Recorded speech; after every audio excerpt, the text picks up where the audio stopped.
Imperfect Magic. A darkly funny supernatural suspense. Book 1 of the imPerfect Cathar series, written and read by C.N. Rowan. Chapter 1. Toulouse, 8th of March, present day. A rancid cellar, re-evaluating some recent life decisions. Magic is an overpriced escort, glammed up to the nines and looking for a good time. It'll make you feel great. It'll flatter your ego, and there's plenty of times it'll blow your mind. The more you invest, both time and finances, the more it'll play the game, the more it'll feel like a genuine relationship until you think it really cares, that it honestly has your back. Don't be fooled. It's all just business. The thing about business deals is, sooner or later, you're going to get screwed over, however solid you think your relationship is. Not in the good sense either. Happens to the best of us. I mean, getting tortured to death by a shit wizard wasn't on my agenda when I blew in through the front door of his house, overpowered to the nines, a magic-wielding badass, ready to fuck things up. Funny how things work out. And by funny, I mean agonizingly painful, like being suspended from a set of depressingly solid rust-stained chains, currently doing interesting things to my various cracked and shattered ribs. And by interesting, I mean how far out of alignment can you put parts of the human skeleton without it killing someone is one of your topics of interest. Incidentally, if it is, please stay the hell away from me and mine. The only thing allowing movement is the blood slickening my skin around my ankles and wrists. The cold iron drums my forearm bones like washboards played in a skiffle band, only even more annoying. Just about. Have you ever heard a busker on a skiffle board? Every time one plays, I want to shower them in coins, preferably heated up till they're white hot. My breathing's transition from bubbling gargles to maraca-like rattles doesn't require centuries of medical expertise to recognise it as probably a bad sign. It's not just the agonising pain that makes the basement I'm in depressing. Mildew is not the decor choice of optimists. Through the sheen of grimy sweat stinging my one unswollen eye, the ethereal glow of magic sigils taunts me. The sneaky bastards. The language of the angels doesn't make for comfortable reading, at least for a mortal mind like mine. It does a damn good job of keeping me trapped in place, though. Said sigils, all intricate swirls around the sweeping curves of the Kabbalist lettering, are also light years beyond the capabilities of the spittle-flecked shithead of a mage standing before me. Working out he's incapable of having created the Enochian containment runes glowing on the walls isn't hard. I'm more surprised he's capable of walking without tripping over his own feet. Hell, one look at the complete fuck-up he made carving runes of persuasion into my flesh shows how rubbish he is. Top marks for gratuitous damage, must try harder regarding actual magical prowess. His efforts, displayed in inch-deep gashes across my skin, looked like someone gave a spirograph set to an alcoholic deep in the DTs. They wouldn't compel me to talk, even if he had the magical knowledge and artistic temperament to engrave them correctly. But even assuming he could master writing that level of magical script correctly without it making his brain explode, I'm still totally out of his league talent-wise. He's not got the power to force me to do anything. As he continues, to rant and rave at me, trying to get me to tell him what he wants to know, wondering why the runes of persuasion aren't working. Simple answer, because he's a shit wizard. I temporarily zone out. And in a debate as to what is a worse form of torture, being physically sliced to ribbons or having to be this close to his body odour, distracts me. It's a tough call to make.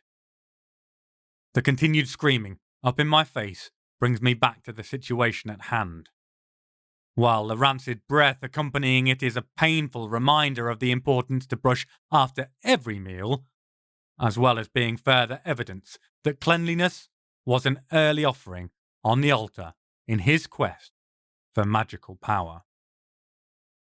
His scraggly, food-matted facial hair underlines that. He clearly feels a beard lends him an air of Rasputin-level dark mysticism. But I'd go more with drug-addled village idiot chic personally. He looks like Dr. Moreau got funky with a rat, a toad, and an incel. His failure at forcing me to answer his ridiculous questions have driven him from guy to avoid sitting next to in the pub to Jesus, Mary and Joseph, get the fuck away from that lunatic in a relatively brief space of time. The erratic swaying of the gore-stained knife he keeps waving about would be disturbing enough, even if it wasn't my gore doing the staining. I was bloody attached to that gore. Tell me what you are! The vein at his temple throbs like his head is about to pop. Sadly, I doubt I'll ever get that lucky. You aren't human, else you'd never have found my lair and been rendered helpless by my power. His power? Pah! What a load of bollocks. I'm not sure how these runes are restraining me, but one thing's certain. It's not because of his power. The knife's drunken dancing weaves closer to my one remaining good eye. You don't need to see to speak, creature. The squeaky tone, his voice cracking like an adolescent hitting the first agonies of puberty, doesn't really aid him in his attempt to be menacing. I chuckle, sending little tributaries of blood dribbling from the corner of my mouth to join the river currently streaming down my body. Your lair? Sorry, your lair? Are you serious? What are you? A fucking Bond villain? No, wait, don't tell me.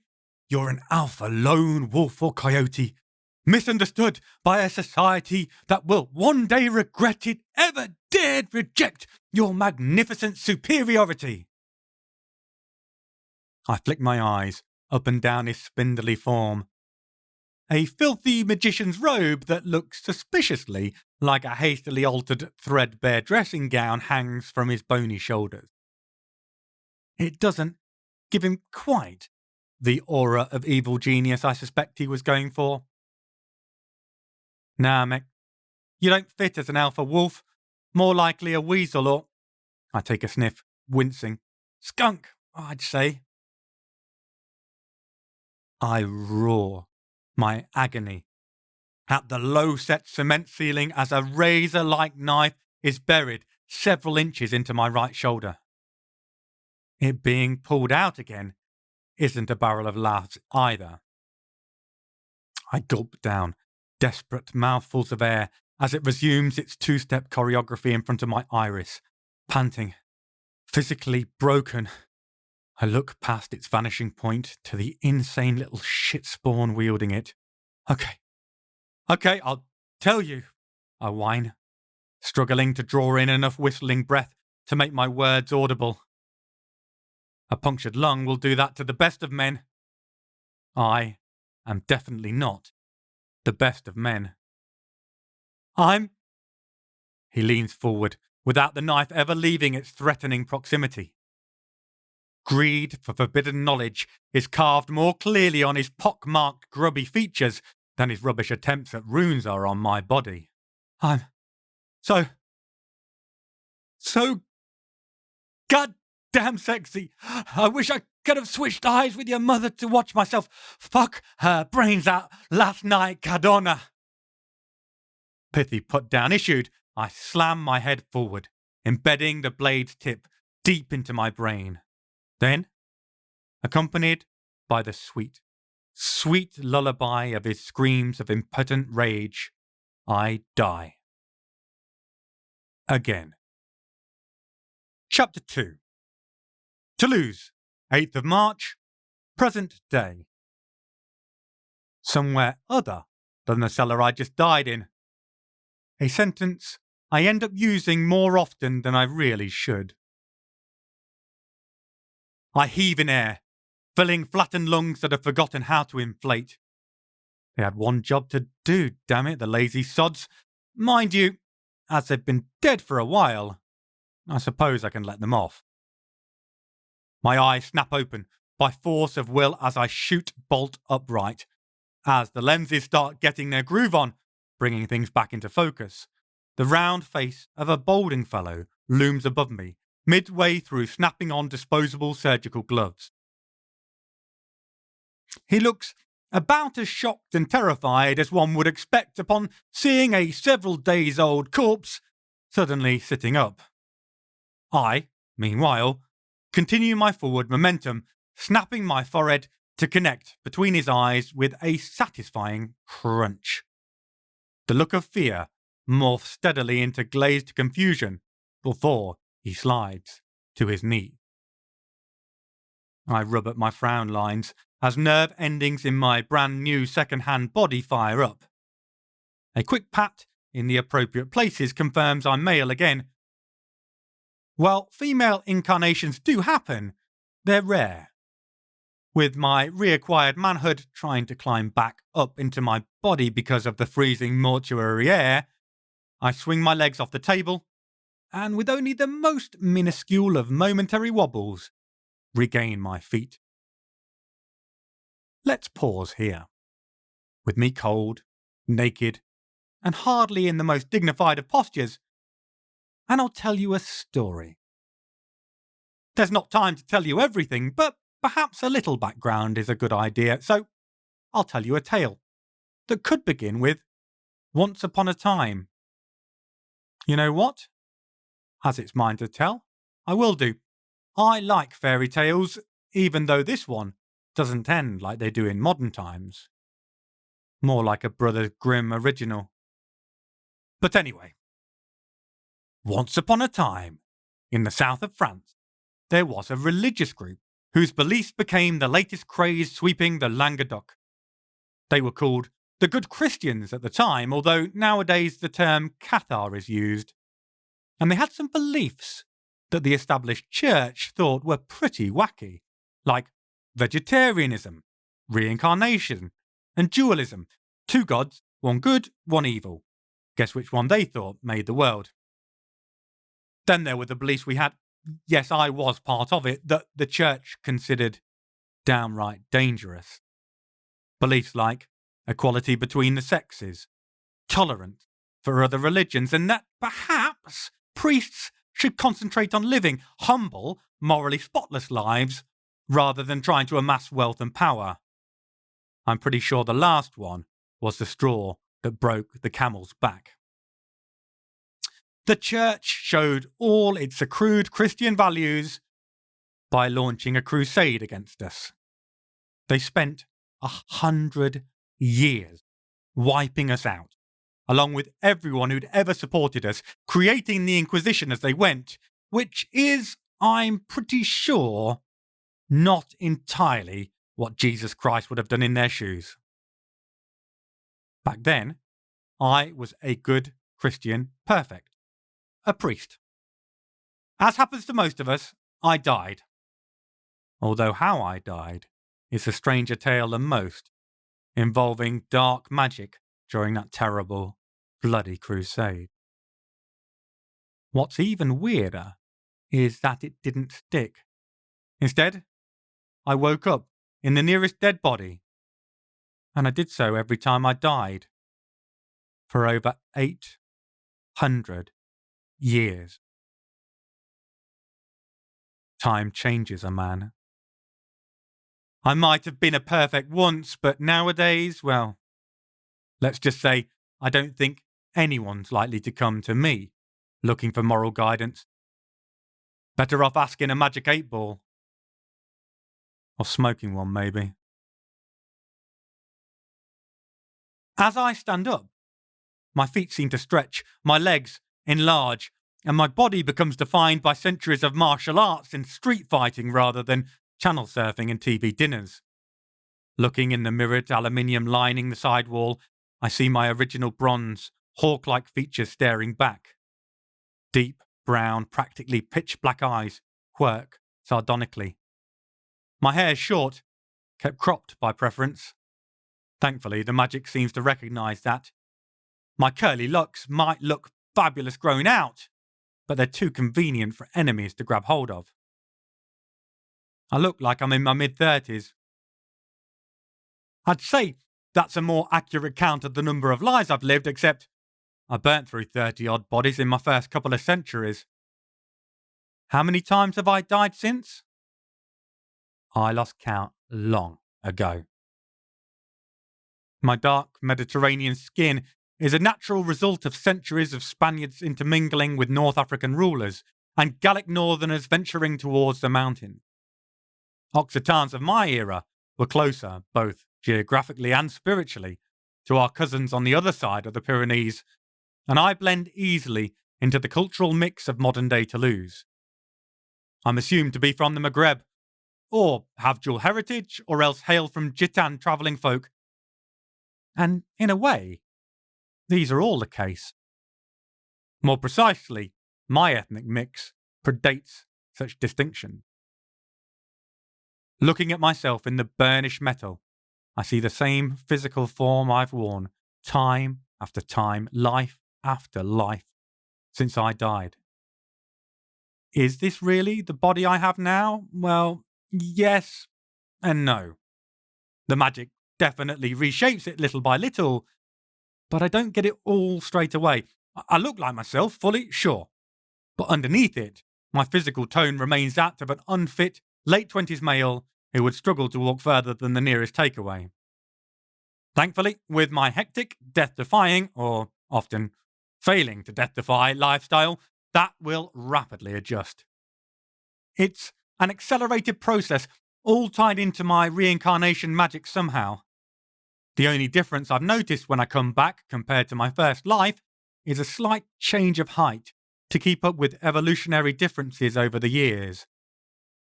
As a nifty bonus, I come back without the scarring, amateur sigils, and loss of most bodily fluids accompanying my latest death. Personally, I just accept it.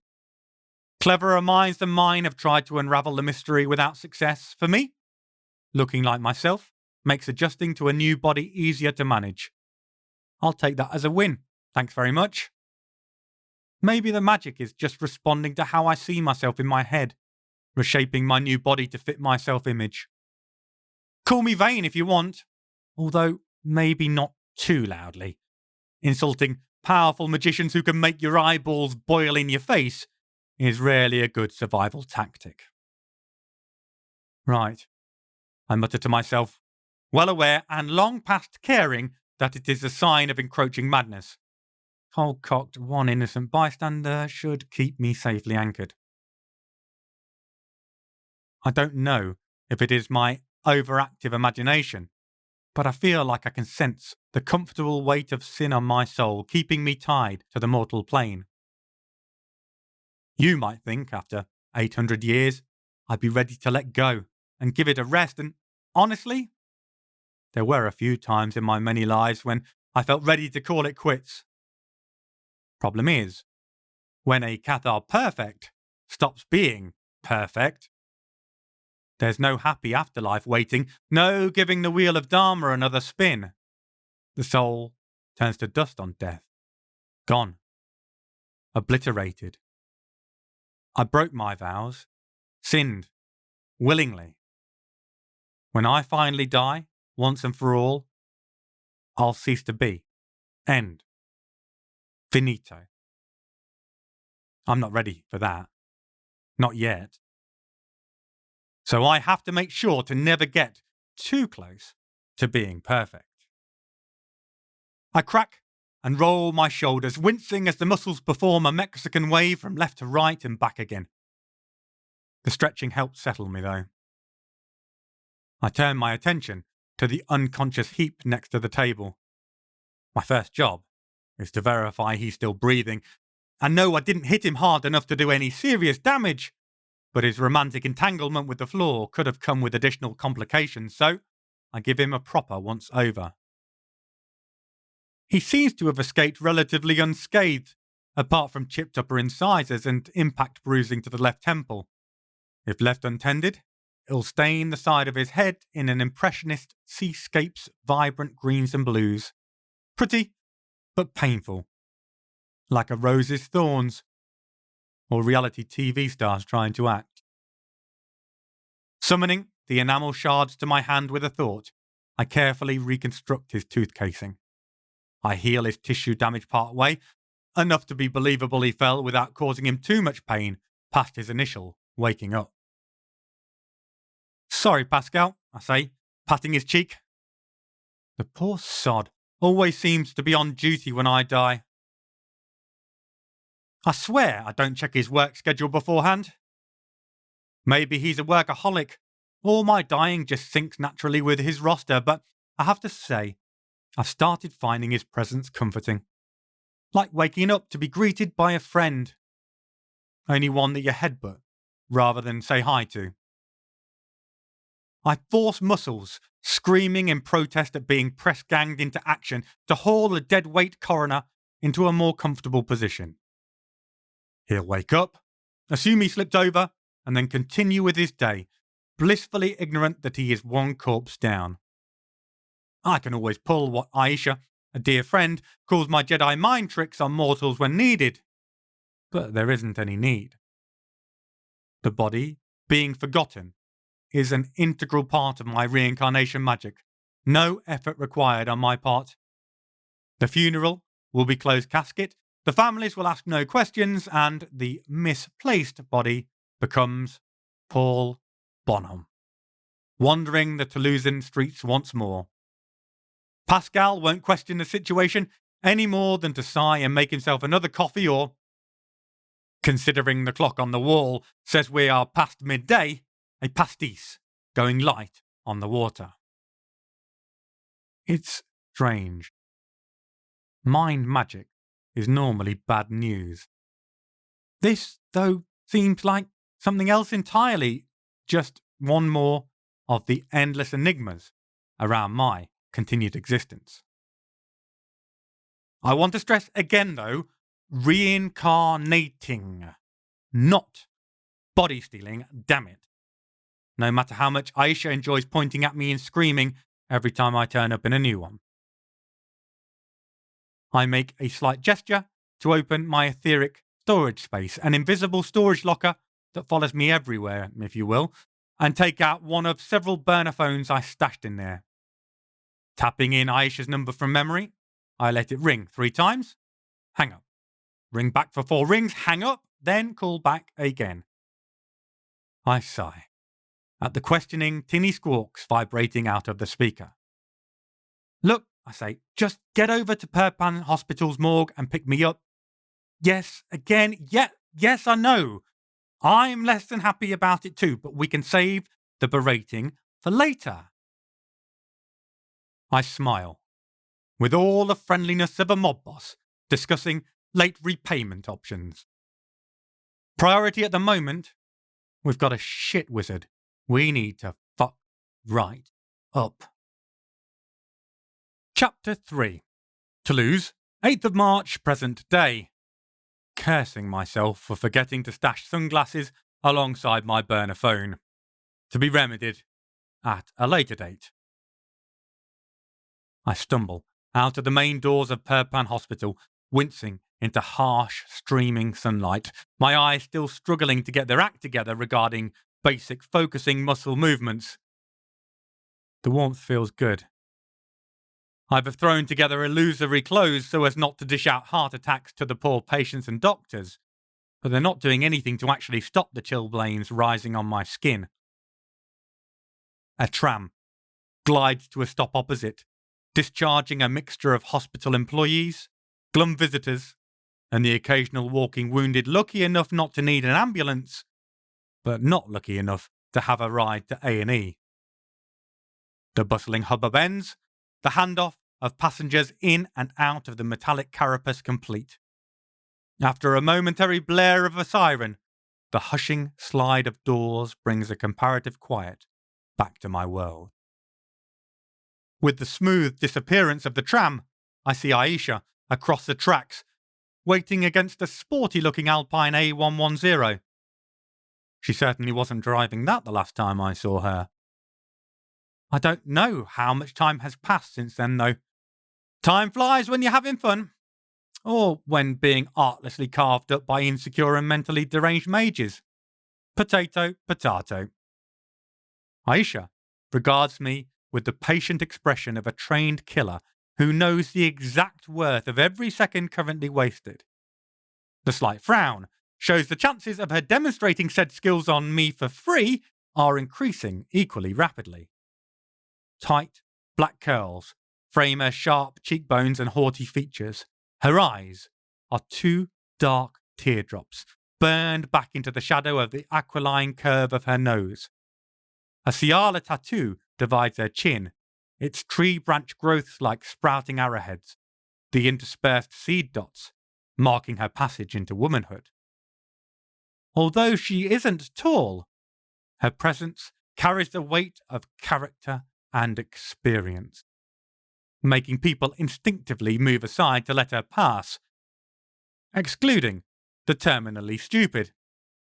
I never cease to be amazed at the ability of some people to ignore the silent alarm bells that her aura must set ringing in the primal part of their brain just so they can make some sleazy or sexist comment. Comments that usually precede them needing to visit the same premises I just vacated to have their foot surgically removed from their mouth, if they're lucky. She gives me a terse half nod, flicking her head back, telling me to get in the car. Explanations can clearly wait. Clambering into the back seat, I am beyond relieved to find a change of clothes, jeans and a plain grey t-shirt, some dusk blue Timberland nubuck boots, and a grey and black Averex jacket. Once dressed, I scramble forwards through the middle aisle. Aisha, opening the door, pushes me towards the passenger seat, the instruction brooking no discussion. I detest your driving when you're fully settled in a body, Sabi. Her constant, coiled spring readiness is present in her voice and her posture. The idea of allowing you to run amok in a new ride with a new ride, she snorts, is not my idea of advisable for either of our health. Good to see you too, Laguna, I reply, and happy to be chauffeured about.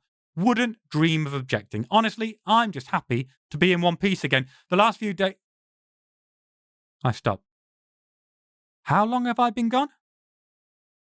3 days, she answers. 3 days, thinking, surely he's not such a dickhead he's died again already. 3 days waiting to swing by here or Rangoy after realising that yes, you are precisely such a dickhead. Here's an idea. Try not dying for a bit. She clicks her tongue at me. It is as effective a castigation as any finger-wagging lecture ever could be. She has a point, too. I don't take good enough care of my borrowed forms. At least it's distracted her from her usual reaction. Suddenly, her face goes slack. Her arm rises slowly level, her finger pointing at me. Ah! Apparently it hasn't sufficiently distracted her.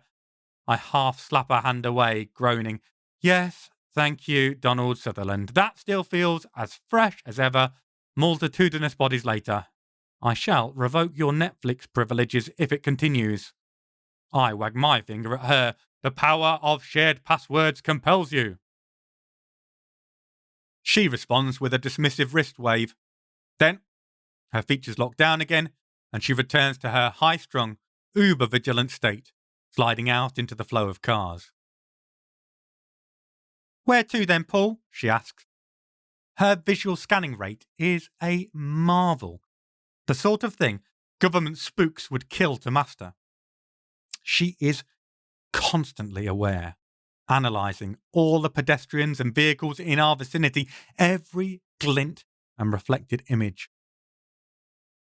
Hundreds of years of survival as an independent woman in societies that would rather you simper in silence and get intimate with violence has honed her to a weapon-like readiness. Only the Nazis ever got the drop on her. She's never filled me in on exactly what happened, but I'm guessing they used incredibly clever trickery combined with overwhelming force. Either way, being caught unprepared is not something she intends to allow to happen again in the next millennia. Leaning forward, I switch on Radio Booster, one of the local stations.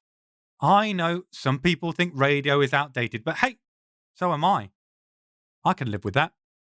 The live back and forth of young rappers thumps over boom bap beats and I relax, enjoying the mix of wit and braggadocio. I think if you asked most people how they'd imagine someone who was over 800 years old, a sage greybeard would spring to mind, every eye crinkle, a trove of hidden knowledge. Alternatively, they might picture a grumbling curmudgeon, his fist waving at a world he no longer understands. Personally speaking, well, there are times I feel every day of those 800 years weighing me down. I've never lost my passion for innovation and originality. I don't look back on the past with rose-tinted fondness. If you think modern music is lewd, you should have heard the troubadours when they did their rounds of the Pyrenees. Prudishness over coarse language and sexual imagery is a modern invention. Me? I'm glad to see open expression becoming the norm once more. Change is the one constant. Rolling with it keeps life interesting. I look to each arriving generation to reinvigorate my soul with their new outlooks and approaches. "Over towards the Wren," I reply, the whoosh click of the seatbelt syncing momentarily with the drumbeat. I settle back in the seat, forcing my new usage-sore muscles to relax. There is no point in them complaining. I'm not about to break the habit of 100 lifetimes just because they are a bunch of softies. We've got a mystery to solve. Jenkies. Thanks, Daphne. That's Velma, you fucking idiot. Thanks, Velma. No worries. You're still a fucking idiot, though. We ease our way off the roundabout onto the rocade, the ring road that loops round the periphery of the city like a 3-year-old's first crude attempt at a circle. I fill her in as we drive. The short 10-minute trip is long enough for me to update her on my misadventures in tracking down the mighty Wizard Tim wannabe. You didn't even get his name? The sharp eyebrows arching once more speaks volumes about her opinion of my poor detective work. I didn't really get any opportunity to ask questions outside of and what the fuck before he started carving pretty patterns into me. I respond, frustration creeping into my tone. Again, the most powerful Enochian runes I have ever encountered, from a cretin with such little talent that calling him a mage at all is like calling a duck an Aquarian hellbeast. I was entirely blindsided. I'm assuming you have a better plan this time than walk in blindly and get tortured to death? Aisha is a perpetual planner. She insists it's a positive character trait. I think it screams PTSD. My preference to avoid getting stabbed in the face means I keep that to myself. Of course, I lie, then immediately start navigating her through the packed patchwork urban sprawl, heading towards Pat d'Oie before she can call me out on it. Bruiseless grey cubes dominate the skyline, brightened only by flag-line streamers of washing drying in the sun. Resilient, concrete weeds sprout amongst a bouquet of individual buildings that look thrown together from different eras and areas. A mountain-air fresh blue and red chalet on one side looks plucked out of the backdrop to the sound of music, On the other is a bright, white, minimalist 70s dream of two up, two down. Together, they squeeze like over-enthusiastic bodyguards, the two-story shack between them. The shit wizard's abode. Reds and oranges paint the corrugated roof. Water stains run down the imperfect steel. Cracks emanate from each angular point of every piece of framework, and the wooden shades of window panes are an unhealthily swollen umber underneath the few remaining paint chips of sun-bleached green. The garden is littered with metal ephemera. Parts of rusted machine skeletons lie half swallowed by the rampant weeds and grass, nature winning out in the long run. She normally does.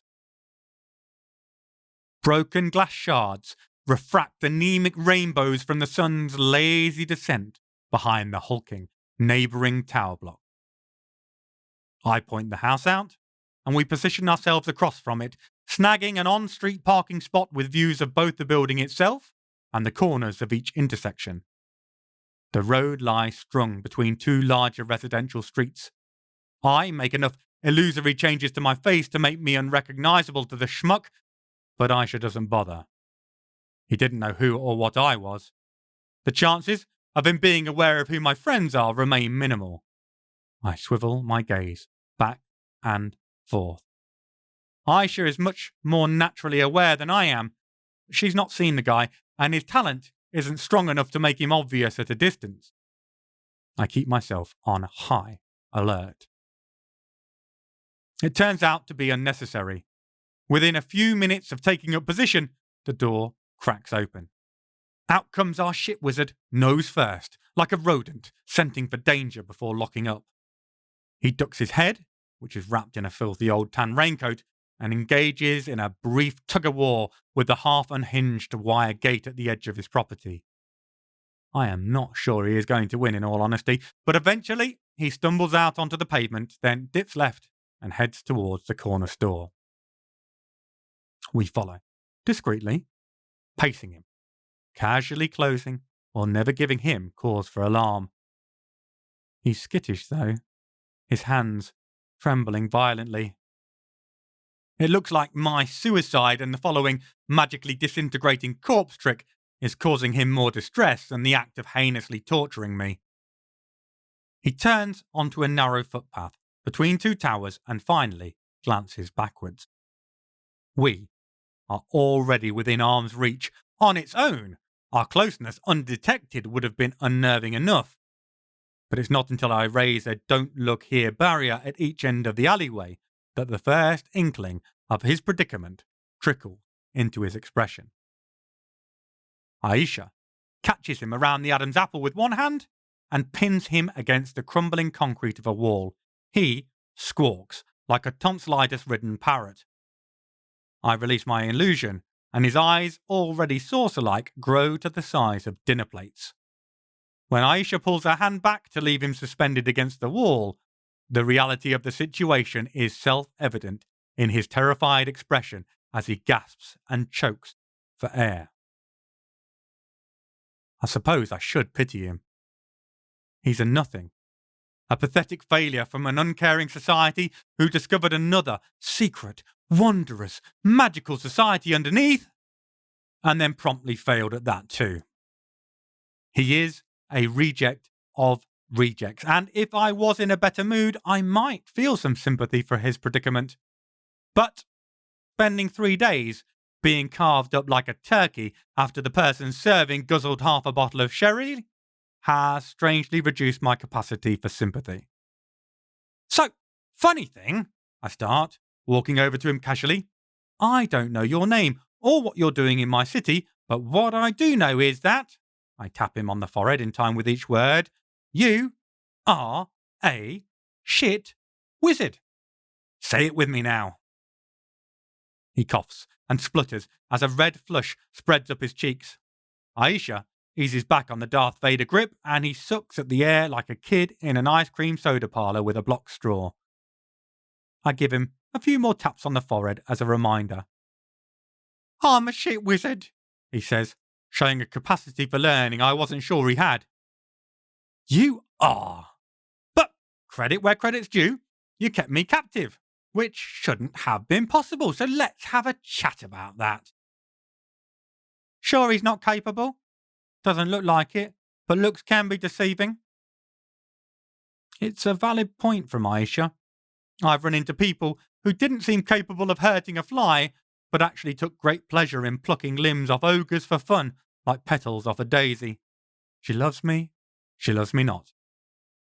True, but in this case, if it walks like a duck and talks like a duck, you should probably lay off the Class A hallucinogens. Again? True. Point is, well, let me show you. I wave my hands, and an image of the half-cocked attempts at runes of persuasion he carved into me pop up, rotating holographically in the air. Aisha looks at them, then does a double take like a 90s cartoon character. She slowly swivels her gaze from them, to him, to me, to the runes again. Her cheek muscles start twitching, almost in spasm, and a corner of her lip does a minute upcurl. Are those meant to be runes of persuasion? I've seen kobolds with palsy that can draw better than that. As for thinking they would work on him... The shit wizard looks terrified. I guess her expression is closer to a grimace than anything else. Also, she's holding him dangling a metre off the floor by the neck with her talent, which I can understand isn't casting her in the most positive light. But to me, she looks like she's cracking up in hysterics, ripples of amusement spreading out across her expression. Micro changes no one else will notice in her locked-down features. I grin. It's a genuine pleasure, honour and privilege to see her loosen that rigid composure even a tiny bit. Few people get to know the woman underneath that hardened shell of self-control. I wave a hand in his direction. Plus, look at him. Even if he had the knowledge to draw them properly, do you think he's got the power to make these work? Aisha fixes him with a gaze, her eyes unfocusing slightly. I know she's looking at him in the magical spectrum, assessing how strong and talented he really is. She looks again at the hovering hack job runes, then pivots towards the sheet-white mage she has pinned against the wall, her features locking down, shaking her head. The small smile, precision placed upon her features, holds no humour, no joy, and little of that treasured humanity she fights so hard to keep. This is her, in her Erinier's aspect, the embodiment of furious justice. Not at all. Now me, I can make these work just perfectly. She uses her finger to pull the translucent image across, overlaying it like a hectograph across the terrified creature. I could use these as a working guide. Tattoos are so last season. Scarification is all the rage. Tell us who you work for. He blubbers, weeping huge, heaving, gasping sobs. I can't. I would, but I can't. She pulls a knife from the air, its edge luminescent with arcane forces. Oh, I beg to differ, she purrs, dark lightning stirring in her irises. His collapse is instantaneous. This is not a man blessed by nature with an abundance of courage, or talent, or charm, or indeed very much at all. I kind of feel sorry for him, like I want to offer him a shoulder to cry on. Then I remember him driving a razor-sharp knife into said shoulder, and so instead, sit back and let the good lady break the bastard. I'll talk! Snot fumes out of his nostrils like nasal bubblegum. Incidentally, why has no one invented nasal bubblegum? One can miss a trick there. I mentally add sending an anonymous suggestion to the top confectionery manufacturers onto my to-do list. He opens his mouth to spill his lily-livered guts and then stops, a single, swift choke interrupting him. His tongue swells from the usual speckled white and pink to a mouth-filling mass, spoiling to sable in colour. It wiggles in a manner so unnatural it's clearly come loose from its moorings and is now operating as an independent agent. It undulates and pulses, then slithers rearwards, disappearing from sight. His features constrict with horror as his throat engorges, a slug-like shape visible through the stretched skin crawling down his esophagus. "Don't you want to do a Nostromo two-step backwards?" Aisha asks me. I look at her, blank-faced. Forehead creasing, she stabs her eyebrows at me as if unable to understand my innate idiocy, then, with a sigh, pops her eyes wide as she puts her right hand to her chest bone. With a rhythmic back and forth, she mimes said hand bursting from her sternum, snapping out towards me with a mouth made of her fingers and thumb. I am a little disappointed she doesn't mime the second set of teeth somehow, but it finally clicks. "Oh, got you."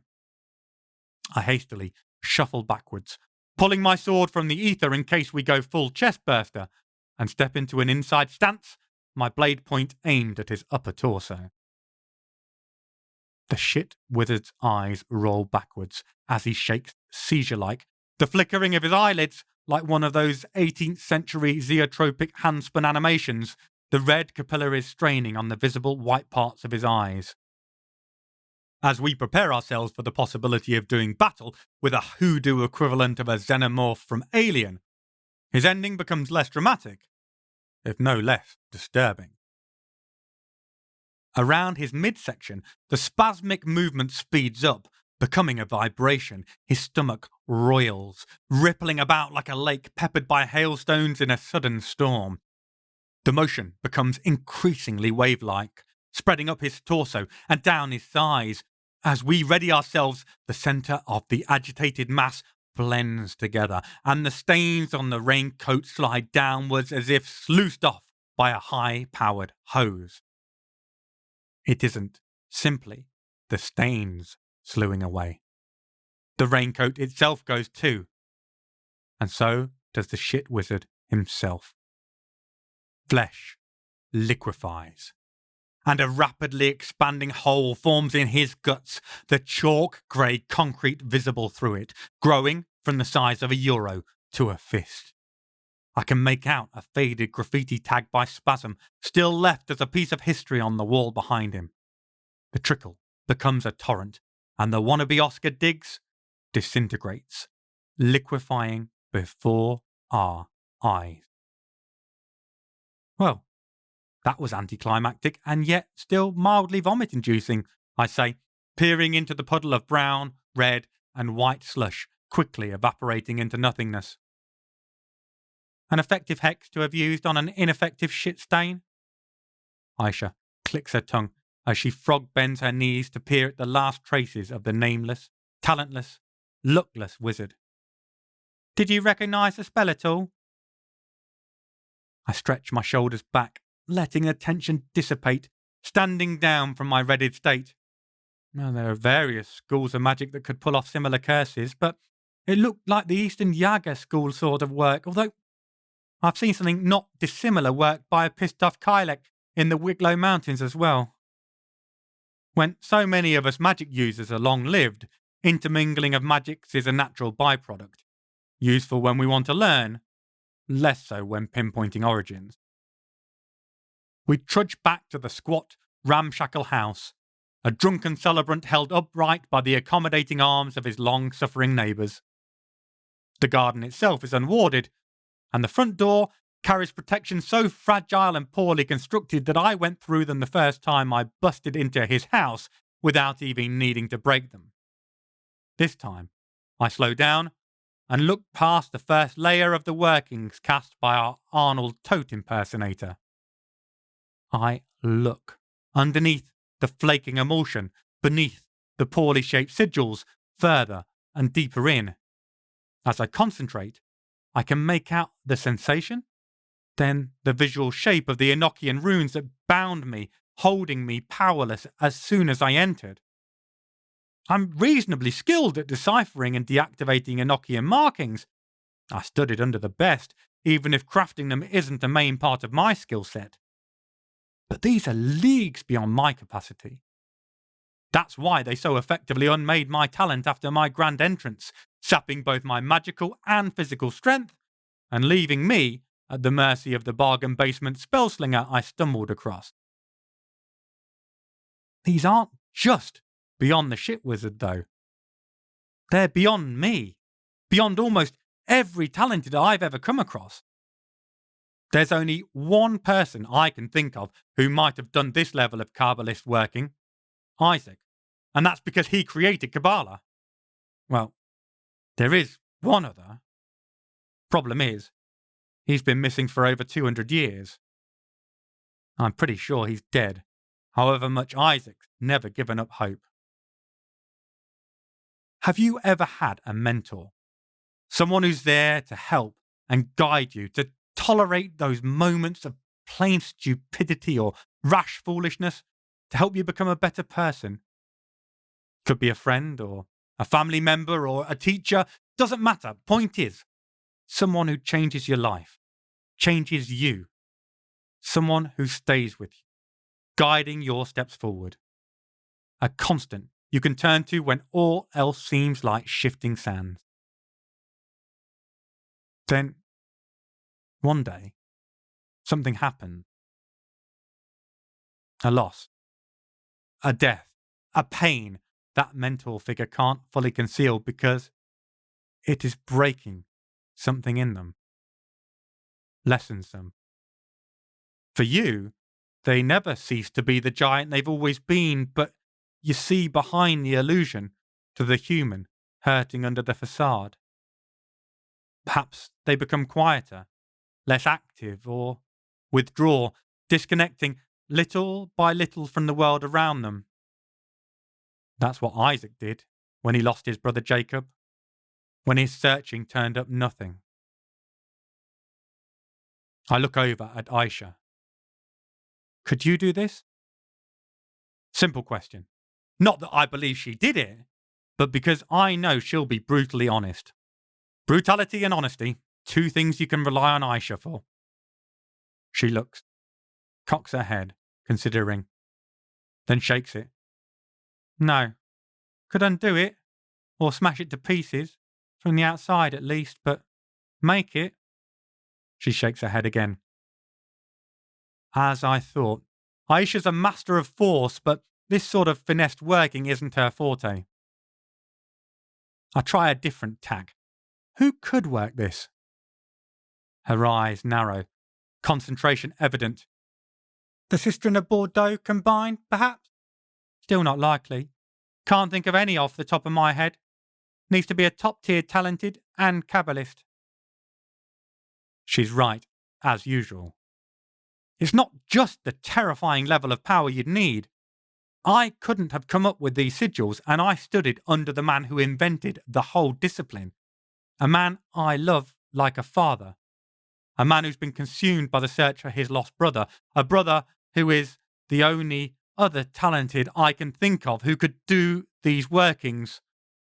If he isn't dead, after all. After all, he was there at the start of Kabbalah with Isaac. He carries an angel inside him too.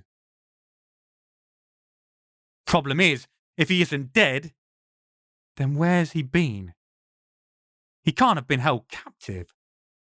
The talent it'd take to constrain a Bene Elohim, the angel merged with him, should be beyond anyone from this plane of existence. Problem with saying can't in our world, though, is only three things ever limit you.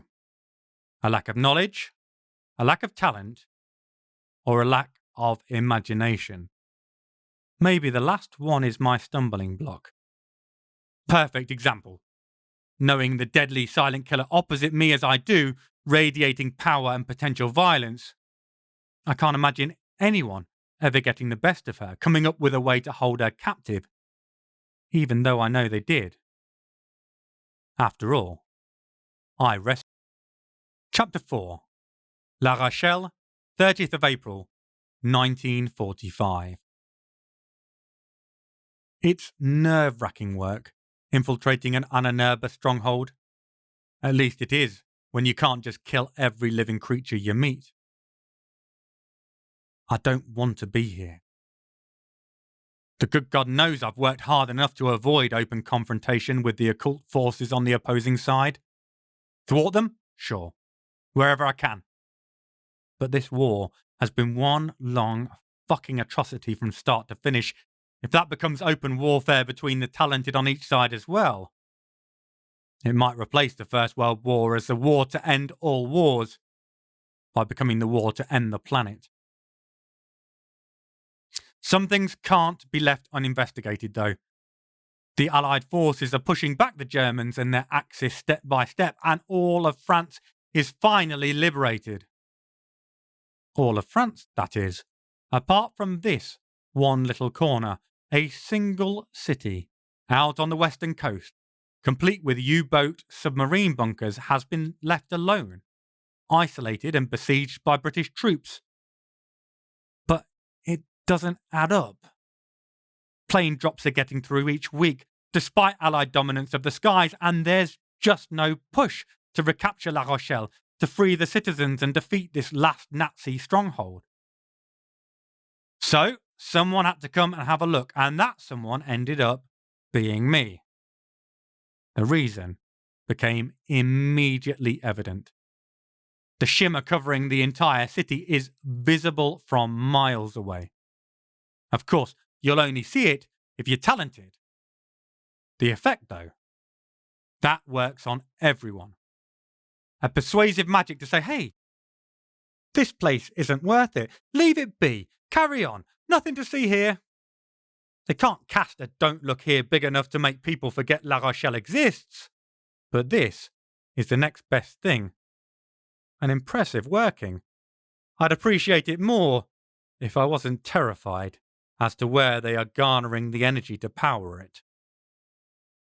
Luckily, there's a limit to how much you can pack into a working soda fuse covering such an expansive area. If they want people to look away, they can't make it an impermeable barrier or a wide-scale alarm system. At least I hope not. There's been no sign so far that I have triggered anything like that by hopping over the city walls. No one's attacked me. Even more impressively, I've not attacked anyone else either. Believe you me, that's not easy. The stench of the Ananerbe is thick in the city, both woven into the working itself and present in the dark tendrils that permeate the collective psyche. Local inhabitants huddle indoors day and night, except where forced into service by the Nazis. The effect of the dark magic the German occultists are working, whatever it is, has crept into their minds, dirtying their dreams, disturbing their days. The few faces I see look gaunt, haunted.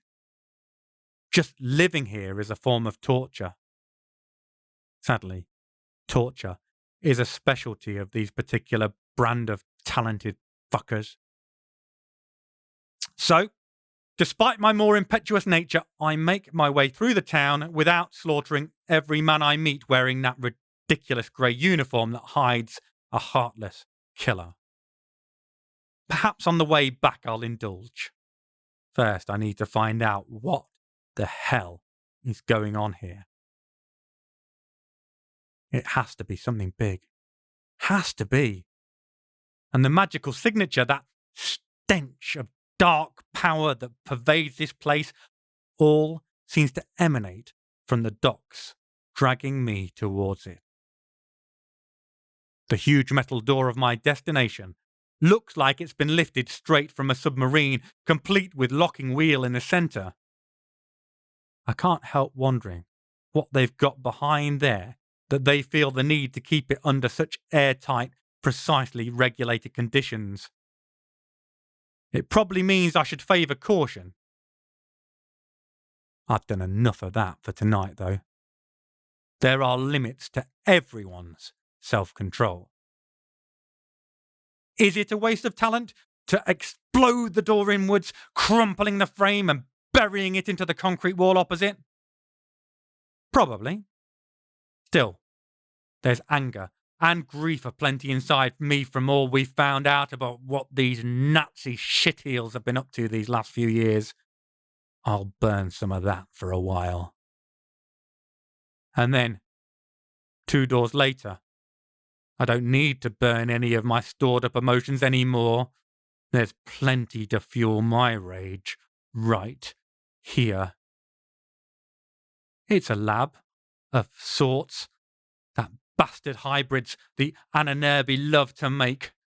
Rows of gleaming metal, test tubes, scientific equipment, esoteric symbols, glowing cursed artifacts, runes of power, the mixture of science and magic that seems to sing to their twisted little souls.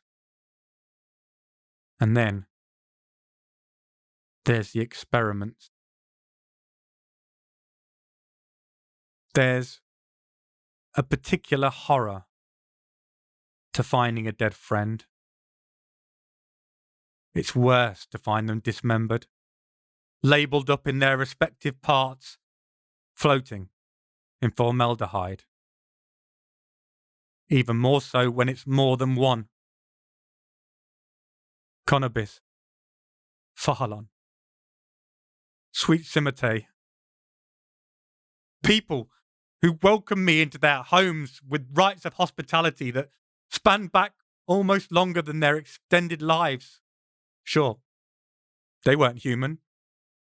But considering what's been done to them by my species, I'm not sure that's exactly a negative to hold against them.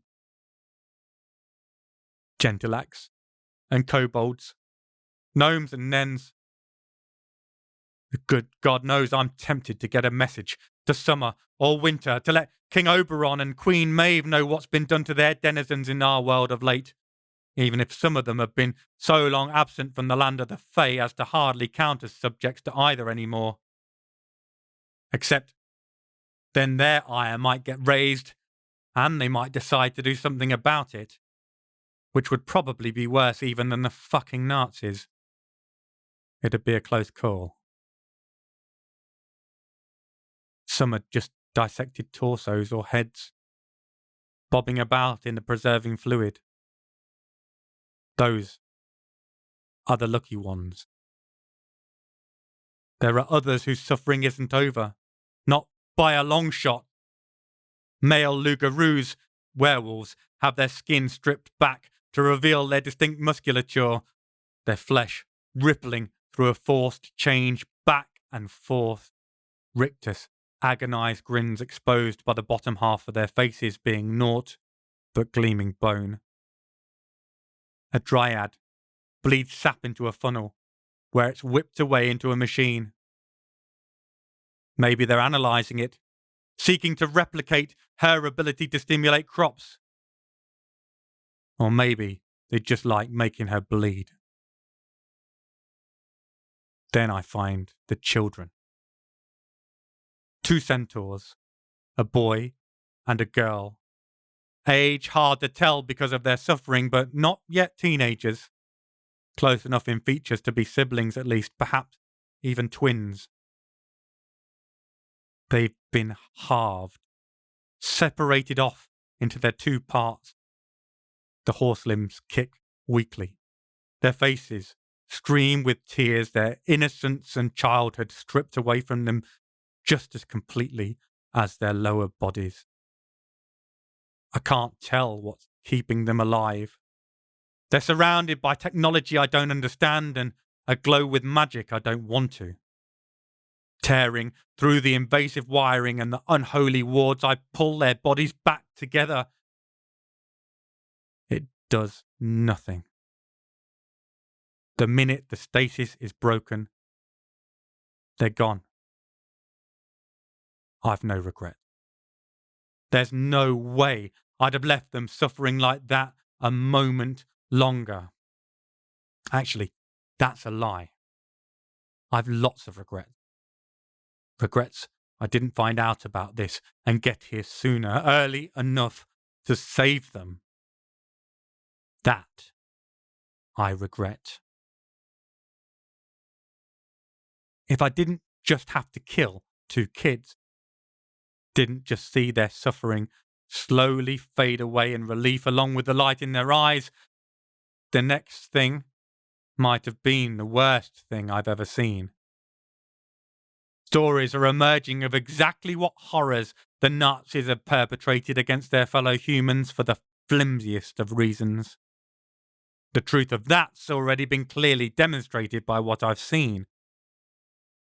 But humanity has always been good at convincing themselves that anyone who isn't categorically human, or even categorically the same kind of human as us, doesn't deserve equal treatment.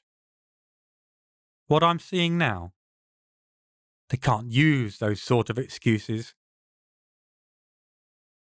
Have you ever had a friend who's been simple in both their manners and perhaps a little in their mind, but who could not be lovelier?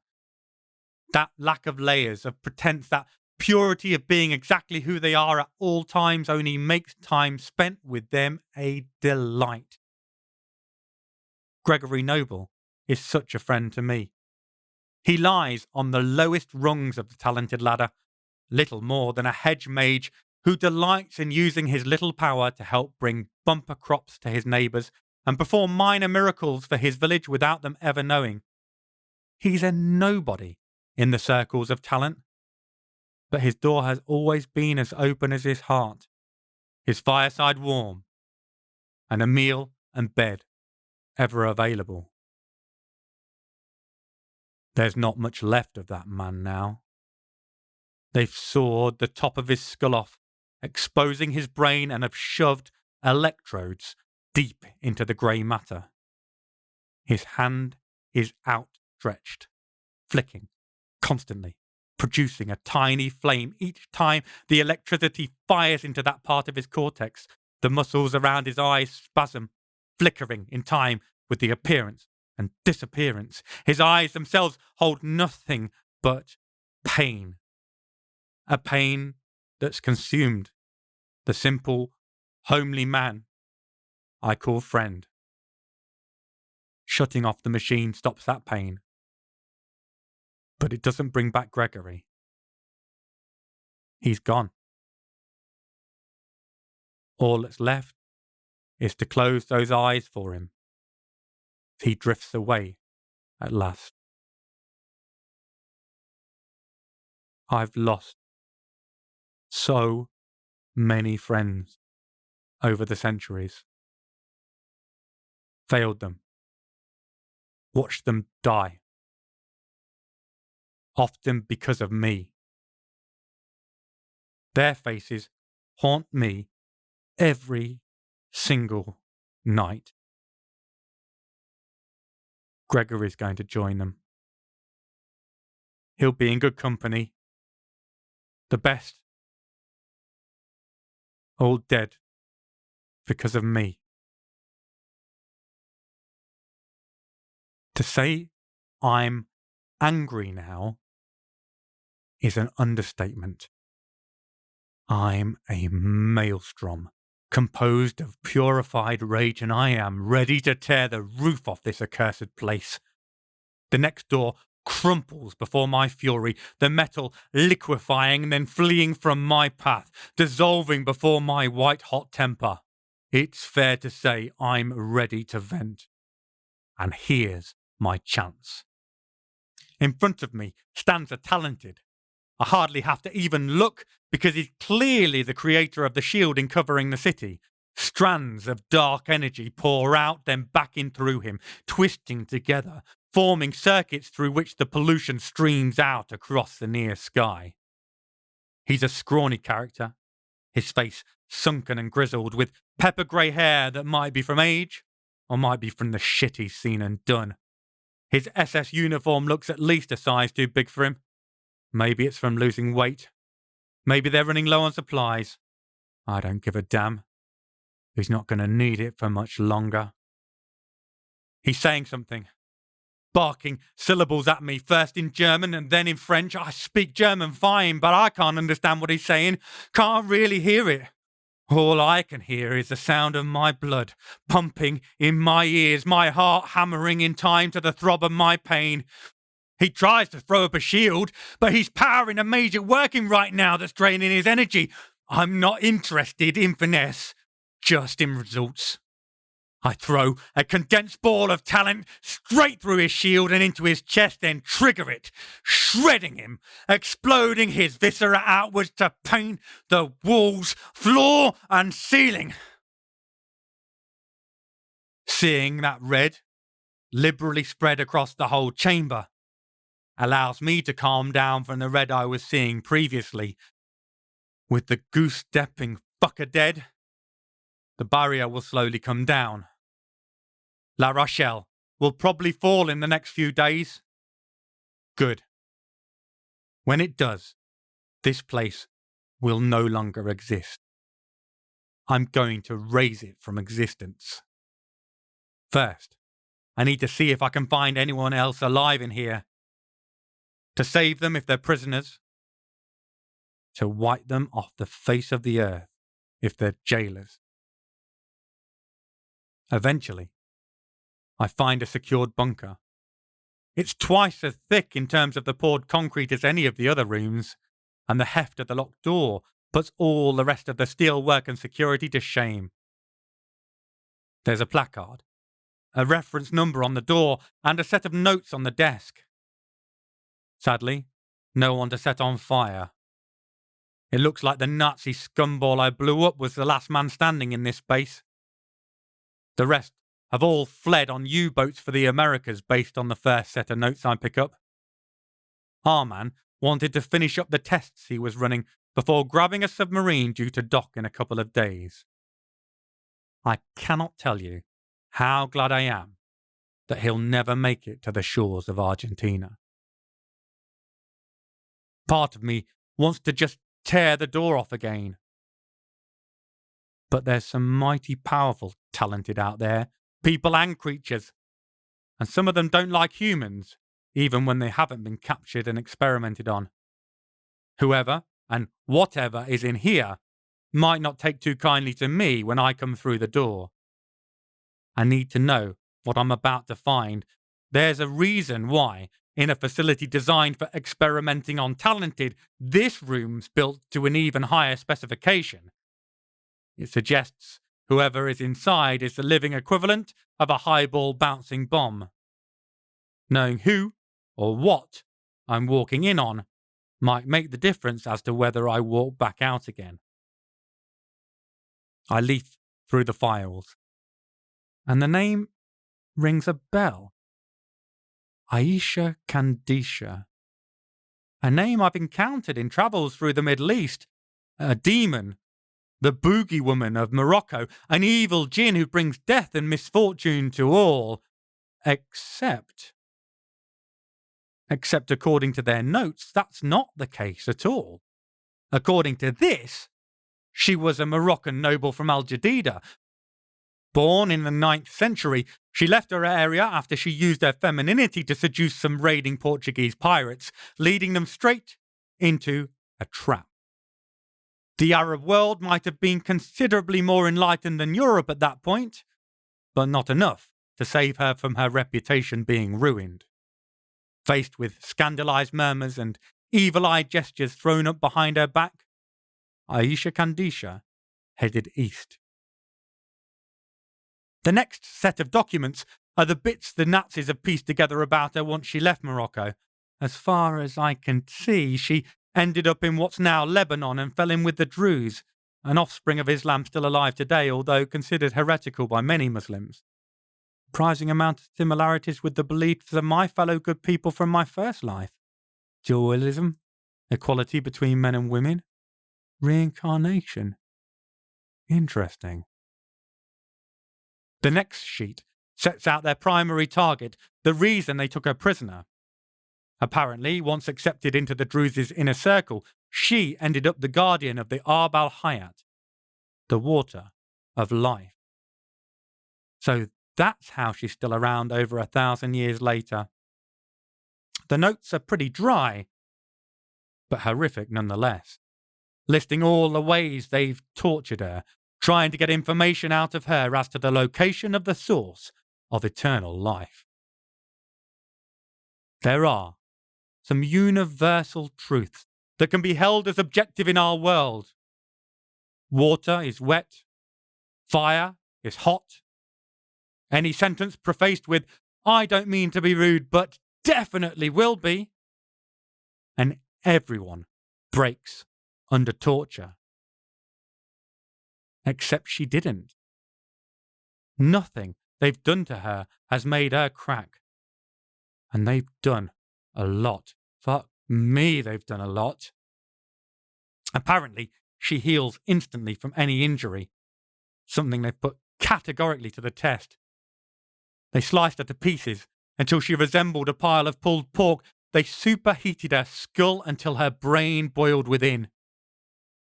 They hooked her up like Loki himself and poured steady drips of acid into her eyeballs, set to drop in just as they regrew. For 3 months solid. Eventually, they decided she'd magically sealed her tongue and moved on to other, equally horrific experiments. Trying to grow clones from her by slicing her down to minuscule pieces. All of them died except the one that regrew. Timing how fast she would regenerate after the incinerator she'd been dropped into got switched off. And other such charming examples of just how twisted human ingenuity can be when we really set our mind to it. By this point, I've read enough. More than enough. I pull the door and half the concrete surrounding it backwards. I don't want to risk hurting her. She's been hurt more than enough. Inside the room, once more lit by harsh artificial lighting and covered in machines to monitor and inflict agony on the inhabitant, stands a man, holding a head. Turns out the talented arsehole I painted the walls with wasn't the last Nazi alive in here. This one's no magic user. He doesn't glow when I look. But he's a monster, nonetheless. His white robes might be intended to mark him as a man of science. I just see a creature of pure darkness. He's polishing the base of a severed head with a rag. Based on the noxious smell emanating from it, I guess it's some form of acid. Perhaps he's trying to inhibit the woman's ability to regrow, to allow them to package her up for a cruise under the Atlantic to the shores of South America. Perhaps it's just another sick experiment. I don't really care either way. I flick a ball of talent through his forehead, dropping him like a stone. Him, I couldn't care less about, but I leap forward to catch the tumbling head. There's no way I'm letting her hit the ground. She's been through quite enough. Turning the head to look at me, I see her eyes are open. They're hard to look at. Their dark depths are marked by what they've lived through for the last 5 years, according to the charts. Yet despite that, there's a fierceness there, a power and a fury that her strong carved nose can't hide in shadow. She looks every inch the Moroccan princess, and every inch a warrior, despite the indignities that have been visited on her. Her expression blazes, burning a question she can't vocalize. Damn hard to do that without lungs and vocal cords. It's clear, though. I know the answer she needs to hear. They're dead. He's dead. The Nazis are losing.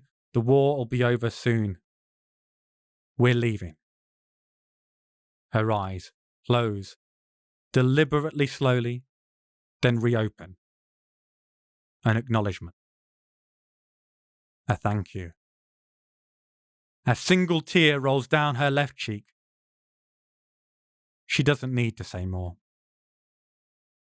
I turn my back on the dead body and the horror chamber where they've kept her for so long. As we walk away, I toss a ball made of all my remaining talent backwards over my shoulder. I can practically hear it humming. It'll stay like that for a few minutes while we clear the facility. Then, this place is getting razed. No one is ever going to find that research, ever. Without a backwards glance, I carry Aisha Kandisha out of this hellhole, away from all the horrors the Anunnaki wrought on her. Time for her to see the light of day once more. Time for the Druze Queen to be free. Chapter 5. Toulouse, 8th of March, present day. Really don't want to call in help, but time is of the essence. Not least because the entire building looks like it could fall down if a wind blows on it too strongly. Our choices are limited. However much I don't want to, there's only one thing I can do, so I do it. I call Isaac and ask him to come join us. As we wait, I pace back and forth across the garden. Aisha's clearly picked up on how stressed out the situation's making me. That's why she's being so considerate, letting me wear a furrow into the overgrown lawn instead of pinning my feet in place with a couple of the multitude of daggers stashed about her person. You think it's Jacob?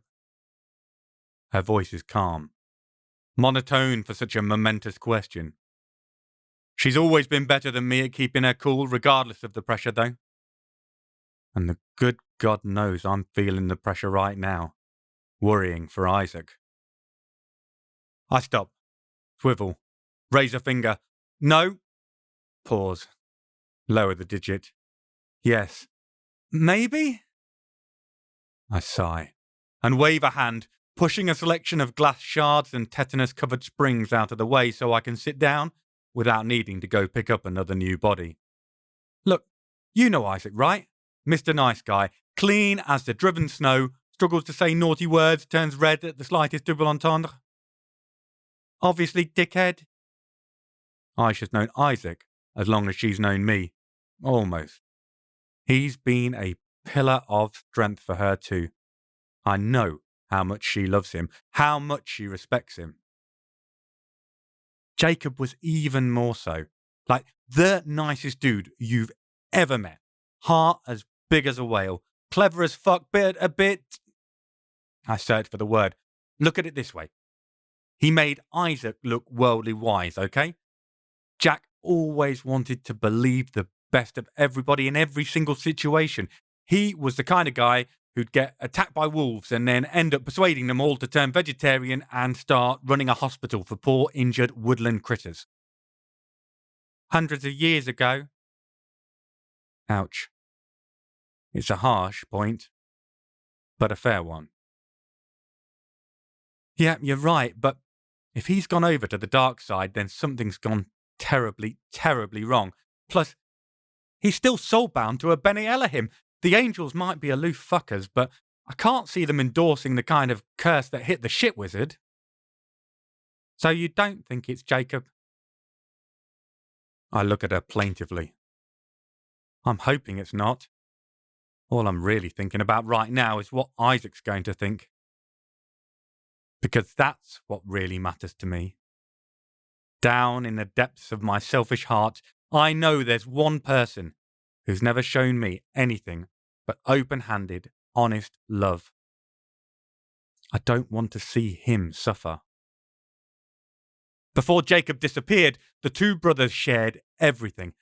They changed our understanding of reality, of magic itself. They performed the impossible, opening up a portal to a higher dimension. Then they topped that by bonding with an angel each, tying their souls to them, and they loved each other deeply and dearly. Getting Isaac to give up his search for Jacob, the search that tore him apart little by little, took me decades. I helped him, of course. We travelled the length and breadth of the known world, seeking the tiniest breadcrumb, the smallest hint as to what happened to him. Being an angel bearer, Jacob should have been untouchable, impervious to anything and everything our world could throw at him. Instead, he just disappeared. No trace, no trail, just gone. But in his heart, Isaac's never accepted that. Never really believed Jack dead, like I do. Or did. And I'm starting to regret quitting the hunt myself because now, after all this time, magic only he could have pulled off, aided by Nanael, his soul-bound angel, appears in my city? Colour me suspicious, but I find it all just a teeny bit too coincidental. None of which addresses my most pressing concern. I get back up, start pacing again. How do I tell him, Laguna? She stops and turns her head sharply. I don't think you'll have to. He's going to find out for himself. An eggshell beige, antediluvian vehicle smokes and splutters its way around the corner closest to us, a familiar form hunched up over the wheel. Long past time you traded that rust bucket in for a newer model, Isaac, I call out, trying to inject a breeziness to my tone I don't even vaguely feel. Isaac can only get out of the car by reaching through the half-dropped window to the outside handle of the Citroën 2CV he insists is a classic. He smiles haphazardly as he straightens, his gangly form projecting a scholarly air that suggests all the accompanying stereotypes of forgetfulness and flights of fancy. It also underlines his razor-sharp intellect and magical brilliance. His styling, in both clothing and mannerism, presents him like a college professor, right down to the tweed jacket and crumpled shirt. Although he only looks a few years older, when we met, he had already been alive for a lifetime. Sage, teacher, confidant, and healer. The only constant for me during my second existence, as I became part of a magical world I'd never known existed. Looks-wise, behind the bookish persona, he's a handsome man with a smile as warm and as open as any home he's ever kept. While we are often mistaken for half-brothers or cousins, his natural kindliness colours every encounter and sets him apart from my more jaded nature. Yes, I know, hard to believe. Ladies, and indeed many men, fall head over heel for his antiquated mannerisms. He remains entirely oblivious, his only devotion to his bonded angel, Nithael. There are advantages to not being limited by the labels we apply to things. Depth, height, dimensions. These are of little interest to something as mind-bogglingly powerful as a Bene Elohim. Nithael shouldn't be able to fit into the Citroën, but then he shouldn't be able to fit into our reality either. Only the tether Isaac made of his own soul keeps him here. The best comparison I can give is the internet. Data is whizzing around our heads constantly. So many gigatons of information that it shouldn't be possible to breathe. But it doesn't impinge physically on our reality, even though it's an integral part of it now. Once Isaac's out of the vehicle, if I look, Nithael will be making a beacon of him. He's like an angelic aura, an electric blue illumination towering over us, over the buildings themselves, neon-like wings stretching out across the road until the pinions seem ready to strum the taut electric wires strung across the pylons on either side of the road like a Fender Stratocaster. Except Nithael doesn't interact with our world. Not unless it's to protect Isaac. Of course, I don't look at them. As there's nothing, theoretically, in our dimension as powerful as an angel. They've little to fear in displaying their power. I don't look, because staring at Nithael for too long is a good way to start crying blood or babbling in tongues. Our brains just aren't made to handle beings from the higher dimensions, or the lower ones at that. Their very presence is likely to break us. That's why no one's ever been able to replicate the work Isaac and Jacob performed, welcoming the Bene Elohim here and joining with them. That, and the fact that anyone who's tried has found themselves spread too thin across a 16-kilometre radius. There's only ever been 2 angels who have come down to our world. One of them in the man facing me. One, missing, presumed dead, along with Jacob. I tried to keep that thought from my face as I stepped forward to give him a hug. He pats my shoulder absent-mindedly as he breaks the clasp, then turns towards Aisha, his warm smile entirely genuine. Isaac has never pried into her backstory, but from day one after I rescued her, he made himself present. He bumbled about next to her in companionable silence, reading some obscure and doubtless priceless tome at an ink-stained desk positioned next to her favourite seat for watching TV. His calm quiet was a source of inspiration for her to learn to live with herself again. I think he, more than I, helped Aisha to teach herself how to be at ease again with another being. He was a serious calm. I was just the comic relief. Aisha's smile back is as much a joy to behold as her amusement was earlier. There is nothing controlled or contrived. The gesture spreads outwards from her lips, easing the weight from her brow as it goes. The minuscule muscle relaxation is the spiritual equivalent of Atlas hurling the heavy weight of the world from his shoulders. Good God, it does me good to see. Only makes the next part even more difficult. Isaac is, of course, burning with curiosity. He is that most dangerous of individuals, an academic. Give him a mystery, and he'll not rest until he's solved it. And me, calling him out, pat doigt, without explanation, is enough to make his brain itchy. Right, what's going on, lad? The tone's friendly, but firm. He knows me too well. Doesn't mean I'm not going to try stalling at least a little. Good to see you too, Zach. What's new? I smile, aiming for warm, probably arriving at vaguely tepid. Isaac frowns, seeing my expression, and looks over at Aisha. What's going on? What bloody idiocy is he pulling us in on now? She shrugs, then mimes zipping her lips, pointing at me. The message is clear. She's not getting involved. Sort it out with said idiot. Wise move. The long-suffering expression, patience and frustration, intermingling as can only happen when those we love drive us to distraction, turns my way once more. Paul, can you please enlighten me what on earth is happening and why you told me to drop everything to come here straight away? I scuff at the overgrown grass, only one evolutionary step away from a throttling weed, and search for the words. What I want to do is find the ones that'll ease him into what's happening and what I've found without hurting him. Zach, I found something, well, rather, something found me, trapped me for the last 3 days. The vagaries are wearing a little thin, lad. Spit it out, will you?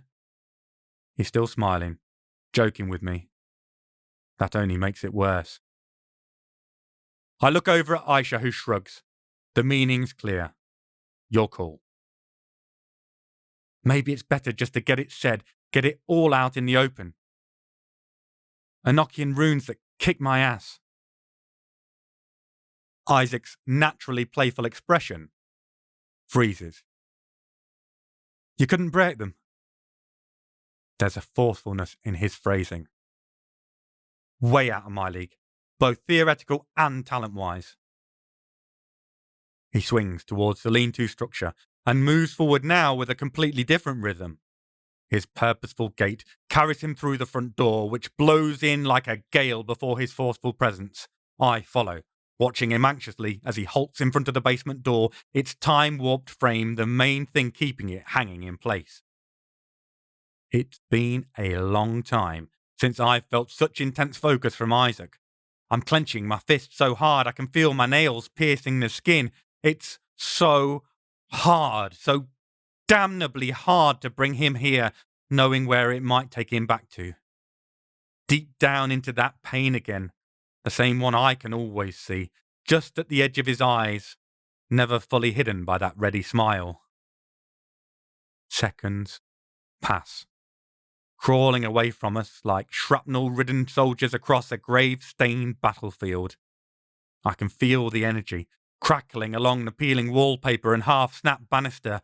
Then, suddenly, Isaac sits backwards hard, plumping down on his backside with neither thought nor care about the stains he's putting on his trousers or the bruises on his arse from the rock-hard flooring. I rush to his side, terrified it's some sort of ingenious trap triggered by his presence, a feedback loop when the angel met the Enochian runes. Seeing his face, I breathe easier again. His dazed expression is reminiscent of trench shell shock. His elbows rest on his knees as he rubs his hands across his face as though trying to ensure he isn't dreaming, or to force himself awake if he is. After a few moments, he raises his eyes to mine and pins me with a look that mingles astonishment with hope. "Those runes, Paul," he murmurs, his gaze locked onto mine. "Those runes are Jacob's. He's still alive." Chapter 6. Toulouse, 8th of March, present day. This still doesn't seem possible. Coming back from the dead is usually my party trick. As I clasp his forearm and half support, half swing him back to his feet, I don't really know how to feel. He's so full of the possibility that his brother might still be alive. He's not thinking about any of the rest of it yet. "Isaac, are you sure?" I ask gently. Isaac grips the bridge of his nose between his fingers, crease lines radiating spiral-like out from the pinch point as he presses his eyes closed. "Paul, you know Kabbalah is all about the power of words and especially names. Mastering the Enochian script, the language of the angels themselves. For me, this entire building is simply one enormous signature saying, Jacob and Nanael was here." I can see the moment Isaac remembers how I said I came across these runes, his excitement fading slightly, and it breaks my heart. That boyish joy slides away, concern deep in his eyes as he massages his knuckles. "How did you say you found these, lad?" He's worrying at his lip with his top teeth without even realising it, obviously replaying what I said, hoping he heard it wrong. "I've been a prisoner here for the last 3 days, Zach." Good God, I don't know how to say it without hurting him. There was a wizard, not Jack and Nan, a shit one, totally incapable of pulling this off. He tortured me till I managed to kill myself. "Then where is this wizard?" I can hear the slightly manic tone to Isaac's voice, the way he's looking wildly around as if I've got a shit wizard hidden under the stairs just waiting for the right dramatic moment to bring him out with a flourish. So I tell him. I tell him about us trailing him, the little information we got, the terrible curse he unleashed on himself when he tried to talk. By the time I get to the end, Isaac's shaking his head back and forth. "No," he says. Though I'm not sure if he's talking to himself or to me at this point. "No, it can't be them. Jack and Nan would never do that." "I agree." Trying really hard to keep my voice calm, to not let an edge of pleading penetrate. He needs to work through this all for himself. "So who did it?" "The curse? That could be anyone, but the wards?" He looks at the doorway again. "It must be them." I can hear the question there. I wonder if he can. He steeples his fingers, presses them to his chin. "Could it be forged? Could someone have made it look like an angelic working?" "No." He fixes Aisha and I with a stare so intense it makes my eyes water. "This is definitely the work of a Bene Elohim, even assuming someone could replicate the theoretical work Jack and I did to create these sorts of Enochian runes. You couldn't power them without an angel. Perhaps if someone could enslave Nanael and drain every bit of knowledge from Jacob before destroying him, then they might plausibly have been able to forge such an effort, but, frankly..." He releases the fingertip pressure and looks at me plainly. "If that were the case, Occam's razor suggests that we'd be facing a malevolent being of such unlimited power that we'd all already be enslaved or dead. Jacob wove this magic, or else something is simply toying with us, and our doom and complete destruction undoubtedly awaits. It's fair to say Isaac isn't being as upbeat as usual. Sadly, I can't disagree with him. Isaac told me what he and Jack had gone through to get Nith and Nan to share souls with them. Runes carved onto themselves, making golems out of their own flesh. Others tried to replicate it, students. No one succeeded, or survived it to make a second attempt. It seems to have been some freak alignment of their own exceptional levels of talent and their unsurpassable academic genius, along with the purity of their intent and souls, I suspect. After the first few deaths, they destroyed their research, determined not to be responsible for any more. The likelihood of anyone else replicating that is infinitely small. Well then, let's go with option 1 as the working assumption, shall we? I shift uneasily under his relentless gaze. With his bookish delight for curios and arcana, the tendency is to associate all the power in the relationship to Nithael. It is only in these rare moments, where his dander is forced to rise, that the weight of his drive and mental strength become plain as one of the chief powers behind the pairing. What can we do? I can study these runic entanglements and patiently work out how to deactivate them without... He pauses, and I can see the mental calculations expanding into multiple digits behind his expression. Destroying most of Toulouse to the west of the Garonne. You, he jabs his index at me, can go fetch me some pizza while I do all the grunt work yet again, lad. His attention peels away from me and slaps itself like an aggrieved band-aid onto the enchanted enigma. I sigh in relief at the dismissal, unable to shake the sensation of being pinned butterfly-like by his Victorian lepidopterist glare. I remember that craze well. People who decide the best way to celebrate natural beauty is by driving a fucking pin through its spine are not my idea of a good time. They still give me the creeps. Aisha and I trot over to Pizza Felix by Aren and order a varied selection of vegan pizzas before heading back. I've remained vegetarian as far as possible over the course of my drawn-out lifetime. Sometimes it was the choice between starving or getting my meat on. In those situations, I just accepted it as a necessary sin and avoided eye contact with the relative flocks or herds for a guilty few weeks after. Veganism is a more modern arrival in the West, particularly to the land of dried meats and duck parts that is the southwest of France. But I enjoy flirtations with it whenever I encounter it outside of Europe, and I take advantage of the option when presented. I array 2 cartons where Isaac can reach them, cardboard tops flipped open, as he continues to focus on the etheric fabric with laser-like attention. Aisha and I position ourselves outside the front, and, after a small cantrip to persuade passers-by to pay us no mind, conjure up some comfortable seating by hardening the air. This serves 2 purposes. First, it gives our legs a well-earned break. My muscles are still trying to get over the shock of not actually being dead anymore and are expressing their confusion in no uncertain terms. Second, it protects us from the seriously high chances of catching tetanus from the varied rusted implements secreted throughout the long grass. Could it really be Jacob, Sabi? Aisha amuses herself, stacking various discarded pieces of metal into an impressive Gundam knockoff with her talent. Torn beer can shards form wings, nails forming studding on the armour. The scrap drags itself into the shape of the gigantic mechs, although the rust rather undermines their credentials as fighting space robots. I can't imagine they'd be very aerodynamic. I hum and haw. I'd tell you it was impossible if that wasn't a surefire, guaranteed way of making sure Sod's Law throws super-powered evil Jacob into our lives faster than you can say, "Stop tempting fate, you massive dickhead." The tin can Gundam picks up a hubcap as a shield and strikes some suitably manga-style poses with it.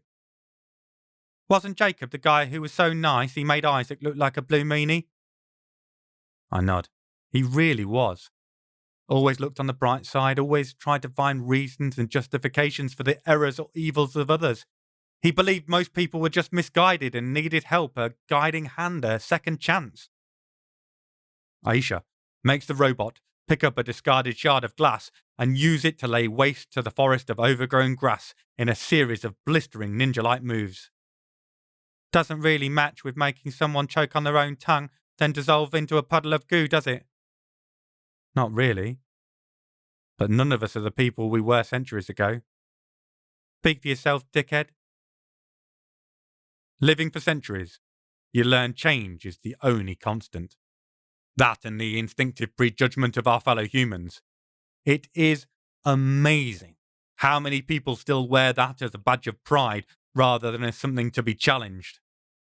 I enjoy challenging it, preferably with a big stick. Does the idea of Jacob going full-on murderous evil psychopath seem impossible to me? If I'm honest, no. Highly implausible, yes, but hundreds of years of people letting me down and an equal amount of time of me letting other people down, myself most of all, shows me it's not outside the realm of plausibility. I'm certainly no perfect anymore. Do you really not feel you've changed who you are over the years, Laguna? Maybe now's not the best time for these questions, but honestly, I'm feeling more than a touch lost. The possibility that Jacob's still alive is beyond huge. The possibility he's gone evil? It throws everything out of whack. I don't know how I'll get Isaac through it if it's true. Hell, I don't even know how it's possible if you're hosting an angel. Then again, they've always been above us, or at least believe themselves to be, as far as I can tell. Perhaps our petty limitations of morals aren't as important to them as I thought. Or perhaps they've changed too, after closing in on a millennium stuck on our plane of existence. Nope. Bored with making her tin pot robot run a training gauntlet, Aisha turns her talent to constructing a secondary Gundam ready to battle. Multitasking show-off. Not even... I don't want to say it, but I don't need to either. Aisha knows what I'm talking about. When I'm talking about. No, people have always been shit. First life, saved my town, got condemned as a demonic harlot for it. You don't save people because they're good. That'll only ever lead to disappointment. She looks up at me sharply, that intense, burning gaze fixing on me. Save people because you're good, even if you're a twat too. Her eyes flick back down to the temporary battle arena she's made in front of her. The original robot swings his glass shard sword in an elegant sweeping arc, decapitating the newcomer, who collapses into discarded rubble. Aisha wants me to look at that, the battlefield destruction she's wrought. She doesn't want me to look at her own clenched jaw muscles. I don't miss it, though.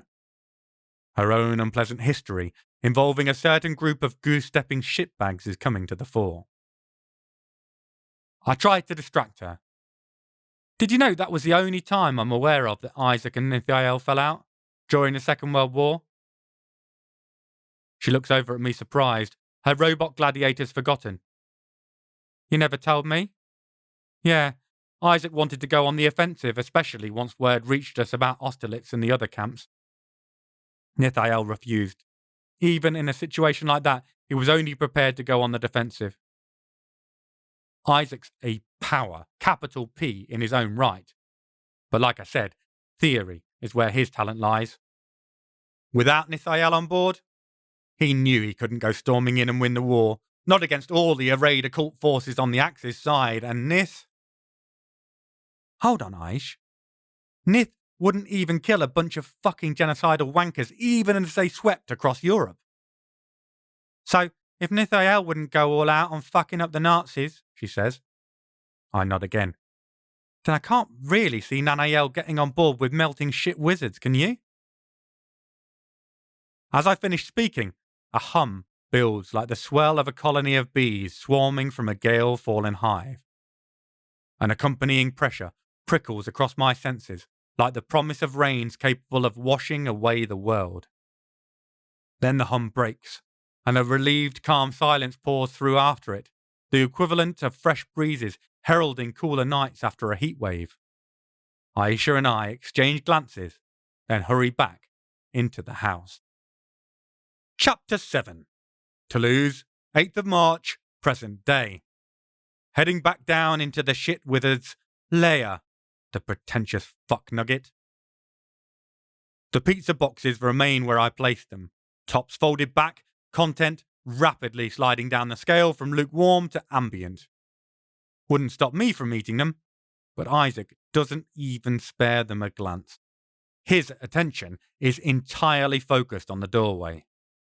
Guess the possibility of finding Jacob has blunted his appetite. I suspect what we'll find below isn't likely to bring it roaring back, so I close the boxes, then take point.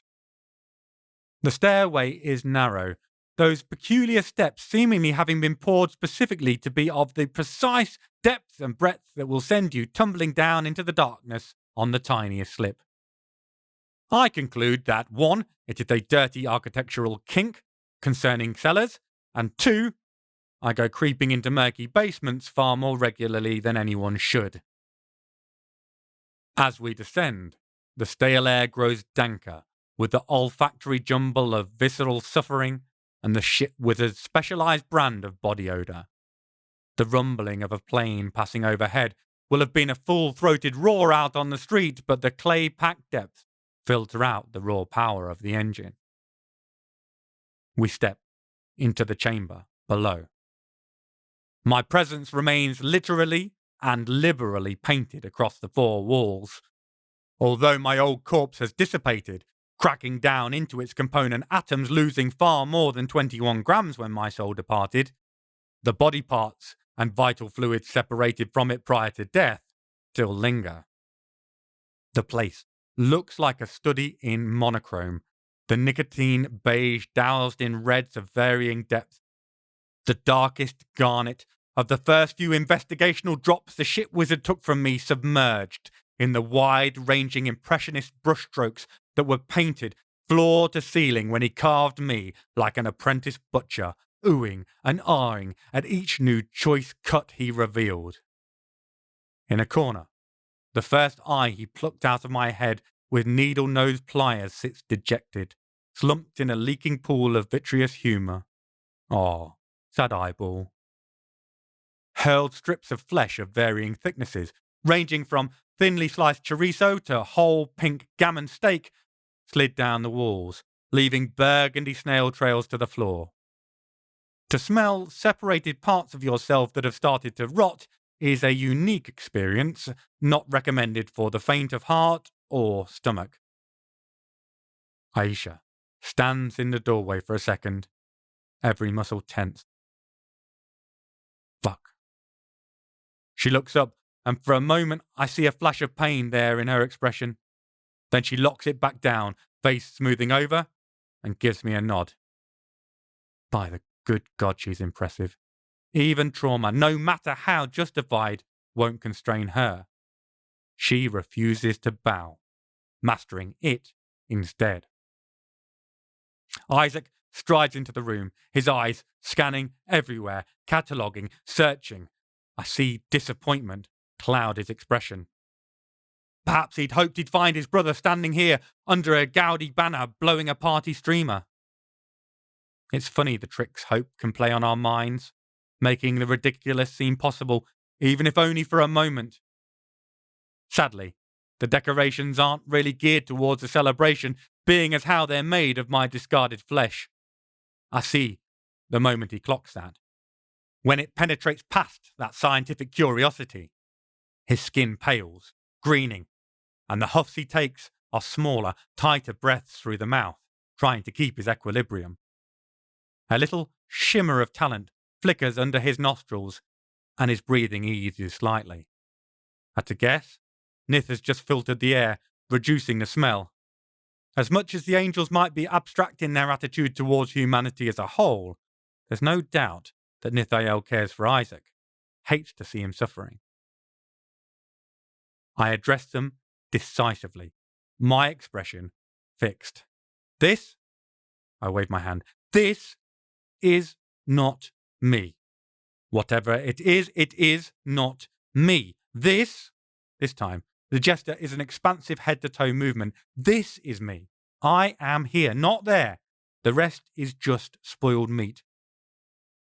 We find what there is to find, we get out and we cleanse this place with napalm if need be, but we need to know how these wards got here. My words aren't gentle, but my compatriots aren't wilting daisies. One doesn't approach a millennium without being mentally tough. It has the effect I wanted. Aisha didn't even need the words. She was already moving, pushing slabs of fat and fibrous muscle aside, searching. Isaac gives me a nod, straightening his back. He may not have regained his normal colour, but the green tinge is gone and he's back in analytic mode, examining the esoteric markings covering the surfaces, albeit more gingerly than Aisha in how he steps past the sticky puddles staining the floor. Anything of worth will be inside this room. This was the shit wizard's hidden sanctum and the only place carrying wards, whether his own or, inconceivably, Jacob's. We find the odd spell book, but most are meaningless junk, low grade and obfuscated. How he learnt anything is a credit to his persistence in the face of overwhelming crap. Missing are any texts on Enochian runes, Kabbalah's secret names, or anything that holds any sign of Jacob, where he is, whether he was here, or even if it really is him. We regroup in the middle, dejected and dispirited from our poking and prodding in this entirely awful place. There's nothing here, Paul. Isaac fiddles with a ring on his finger, unable to meet my eyes. He looks as close to broken as I've seen him in half a century. To have these last embers of hope fanned into a furnace only to have them royally pissed on is enough to cause his heart to crack almost audibly. We trudge back up the cold, rutted stairs. Isaac pulls me aside as Aisha storms ahead. How is she holding up? His brow furrows in concern. Bless him. The man is dealing with the sudden possible reappearance of his long-lost brother, including him having maybe gone to the dark side, and he still has the mental energy to worry about Aisha's well-being. I look up the stairway to make sure she is far enough ahead not to hear us. I think she's dealing as well as we can hope.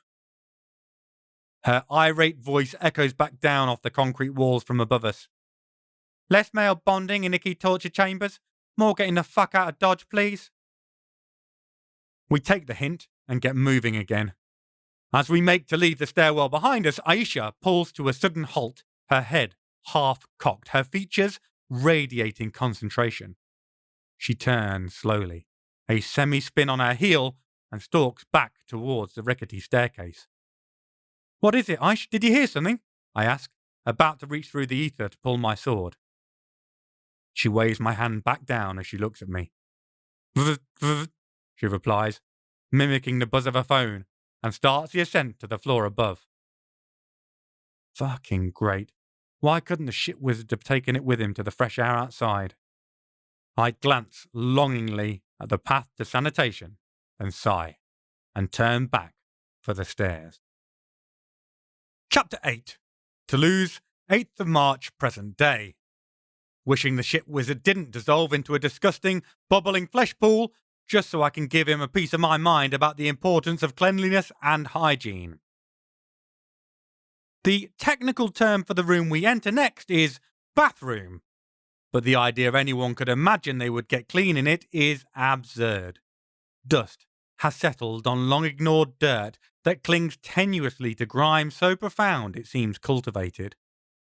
Rampant mould clusters in corners and peeks from between shattered tiles, having long since evicted any grout that was in residence. It is the filth equivalent of a West Side Story turf dance-off. I can almost understand his poor personal hygiene. The concept of standing naked in this rampant petri dish is, frankly, terrifying. Pink flecked droplets from a half-hearted post-torture cleanup form spatter patterns across the splashback and the vivid orange floor. Tiling fights to be visible underneath cast-off clothing and troubling stains. The discarded brown towel hanging over the side of the sink, a sensible choice of colour one suspects, was obviously used as a flannel to clean away the worst of the marks before the shit wizard left for the shops. Aisha turns to me, her lips puckered like she stuck lemon slices to her palate with a vinegar and gooseberry paste. Sword, she practically spits, her hand held out. Sorry, what? I replied, distracted, wondering why I'm fighting harder with my gag reflex in here than in a room coated liberally with my rotting insides. She thrusts her hand dagger-like, stabbing through the air towards the fuzzy, scum-stained towel. Sword, she repeats. Oh God, really? I'm going to need to coat it in litres of hand sanitizer to bear touching it ever again. I'll feel bad using it on even the worst of people knowing it's touched that. It'll taint everything it ever touches. Don't you want to find an old broom handle or something? I plead with her, giving her the full-on puppy dog eyes. Less moaning, more sword giving, she responds, her outstretched hand the God of the Old Testament demanding Abraham's sacrifice, but without the possibility of reprieve. Distaste clear, I pull my sword and pass it to her. She gingerly lifts the befouled fabric and dumps it unceremoniously onto the floor. Underneath is an older generation iPhone, a small screen crack meaning it's a miracle it still works at all. It displays a Bouygues network connection and has the symbol for one received message on the locked screen. I check and breathe a sigh of relief when I realise it's sufficiently recent to allow fingerprint locking. There's only one way to get access to the information stored inside it. I slow my breathing, calming myself as I close my eyes and enter my mind palace to relive my recent torture in slow motion. Not my preferred leisure activity for a Tuesday afternoon. It is impossible to live for 800 years and hold on to all your memories. The first time you realise you've lost something precious, that some inane fact booted the face of your first love or the smell of your mother's kitchen out of your brain, or that the memory just disintegrated under the weight of time. It's a blade to the heart. The loci method has been around in various forms since Grecian times, and you learn little in the world of Western magic without studying Greek and Roman texts. While I mainly use my mind palace to store my most treasured memories, I also tie it to recent memories, allowing me to hack my short-term storage. I transformed the room in question into a cinema room. There's little more comfortable or stylish than a home theatre setup, so I sit back in the faux leather recliner I included in its furnishing and replay my recent unwilling tenancy in the basement on the big screen. My host was nothing if not animated, insanity having driven him to ever higher extremes. I watch as he waves his hands in my direction, waiting for the right moment. When it aligns, I mentally pause and study the concentric designs of his fingerprint, rubbing and kneading my thumb as I do so. I feel the tip becoming plasticized, then like putty as I invest my talent, reshaping it and modelling a new print in the physical world. Normally, when I am inside someone else's wards, using my own talent would be exhausting. I'd need a good long lie down, a hearty meal, and a couple of cold pints to get myself back in the game. But the wards covering this house are shit, and outside of them is to lose. Talent isn't evenly distributed, and study only gets you so far. The three of us are top tier, the magical equivalents of the Duracell bunny. The shit wizard was more like half a mouldy lemon with an electrode stuck in it. But right now, it's like I'm not running off of my stored power.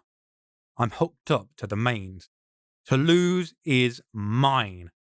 And inside my territory, I can pull off stuff like this all day long. Long story short, don't fuck with me inside the city boundaries. I mean, if you value your life expectancy, avoid fucking with me as a rule of thumb. Otherwise, I'm likely to snap yours off and shove it up your nostril. But that goes doubly so in Toulouse itself. My eyes open, and I put my thumb on the phone's scanner. The screen lights into existence, and I'm free to search out its secrets. It is a sparse and barren trove. The internet icon is either unused or cleaned out, and the only other applications are the phone's text and telephone icons.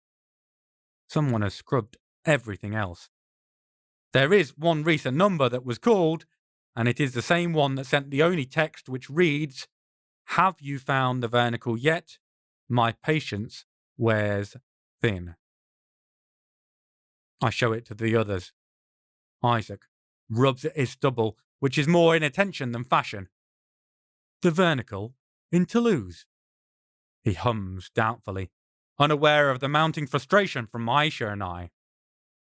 Aisha does a rolling motion with her hand. "Which is," she prompts, incredulous that it is necessary. Isaac coughs bashfully. "Sorry, I forget memorising relics isn't everyone's idea of a wild Saturday night, lass. The vernacle was the veil used by Saint Veronica to wipe Jesus' face as he walked to the cross. Attributed with many miraculous capabilities, healing the sick, instant absolution, restoring lost senses, it was even believed to raise the dead. Stored in the Vatican for the longest time, but lost in one of those seasonal ransackings that were all the rage around the 15th century. I think they have a copy still, but even they acknowledge it isn't the original nowadays. There are a couple of other imitations around, one in Vienna and one in Spain, that are believed to have properties in their own right, but most believe the original got burnt during the looting of the Vatican. So we now know, at least, how a dickhead like the incredible melting mage got such a runic upgrade with a kick-ass curse thrown in to sweeten the deal. He was a minion Shiticus, otherwise known as the common or garden lackey. No doubt, someone fed him enough knowledge to gain a little actual power, which would have been all that was required to get him to sign his soul away. I look again at the number we have on the phone. The question now is, do we ring his immediate superior and demand to speak to the manager? "The service was pretty awful, Paul." Aisha gives me that lip-twisting, fleeting grin that makes me pity the fool who messes with her. "I don't think a poor TripAdvisor score is going to cut the mustard, to be honest." I suck in a breath, pause, then hit redial. Chapter 9. Toulouse, 8th of March, present day. Ready to have serious words with a very naughty boy or girl. I'm like a souped-up, pissed-off Santa. The ringtone is the Morse code dash, standard for a French call, so at least we're dealing with someone in the same country. On the fourth elongated burr, the call connects. The moment of silence seems to be pregnant with possibilities, before a cracked, tremolo quaver speaks at last. "Did you find it then, boy?" I can tell I'm on the line with a man of advanced years, but the voice's distortion is solely caused by passing time. There is nothing comical nor kindly about it. Just coldness in the timbre, an arctic blast of intonation. This is not someone talking to a friend, or even an appreciated employee. The shit wizard wasn't an apprentice, but a despised flunky, a necessity, a means to an end, and nothing more. If he did, it got eaten up as part of his ice cube in an oven impression, I answer casually. Silence stretches thinly across the airwaves. When the speaker returns, his distaste amplifies immeasurably. "Do you think I will not protect the valuables I seek in crafting my own curse? We are not all such fools, Monsieur Bonhomme." The three of us exchange glances, unspoken questions passing between us. "You appear to have me at a disadvantage, monsieur," I fish, speculatively, with little expectation of success. "And I intend to keep you at one. Again, I am not a fool, and my patience for being treated as such is incredibly limited. I assume by your inventive description that the house's previous occupant is no longer living. I am not surprised at the lack of sadness or regret in his speech. It is a completed business transaction, and he has already turned the ledger to the next page. An annoyance, but not entirely unpredicted, your potential involvement. It leaves you in my debt, Paul. I'm not sure I agree with you, although I can't imagine the average shit wizard carries much of a market value these days anyhow. A rapid, heaving whistling echoes through the tinny speaker. It takes me a minute to realise it is his geriatric attempt at laughter. He was a shit wizard, wasn't he?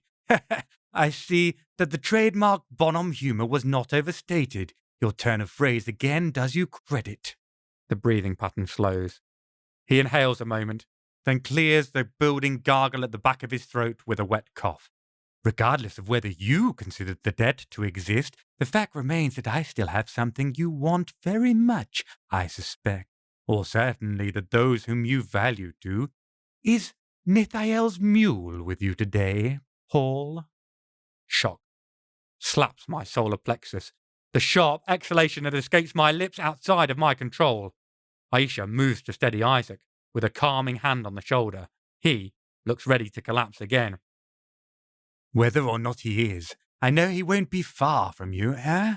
Such a pity, really. All that time he wasted searching, all those many heavy years so distant, so frustrated, could have just waited in his little lab, poking and prodding at the universe instead of searching for his long-lost brother. What wonders might he have discovered by now? Ha! A half-hack, half-cough carries its high moisture content to my ears. Or he might well have destroyed us all with his meddling. Maybe I've done us all a favour, boy? The surprise is wearing off, and anger is angling to replace it. I think I've a few years on you, boy, I hiss back. There is a reflective silence. Perhaps, Paul. For the first time in this lopsided conversation, I feel as though I've exposed a chink. My response has given him pause, at least.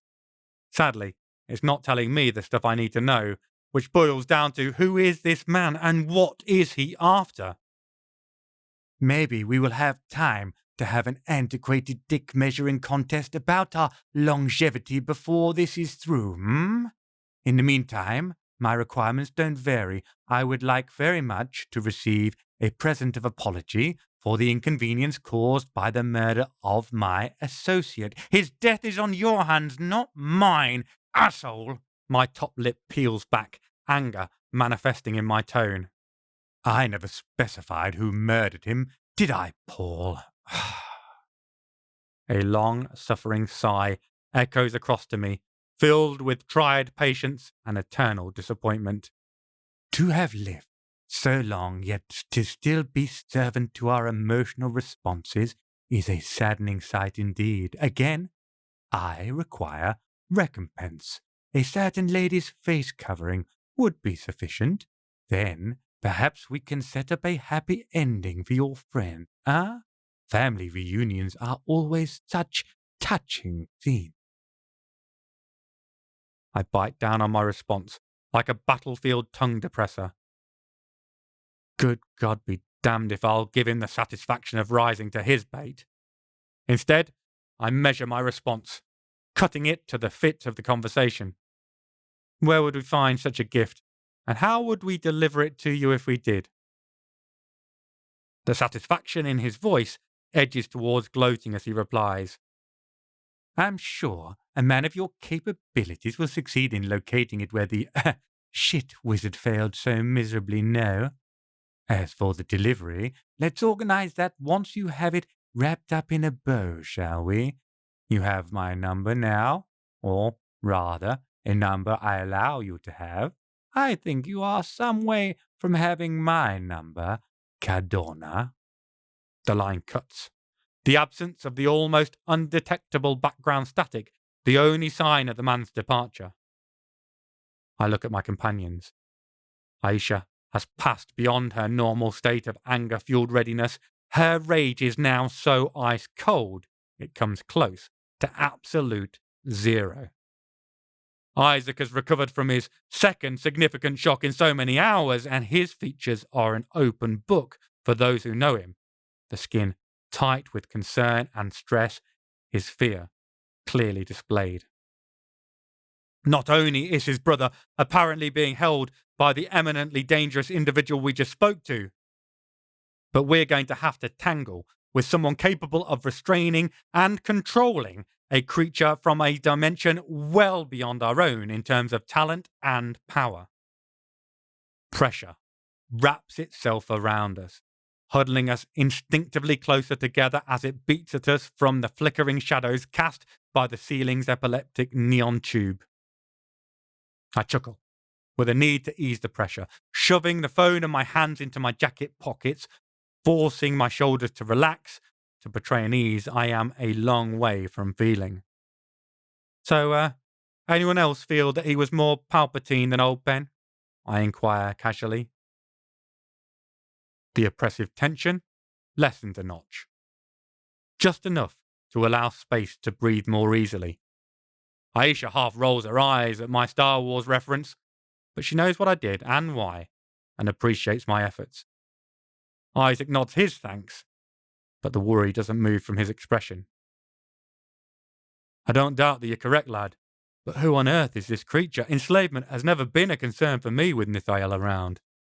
I've never met a force that could perform such a task. Hell, never heard of one in all my travels or time researching. Now we find not only has someone succeeded in something I'd have said was impossible, but knows all about us and is press-ganging us into service. This can't end well, Paul. Not any way I look at it. He unconsciously rubs at his temples with bent knuckles, though whether he is kneading away tension or trying to get his brain to work harder, I don't know. Now it is my turn to sigh. I don't doubt it of me, but it doesn't change the facts of the situation. Right now he has us over a barrel. You and I have gone gambling enough times to know there's only one thing to do when someone holds all the cards. Yes, I know, you cheat and normally drag me into some unfortunate altercation because of it. So how do we cheat in this situation? Isaac looks doubtfully at me, curving his eyebrow. I sigh again. I have no idea. We're going to have to wing it, try to get some ideas together as we go, find out who or what we're dealing with and what they truly want, whilst keeping them happy by searching for this bloody veil that they've insisted we get. That's as refined a plan of action as possible for now. Which is to say, about as developed as your self-preservation instinct, Aisha inserts, catching me off guard. That dry, deadpan style is a killer of a delivery, and I can't help but crack a genuine smile. I nod my thanks. She more than repaid my own efforts. So, accepting that we really need to refine the game plan as soon as possible, what's our first play? Isaac tugs absent-mindedly at his shirt sleeve, taking his time to think as he worries at a loose thread that has danced out of a buttonhole like a charmed cotton snake. I think I would be best suited playing to my forte. I'd suggest I head back to crack on with researching what magic might be capable of dominating an Elohim and find rumours of who could even conceivably wield that power. I'll dig in the books and reach out to anyone I can think of that might aid us in terms of information. Aisha looks grim and speaks with great reluctance. I don't see that we have much choice, Sabi. We need to speak to the same person who pointed you towards this hovel in the first place. We need to have a talk with Frank. Chapter 10. Foix, 10th of August, 1209. The sun is incessant, demanding. It strikes us about the exposed face where my black cowl cannot provide sufficient shade, and burns us where it can catch our skin. Our walk from Toulouse has been a matter of judging when we might make the best progress, and when a tactical retreat to either a leafy overhang or a friendly home is the best plan.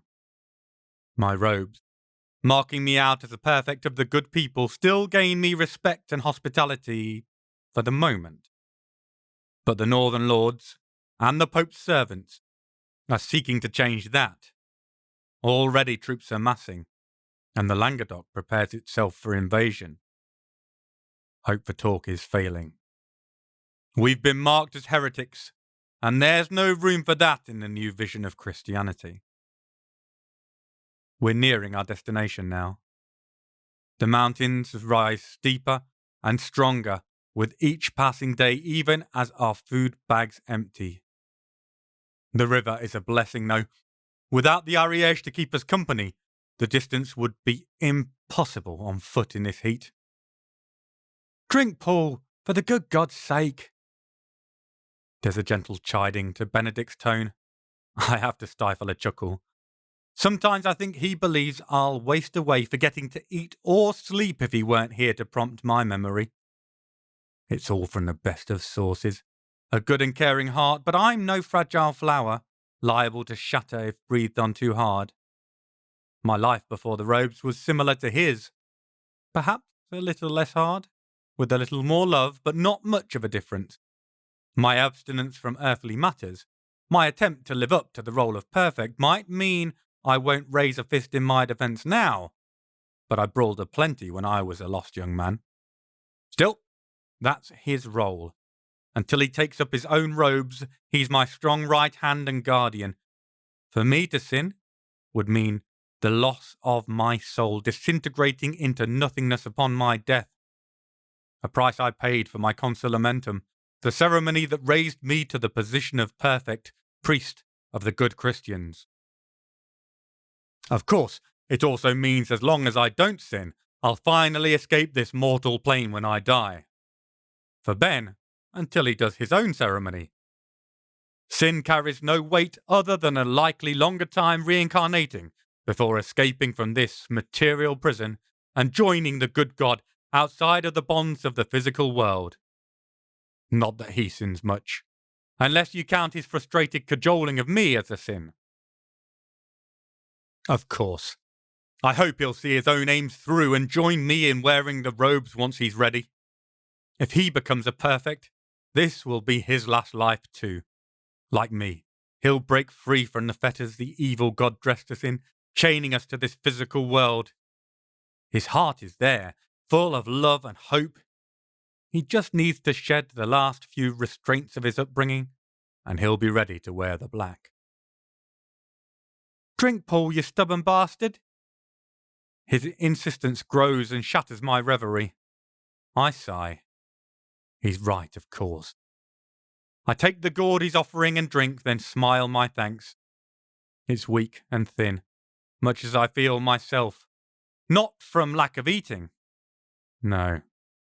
It's the weight of the burden we carry. Until it's safely in the vaults of Foix, I'll not rest easy. The Pope would love to get his hands on it. I don't doubt he's not the only one. My eyes aren't really on where I'm going, and my foot catches in one of the dust-concealed holes in the well-trodden path. With an effort, I check my stumble, stopping myself from sprawling across the road, but Ben's there immediately. His arm steadies me, his fingers strong, but with a tenderness to his grip, supporting me, keeping me from falling, always there to keep me upright, steadfast, a staunch friend. He looks at me hard, his eyes tracing my features, no doubt noting the lines the journey's wearing into my face, the bags like bruises under my eyes. His gaze lingers on those. We rest now. There's an insistent growl, the result of having to deal with my somewhat contrary resistance to his attempts at looking after me. He's right, of course, as usual. He gives me an arm to lean on. I'm not that old, only just gone 30. But it's true, the responsibility of our charge has meant I've not taken care of myself as well as I should in this blazing heat. I can feel the strength returning to my limbs when we get under the cover of the boughs overhanging the bank of the river. The gurgle of rushing water is a beautiful melody, and I take a moment to breathe it all in. These moments are precious. And it's so easy to rush from duty to demand and never appreciate them fully. My apologies, Ben. I turn another strengthened smile his way and see the delight light up his features. You were right as ever, my friend. You've no need to apologise ever to me. He slaps me lightly on the arm. I think he's still afraid I might keel over if he claps me too hard. His hand rests gently on my shoulder. Just be less bloody pig-headed and let me take care of you, for goodness sake. It's fair. You're here to keep that banditry away, not to be my nursemaid. Then stop acting like you need one, you daft sod. His returned grin softens the word, takes any sting away. He's only worried about me, and I know it really. A cough behind us breaks the moment of camaraderie. The sight of the person coughing sends shivers down my spine for reasons I can't explain. A young knight, broad-shouldered, armoured, and with a full red beard, stands up on the roadside some metres away where we descended the bank. His face is amiable, but his sword is drawn, and there's something in the way he stands, in his passive expression, in his eyes, where for a moment I think I see something flash far more claret than his hair. In that instant, there seems to be an elongation to his face, more muzzle than mouth. The next, it's back to normal, naught but a ruddy visage. But the disquiet remains. Looking over at Ben, I see his hand is wrapped around his sword's pommel, the unease in his expression, a reflection of that in the pit of my stomach. He steps forward, drawing the attention to him, the good God bless him. Greeting, stranger! He calls it out loud and clear, broadcasting his confidence, his lack of fear. Do you hail us? How may we help you? The man smiles, and for a second, I think I see incisors longer than a carving knife's blade. Again, it disappears so fast, I wonder if the heat is affecting me worse than I imagined. Well, a fine sight, a fine sight, he shouts back, and starts to slowly advance down the slope. Ben's sword clicks free. Not drawn yet, but ready to be liberated at a moment's notice. Again, sir? Ben's tone is polite, but insistent. Redded. I must ask what your business is with us. A good man. A perfect, no less, out on the roads in these troubled times with, and by no means do I intend offence, only one such as you to guard him. He spreads his hands, a peaceful gesture, and unmined by the presence of 3 feet of steel in the right one. Why, to offer my aid in assuring your safe conduct of foi. He's getting closer, slowly, and every step he takes towards us, my dread increases. Whoever this man is, my instincts are screaming at me to not trust him, to flee him if we can. The good God gave me them for a reason. I think I'll do well to pay them full mind. Before I can refuse, Ben raises an excellent point. And what's in it for you? Why, nothing much. Perhaps to alleviate your load a little. Whatever you carry in that battered old knapsack'll do. He points with his sword straight at our treasure. My blood chills to ice. How does he know?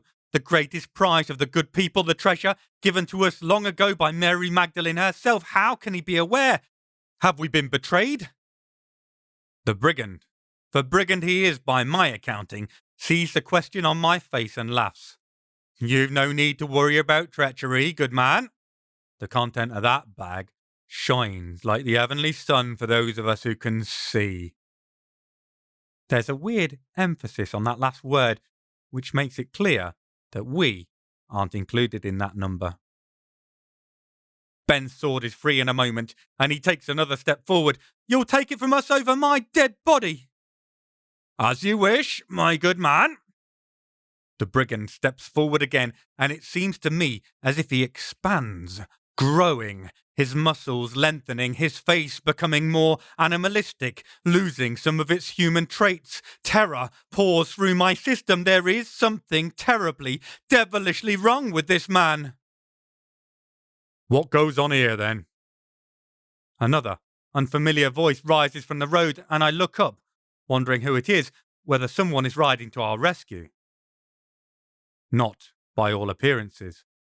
The man wears a simple brown tunic, his hair clipped short, a Star of David hanging on a pendant. He has a warm face, handsome, with a scholarly air. A rabbi, by all accounts, come to act as a good Samaritan in our hour of need. The man's face fades back to fully human.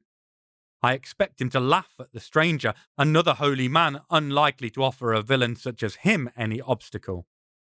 Instead, he turns a sneer, as bestial as his face looked a moment previous, on the newcomer. What want of you of knowing my business, Jew? His words are angry, full of promised violence. The rabbi doesn't blink. Only to see all is well for another seeker of truth. I hope you are not bothering them, Wolf. The man snarls, fully snarls, like a caged beast brimming with rage, and steps towards the interloper. My fear rising, I'm about to prompt Ben to intercede, to act, and save our would-be do-gooder. But the rabbi simply raises a peaceful hand and says one word to the devilish bandit. Look. Again, there's that same strange pronunciation, the emphasis on the word as when the other said see. Whatever it is, the thief stops for a moment. I get the impression he is inspecting the rabbi, though in a way different from how I would. It's impossible to explain how, or how I know, but I feel sure of it. Whatever he sees changes everything. The brigand shrinks in on himself, and a whimper, low and long, comes from him like a keen of a wild beast over a dead mate. He backs up, his head lowered. Time to be on your way, wouldn't you think? The rabbi's voice is calm, placid, but there's a force behind it, a force the man responds to. Not with words, no.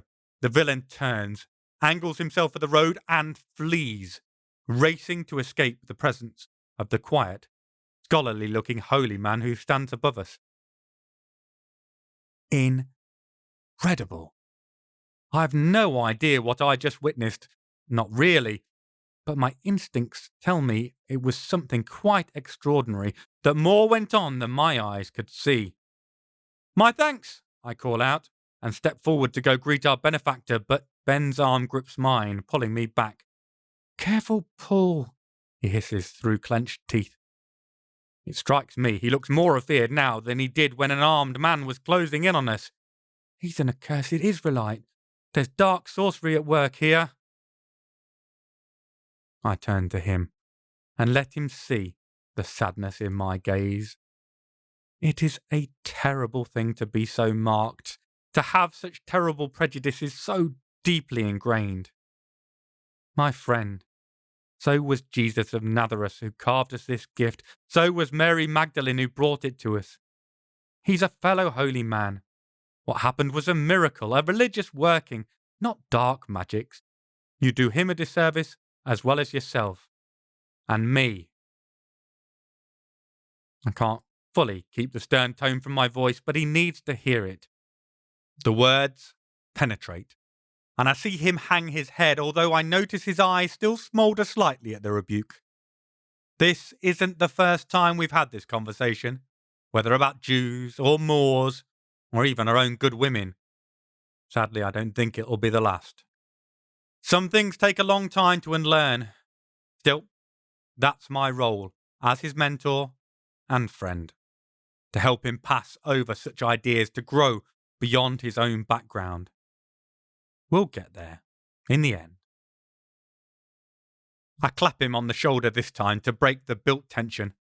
Hopefully, that's enough to stop him from stewing too much on his guilt and bad feelings while I go speak to our benefactor. Well met.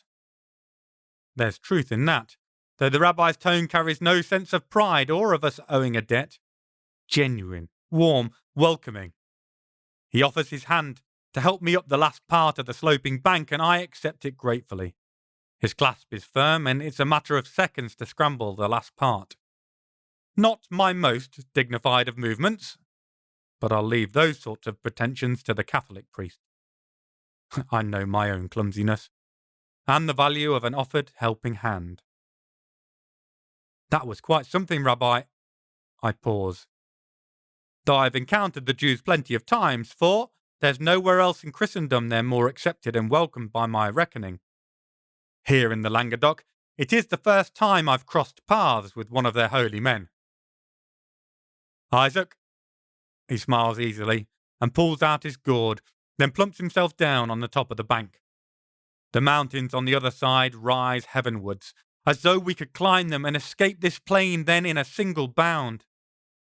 Only the view of Ben, kicking stones at the water's edge, mars the view slightly. I sigh and let that one go, sitting myself next to this Rabbi Isaac. There'll be time for soothing his temper later on. Well, Rabbi Isaac, that was some strange occurrences. Upon my troth, I'd say you came at just the right moment. I let my gratitude fill my voice, let him know how much I appreciate his involvement. A pleasure, good man. So, he recognises my own robes. No surprise. Despite what the local priests might believe, we perfects are still the main holy order in this region. At least in terms of who the common men and women turn to and trust in. I lower my voice. What was that, sir? It seemed to me, for a moment, as though he changed, and why did he fear you so? Whilst I don't doubt your capacity to take care of yourself, I cannot understand the danger he saw in you. He saw not in myself and Benedict. Not least considering we, or Ben at least, are armed and you are not. Isaac looks across at me, studying me carefully. So, you saw that, did you? He pauses. Do you know, good man, I do not know your name either. Paul. I offer my hand once more and we shake again. He merits it. Well, Paul, there are stranger things in this world than even those of us who serve God's people might at first believe. Some are gifted, or cursed according to others, with the ability to see. Again, that strange emphasis. For those who can, what you carry draws both the eye and the desire. My alarm rises. Is Ben right? Is this strange rabbi after our treasure? Isaac sees my reaction and chuckles, spreading his hands open and empty, waving me to calm. Relax, Paul the Perfect. I'm not after your artifact, whatever it is. I'm simply warning you it might leave you open to risk. Have you much farther to go? I shake my head. Only to the keep at Foix. Once we're there, it'll be a simple matter of passing it off to Lord Raymond. He's a loyal friend to the good people. His sister, Esclamond, is a perfect after all. I see doubt in Isaac's eyes. Forgive me, but I am not sure any mortal can provide true security for such as you carry. My wariness is back. Still, so have I been charged, and so I shall do. He shrugs, spreading his hands again. You must do as you feel right. His eyes narrow, a thought clearly striking him. Tell me something, good man. How important is it to you protecting your charge? My indignance rises. Why, it's on my honour. I will happily trade my life for its safety.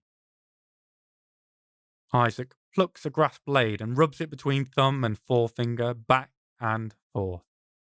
Will you be staying to guard it? For as long as my duties allow, aye. There's trouble brewing. Storm clouds on the horizon. Eventually I'll need to return to my people. If I could give you a gift to allow you better to identify potential threats, would that interest you? Now, it is intrigue that rises up. What sort of gift? And why do I feel like there's a hidden addendum to this offer? He grins and chuckles, slightly abashed.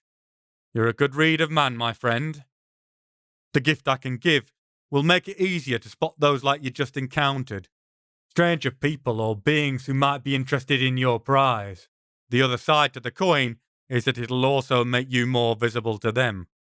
Once you leave your post at Foire, the likelihood of you encountering the strange and supernal will increase. We are all flawed creatures. I return his amiable smile, and the good God knows curiosity is one of my worst. I'll take your gift, Rabbi.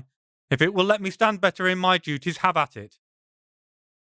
The Rabbi places his hand on my forehead and closes his eyes. He mutters something, words with strange syllables, harsher and more guttural than I'm used to. A warmth spreads from our contact, passing through my body, and for a moment he seems radiant, surrounded by a white illumination, as when a sunbeam strikes through a cloud, lighting up the edges.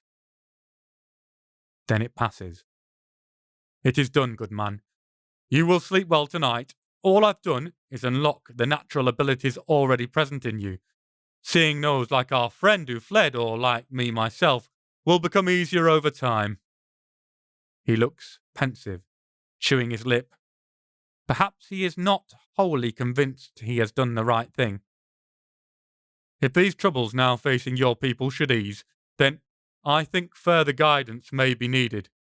In that case, come to Montpellier. Seek me out among the Hashmeh province, the elder council of the Jewish community. I'll be there to aid you, should you need. I smile, nod, and offer my thanks.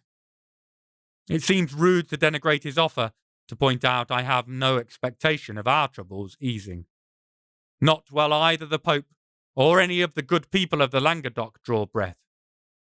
We exchange a few last pleasantries, then he stands, dusting the pollen off his robe, and bids us farewell. We too set off once more, heading for the chateau at Foire and the hopes of safety. Ben is quiet along the route, perhaps ruminating on his own conduct, perhaps mortified by mine. My mind is elsewhere. I cannot help but wonder how long anywhere, even the mountainous bastions such as Foire, will be safe for those like me who wear the black robes of the good people. Chapter 11. Toulouse, 8th of March, present day. Still reeling and not relishing our next course of action in the slightest. It is a terse parting, as Isaac climbs into his Citroën and, after persuasive coaxing involving everything short of beating it with a fallen tree branch to get it moving, pulls away. I dump my jacket in Aisha's Alpine, then shut the door as I stand beside it. The cooler March morning that greeted me as I staggered from the morgue like a Friday night drunk tank candidate is giving way, the breaching sunlight growing in confidence. Warmth radiating from the buildings and pavement only augments the effect.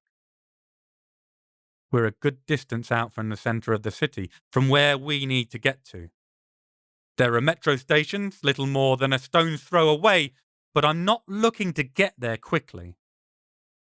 Hell, I don't want to get there at all, but when I see Frank, I want to be ready. And if that's going to be the case, I need to move. Movement is essential, and not just in the if you don't, your joints will rust up and you probably won't be able to get out of bed anymore, especially if you eat that third helping of creme brulee sense. It ties us to our surroundings, anchors us in the here and now.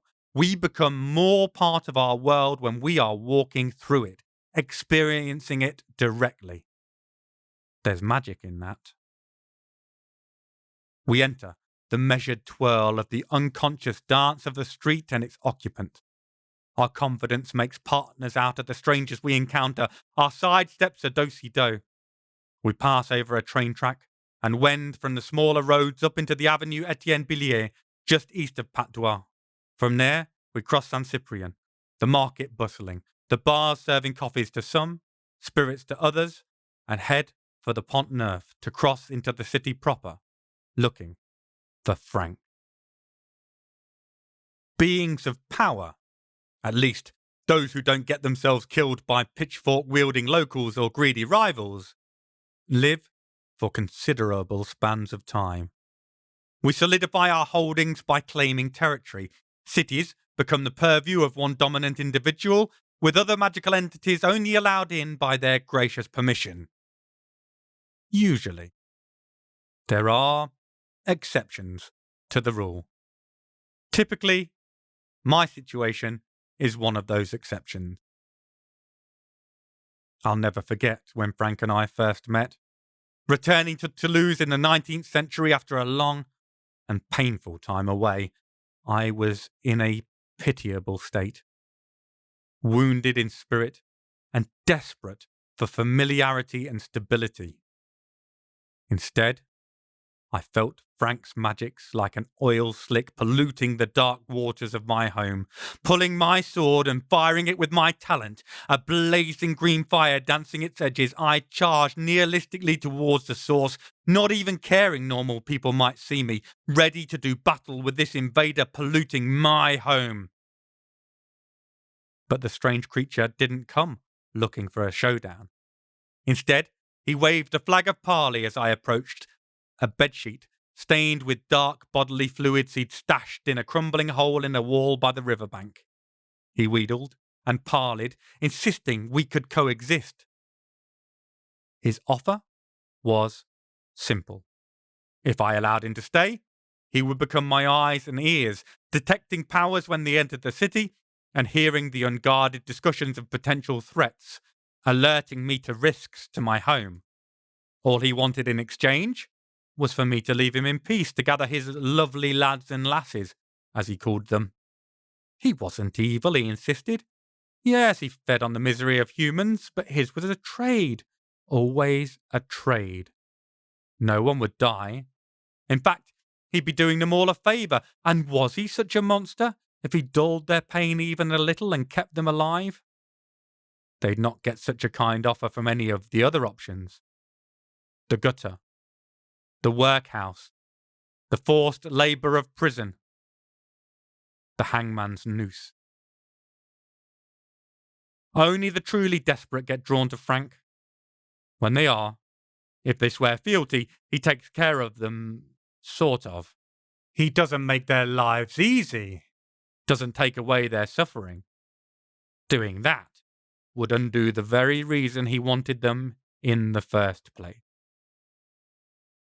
When the cold bites like piranha teeth, it will still feel like the flesh is stripping from their bones. When their heroin is cut with too much rat poison or, more ironically, is too pure compared to their usual supply, it'll still feel like a raging fire consuming their veins, boiling them from the inside out. But they won't die from hypothermia or overdosing. They'll always scrounge up enough food to survive, though it might differ from the things they once were prepared to put into their belly. They'll learn to live with that constant companion of a hollow emptiness that is kept just a notch above terminal. And Frank? Frank feeds off that misery. It's sustenance for him. That's the trade.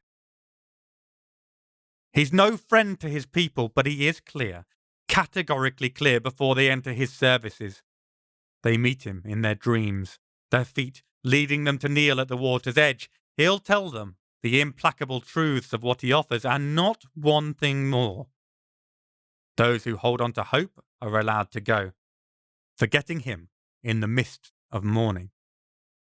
But they are few and far between. I don't like him or trust him. But we struck a deal, and I'll not be the one to break it, not without good justification. So ours is an uneasy truce, leaving us sharing the city sprawl. Shared meaning we don't try to kill each other. Although honestly, it's still my first inclination every time I see him, or think of him, or remember he exists. be in awe of my willpower and self-restraint. Nonetheless, we're both still standing, as is Toulouse. So that is a win, all things considered. Who'd emerge victorious if we tried to kill each other is far from certain, so I've accepted uneasy cohabitation as the best option. When we pass onto the downslope towards Esquirol and Toulouse proper, I start looking out more actively for Frank's people. Walking the streets of Toulouse like this, attuning to the city's pitch and key, then marking it as mine like the filthy old dog I am, is a necessity to protect it and its people, a sigil marked in long shank strides. It also brings me into sync with the undercurrent of the city, both light and dark. I'll be able to find Frank by using myself as a dowsing rod. Of course, that means I need to sink into it, submerge myself into that syncopated heartbeat of the city just under the surface, made of footfalls and market cries, of pigeon chitters and the swelling murmurs of individuals subsumed in the crowd. I'm looking, but I'm also being, joining with the city, so it draws my attention into the loop of Toulouse. In theory, it makes me vulnerable. While my attention is all there, very little of it is here, where I am, this physical body walking the streets. My attention's too diffuse, my state almost trance-like. Of course, I'm not in the least bit concerned. Anyone attacking me will commit suicide by Aisha. Messy way to go. A couple of potential candidates stand on the southern corner of the bridge, half pints in plastic cups from Le Filachard bar. They could well be his. She's young, only just out of her teens if she is even that old. One side of her head is shaved. Lime green filaments of her mohawk she didn't take time to style drape over the stubble. Parts are still rigid from a previous fix-up with soap. Other parts lounge across her head. Screamo and metal band fabric patches dot her leather jacket. I'm willing to bet she's not listened to most of them. Her style mixes punk and emo, holes torn in stockings under frayed jean shorts, her stomping boots, Doc Martin knockoffs. Still, the closer I get, the more I realise she isn't Frank's. Not yet, anyway. There is too much artfulness in the combination, too much precision and attention in the looping black lines of mascara tracing out from her eyes, the vestiges of hair stiffener, more likely shop-bought product than coarse soap. She's not desperate. Not yet. She's only recently stepped outside of the world most exist in, outside warm houses and second chances. Given time, odds are good she'll go to him. Once the itching need kicks in, once the doss houses give way to cold alleyways, then she might go seeking his blessing. For now, she remains an outsider. Her companion looks a more likely bet. By my reckoning, he appears older, perhaps as much as a decade, but the wear and tear effect of life on the streets means it could be half of that. There's no posturing to him. Brown nicotine stains paint his lopsided grin and trace the swirls of his fingertips as he pulls on a prison-thin roll-up. His lived-in face matches an outfit that has likely come from the thrift shops off Capitol, selling clothes by the kilo. Life has torn through the knees of his jeans, not the fashion-seeking scissors of a trend's demands. The dirt marks on his dead Kennedy's t-shirt are a map, calling cards of squats he's visited for shelter, or a safe space to get high. His hair is cropped short, lank brown strands hacked off by scissors wielded without sufficient skill or attention. The couple top up their goblets from a can pulled from the faded khaki army bag at his feet. The longer I look, the surer I am that he is Frank's. To find Frank, I need to talk to him through one of his people. He doesn't trust me any more than I trust him. Wise monster. But the girl isn't claimed by him. Not yet. Perhaps her rebellious phase will pass. She can still choose another life path. If I expose her to Frank, I'll be making that choice for her. There'll be no turning back. There's plenty of Frank's people in the city. No need to take the risk. I dismissed them and continued to let my feet lead me down towards Esquirol. Our dance partners increase in number as the bustle builds by the cross point of the metro station. Southward lies Calm, a collection of street food locales pitching themselves shamelessly as clientele flows past towards the bars and restaurants surrounding the parking lot. To the north, the central ditch of the cobbles is an arrow pointing upwards towards the capital. A mixture of known brands, independent boutiques and shop-based hustlers adorn both flanks and the adjacent side roads. As the shop windows enlarge, displaying haute couture offerings, I turn north, towards the Place Saint-Georges. The middle-class kids, protected by money's influence, swing off the wooden ribcage of the dragon-shaped playground, without a care in the world. Approaching the roundabout surrounding the Jardin Pierre Goudouli, I see another of Frank's chosen. A man, only just more than a boy, sits huddled in a corner, crushing his hunched-up body back into the elegant brickwork he's leaning on. He's almost naked, his dirty grey boxers the only thing providing him any decency. His body vibrates as he shivers, his eyes on a discarded coffee cup sitting at his feet. He stares at it, zoned out, acknowledging no one and nothing except his own misery. I approach the beggar and drop €1 into the cup. As I do, I push a small tendril of talent into him, letting it tap against the magic that binds him to Frank like knocking on the door. When the boy's head shoots up, his eyes are white eggshells in an utterly vacant face. "Back again, my little lordling. 'Tis an honouring so soon and suddenly upon my oath." The voice has the cold, cracked pitch of the youth in front of me, but the cadence, the structuring, all Frank's. One detail of the deal he strikes with his people: they serve him. Always. If he needs to see from their eyes, to speak from their mouth, there's no choice for them in the matter. I don't even try to keep the distaste out of my voice. Frank, I've neither time nor patience for pleasantries. We need to speak in person, now. I don't feel the need to sugar my words. Dealing with Frank is a necessary evil, not a pleasure. It brings me down to earth, hard, and I have neither the energy nor the inclination to engage in banter. "Ah, my boyo, then you'll be needing to come to me, will it not now be? The little fishy walkers get themselves all edged up if I climb out by their busy spaces. Not good for the peace, my little lord, is it? Not good for our dealeries and agreementings all finery signed and filigreed." The smile that splits the boy's face looks neither genuine nor entirely human. I suppress a shudder. "Where can I find you then, Frank?"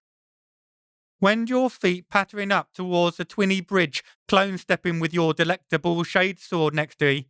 Clamber the handhelds down to my riverside promenaderings, and under the eaves amidst the droppings, I'll be with you in a jiffy shimmy, good manling." The head shakes, an unnaturally rapid side-to-side movement, covering multiple back and forths inside a single second, blurring the features. Then the young street kid is back, dropping his gaze downwards to fixate once more on his feet as the shivering starts up again. Dropping a €10 note into his cup before leaving, there's pity and anger mixing up inside. I saw the track marks on his inner arm. I know where that money will go. Some people justify not giving money to street folk by stating how they'll only spend it on drugs or booze. That displays only their own poorly absent humanity rather than that of the likes of the poor sod in front of me. I spent a year inside an opium den at the turn of the 18th century when misery had made a mess of me again, lost in the loving embrace of the poppy until the den owner slit my wretched throat without a thought or care. Dirty deeds, done dirt cheap. Being murdered saved me. I skipped the misery of physical addiction. Even so, the mental suffering was intense and only stressed the grief responsible for me being there in the first place. Still, I could escape to a new body, to money stowed and property accrued, to rebuild myself and reclaim my place. For most people, once the streets take you, whether you are Franks or not, they sever you from society's connections. You become isolated, hopeless, and helpless. I can understand the need to escape, to blank out that destitute monotony of suffering defining your every waking moment. I don't think it requires much empathy, nor the need to endure the excesses of addiction, to sympathise with those in that situation and realise our choices might not look very different in similar circumstances. Aisha looks at me. Her eyes are ablaze over the sight of the kid being ridden like a lower by Frank. She's made her opinions about his presence in Toulouse very clear. I think she probably saw elements of her own suffering in that of the poor wretch too. I only really know the bare bones of her story. But there are some things she cannot stand. The exploitation of the vulnerable, as she sees it, is not to be tolerated. It was a long time after our return to Toulouse from La Rochelle before I told her about Frank. We then had many long, heated discussions, followed by solemn promises extracted before I allowed her to come with me to meet him. I've always held on to the bigger picture of the damage a clash between us would cause and the lives of those unaware of our world, undeserving of being caught in our battles. Aisha is more of the, if the shoe fits, use it to kick him in the nuts school of thinking. She maintains that wrong is wrong. And beyond any doubt, beyond any possible question, Frank is most definitely wrong. Chapter 12. Toulouse, 8th of March, present day. Already regretting this before even having properly started. I suspect this may be a metaphor for how life herself must have felt when we crawled out of the oceans. We cut back across Capital and down the Rue Léon-Gambetta towards the Quai de la Dorade. We keep to elevated pathways. University students fill the green spaces of the dry dock below, alongside others of similar ages, socialising over cans of beer and cider bought from the corner grocery store. The boozy order of the day is cheap and strong, like prom date aftershave. I spot the couple from Pont-Neuf earlier. They are now entrenched in a conveniently isolated corner with some similarly dressed individuals with a bastard mongrel dog belonging to their new friends frolicking around their feet. As we walk along the raised quay heading towards the Place Saint-Pierre, my gaze meets the boyfriend's. His eyes flash white, a grin distending unnaturally as he blows me a kiss, then clicks back to normal. His girlfriend, noticing the gesture, if not the transmutation, looks over her shoulder, searching for who he saw. Her eyes settle on Aisha, and she scowls, her body language closing inwards in a way painfully reminiscent of the beggar boy we spoke to Frank through. The jealousy is clear, but she isn't about to challenge him on who the stunning North African woman is. She isn't prepared to open that can of worms. Her desperate need for his approval painfully clear. Insecurity is a bitch.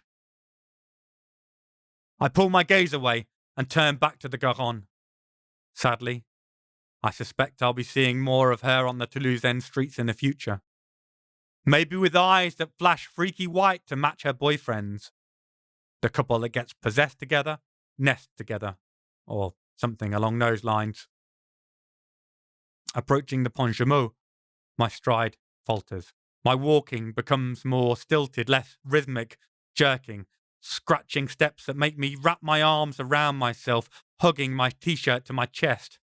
My head drops, and my shoulders hunch. In my mind, I am back in the opiate haze. Or back for the first time after in a new body, but with my same old fucked up mind screaming for the poppy's release all over again. The need for escape, for temporary oblivion, the need to flee the here and now. I shudder, and the motion becomes a feedback loop, amplifying itself as we walk until my teeth are chattering so hard in my head it feels like someone has wired my jaw to a jackhammer. Aisha studies me throughout. She knows when I reach my most pitiable state and lays her hand on my shoulder. We're here, Sabi. You can come back now. I drop the city sigil magic I've been laying out since we set out from the ship wizard's old abode. Sympathetic magic, woven through the streets to bring me to Frank, means working myself into the same state as one of his people. The memories are still plenty fresh of how that feels. Lucky me. Looks like it's turned out to be unnecessary, because Frank's been honest with us as to where he is. Doesn't mean I trust the slimy fishfucker. I'm still far from sure he hasn't betrayed me, setting me up by directing my attention towards that petri dish of a house. I'll trust my magic over his word every day of the week. The curving height of the wall creates the illusion of being right next to the swirling waters. I look over the edge, give the lie to that. Rungs lead downwards like giant staples buried into the concrete. I swing a leg over and clamber down to the real bank of the river. A small abandoned path overgrown with brambles and strewn with glass shards from long dropped bottles keeps its more modern, more commonly used walkway companion up above company. Light dreams overhead, hitting the Pont Jumeau's metal frame. It forms a shadow bridge, extending from the opposite bank almost to our feet, a pathway for dark business and nighttime dealings that translocate into early morning. Where it touches our side of the bank, a large, pale hand, covered in tight black curling hair, reaches up out of the water towards us. Another appears, perpendicular to the water's edge, along with an arm as thick as my leg. A black coat swaddles it, an elbow the same translucent white as the hand, poking through the frayed fabric. Then Frank heaves himself out of the water to stand before us. Frank is powerful, in all senses of the word. He's also ugly as sin, inside and out. He towers over me, well over 2 meters tall and equally broad. His black Cordovan hat is battered, its brim only allowing a peek of the thin white band circling its cake-like crown. Knot-tangled locks stream out wildly underneath. His coat billows. A badly patched tent of black reaching to knees the size of hydrant bonnets. Just as worn out are his trousers. Black boots poke from the ragged hems. Nondescript except for their bulk, which seems to demand their accustomed job. He is easily a size 20 if I had to take part in some weird guess the size of the monster's feet competition. His face is swollen and bulbous, his nose a stained wreck cratered with acne scars. His ruined proboscis and bushy eyebrows seem to have come to some sort of arrangement, teaming up to hide his eyes, at least partially.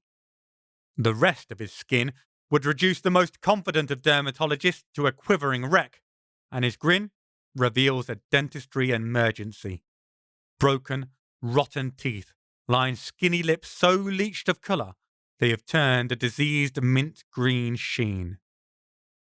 There is something of that shade to his colour generally, the same one fish gain by living far below depth frequented by man, where the sun's touch dies away, and pigmentation is an unnecessary eccentricity. I often feel like he is kin to those creatures, ancient, and with no love for those who live in the light. He is of the shadows and the hidden depth. Then there is his power. For those who are talented, looking at Frank, even without looking, will reveal snatches of the creature behind the veil, a momentary view of a nightmare manufactured in the corner of their eye by an overactive imagination. Briefly, the broken teeth will sharpen to point. The hairy hands will become more like furred scales, and vague webbing will snatch at one's attention as he gestures. The cloak's wafting movements aren't in sync with the air currents, seemingly suspended, floating around him. His hair moves similarly, and those knots in the tangled mass appear for an instant more like air sacs embedded in waving kelp strands than unkempt hair. The eggshell eyes are the same ones that pop into the faces of those he possesses, but he isn't blind. He just thinks things like ambient light and pupils are unnecessary luxuries, I guess. Aisha and I have discussed Frank's origins many times. General consensus is he must be the offspring of a troll and a naiad. Contemplating the logistics of such a coupling makes me want to hit myself repeatedly in the eyes with a clawhammer. I wonder how much of a role love, or even consent, played in that particular coupling. Little would be my guess, based on his personality and preferences. Isaac believes Frank to be a naiad that is a relative of the Morioch, or the Kelpie, as they're known throughout the Gaelic world. I've not seen him in equine shape or in any guise other than the one standing in front of me. I don't believe he has revealed even half his secrets during the time I've known him, so anything is possible. It isn't like we head to the pub to sink a few pints together. We only meet up when I have no other choice. Frank leers down at us, his broken teeth nauseatingly stained columns standing out against the blackness of his gullet. Well met, pretty man. The swordling too, though I think I sense mistastings of my aroma, yes? Did the midge wing sting harder than your mightiness was expecting then, lordling? I swear, there's a gleam in his eye, but Frank has his own particular and very annoying turn of phrases. There isn't enough there for me to be sure he betrayed me. Aisha clearly doesn't feel the same way. In a swift movement, she pulls her longest knife and within an eye blink has it pressed against the creature's throat. I draw my sword an instant later, crackling green talon edging wrapping round the razor-sharp blade. Frank expands. Trickles of power cracking through his disguise before threatening to flood out, a hammer blow of an aura all around him as a huge cutlass springs to his hand. It is rust-stained, as though it has slept at the bottom of the sea in a sunken pirate ship for eons untold. The monster underneath peeks through properly. A creature that will send most screaming and weeping to the asylum, their minds shredded by the sight. Is it today, then, my beloveds, is it? The day when we're trialling and testing the breaking of compacts expanding, eh? Will we make our blaze to sing their carols, little endless one, and see what trial of lying they can bring? Honourless it makes you, but I'll stand true for, and open-paged if this is the moment in which we slip ourselves into, eh? What insult is your doings to honesty me, ill-wounded by such active disgustings? Poor I, is it not? Aisha doesn't blink throughout this, action readied, but my eyes are on the blade. It radiates power like a suddenly uncloaked lantern in the pitch black of a starless night.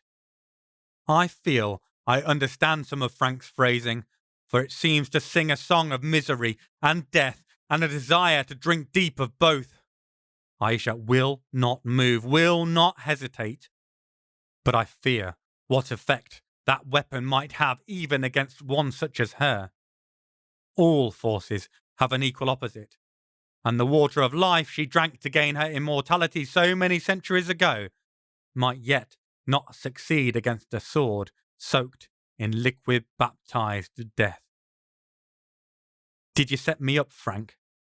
I ask, direct and to the point. There is a slight widening of those full moon globes, not much, but enough for me to know. It wasn't him.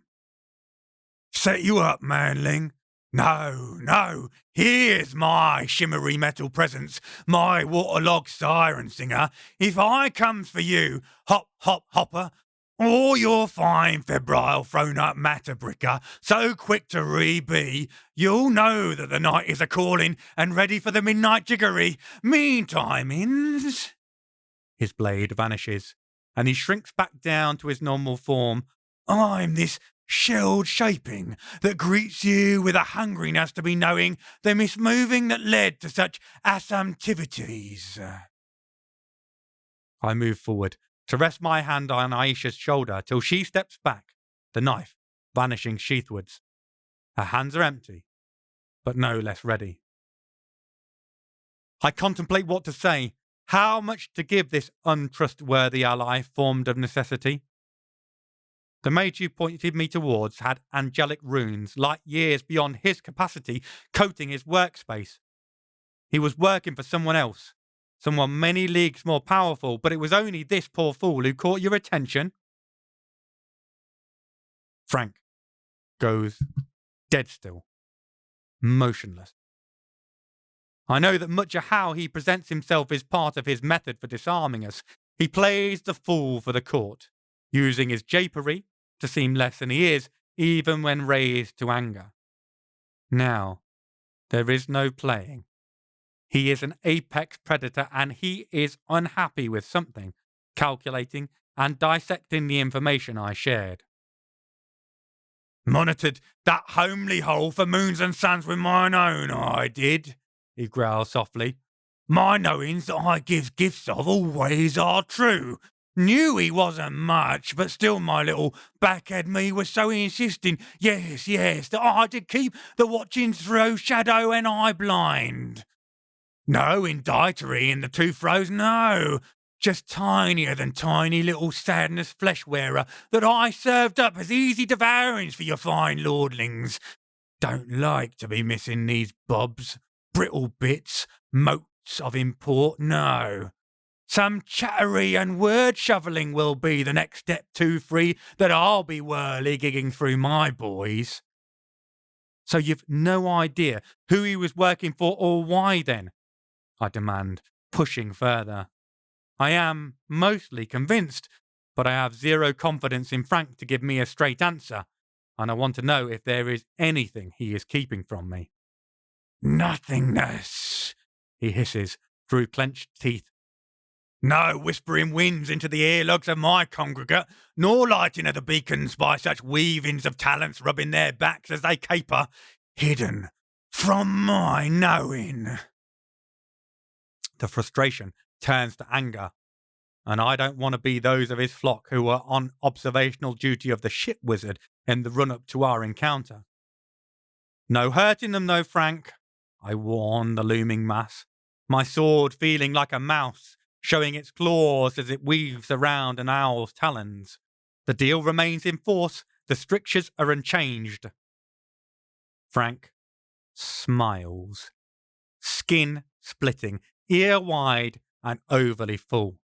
Hurt my little charges, my brightling night lord? No, never, as we did agree, all promissories and pactings long past.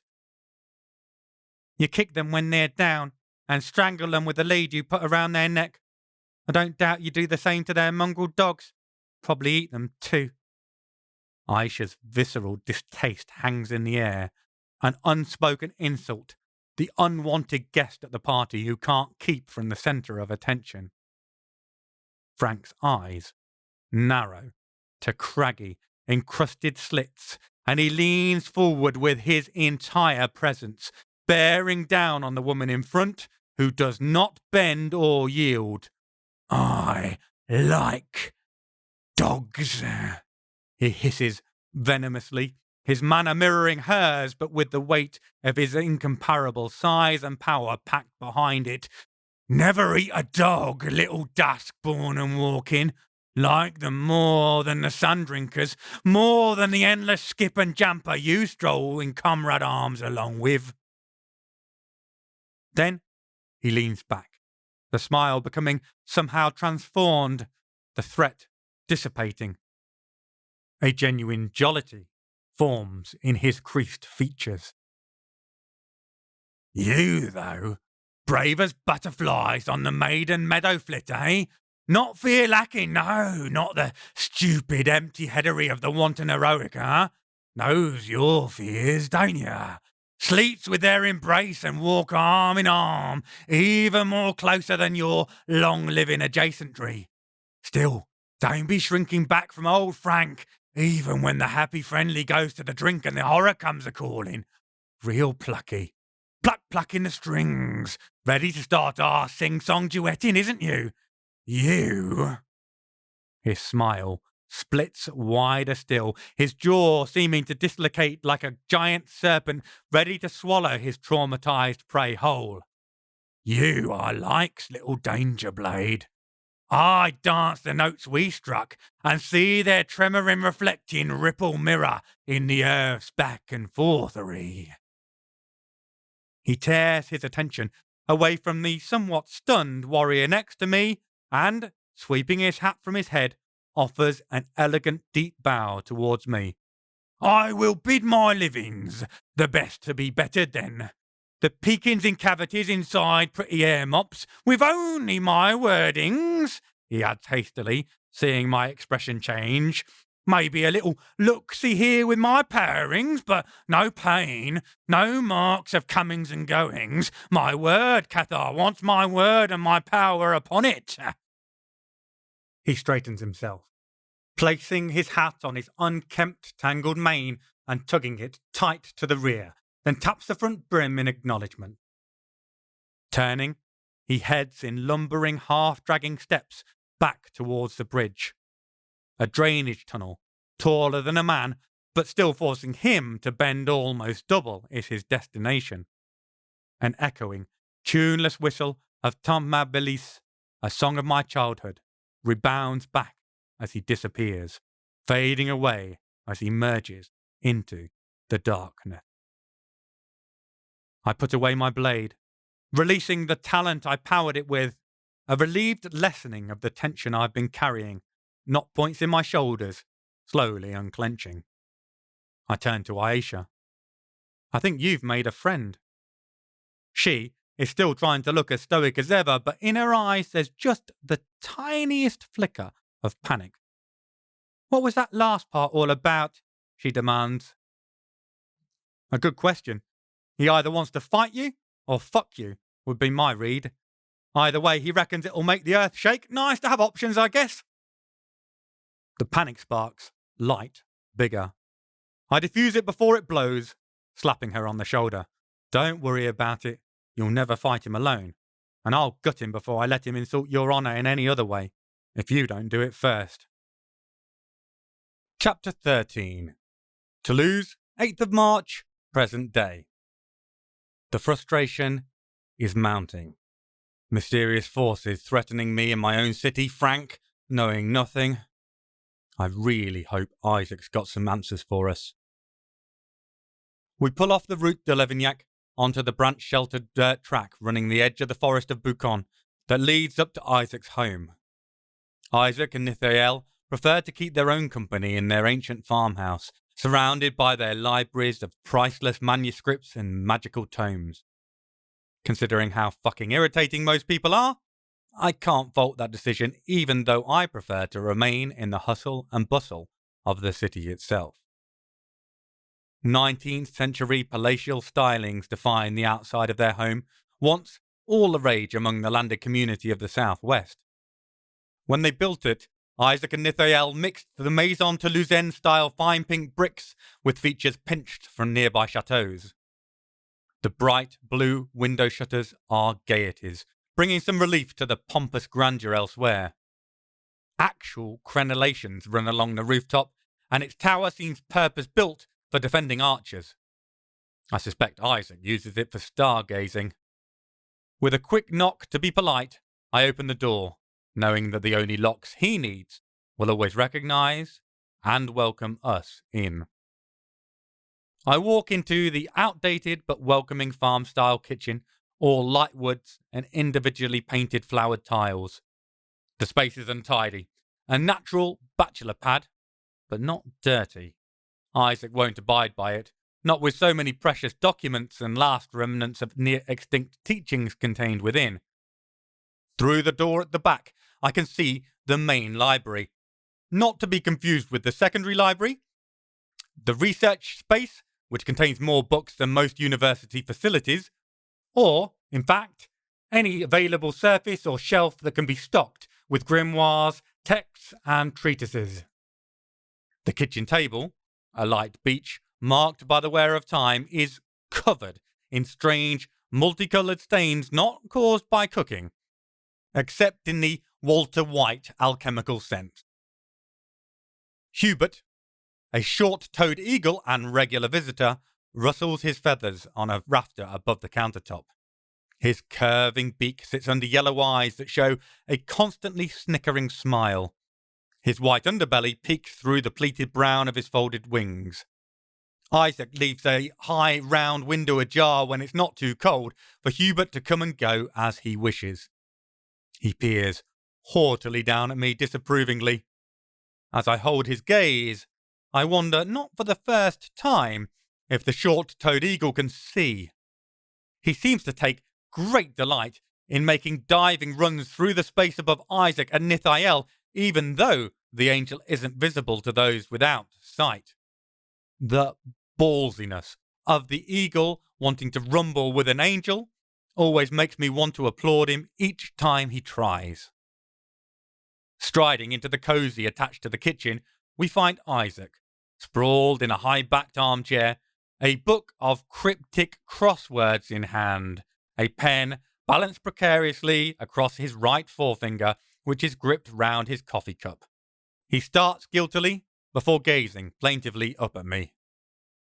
I feel like I've already done more than my daily quota of sighing at this point. Laser-like focus, Isaac, I huff.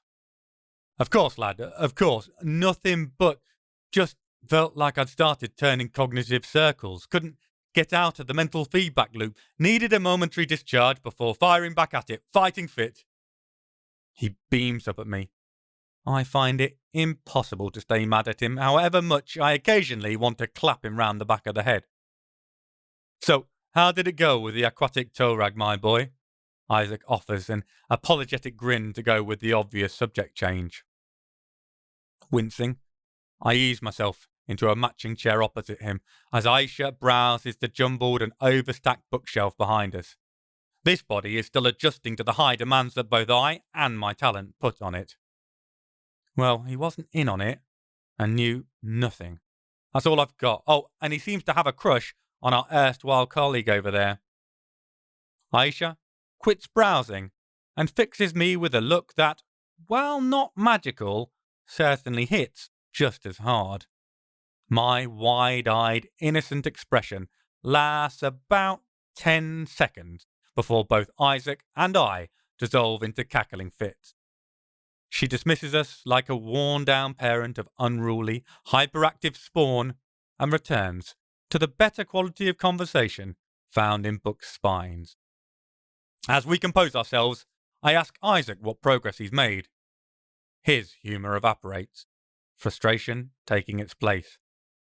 None of any note, lad, sorry to say. The problem is that we're off into realms of the theoretical where we can imagine an equation, but we miss too many of the elements to reach a conclusion. There are two parts upon which it hinges. First, we need a spell sufficiently powerful enough to capture Nanael or separate him from Jacob. Nithael and I believe our bond powers Nithael's force in this dimension. So if something pulled Nanael and Jacob apart, then perhaps it would have weakened Nanael sufficiently enough to force them to be pliant, but that's only supposition.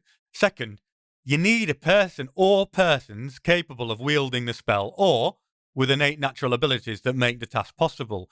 Of the second group, there are a few known plausible options. The Sistren of Bordeaux, if they work as a unified unit, might manage it where the magical groundwork already laid. The Sistren. My nearest neighbours, both in terms of geography and talent. Run by the mother, they verge on a religious order structured around a very definite matriarchy.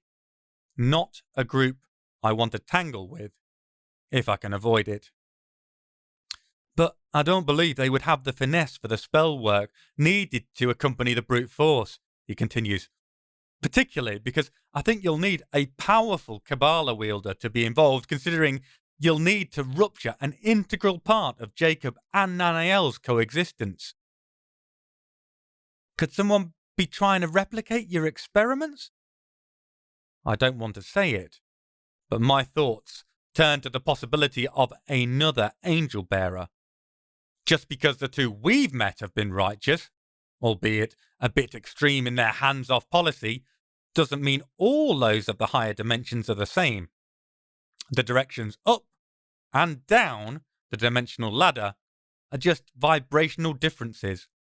While it's hard to believe anyone who'd made the transition to pure thought and energy necessary to house an angel could be petty or vindictive, it's not impossible. What if it's an enemy of Nith or Nan?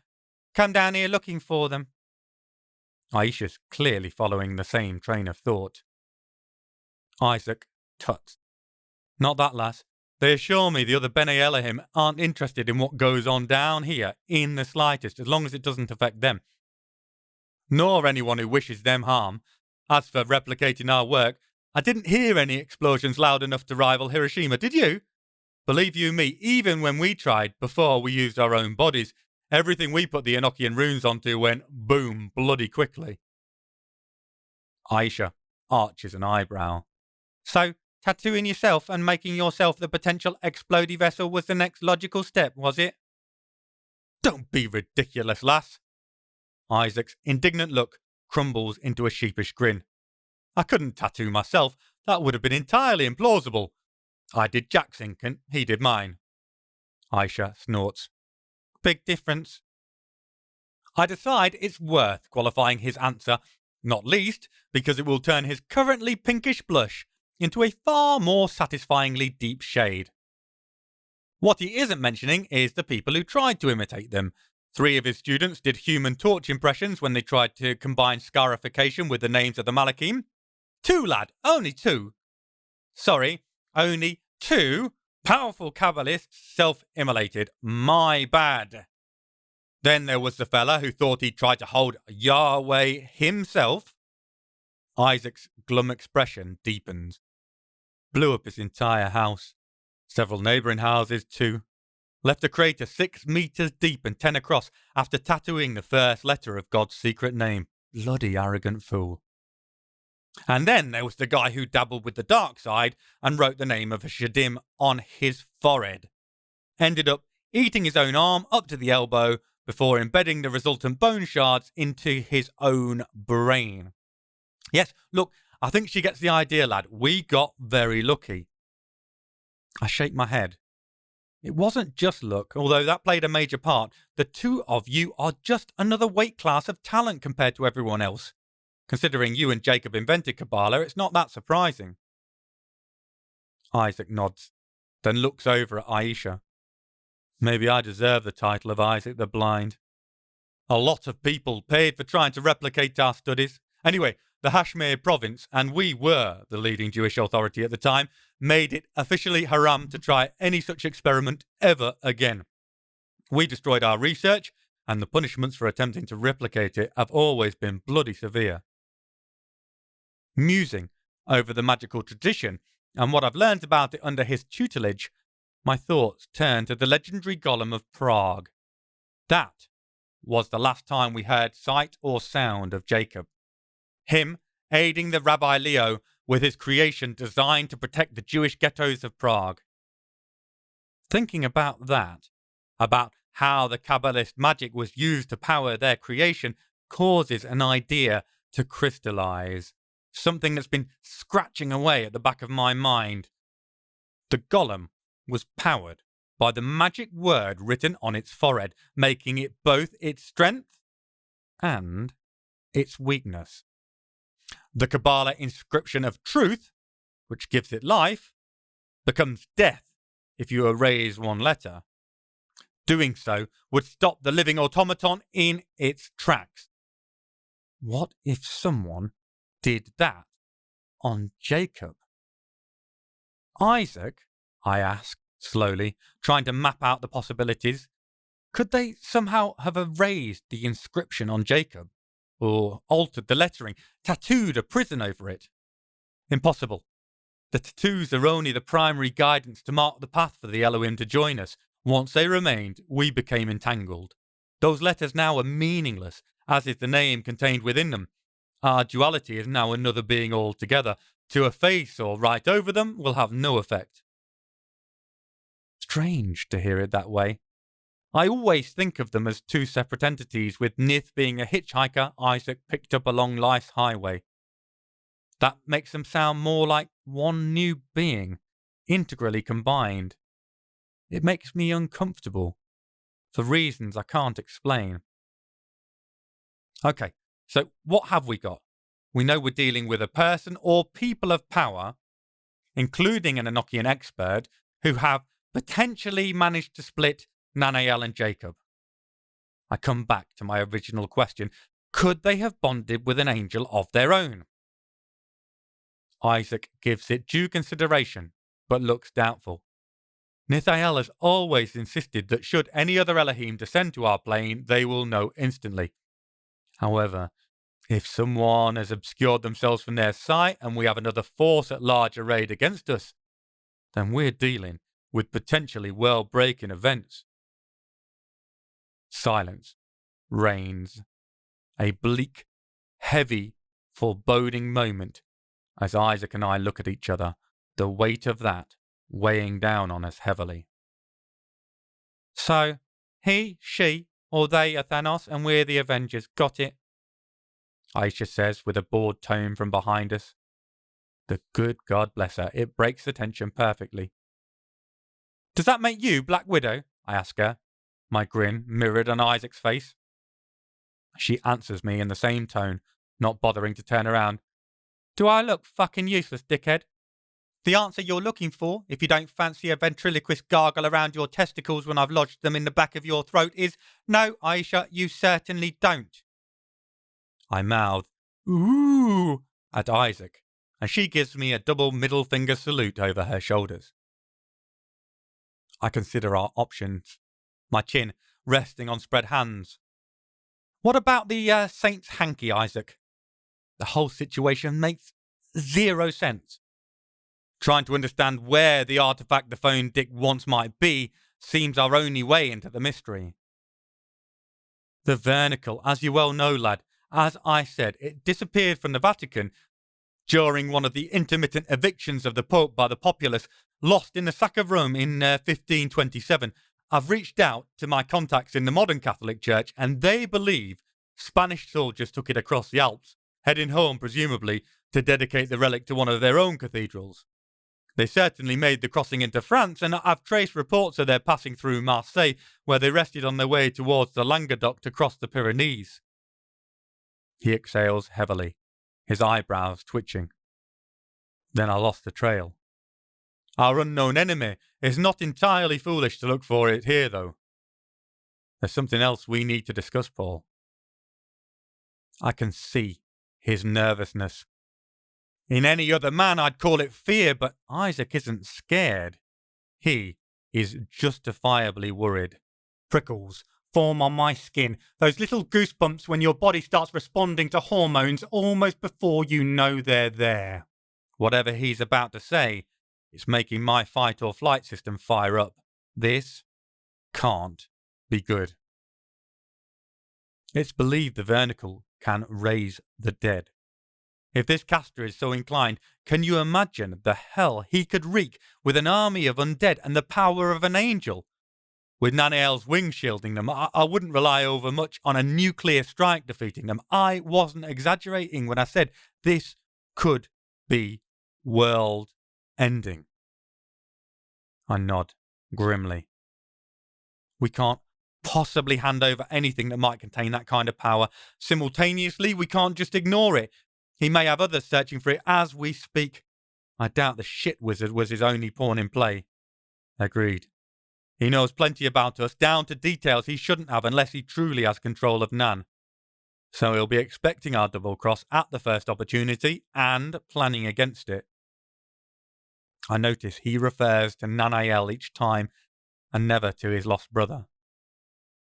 The agony of even the tiniest possibility of reuniting must be terrible, especially knowing neither Jacob nor Nanael would ever serve someone like Bone Dick willingly. He taps his crossword puzzle. And thus, why I found myself turning in circles and getting overloaded, and why I took a break. So now that we're at the same point and all caught up on each other's actions and escapades, what now, lad?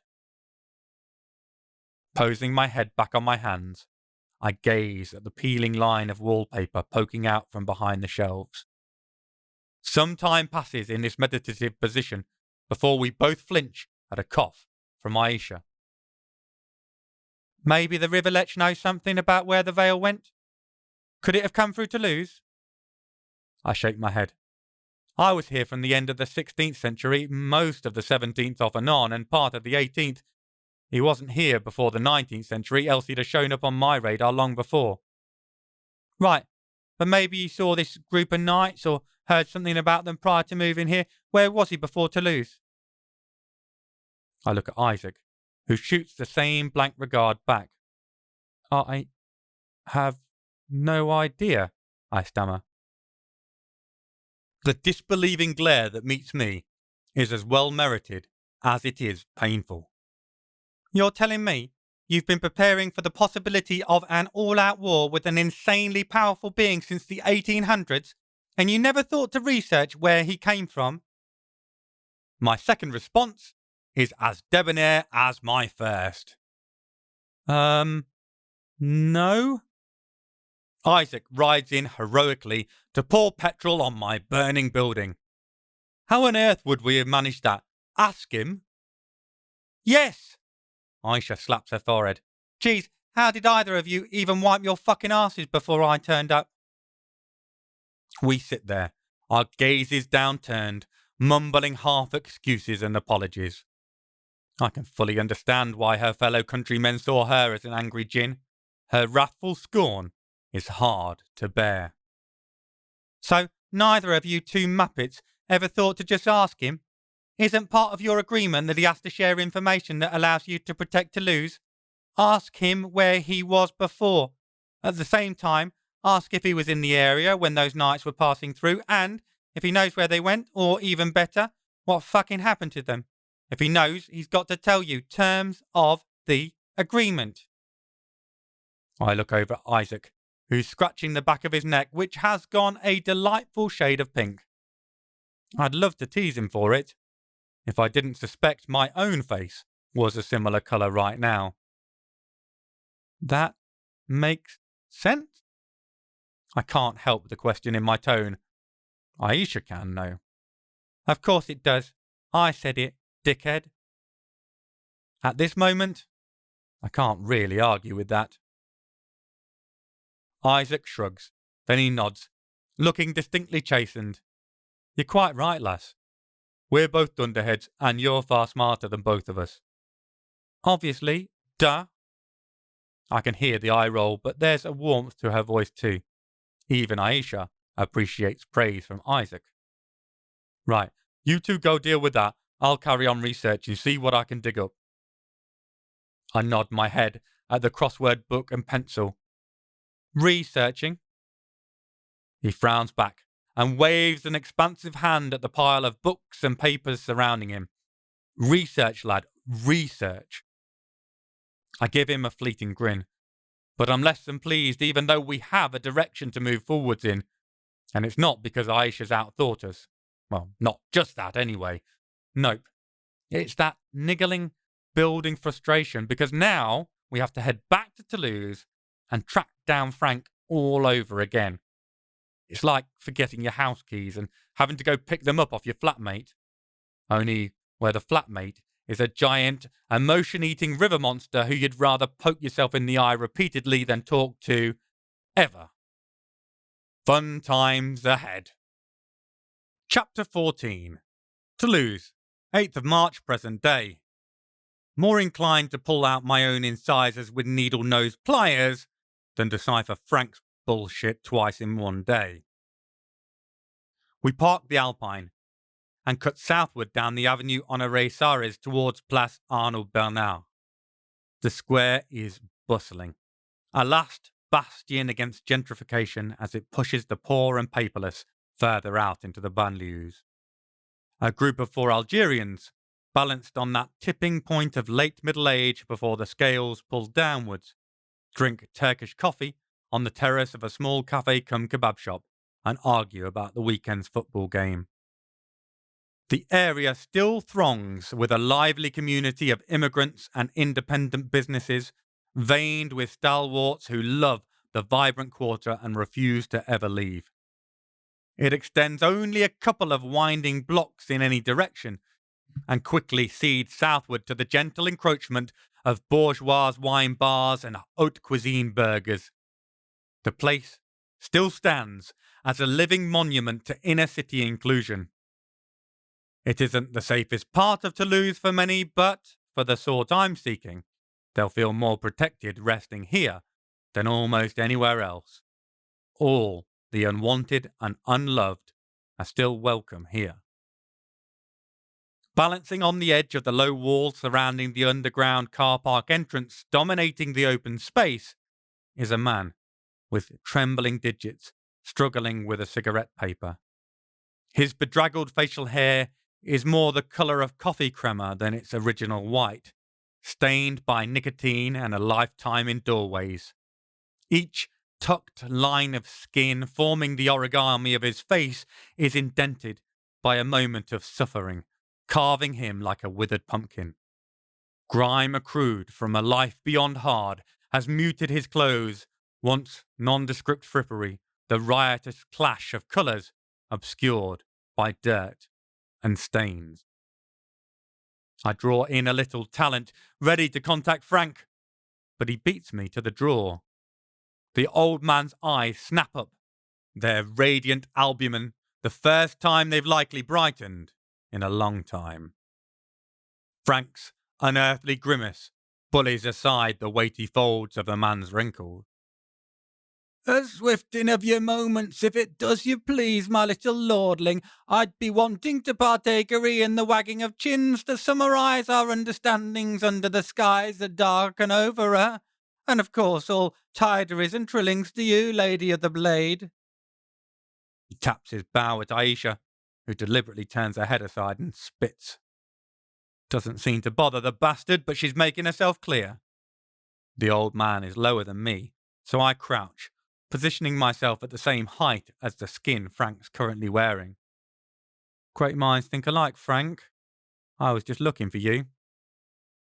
Smile that spreads across the old man's face could hang around in dream bars, scaring the shit out of nightmares. Still, there is something else there too. Another emotion in his expression. If I didn't know better, I'd say I could see fear in Frank's pupilless eyes. Greatly indeed, little one, more of likenesses and mirrorings than many might gloat in that glimmer, is there not? My face sets into a granite block, distaste carved in by a master sculptor. We're at peace, but we are not the same, Frank, not by any stretch of the imagination. Oh, indeed, carrion wearer, is that the truth the crow does core into the one-eyed ear? Certitude so strongly in and outed, weavings not wavering, though dead and deadly every time. No mattering, let your truth be your mohair-wearing plaything that sees you through your own darkling schemings. No kin reclaimed, no insult offered by the ghastly brute daring in his sporting of another's flesh. Rest eased in our divisive and dividedness, my good man. My patience is wearing out quicker than cheap shoes on a forced march. Enough pleasantries, Frank. What have you found out? The joviality and banter disappear, and the furious anger, tinged with whatever it is I saw in him earlier, comes to the surface. The monster peers from that face directly into mine. Some conferencing have I done? Demanded they perform the Coranto quick step 1-2-1-2 to meet with old Frank for my accessory of their states and statementing. It is his turn to display distaste, bug-mouthed and puckered. There was woven filthy grimmery glamour upon their hides, a hiding all luminescent and inscribed with the tracery of the hallowed and haloed. Nauseous it made poor eye with its stenches. To hide the truth from the eyes of my own brought out such feelings as would have made the up-puffed dovey croak when I did munch upon his holy bones. Frank's tenses are a mess at the best of time. I scratch my head. Are you saying you caught the one who did it? And ate him?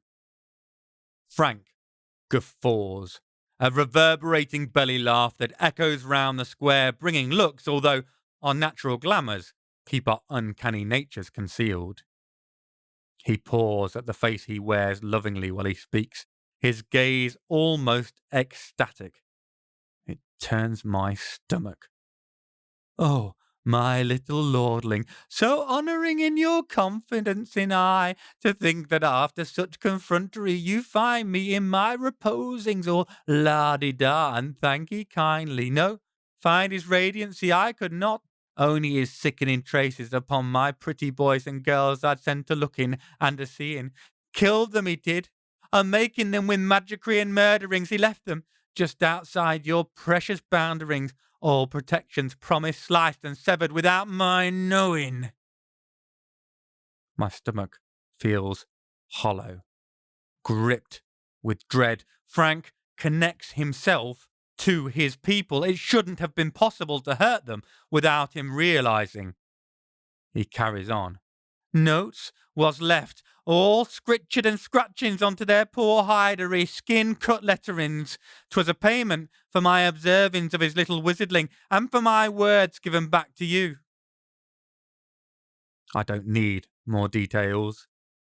Cutting, threatening notes into the murdered corpses of young men and women matches perfectly with the impression I've gathered of the sick bastard so far. I'm on it, Frank. I'm going to find him and make him pay for what he's done. He sneers, a lip corner lifting unnaturally on the decrepit face, pulling the whole right side up almost to below the eye. His self-control is slipping, and he is manifesting more fully. All pretty wordlings, as pretty as the bright one's feathers, no doubt. No help, though, to my lovelies, is it? No safeties or securings to them as they tiptoe through darkened streets upon my oath. So, 'tis the last conversary we'll be making, until you does your duties and jewelings a stopping the brightling bastard quick sharp in his steps. I narrow my eyes at him. You're pulling back? Not prepared to help me any further? That was never part of the deal, Frank. Our agreement has always been information in exchange for peace. He hisses at me like a cornered snake coiled and ready to strike. I wonder for a moment if he is about to lunge at me. Our deal was protectoring of me and mine own, for my truther is told all my lovely lads and lasses do count in that bargaining struck long back, and that puffery dove, or the Jessie's holding falconer, has been amongst my flockings like sharp-teethed wolves. And 'tis me and mine own does pay the pricing, is it not? Feeling him pulling back, about to leave, I step forward, urgency in my voice. Wait, Frank! I have a potential lead, but I'll need some information out of you to make anything of it. Where were you before Toulouse, Frank? He stays, which is something, though the hobo's borrowed eyes narrow sharply. Well now, my boyo, such a seekings you have never been before after makes my scales all prickery with suffings, it does, that quizzing questionary with nearer why wherefore. I harden my stance. Look, Frank, someone is threatening both our people and killing yours. This might give us a chance to keep them all safe. I'm telling you the information is relevant, or is my oath of lesser worth than yours, Frank? He spreads his hands, a placating gesture undermined by his expression. No effrontery I offer against your goodly form, little lordling. No, no. Our bond is a tethering I honour, all moments and manner aside. Up I came, first having come down, then followed current's pools towards the tastiness, spread out upon the banqueting pit crunch of many and all. No time for riddles. Up and down and currents. You follow the Garonne? From the mountains or from Bordeaux? He hisses at the mention of Bordeaux. Never the seaward sides, goodly man, no. The sistren clink their cauldrons there, and no love have they for my vessels, no stormy port for the likes of I. No, up was where I came from, once down from companies amongst the airy neighbours, following the trickling torrentings till they became all almighty, joining one to another. Long I was simply taking my opportunities willy-nilly at their juncture till your sufficient partings made entry under the weavings long left by your comings a possibility for tastings of the buffet of buffoonery such gatherings to give in our fine residence of now and then. I pull out my phone and study maps of the Garonne's path. Rivers and tributaries combine at various points, but the first major one after the descent out of the Pyrenees is at Montrejeu, where the Nest joins it. When did you come down from the mountains? Immemoriality in momentaries, my fine one, long before, early enough that I was witness to the bounties of the culling of the pesky strollabouts by the pestilent, when the leech and bone saw wielders' buildings was packed sawdust to ceiling. I filled my gullet with its miserable delights for many a day, did I not? I think about this. The biggest outbreak of the plague was at the start of the 16th century, finishing before the soldiers passed through Occitanie. The question now is their final destination. If they were aiming for Barcelona or Girona or any of the southern coast, then they would have probably passed either by Foix or else Narbonne and Perpignan, far from Frank's observation. If they headed to Bilbao or Zaragoza or even Madrid, with a bit of luck, they might have crossed his path. Whether he noticed or cared is a different matter entirely. After the plague, did you notice a group of Spanish soldiers heading towards the route back to Spain? Did I notice, swordlings? During the plague gone days, little princeling, when foodstuffs untended went to blight and ruin, and the streets were emptied, excepting ringings of metal for the treasure laden and grain slicering tools reused by those who balanced on the rung slip to my domainery and services. Like noticing the clouds when the fork light does its soil tastery all around you. Hard are the oblivious to be, no? I click my tongue in frustration. His answer is as justified as it is unhelpful. These particular soldiers might have had a few German speakers in their ranks. They carried a relic believed to cure illnesses, amongst other powers. Frank begins what sounds like a gulping cluck. It makes me think of a serpent choking back a rodent down its dark gullet. It takes me some time to realise it is Frank's version of genuine, uncontrolled chuckling. The freaky bastard. Oh, my lucky little one, chancy are your askings today. Lady blessed your questionings are in their twistings. Oh, yes, I have giftings to give of them that are your wantery, my little doubtling. All answerings and revealings that might yet give you pointeries and directions. Those plated fishes came a-dipping through my lakes and rivers, all broad of boastings, all prancing horseback. They'd been pocket lining with their magicry all through their trapesings, all healed up healthy like. Peacock struttery was their ways of bobbing down the paths, but no gifts for my sparse underlings when hands was outstretching suppliants upon my oath. So I sent them giftings, unasked, with a bitter biting sting.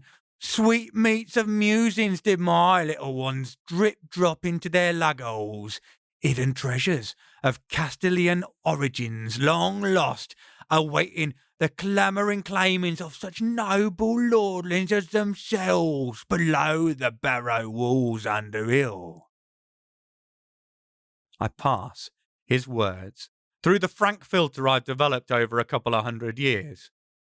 Eventually, the penny dropped. I groan when I work out where he sent them and why no one has heard from them since. No one ever comes back from hunting in the tunnels under that village. You sent them off to Hastings, didn't you? You sent them to Lou. Impossibly. The vividly disturbing, lip-spread smile vivisecting the old man's head seems to widen further. I did, my little lordling. I did indeed, did I not? Chapter 15. Toulouse, 8th of March, present day. Distinctly fed up with the whole thing and in desperate need of a drink. To say I'm feeling bleak after the conversation is like suggesting Wednesday Addams might have a penchant for the colour black. I need wiser heads than mine on the matter at hand. Phoning Isaac, I give him a rapid recap, and we agree to meet at L'Astronef for a drink. We arrive a few minutes before Isaac is due. The roads diminish in size and activity as we leave the peripherique for the relatively bustling Avenue de Rongoy before turning right into leafier, greener, residential areas. Shared bushes and hedges force the typically unique houses to conform. It dresses them in a uniform identity, a verdant blazer worn to blend them with ash trees lining the road like an honour guard, guiding up towards the roundabout, where L'Astronef stands in pride of place. To live as long as I have can lead to a sense of disconnect from our origins, a loss of humanity if one is not careful. L'Astronef brings back that sense of association with my species and a pride in the best that we can be when we work as a unified force. Intermingled trees and bushes screen L'Astronef, surrounding its entrance on two triangular sides. These lead to the entrance, the natural arrowing speaking of both its humble nature and integral connection to the community. Far more than a bar-restaurant, this locale is a pivotal point for the area's needy. It's all about connection and solidarity. The heart of modern French identity at its best, where the oft-uttered motto of liberty, equality, and fraternity carries some weight and meaning, as well as providing upper-floor space for non-profit organisations tackling issues like housing and education. They run a library where mothers and children in difficult circumstances, whether financial or emotional, can read and enjoy a moment of peace in safety. During the day, they run workshops on art or yoga or social opportunities alongside a restaurant, and in the evening, the bar is alive with a programme of events. Their regular open mic covers a musical spectrum, running from traditional accordion players and classical violinists to rappers and heavy blues guitarists, all underpinned with jazz as the bass line. The profits made from the bar and restaurant all support the other associations, or else supply free meals to those unable to pay to feed themselves for the plethora of reasons plaguing our modern world. If I'm going to get a drink, it's good to feel it's helping other people. And not just in the sense of reducing the likelihood I'm going to tear random strangers' heads off, because I really need a beer. When we arrive, I grab a pint with an accompanying homemade caramel rum shooter while Aisha settles for pineapple juice.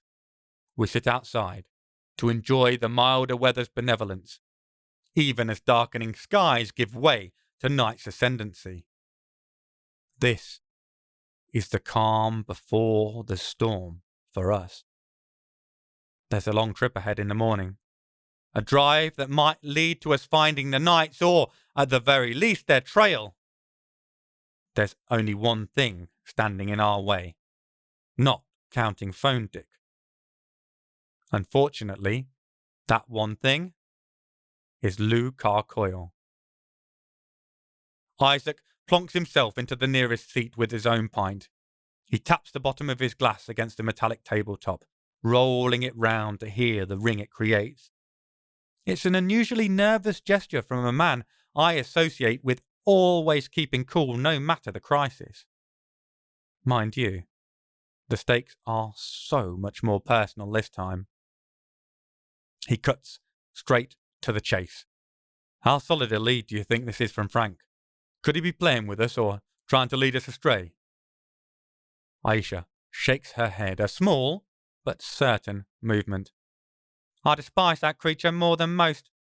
Well, I believe he was telling the truth. I shift in my seat. We'll not get anything more out of him now. He's in the wind till this is resolved, I reckon. We can't count on him watching our backs. Isaac steeples his fingers. Then I'll keep watch from here. If I can get Nith to supercharge the city's barriers, anything with Elohim origins should make them sing like a canary for us. If our mystery man tries to do something sneaky while you're away, we should know about it. He leans forward. So the question then is, what do we do with the vernacle once we find it, and who in all our fuckery are we facing off with? As ever, succinct, if lacking in linguistic artistry, Paul. I don't feel at ease passing such a potentially powerful magic item over to someone who makes his minions choke on their own animated tongues, doesn't scream of impeccable and trustworthy character as far as actions go. Aisha shrugs. So, let's leave the thing where it is. If the prick behind all this sends people up against Lou, it means fewer people going up against us later on. Let's concentrate on finding the shithead. I'm sick of dancing along to his tune. I bet he's got shit taste in music. Probably doing a version of Cotton Eye Joe on the fucking harp or something. She pauses, considering. A techno remix of Cotton Eye Joe on the harp. The fiend. She sits back, satisfied with the strength of the imagery. I wish I could do the same. Sadly, there is a massive elephant in the room and it really needs to be addressed. Isaac, I know this is your brother we're talking about, and I remember Jacob and Nanael both, but I think we should entertain the possibility that he isn't being held against his will. Isaac glances sharply upward, but any rebuke dies on his tongue as his gaze drops back to meet mine. There is no judgment in them. He sighs heavily. I cannot reconcile it with the man I was closer to than any other being ever, even Nith. But it has been a very, very long time, and we are all capable of change. Many arrive at a state of grace to fall under intentions well shaped. In some ways, it would be the best possible solution. Aisha looks askance. In what way? If Jacob and Nanael are behind this, that makes us evenly matched. If matters haven't changed dramatically over the intervening ages, I would even favour myself having the upper hand. Additionally, I can't believe Nanael would go along willingly, so if they've debased themselves, it would most likely affect their power. Mine and Nithael's willing and solid partnership would seem likely to have the advantage. In the alternative scenario, our adversary has proven capable of subjugating them and seems unconcerned by our awareness of the same. That seems to warrant their confidence in their abilities. Did the man seem foolhardy or arrogant to you, Paul? I pick up my drink and take a long, much-needed slug. Dangerous. Efficient, yes, but Arrogant? More self-assured and with good reason is my read. I agree, Isaac says grim-faced. If he works for Jacob, then my brother is utterly lost to us. If he's captured the pair, he is a force beyond reckoning. I see no good solution to this Gordian knot. Aisha slams down her glass, the effect only slightly undermined by the spray of sticky juice instead of liquor. If the problem is Gordian, then we treat it exactly the same way. Slice it in half, I replied doubtfully. Come at it directly and, if needs be, with a bit of the old ultra-violence. Sitting on our asses doing nothing isn't a choice, right? So we go along for now and look for the opportunity to feed him his own liver served on a bed of his intestines and seasoned with a reduction of his own stomach juices. You missed your calling as a chef, Laguna. A cannibal chef, but a chef nonetheless. Did I miss it? I've lived a long time, Sabi. Fitted a lot into all those lifetimes. Anyway, am I right or what? I nod, reluctantly. There is as much sense in what she is saying as anything I can contribute, and we've exhausted all the other options, at least for the time being. So, we ride out tomorrow for Hastings and persuade Lou by hook or by crook to give up the veil if he has it. Then, we pull a bait and switch on Phone Dick that gets us up in his grill without him getting his hand on the vernacle. Isaac, once you've strengthened the wards, will you join us? Isaac rubs his knuckles pensively. There's still a few avenues I'd like to explore regarding seeking potential information on both the veil and this. He presses his lips together. Phone Dick. My goodness, boy, you're not getting any more eloquent with age, are you? I haven't exhausted my resources, but I am scraping the barrel somewhat. And my old friend I mentioned in the Vatican is searching for any further scripture about the powers, real or rumoured, of the relic. I'd feel much happier having that information before we find it. I assume you'll be heading off first thing? Aisha nods when I look back over at her. It's a fair old drive, and I want to make sure we get there while there's still morning to spare. It's been a long time since I was last over that way, and I'd rather get in and out that day if possible. Plus, I add, it's far too close for comfort to Lord. Nobody wants to stay that close to Lord for longer than they absolutely have to. A heavy silence settles over us like an oppressive weight. Lord and its lady are the stuff of talented nightmares, the thing that scares the creatures that go bump in the night. Isaac breaks the pressure with a cough, bringing us back to the moment, although it doesn't shake the uneasy feeling building in my stomach. Then he raises his glass in our direction. I shall join you there once I've secured the wards and completed all my inquiries around mid-morning. I should be only a few hours behind you. Assuming success in finding our lost marvel, we could decide how best to approach its delivery or otherwise to the aforementioned phone penis. I lean forward and whisper conspiratorially to Isaac. Saying dick won't hurt you, Isaac. The dick holds no power over you. Be free from its evil influence. How have you lived for over 800 years and yet still have the mental age of a 6-year-old, Paul? Before either of us can respond, I realise why I've been feeling so uneasy. The wards around the city have been crossed. We're close enough to the edge of Toulouse that me realising happens simultaneously with 3 cars screeching to a halt, pulling up onto the pavement on the other side of the hedges. I can feel the creatures who are in the car, and I don't know whether to laugh or just blow them all up instantly. Werewolves aren't welcome in Toulouse. Too much aggressive alpha posturing and macho bullshit for my likes, and they know it. I should have felt them the moment they came over the boundary lines. To stay undetected for the few minutes it took them to arrive, they must have had help. And I'm willing to bet I can guess who from.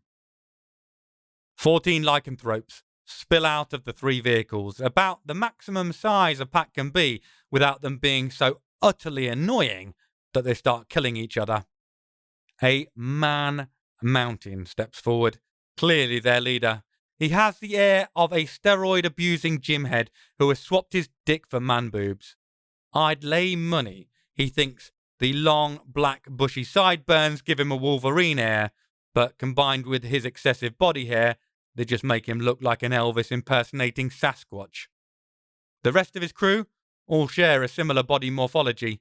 The shift back and forth between man and wolf is the best workout any gym head influencer could ever imagine. The crew still manages to look cowed. I don't doubt for a minute that their chief is an alpha hole. It comes with the territory of being a pack leader. He looks thrilled to live up to every stereotype of overcompensating wanker. I bet he has an All Lives Matters tattoo somewhere too. Are you Paul Bonhomme? His attempt to intimidate me, pushing his shoulders back, his lip curling up to reveal a hint of fang, his muscles bunching and popping out all over the place, might have been impressive if he wasn't a fucking werewolf. These guys are the cockroaches of the magical world. It's easy enough to squash them, but there are just so many of them. I look around, as if confused, as Aisha throws up a don't look here spell around the whole area, making sure anyone inside the bar stays there, and anyone passing by keeps right on going. Are you talking to me? You talking to me? I don't see anyone else here. You must be talking to me. This is clearly too many consecutive syllables for the oath. His brow furrows, and his lips move as if he's thinking back over what I said. The confusion doesn't stop when his lips do. I watch him count, then recount, to verify he's not made a mistake. I make there to be 3 of you here.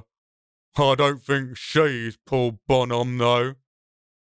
This is the wrong thing to say. Aisha freezes, then swivels her regard towards the Captain Caveman wannabe. I might be. To assume makes an ass out of you and me. Well, only out of you, when I boot your kneecaps up into your pecs.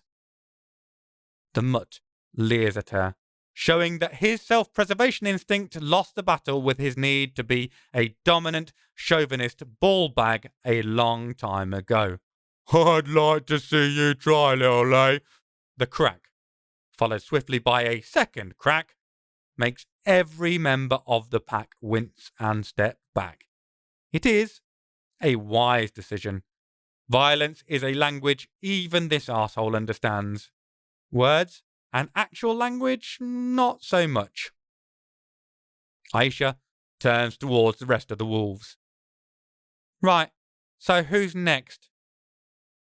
A less aggro version of the alpha currently rolling around, howling on the floor, who is clutching his suddenly much floppier legs, raises a very hesitant hand. I'm second in command. I hold my hand out to Aisha before she can take that as an invitation to kneecap him as well. We need to find out what is going on first. Have you lost your fucking tiny minds? I shake my head disbelievingly. The whole sprouting claws and howling at the moon might seem cool, but it puts them a long way down the ladder in terms of power. The idea of a group of werewolves attacking us is certifiably insane. The beta, and man, I bet that gets right up his testosterone swollen nose as a title, looks very uncomfortable. That he still has his hand in the air doesn't help, so I wave at him to put it down. I then make a rolling gesture to tell him to get on with it. Look, it's not really our choice. Simeon was supposed to give you the phone. He gestures towards their leader, who's calming down as his healing capabilities kick in, although I can't imagine the articulation snapping back into place is a barrel of laughs. Aisha snorts. That's really his name? Simeon? The Simeon Wolf? Brilliant. She goes over to the prone leader to get the aforementioned phone and passes it to me. The screen is unlocked and already has a video playing. A group of men and women are encircled by a cord of talent, corralling them in place. They look in sorry shape. Visible cuts and bruises, their eyes swollen shut, and bloodstains on their clothing. Hello again, Paul and Associates. The tremulous voice is as instantly recognizable as it is cold and emotionless. It occurred to me that as a group, you might not feel your debts to me are worth paying. You might decide to try hunting me instead of what I asked for. My instinct is to rile him up, insult him, and try to knock him off balance, but I have a grim feeling that will end badly for the people in the video. We're already doing what you asked. What is the point of this? I keep my cool, but it takes a lot of work. Lovely words, Bonham, but it would shock me if you were being honest. I don't doubt you're putting far more energy into trying to catch me than finding my vernacle, so I want to make the point very clear. I think a demonstration can be so much more effective than words. Where is Simeon?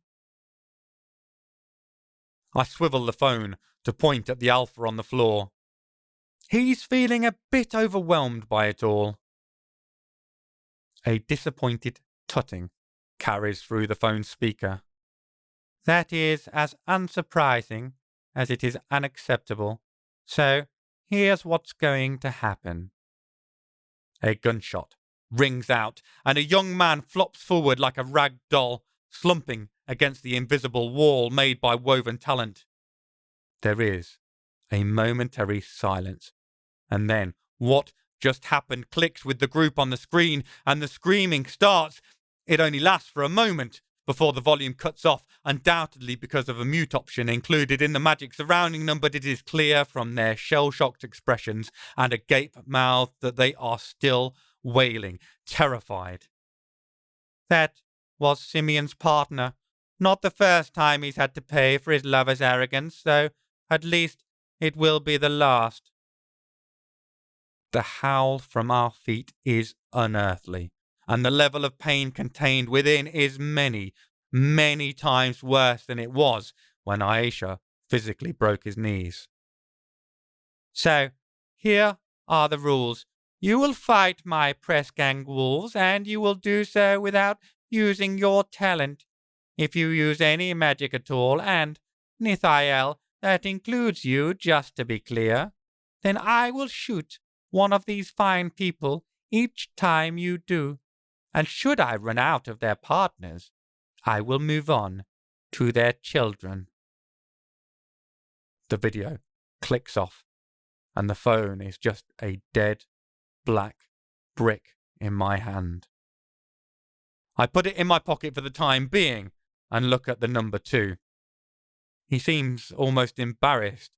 I reckon he thinks that without our magic, this is going to be an easy battle for them. Sorry about this, wizard. It's really nothing personal. The next words become progressively less clear as his mouth becomes more and more of a muzzle, hair and teeth sprouting as it elongates. He promised he'd set them free if we killed you or died trying. No hard feelings. He's reaching for his own weapons by changing form, so my hand instinctively heads for my sword. Then I stop, because it's in my etheric storage. Accessing it might count as magic. He's got no such limitations. Fingernails stretch, turning to claws, teeth mirroring them in their change to fangs, fur springs up along flesh that bulges outwards, distorting and twisting, writhing as it enlarges. Bones snap and splinter, changing shape. The sound of them reknitting is even more eerie and unsettling because it's so unnatural. Of course, there's nothing natural about werewolves. At least 7 feet tall, he towers over us, and the animal cunning gleaming in his yellow eyes looks far greater than his limited human intelligence. That 12 other hulking biped beasts flank him probably helps with his confidence. Grief might have distracted the alpha initially, but the mass change of his pack has pulled him along with it, and he's now the largest wolf I have ever seen. He snarls and snaps, nothing in his eyes but primal rage. Any humanity is lost, submerged beneath misery and beast. I don't want to kill them. Don't get me wrong, under different circumstances I'd have sent them packing with their tails between their legs or running off on their legs with their tail wrapped in packaging after I'd chopped it off. But they didn't choose this. They don't want to be here. As the beta said, it's nothing personal. They're just doing what they have to do to save their loved ones. So we've got to make a decision. Kill them, save the people they love, let them live, kill their partners. Except, despite all the evidence to the contrary, sometimes I do pay attention. Phone Dick told us what comes next. If the adults he has hostage die, he moves on to the kids. Way I see it, there are 2 types of adults. Those prepared to die willingly to save a child, and those who deserve to die because they chose themselves over a youngling. So, that makes my decision for me. I reckon these wolves are the former, ready to lose their lives to protect their kids, and even if they weren't, I'd kill them to save the youngsters. The ringing of blade on sheath tells me Aisha's reached the same conclusion. Of course, this is going to be easier for her, seeing as how she's actually armed to the teeth. I'm going to be fighting the 14 killing machines with no magic and no sword. Brilliant. Chapter 16. Toulouse, 8th of March, present day.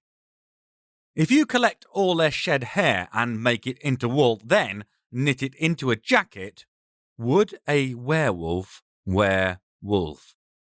These are the questions that keep me up at night. Aisha doesn't wait. She springs forward, katana and wakizashi, 2 Japanese swords so sharp they look like they're cutting ribbons out of the moonlight shining on them. I'm never quite sure how much of her martial arts is magic and how much is centuries of training. One thing's certain. Her 2-sword ensemble is far more deadly than the 6-inch claws dangling off each of the wolfmen's fingers. One wolf, flanking the beta, bounds towards her, but only for a couple of steps. It's hard to bound when you're missing your legs from the knees down. Chopping off limbs with swords is hard, unless they're razor sharp, magically imbued, and you're a blade master. That's 3 out of 3 for Aisha and her weapons then. Leaving the squealing lichen lying behind her, she rolls under a claw that's being swung with enough force to take her head clean off her shoulders. Instead, she separates a hand from the wrist with a perfectly timed cut. The claws ring out as they bounce off the table's metal legs. It might sound like she's playing with them, but this is Aisha at her kindest.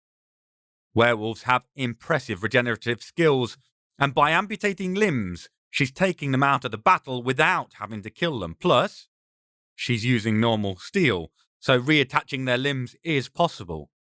That is incredibly generous, considering I don't doubt that she has at least 1 silver-tipped weapon on her.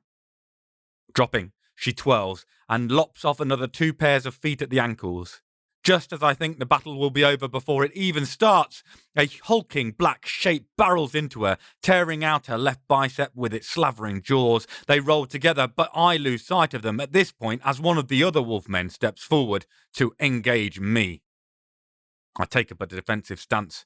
By letting them come to me, I can use their own force against them. Another of the wolfmen swings his baseball glove-sized paw at my head. I glide sideways, letting it flow past me, jabbing at him with my fingers. I strike at the pressure points on his side as his momentum carries him past. His arm drops limp, immobilized. The first wolfman closes in.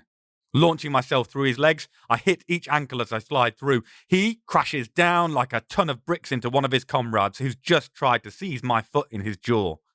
Standing, I wince, the sharp pain in my side. Even though they didn't make contact with me, I have that salty taste in my mouth that says I'm close to vomiting from overexertion. Breathing is rapid and shallow, my muscles aching from the strain and tightening painfully into a cramp. I already need a break. When I get one, I wish I didn't.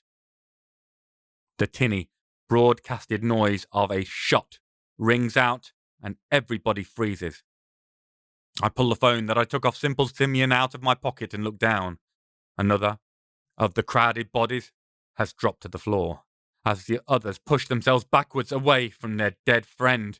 "What are you doing, you evil bastard? We didn't use any magic!" I yell despite the pain in my side.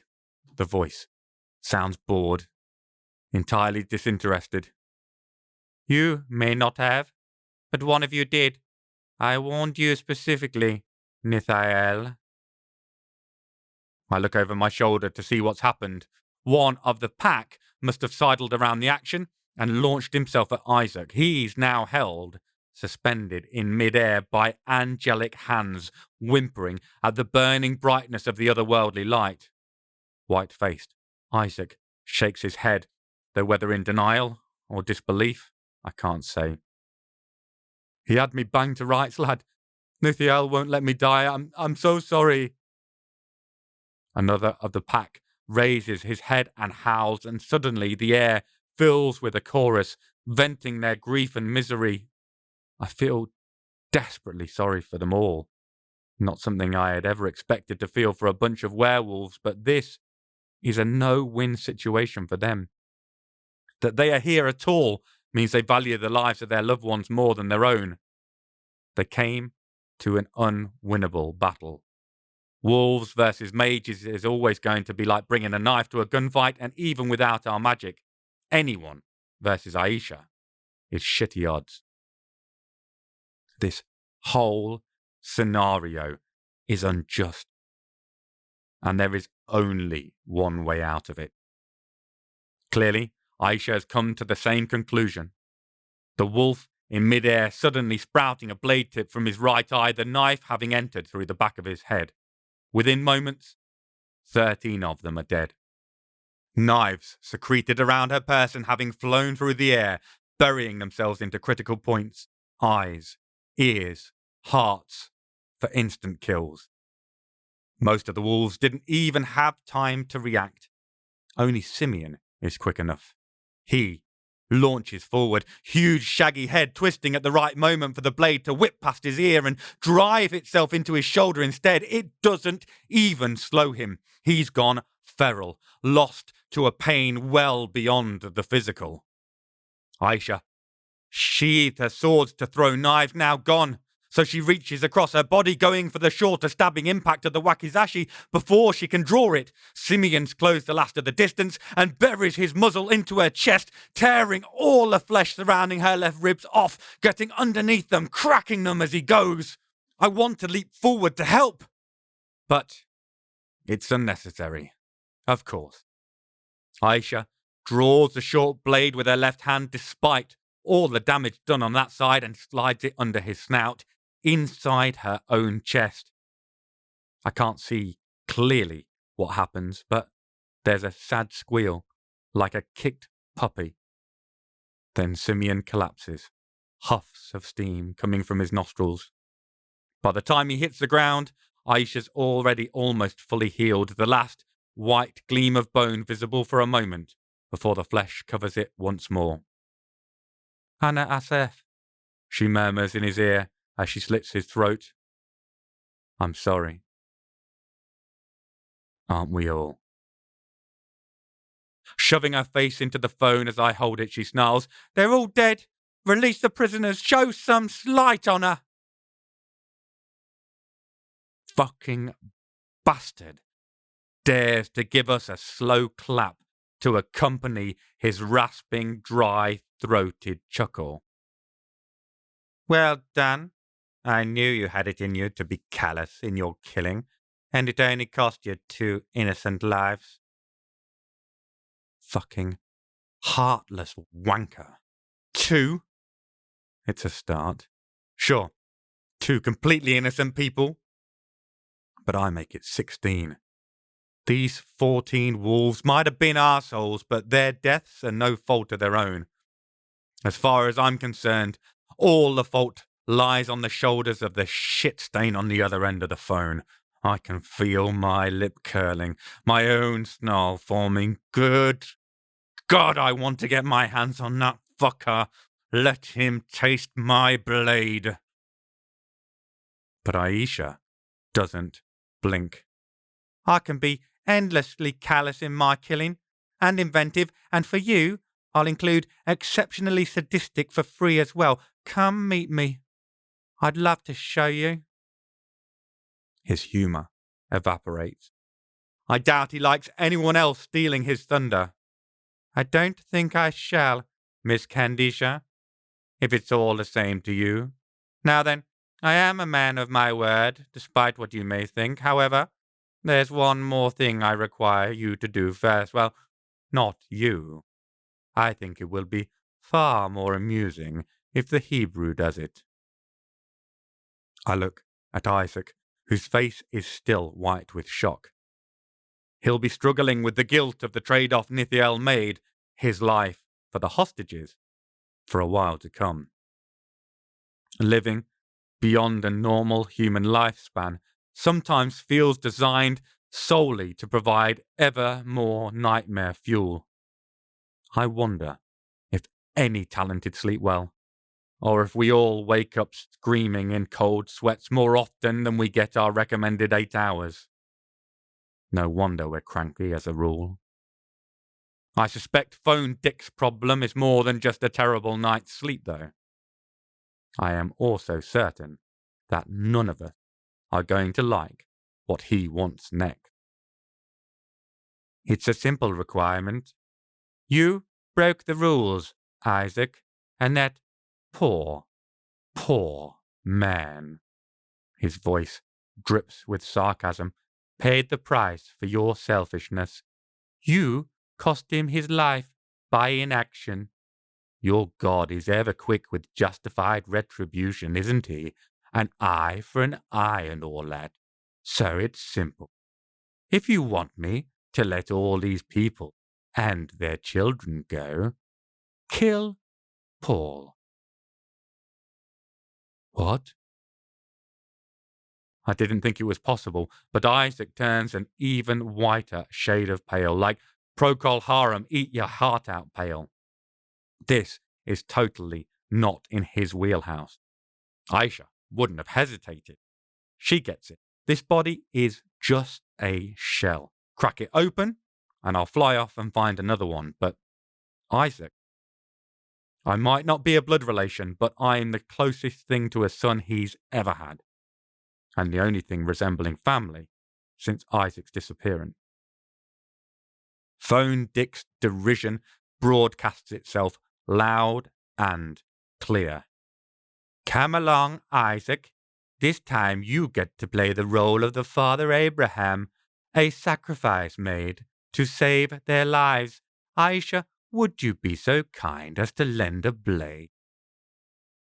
Slowly, Aisha draws another of her wickedly sharp knives and carefully hands it to Isaac. She makes sure to catch his eye as she does.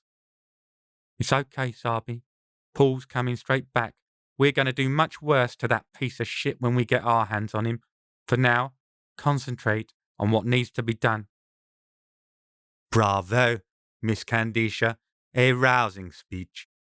The slow hand clap starts up again. Good God damn! I've had enough of him sneeringly taking a piss out of us. Now, get on with it, Isaac. There's a good fellow.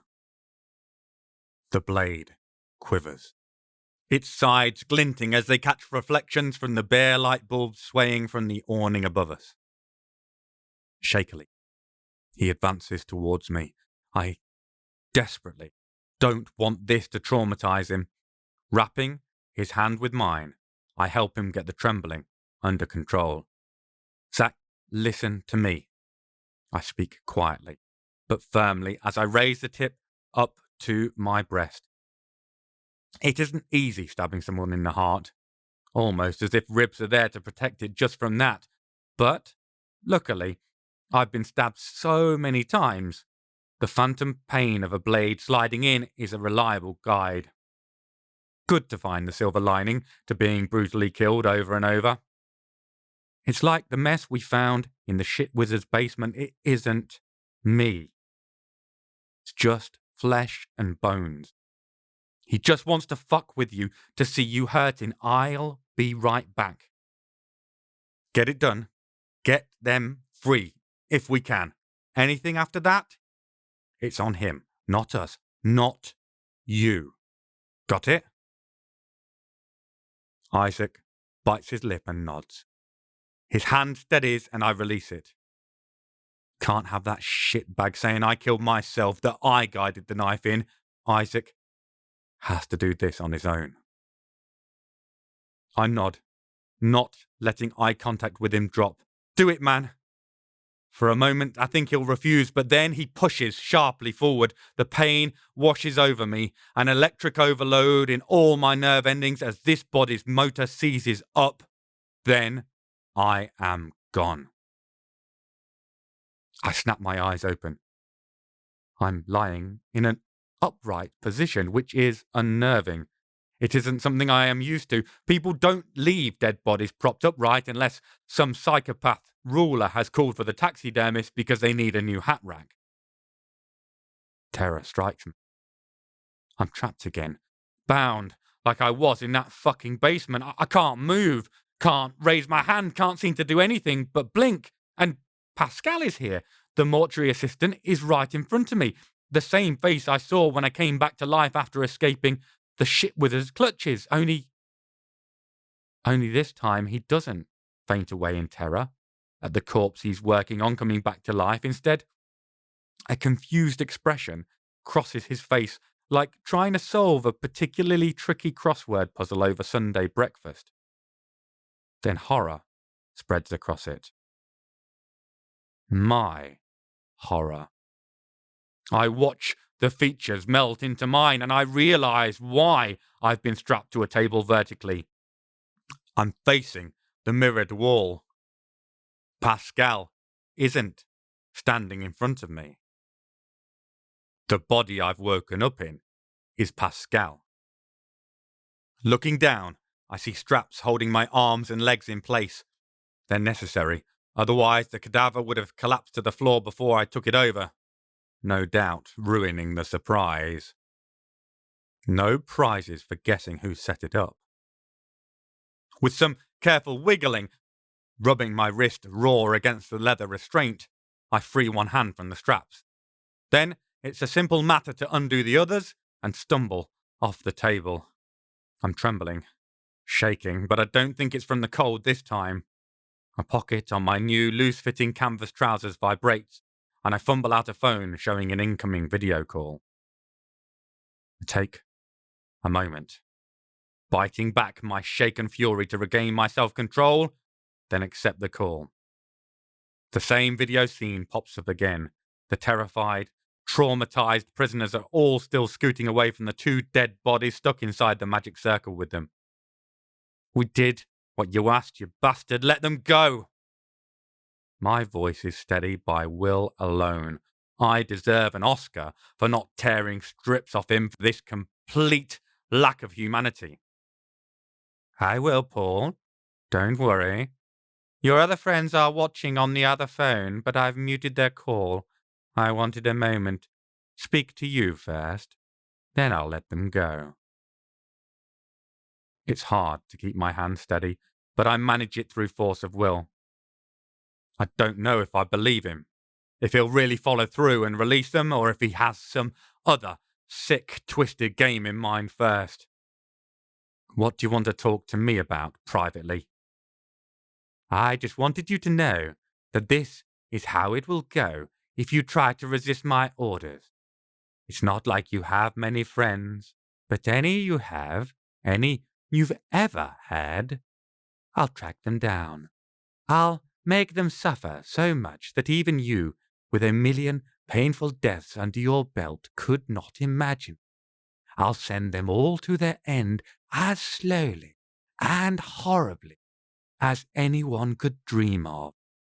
Then I'll move on to the likes of Pascal here, people you've just met, momentary crossings where they've drawn your sympathy, the girl who catches your eye and brings a smile to your lips, the man who gets a nod of thanks for stopping his car to let you cross, more of those poor wretches that serve your watery friend who can't stop his fishy lips from flapping.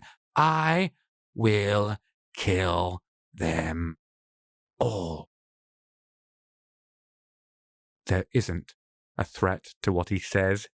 It is a statement of fact, an absolute promise, an unquestionable, terrible certainty. I stand, done to silence by the casualness of his preparedness for mass murder as he carries on. If you deviate, if you allow your friends to deviate from concentrating on finding the veil and bringing it to me, other people will pay the price over and over for your failings, all those innocent deaths on your shoulders. Do you think you can bear it? More weight to add on to all those centuries of errors you have to carry already? Oh, and one last thing. The offhand words don't match with the loaded intent, and honestly, it terrifies me. This isn't Columbo. The one last thing isn't going to break open the case. I am more worried. It might be something to break my heart. Do remember, I know all about you, all of you, Isaac, and you are pretty little conundrums, probably too much work to be worth the effort, but Aisha, I know the Arb al-Hayat intimately. In the end, it's just another elixir, a positive poison, if you like. And every poison has an antidote, so don't dawdle. There's a good fellow. For a moment, I think my heart stops beating. The silence of the morgue grows, amplifies, and seems to resound in my chest, an absence of noise echoing around the empty cavity. Without the Arb al-Hayat, Aisha will be mortal. That attack by the werewolf leader wouldn't have inconvenienced her. It would have killed her stone dead. If the bastard is telling the truth, he's just raised the stakes dramatically. Terror floods my system, every inch of my body vibrating at the thought of losing her. It's only when I hear fumbling, and then another line connecting before Isaac's voice carries through, that I feel my pulse again. Sure, my heart is beating after all. Paul, are you there, man? I'm here, Zach. Everything's fine. Relax. I keep my tone calm. Spooking the others as badly as I am won't help matters. Let them go. Now. On the screen, the magic holding the assembled people vanishes. We can hear doors slamming open. From the left of the screen, natural sunlight streams in, illuminating an old abandoned warehouse. A gaggle of scared kids runs in, their faces marked with tears and terror. The adults, traumatized in their own right, quickly shepherd them outside. Away from the two bodies left conspicuously behind. 2 more scores. I need to settle with this phone dick piece of shit. There, he says kindly, like a grandfather.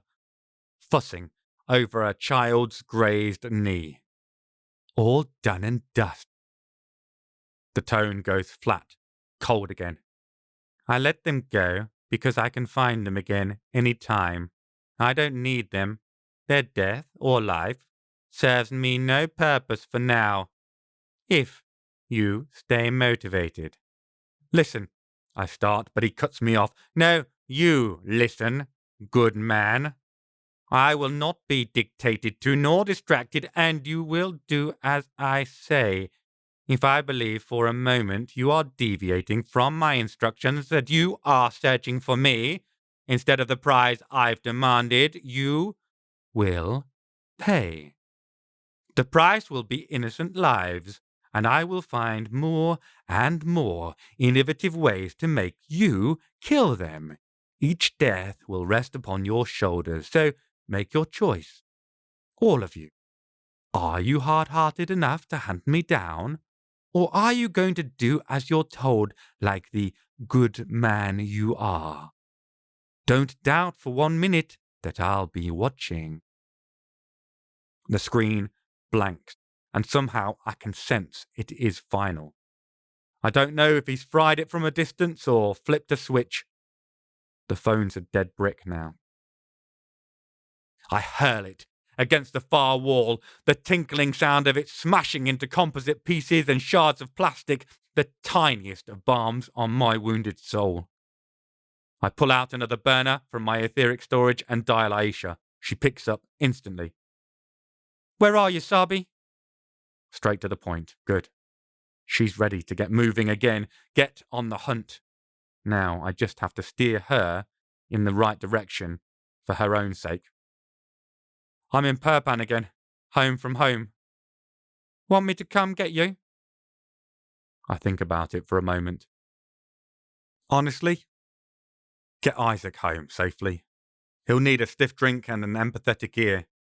I think, having had to stab me in the heart, it'll be better you than me. Considering he's Jewish, he does a remarkable impression of Catholic guilt. Got it. We stand, silently, for a moment. I can imagine them there, surrounded by dead wolfmen. Thankfully, Aisha threw up a "don't look here" spell across the area, or we would have some serious explaining to do. I look forward, Aisha begins, slowly and deliberately, to pulling his lungs out of his nostrils, inflating them with an air compressor, and then turning them into pin cushions. I blink. Oddly specific, but yeah, seconded. Do me a favour, clean up there, will you? Will, who owns Lastronef, is a good guy. Cleaning up werewolf entrails isn't in his job description. She grunts affirmatively. Right, I'm going to jump on the tram and head home, try to get some rest. We'll get our revenge on this shithead, don't doubt it. You too. I'll be round at the crack of dawn. What's Dawn going to say about you being round her crack? I ask, searching for a bit of normality. Probably that you're a dickhead and thank fuck it's me, not you. Touche, Laguna, touche. Nah, no touche. She doesn't want you to touche her, that's the whole point. Sensible Dawn, I reckon. Thanks, Aish. Kick a man when he's down, why don't you? With great pleasure. If you're not up when I get round tomorrow, I'll be more than happy to wake you up with a few choice rib shots. Deal? Deal. See you tomorrow. Tomorrow, dickhead. The line goes dead. I feel marginally better, which is a lot better than I expected to feel when I woke back up here and realised whose body I was in. Staring at my hands, his hands. I wonder how he died. Who will miss him? His desk stands on the other side of the room. Selfishly, I'm glad that I'm on this side of it. I can see the backs of some photo frames. The good God knows I don't want to see whose pictures are in them. How much of this is my fault? It's a question I'd love to ignore, but it keeps coming back, buzzing around at the edges of my consciousness, demanding an answer. It's all very fucking weird. If he's got Jacob, why isn't he going after Isaac, chasing him, calling him? Sure, he made Isaac kill me, but messing with him was just a bonus. It was to talk to me in private, to threaten me. Somehow, this all feels very personal, as though Phone Dick has a score to settle with me. I wonder what I've done that's caused him to hate me so much. The problem is, over the centuries, I've given plenty of people plenty of reasons to despise me and want me dead. Since my very first life, each time I left a body, heading off to start anew without a backward glance, I seem to have left a trail of destruction and misery in my wake, intentional or not. It's a slow, painful walk up the steps from the morgue. Each one feels weighed down by every idiotic mistake I've made over the past 800 years. Chapter 17. Lavore, 4th of May, 1211. Blood and smoke. Who could have ever imagined how utterly intertwined those two could become in the mind? I can't remember how one might smell without the other. Blood and smoke everywhere. My robes are ruined, stained through with both grime and viscera, and my face is streaked with mud and the precious cargo of so many veins that lie open now, spilling their essence into a broken ruin. The ruin of this once magnificent castle, and of our dream of a purer, more noble Christianity. Both lie shattered. My heart is too. Time is limited, almost up, not just for the poor broken souls I tend to as I rush round the walls, seeking to give them solace before they pass, no, but for us all. This, here, is the ending. My heart knows it. True, there are still good people left, still other perfects out there to carry on the faith, but as we fall here, when we fall here, a large part of our faith will fall too, will die too. I stumble over an arm half outstretched, fingers rigidly grasping out towards something in death. I know not what for. Rescue? Mercy? Beyond my knowing. My feet struggle to regain their footing, slipping in the mess that spreads outwards from the crumbled stonework lying on top of the body, and I know I'm unable to check myself. Sheer exhaustion is pulling me downwards. Before I can collapse, though, an arm is under mine, around my shoulders, catching me. Easy now, Paul. You pushed too hard. A voice, more familiar almost than my own now, breathes a little warmth back into my chest. Brother Ben, it looks like you're not done saving me from myself just yet, even if you wear the black robes now. My best friend, now my peer. A proud, if bitter moment the night before when I performed the consolamentum, the ritual confirming him as a perfect. Now our souls are inseparably linked. It would be a weight on my shoulders that, if I am to sin, then his perfection will be undone, if I expected to live much beyond this day. Perhaps something of my soul's despair is in my face, for Ben lifts me back to my feet, looks at me with a passion that speaks of pure faith and hope. I envy him that.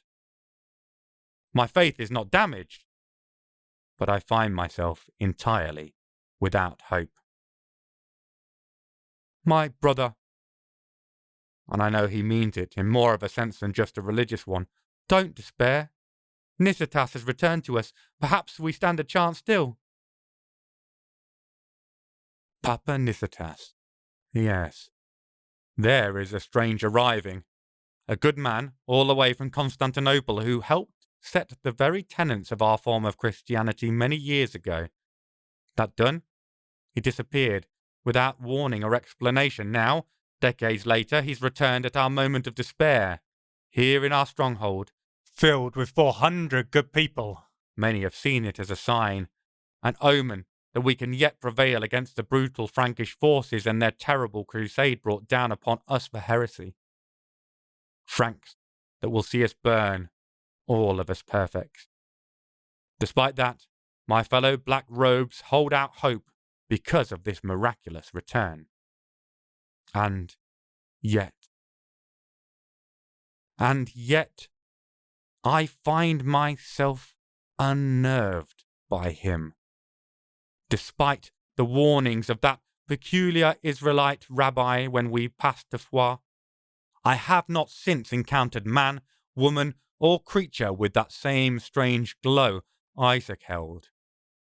Not until I saw Nithitas. There's a reddish aura that I catch from the corner of my eye when he swoops from one group to another, urging them to stand fast in their faith, encouraging others to take the consolamentum and pick up the black robes to join the ranks of the perfect, even though it will mean a death sentence for them when the army at the gate breaks through. I avoid him, uncertain, unnerved, but I know Ben has found motivation in his words, certainly enough to have begged me to raise him up to perfect last night, against my own wishes. For now, I'll take the comfort of Ben's companionship. He lends me more than just a steadying arm. Through it, he lends me strength. Together, the two of us hurry back and forth across the cracked terrain, seeking to bring aid to those we can and peace to those we can't. The pain and misery are a miasma hanging over the keep thicker than any morning fog can, and it seeps deep into my soul. All we ever wanted was to live in peace, to do no harm to man or beast, only to worship the good God in the way we believed fitting. Around me, crushed and dismembered carcasses, the wailing of friends and loved ones left behind, the weighted grief that drags at my heart, all mark the price paid for daring to carry such a dream. And the stench of blood and smoke. As we slip and stumble towards the main gate, a cry rises in front of us. I thought the level of noise almost unbearable before, the sound of death and the keening of those standing witness. Now, though, it goes to another level. The clash of metal, the chaos of cries, shouts, demands, pain, and victorious roars is only accentuated by the rumble of collapsing stone. Ben's face whitens, and I know mine must do the same. It can mean but one thing. The wall is breached. Lavore is falling. It's only a matter of time now, until they round us up and dispatch us to the fire. I see the draw of Ben's lip, the realization of our ending coming. He clings to my arm, and I feel his fear in his trembling. Still, I don't doubt he'll stand resolute right to the bitter end. My sole wish is that he doesn't have to. Then, behind him, I spot something. A small side gate, a servant's entry, cracks open. As I watch, scullery maids and serving boys slip away quietly. Very wise. We good people will die, burned as heretics. The nobles will be ransomed, but the poor others, the servants, the maids, those who've done naught but their duty to their lord, they are the ones who'll bear the worst excesses of a drunken, triumphant mob later on tonight. I push at Ben's shoulder, stirring him to action, pointing at the doorway. Come, Ben, let's away, now! His face, already pale, loses even more colour until he's completely washed out, almost translucent with shock. Are you now a coward then, Paul, to flee our fellows and leave them to their doom? Not a coward. I stress every word, pleading, trying to make him understand. A staunch believer. I'll not see our faith falter here. Let us away where we can still spread the good word. To die a martyr here helps not our cause. I can see the doubt, the uncertainty rife on his features, but I don't have time to persuade him. Instead, I push him, shoving his shoulder, corralling him into action and towards freedom. As we approach, I hear a sound, a weak cry, almost indistinguishable. Turning my head, casting about, searching for the cause, I see a young girl, decked in the scullery's outfit, her leg trapped by a fallen beam. A stable boy comes rushing past, sobbing, "Sorry!" and I push Ben to him so that they tangle arms. "Take care of him!" I yell. And let each decide for themselves that I speak of the other. I linger a moment to make sure they're gone through the gate, then turn to the trapped young girl. Lifting the beam is no simple task. It's wedged by a fallen lump of the stonework thick as my leg and made of sturdy solid oak. I get my hands beneath it and heave, but nothing moves. This may be beyond me.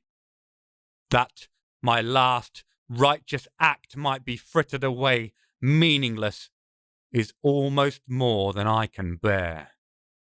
Closing my eyes, I dig deep inside, crying out to the good God to give me this, to aid me to save this innocent girl.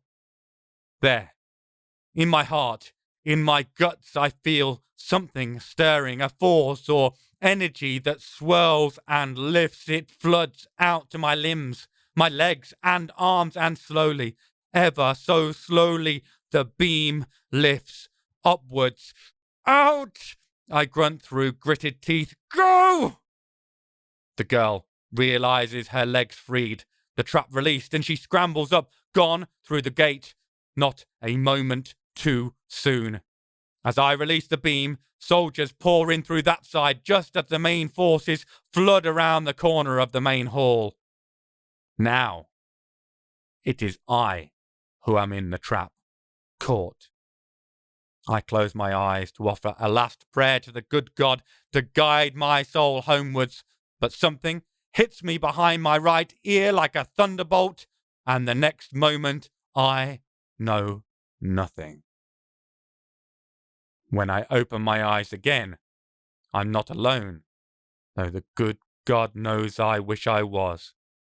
All my fellow good people, all the other perfects of our faith who sheltered here in one of our last bastions are sat together, or lying in my case, and that of a few others who've clearly been equally mistreated. There's more than a few blooded rags being clutched to the back of heads, more than a few bruises already visible, sprawling across faces, painting them in greens and blues. Considering not a one of these good people would have lifted a hand either in aggression or defense, it speaks to the violent nature of the arriving crusaders. 400. Perhaps a half of all the good people left. A little less, I think, but still a good part of the whole collective of perfects. We're inside the main hall, but the huge double doors, metal barred oak work, are thrown open. Even were they not, I'd have felt the heat. It's rippling through the hall, the waves pouring off, rolling, roiling from the pyre they've built. There's no respite. While I'm staring at the fire, a jab comes to my side, the blunt end of a pike. It takes a second, sharper blow to get me up. The strike to my head must have been harder than I first believed. For one moment, I'm feeling the billowing hot air and seeing the flickering hungry flames waiting to swallow us, and the next, they seem to thin, become ghost-like, and I imagine I see the plain wood below, stacked neat like a stage for a troubadour to sing upon. It all flickers with an otherworldly glow, burgundy like the blood that stains the courtyard floor on each flag I can see. Then The next moment, the fire's back, ready to swallow us down. The second jab got me to my feet, but it takes a third to make me move forward. It's strange. I know I'm going to my death, but it doesn't seem real. Perhaps it's this unnatural illusion that keeps coming and going from the bonfire, this result of my head injury. Perhaps it is a part of the human condition, a natural instinct to refute our ending right until the last moment. Whatever it is, my attention wanders, straying away everywhere, going along the tumbled chunks of stone and mortar, bigger than a cart and horse that litter the open air, the smell of bodies, the buzz of flies, blood and smoke. I've a chance, just a moment, to be glad for one thing, that Benedict, my most loyal friend, student and saviour, is not here to burn with me. While I know his faith is unbending, still it does my poor heart good that I could save him in the end. Maybe I'm about to escape this world. Perhaps that is, after all, what we should aim for, to escape those physical bonds. But he might have a little while longer to enjoy the many wonders and pleasures this prison can hold. And then a flash. Claret, lightning from a tower, up high on a parapet to the right. It seems to shine down for a split second on the pyre, connecting to it, illuminating it. The whole assemblage is swallowed in the bright red glow. Then it's gone, and the flames come again, and we're close. So damnably close that I can feel the hairs on my face singeing my beard, crisping from the proximity. And oh, by the good God, what will this do to my skin? What will this feel like? Tears fall, but they're gone, evaporating, wisping off from the intense wall. Then a last pike blow strikes me in the back, and I stumble forwards and into the flames-hungry moors, except as I fall, screaming, it seems as though there's a wall of ruby-red light that I'm crossing over, and on the other side is naught but cool, damp wood and fresh evening air. Then I'm falling, but not just physically. A deep, heavy darkness sweeps me up like sleep, but powered up by draughts of potions beyond any an alchemist could mix, and my eyes close of their own accord. Then I'm gone, though whether to the flames or to something else, I cannot say. Only that I am gone. Chapter 18. Toulouse, 9th of March, present day. Absolutely delighted to be up before dawn has even cracked. Fuck my life. Aisha likes to compete against me for early morning readiness.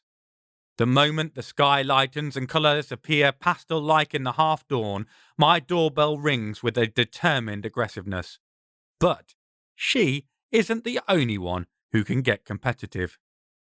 I was wondering when you'd finally show up, I throw out casually, incredibly grateful for the second alarm I sat on my phone. The alarm clock on its own never stood a chance. There's no way I'm going to let Aisha know. I feel like a gnome crept in and spent the night sandpapering my eyeballs, which is just the sort of thing the sneaky buggers love to do, and that I'd love nothing more than to crawl back under the sheets. I smile, my breeziest smile, and hope my peepers aren't half as bloodshot as they feel. She narrows her eyes, clearly unconvinced, and says, I'll drive. We walk down from my plain Toulousan terraced house. Well, Aisha walks. I stumble over my own feet, wincing in the harsh early morning light. She's parked by the Canal de Brienne, and, to my surprise, she's still got the Alpine. Aisha's got a low boredom threshold for vehicles and a penchant for stealing them off arrogant, overprivileged arseholes. Considering how many of those there are in the world, she switches out cars more often than most people change clothes. I'm not going to complain. A minor don't look here spell after keeps the police away. and everybody needs a hobby. Her casually possessive pat on its hood is the equivalent of a kneeling declaration of undying love. I contemplate casting an illusory scratch down its side just to mess with her, but we don't have time for her to hunt that non-existent someone down to cause their painful and protracted death, so I resist the urge. I slide into the passenger side. As she turns on the engine, the horn-heavy funk of El Michel's affair gives way to the neck-snapping breakbeat of a collaboration between super producer Inch and local legend Drew's Brigade in the automated mix of early morning radio. Scratched-up service station sunglasses are an essential protection against the increasing early morning glare, and I put mine on as the low angle of the rising sun delivers rays like golden boxing jabs into my fatigued irises. I look at the fuel gauge. Think we've got enough fuel? We've only got half a tank of gas, I point out. Half a pack of cigarettes? It's getting less dark and you're wearing sunglasses, Aisha replies, turning the music up and pulling out. I'm going to take the Blues Brothers reference to mean shut up and let me handle the car and our fuel planning idiot. So I settle back to enjoy the music with so much rigorous attention that I feel the need to close my eyes to concentrate fully. I do not, actually, doze off for a few minutes despite the cough-covered bullshit Aisha utters when I inform her of that fact as we approach the outskirts of Muret on the A64 heading southwest. The landscapes starting the blending process, passing from city to country, fields and farms dotted between towns still sufficiently populous and socially mixed to count as suburbs. Signs showing turn-offs for the town fill me with the usual bitter sadness. A shiver of someone walking over my grave runs down my back, except it is me driving past it, the grave of a place where a brilliant dream of equality and moral perfection died to the fire and sword of a jealous world. The last grand stand of the forces supporting the good people against the Albigensian Crusaders. After the Battle of Muret, it was only a matter of time before they put every single one to the fire or sword. Not that I was there. My first death had already come, wrapped up in sin and bloody magic. I try not to take it as an ominous sign, but it's hard not to feel downcast. I do my best to shrug it off and get ready for what lies ahead.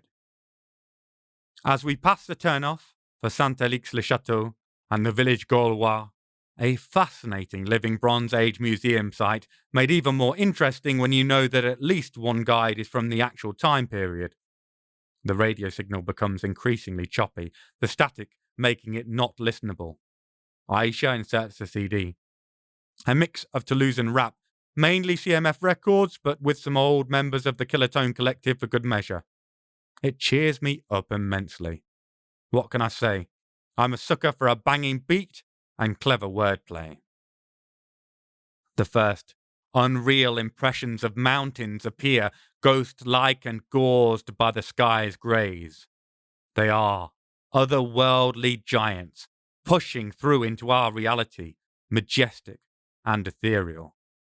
When we stop off for coffee, at some insistence on my part at the air de coming services, I take a moment to appreciate the beauty surrounding it. Green swathes the nearby hills, attentive trees standing in a pin-cushion covering. From here, the first of the mountains are clearer, close enough that the icing sugar snow dusting over the foliage is distinct from the frosted grass. For a moment, through passing clouds, the more distant mountains become fully present. Then swirling cloud banks break their clean lines again. Once inside the service station, I order a double espresso from the coffee machine, which I knock back in swift order while getting another one to go. My quick work with the first is because of my wanting to get past the acclimatization required for machine-made coffee and nothing to do with being half asleep at all. Honest governor. Aisha gets back to the car moments after I do and spills her haul across the centre dash. 2 packs of Hollywood gum, 1 mint and 1 strawberry, protrude from underneath a brown grease paper bag of chiquettes, alongside a bag of chocolate madeleines and a bottle of cloudy apple juice. It all seems a little excessive for the hour and a half or so we have left of the trip. Got enough stuff there? I inquire sarcastically. Sure there's enough sugar? Don't want a Pez dispenser just to top out the sucrose delivery system? Aisha doesn't reply, just leaps out of the car and slams the door shut. A couple of minutes later, after disappearing back into the service station, she swings back into the car, popping a tiny Pez brick from a minion's head onto her stuck-out tongue. And you can't have any now either, you rude git, so yeah, she says, then starts up the motor. For a moment, the broken signal of radio FMR reclaims the speakers before the CD spins back up. We're, once more, on our way to Hastang. So you know Luke Coyle personally? Aisha drums her fingers in time to the music on the steering wheel as she casually flips off the idiot who tried to speed up when she indicated to pull out, only to find himself outmatched by a freshly fueled Alpine. Know him is a bit of a stretch, but I had an encounter of sorts. You know the general legend. Aisha waggles her hand back and forth. Bits and bobs. Not sure I know everything. He's been in Hastang a long time, at least as long as I've been alive. Back at the end of the 13th century, the local abbot gave the territory to Edward I, King of England, for him to build a fortified town on. Probably intended it as a poisoned chalice. I reckon the abbot knew what lived underneath that particular hill. Luckily for the king, he had a magician in his service. This is a total guess on my part, but I always thought it may have been Merlin himself, back from an extended self-banishment, making a last dalliance with English royalty before fucking off out of the pages of history. Whether it was, he went below the hill, and though he didn't slay Lou, he seemed to either make a deal or weave a successful spell. Lou went into hibernation, waking occasionally, and the town prospered.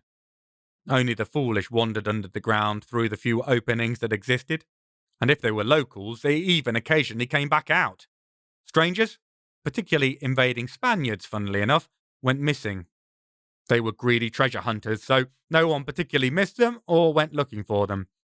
Plenty of pilgrims passed that way on the Compostela route through the Pyrenees, but aside from a very plausible risk of robbery by bandits manning the river crossings, there were no unusual disappearances, and I paid no real mind to the area or the monster presumably underneath when I was in the vicinity. Aisha pulls out to overtake the lorry in front, despite the earnest efforts of the car behind to speed up hard the moment she indicates. They lean on their horn because they obviously feel the need to underline exactly how much of a prick they are. Luckily for them, we're in such a hurry. Otherwise, Aisha would have taken great pleasure in demonstrating how it works by introducing their face to their steering wheel. I carry on. That all changed around the start of the 20th century. I heard rumours that children, local children, were disappearing every few months. The residents were terrified and all believed it was because of Luke Coyle waking and feeding again. I was down in Poe visiting an old friend when I caught wind of it. You can imagine my reaction at the idea of a child killer underneath anyone's feet, so I went to have a look for myself. The locals had long told their children to be good or Luke Coyle would get them, and it seemed to have come true. The grief of a parent whose child has been taken from them is an emotion strong enough to almost break the world. I can still feel the wretched despair, the fury and hopelessness of those poor villagers. The good God knows I sympathised with them, understood that raw pain. I didn't need much in the way of motivation, but that was enough. More than enough. I arrived to find them armouring up with pitchforks and torches, ready to throw their lives away in the dark under the hill, to seek a vengeance they were incapable of achieving. It took some doing to persuade them to let me go in their stead, but I managed it in the end. I went down into the grottos to find the monster and hopefully rescue any children he'd not yet consumed. I found him and realised I was going to need to dramatically adapt my strategy of attack. He was enormous, on a scale I hadn't imagined, and I knew I had a titanic battle on my hands. There were no children down there. I could find no traces at all, and the creature was asleep in an obviously hibernal state, so I retreated and went to get the metaphysical big guns. I can still see it in my mind's eye. That huge cavern empty apart from the beast itself. No trace of a child, no discarded jackets, no torn patches of trousers, no blood patches, no one to rescue, just a monster to slay. I went there, soaked in all the villagers' fury, ready to bring destruction on its head. Looking at Lou, I knew I needed a better plan than just white-hot rage. So what happened?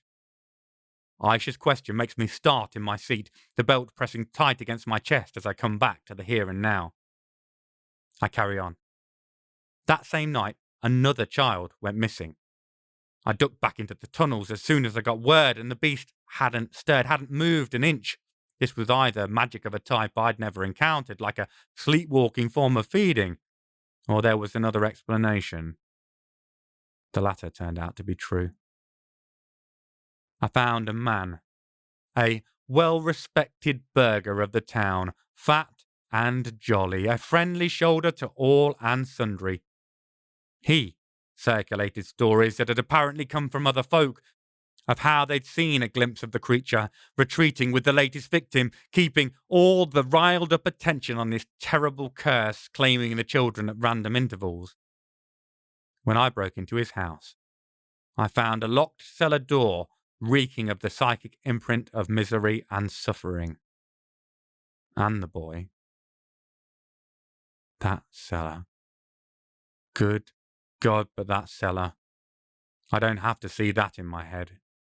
It comes to my dreams often enough. Rank odours of piss and blood, stains across all the equipment the bastard made or brought down there, metal and cord. And the boy. He was like a beacon, shining bright amidst a scene that... I break off, look over at Aisha. She'll understand. If there were ever a moment when I nearly broke faith with humanity, nearly went down that route of to hell with them all, that was it. Only the boy stopped that. I see her grip on the steering wheel twisting on the rubber. She gives one single nod, an affirmation. She's been there. She gets it. What happened to the bastard? Of course she wants to know that. She wants to know justice was served. He was there, of course. I think he tried to speak to me, to bribe me, to offer me all that his wealth and status could provide in exchange for my silence, but I didn't even really hear him. I just focused on that boy, getting him out, and making sure that the burger couldn't leave. Not ever again.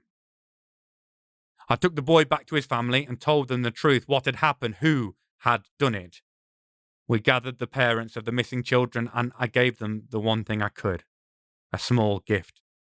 That whatever they did would burn with him when I wiped his house from existence, and that I'd return at nightfall. When I came back, the cellar door had been locked again and they were gone. I made a bonfire of that dwelling that they could see from all their windows. I shielded it from the outside world till the entire structure collapsed. Then I made the ground swallow it up, the soil roll over it, and the grass lay itself blanket-like over that accursed place. It was like it had never existed. I don't know whether it brought them any comfort or closure, but it was the closest to justice I could deliver for that most heinous of betrayals by a man they'd all trusted implicitly.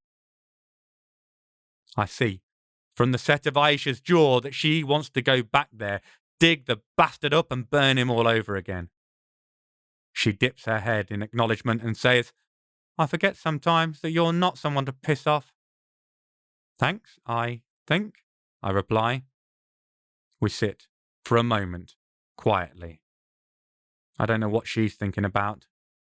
All I'm trying to do is not think about it anymore. Of course, that never works, so I carry on with the tale. Anyhow, to answer your original question, I've seen Lucar Coyle, but he's not seen me. There's no surety what his reaction will be, but I certainly wasn't going to take him to war for the crimes of a mortal. If negotiations fail, though, it's going to be a hell of a battle, I can tell you that much. As we pass the exit for Cap Verne, the mountains suddenly spring present and prominent on our left, crystal distinct in contrast to their distant reaches that stay brush strokes of grey on grey. Not long after, the city of Tarbes stretches before us, various ancient markers of lives past still present amongst the modernity. The sign for Lord comes up on the right, casting a black cloud over my mood once more. Aisha surreptitiously falls back on old superstitions, her hands making the sign to ward off the evil eye as we drive past. It is no place for the likes of us, nor would I advise anyone I cared for to go on a visit either. The church's PR team there operates as a forerunner to the advertising industry, making the news of miracles go viral, pulling in the destitute and desperate. What they don't say is there are often unforeseen prices to pay for the lady's benevolent. Between moments of banter and comfortable silences, it isn't long before the sign for Peyrehorade signals our turn-off. We pay the exorbitant rate at the toll booth, and I chuckle, remembering what I paid to various brigands while travelling these roads centuries back to cover distances we now do in less than a morning. Convenience comes with a price that often suddenly seems worth paying when compared to the past. We pull into a world-mixing idyll with industry. Modern construction intersperses the hedge-road farmland unchanged for decades. Slaughterhouse factories and grain processing plants. Biomass rises high in a storage yard as we turn onto the narrow road signposted towards Astang. Charming little houses dot the roadside, highlighted by cheery shutters of varying shades of reds, blues and greens. Clearly loved and cared for, the monies present to maintain their upkeep are evident. They luxuriate in their spacing, neighbourly, but without being forced cheek to cheek with those nearby. So many other small towns in the south are rich with history and natural beauty, but impoverished in terms of employment options, leaving them with ageing populations and lacking opportunities. This small town feels comfortable and well-to-do, shutters thrown open, new builds appearing where space allows. Cars even line the ancient streets of the Bastide as we pass under what was once the south gate of the fortified town. Now, a road runs straight through the isolated square tower, modernity playing with wooden train tracks around its exasperated feet. The terrain mounts rapidly as we head up past beautifully preserved houses still looking much as they did when built hundreds of years ago and still lived in. Astang isn't just a museum exhibit you can walk around. It's a living village, wealthy, comfortable, revelling in but more than just its history. I wonder how much of that has been shaped by the creature living in the hill below their feet. Lucar Coyle is a hoarder of treasure. Perhaps the surface's prosperity results from having him slumbering, dreaming of riches, down under the village's foundations. The road opens onto a central square dominated by a church. A castle flanks it, and its reincarnation of the 19th century style wedding venue is implausibly modern beside the church, which carries weighty age without bowing. Whilst it isn't quite as weighted down as it feels close enough for camaraderie, and I can't help patting its walls as we enter. It's a simple building, compared to the grandiose standard that dominates its churches throughout the land.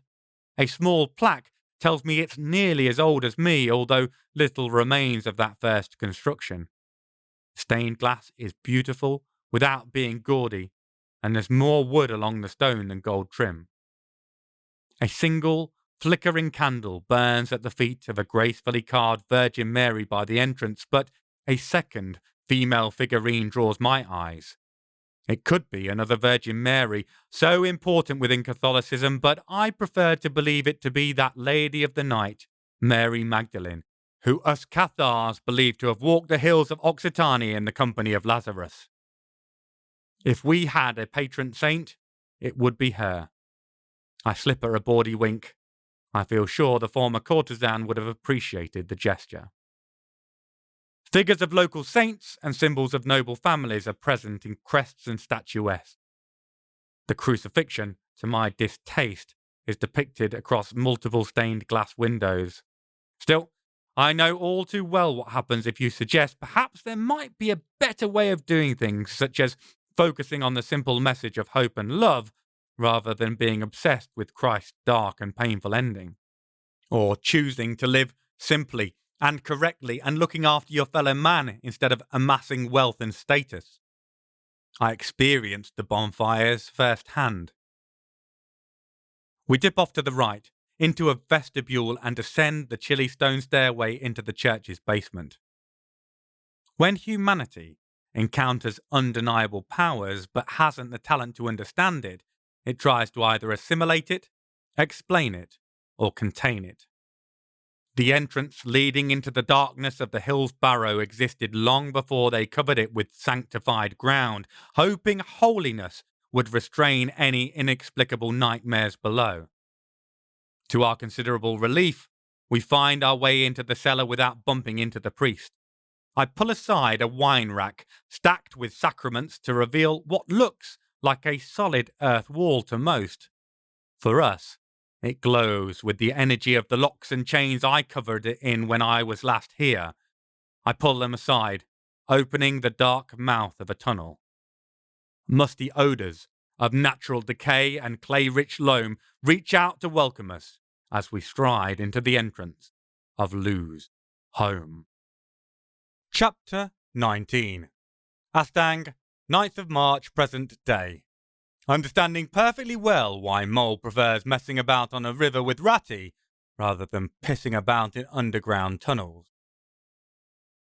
The narrow, earthen passageway is straight out of a claustrophobe's nightmare, slanting steadily downwards while slowly constricting so that we become ever more hunched. A conjured wearlight, a glowing halo bouncing through the air like Tinkerbell lighting Peter's way, is our only light source. I finally bend double, feeling my way with my hands, my eyes fixed on the small lit globe to keep me moving. Just as I feel the need to change to a kneeling crawl, the tunnel opens out, and we can straighten back up. Nourishment-hunting tubular roots weave out and back into the soil walls. As we advance, the tunnel continues expanding, beginning to feel cavernous. Then the path drops away a good 30 or 40 meters, crumbs of dust skittering out into space in front of us, and we're standing on an edge looking down on a gigantesque, cathedral-sized space with worn, smooth, packed earth forming a vaulted ceiling. As I send out my ball of light, passages on either side of this main area are slowly revealed, standing at least 15 meters high. Tunnels pit the whole dome, ranging in width from a tennis ball to wide enough for 4 or 5 people to walk comfortably side by side, if they were insane enough to take a casual stroll through a monster's lair. From about 2/3 of these, long, rope-like strands protrude, falling to the soft ground below before grouping together and heading towards a tunnel on the right. More of them stretch from there across to the left. Aisha points out a narrow one opposite where we're standing. 5 feet high, and 3 may walk abreast, she murmurs softly in my ear. She's right. This could very well be the Lonely Mountain from Tolkien's world, and I feel very much like a poorly trained burglar hobbit hovering above the lair of Smaug the Magnificent. Sadly, I lack a ring of invisibility. Having said that, I'm not looking for subtlety or overly concerned with a matching of wits.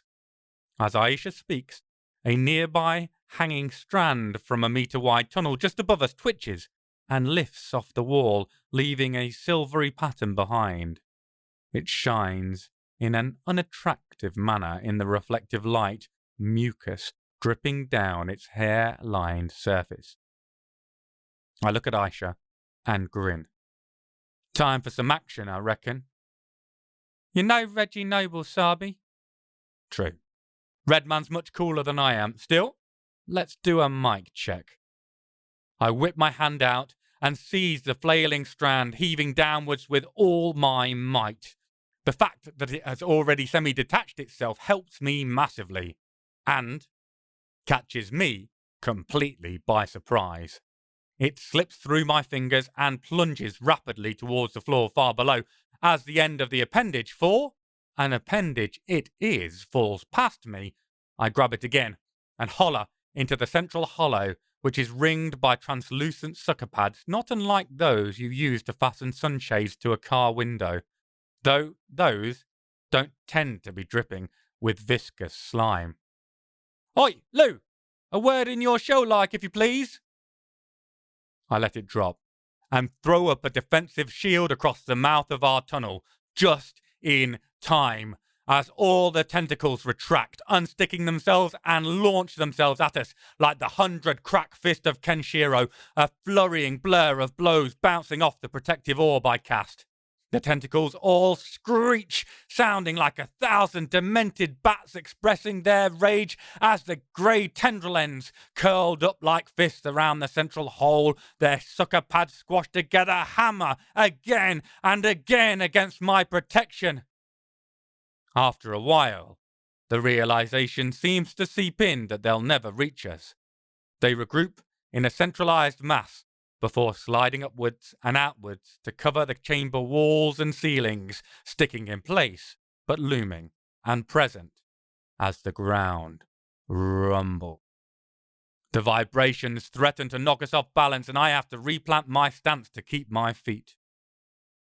From the enormous ground-level tunnel on our right, Lou Carcoyle comes to find out what is going on.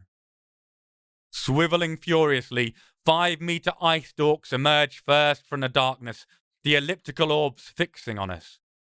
Vellus hair slicks back from behind the orbs towards the emerging head, which looms over the ground at the height of a 3-story house. Namora arrives next, a yawning black hole, big as a motorway tunnel through a mountain. This is the origin of the ominous feelers coating the room. They're attached around his mouth, in the place of his lips, covering the lower part of his face like a wriggling lithe beard. The shaping of the distended jaw and the way the head joins the body is serpentine, but instead of scales, shaggy brown fur covers it, gleaming in the light of my glowing ball. As Lou slithers out, its shell comes into sight, a Fibonacci spiral on an immense scale. The stalagmite protrusions covering it, perfect for impaling the unwary, are the only things breaking the pattern. It looks like an implausible fossil, some prehistoric monstrosity preserved in a moment for future paleontologists to marvel at. It certainly doesn't look like it should move, carried on the back of a monstrous, snake-like gastropod. The head rears upwards until the gigantic eyeballs, like rounded gondola lifts, peer into our tunnel. It attempts to roar, "Who dares lay hands on us?" But shaping words is difficult when you have hundreds of appendages attached to your mouth, so what comes out is more like, "Who dares lay hands on us?" Aisha snickers behind me, and I elbow her for silence. While speech impediments are never a reason for mockery, coming from a snail the size of a couple of apartment blocks, it knocks the edge off his intimidation. "Hi, Lou. You don't mind if I call you Lou, do you?" I start, turning up the charisma to 11, with accompanying flashing pearly whites. "Not if you don't mind me calling you as in the annoying snack who keeps talking," the gigantic creature bellows back, clearly not taken in by my charm. "Lou means the in your language, as in the snail. Lou Carcoyle, bloody ignorant food," it continues in a grumbling voice. "No respect respect for etymology. Call me bloody Lou indeed. I try, starting over. Look, sorry, inauspicious start, Luke Coyle. The main thing is, we're here on a bit of a time-critical mission, and I was wondering if you might help us with some information. 2 tendrils detach from the wall and make exploratory jabs at us, disappointed to find the shield still in place. Snacks? Coming and asking for bloody information? Do we look like a bloody oracle? Wasn't so long ago they'd have had the decency to run bloody screaming, and now they want to have a chat. Whole species has gone downhill in the last couple of 100 years. No wonder they taste so bloody horrible now. All those additives and preservatives, I should think. Aisha can't help herself. How do you know about additives and preservatives? I wouldn't have thought you got out very much. The gastropod's tone shifts into an even higher gear. Oh, now they mock me, just because I got a bit bigger than you'd think initially, and I can't get back outside. They think I'm an ignoramus. Morsels used to do less in thoughting, more digesting. When I could get out, I could tell you, you'd get bloody agoraphobic too if you had humans trying to stab you every time you left your bloody home to eat some of their livestock and borrow some of their treasure. No good telling them it's just you obeying your bloody nature. Don't want to bloody hear it, do they? All swords and those irritating bloody arrows pricking your eyeballs, and back to the pit, foul beast. Bloody rude if you ask me. Still, he waves one of his appendages about. I get to hear what's going on through these, as you seem to know. The pitch and indignation in his voice ups considerably, considering you grabbed my bloody tentacle and screamed into it, when I'm not being given a splitting headache by inconsiderate snacks. I can send them outside. Do you know how engrossed humans get with their television series? Far too much to notice a sucker stuck to the outside window so I can listen in, I can tell you. Do you know, I heard a program all about the different types of snails. It was fascinating, I can tell you. But they named an African species the giant snail. Do you know how bloody big it was?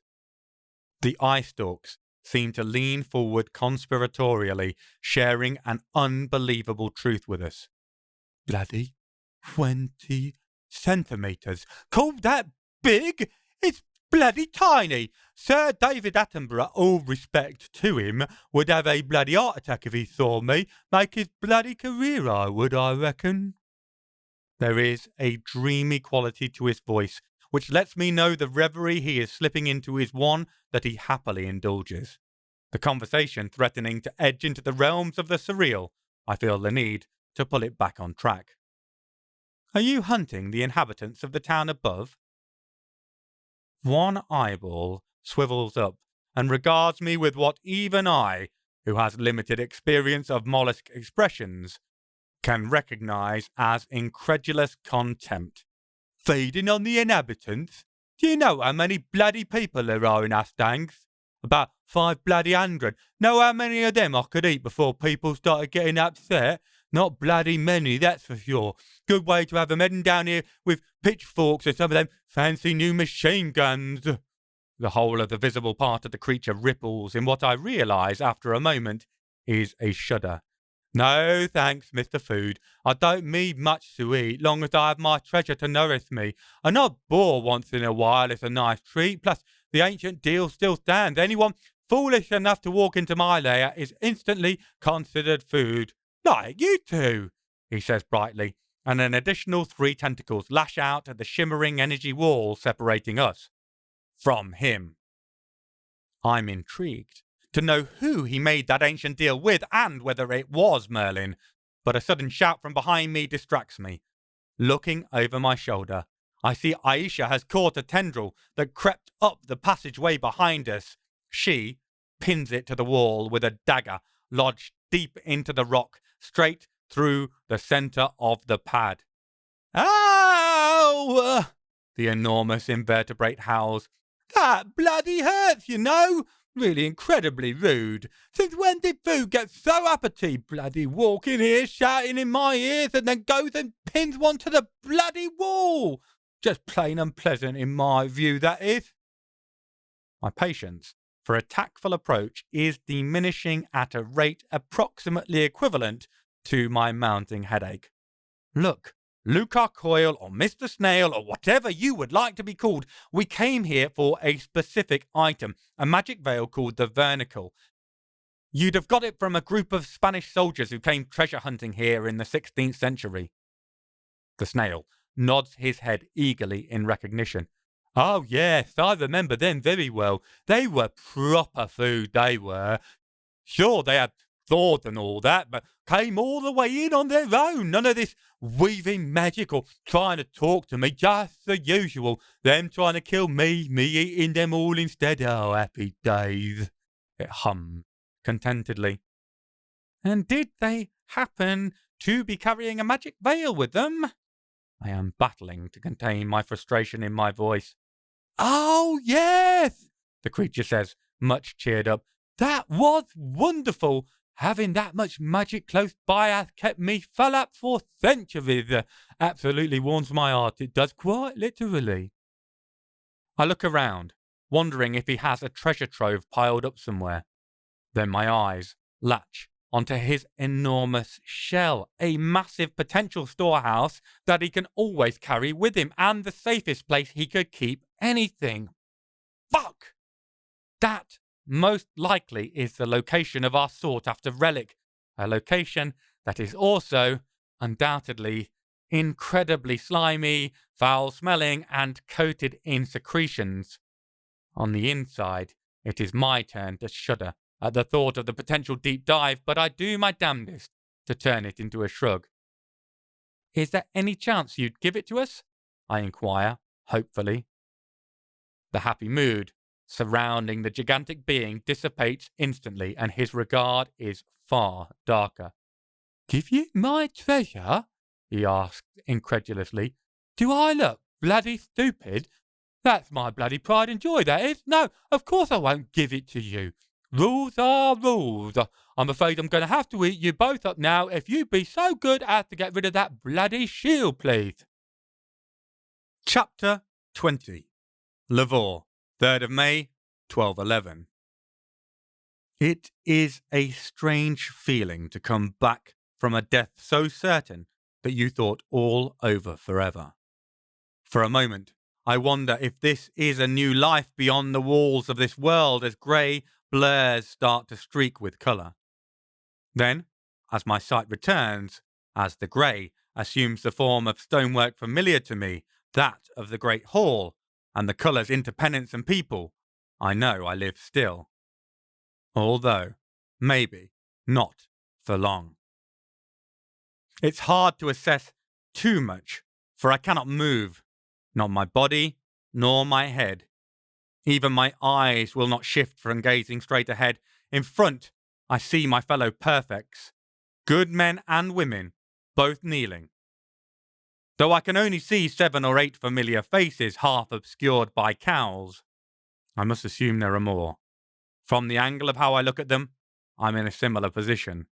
It's hard to be sure though, because my attention is pulled to what is between us.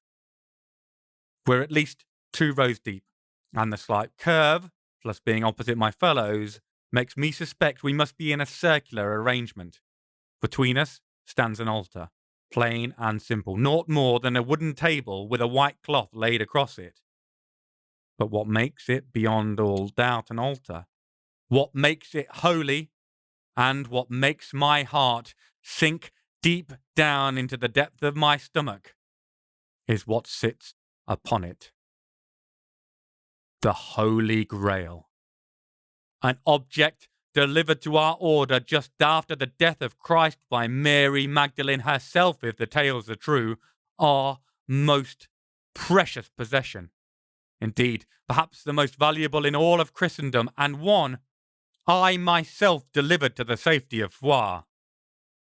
It looks like the Israelite rabbi was right to doubt the security of leaving it there. I curse myself for not having stayed to guard it, but my people's needs were great, and no one expected me to stand in perpetuity over it. All believed the vaults there impenetrable. As far as I know, fire is not besieged, has not fallen. Apparently, their vaults are more permeable than we believed. Initially, my attention is all on the holy item. Unsurprising, given my head seems to be tilted to look directly at it. Now, however, I become aware that there are people in the centre as well as the Grail, and when I realise who, then my horror becomes complete. Perhaps I should not be surprised to see the two leaders, physical and spiritual, of the crusade here with us. One is bedecked in armour, a ruddy-cheeked, filled-out face wrapped in a curly brown beard.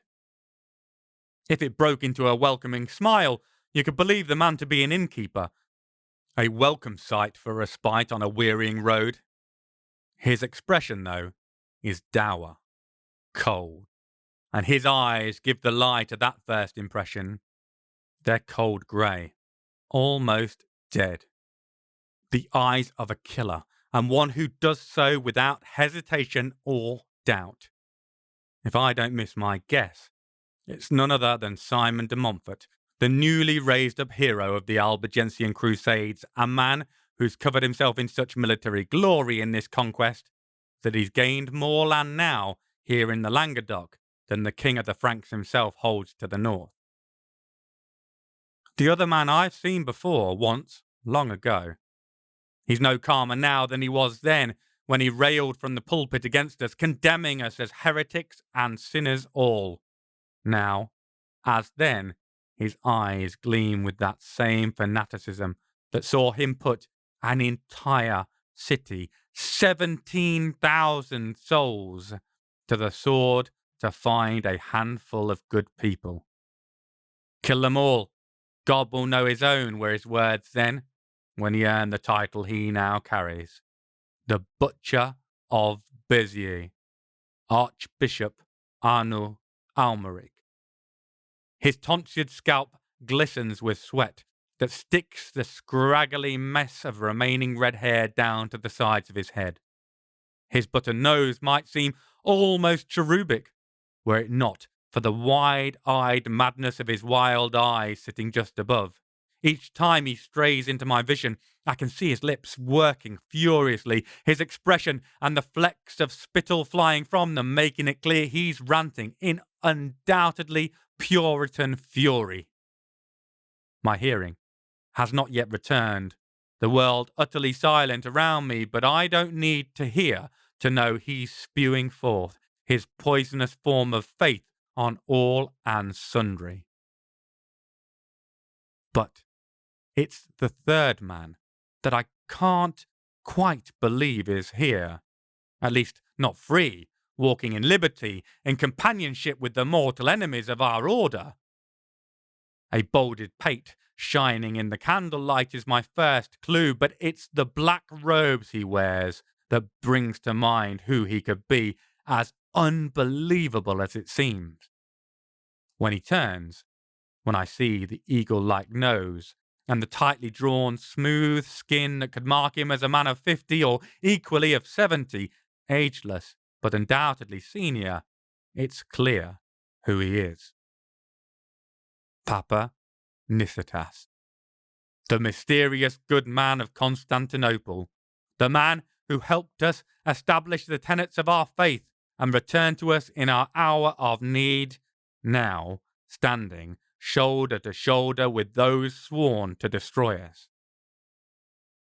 And there is the other matter. The matter of the strange light that halos him like a bastardized version of a saint. It surrounds him, a glow that seems to come from the inside outwards, pouring from his skin, and not just him.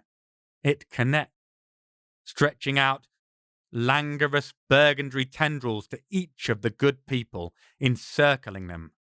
I can't move my eyes still, but I can see one reaching towards my midriff, and I don't doubt I'm similarly tethered.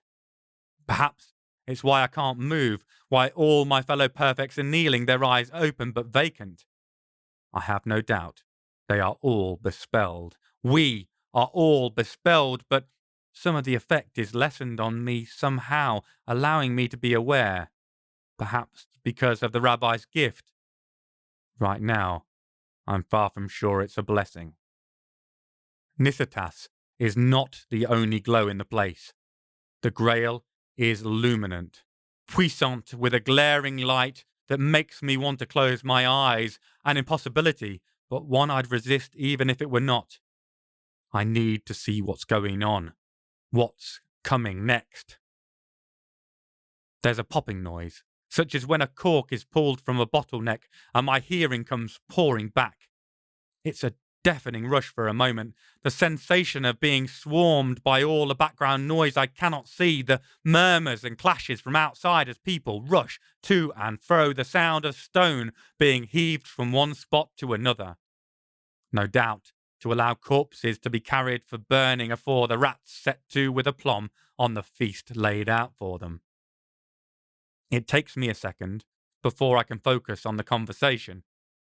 When I do, it's to hear the Pope's man, Arnold Almeric, his high-pitched voice whining, demanding. "You think I cannot take it now, wizard? Do you believe yourself stronger than the Pope, heathen?" So, it sounds as though all is not paradisiacal between these assembled enemies.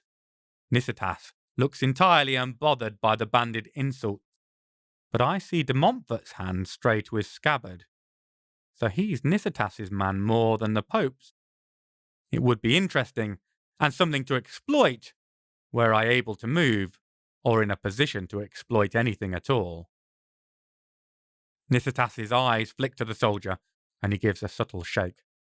De Montfort relaxes, but his poise remains readied. A man of action through and through. The treacherous black robes turns his attention to Almeric, a reassuring smile across his stretched skin features. "Of course not, good priest. I am here to serve His Holiness in all things, though you may not approve of my methods. My magic is why I have been entrusted this mission by Innocent, and I must ask you to have faith in me a little longer. These satanic dogs have woven strange poisonous spells around this most holy of vessels, and were you to carry this all the way to Rome as it stands, I cannot think of the damage it might wreak upon the world, upon the holy see were you to reach it, upon yourself carrying it." "I fear no such witchcraft." Almeric spits a green globule that splats on the floor in front of the feet of the good man opposite me. "The Lord is my shield and sword." "And I am his. The instruction is clear." There's a bass rumble to de Montfort's voice that speaks of arriving thunder and impending doom for those not prepared to listen. Almeric's eyes blaze. "You are Philip's and the Pope's before that. It is by his authority you lead this holy endeavour, not these accursed creatures." And yet, Nisitas's voice is calm, calming, seeking to soothe the enraged monk. "And yet, the Holy Father has faith enough in me to proceed with my plan to regain this holy relic and return it to its rightful place at the heart of Christendom. Would you question his wisdom as you question mine?" The monk is practically spitting feathers, but he has no answer to that. Instead, he changes subject. "And how will you lift these foul workings? When will it be ready?" "Why, 'tis simple." Nisitas's voice never changes, never lifts from that musical, placid state. "What better way to cleanse it than in the blood of the heretics? It won't take long, my friend. Simon, if you would be so kind." De Montfort leaves my field of vision, but a moment later he is back with one of the good men, Guillaume of Plaisance-de-Touche, a bastide near to Toulouse itself. The man's legs work as the knight pushes him forward into Nisitas's waiting arms, and the murk lifts from his eyes, awareness returning to him, the spell woven over him is unravelling. Too late. As he reaches Nithatas's embrace, the thin Bogomil's arm whips up and a razored Athame kisses deep into poor Guillaume's throat. A second later, the lifeblood gushes, pouring out, spattering across the simple wooden cup that somehow shines like a beacon, befouling it, defiling it as it sits on the altar. As the perfect life spark gutters, Nithatas lets him drop. But his hand is not empty. Contained within it is a strange, lit ball, like from the stories one might hear that tell of marshland spirits, will-o'-the-wisps floating in it. As he turns his back on the discarded corpse, as de Montfort seizes it and starts pulling it backwards, he casually drops the ball with a backhanded movement into the mouth of the cup itself.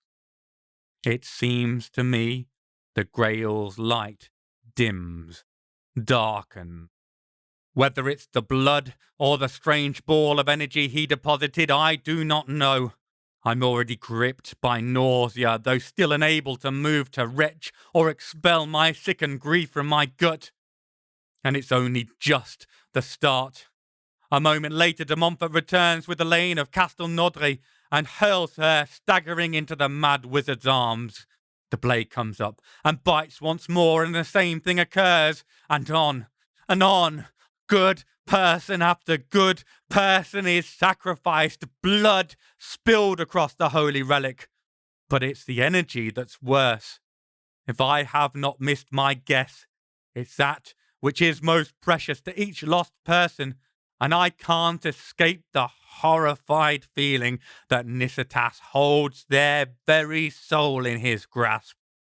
Even more terrible, each time he drops one into the cup, the light changes, reddening, and the world around the cup is not as it once was.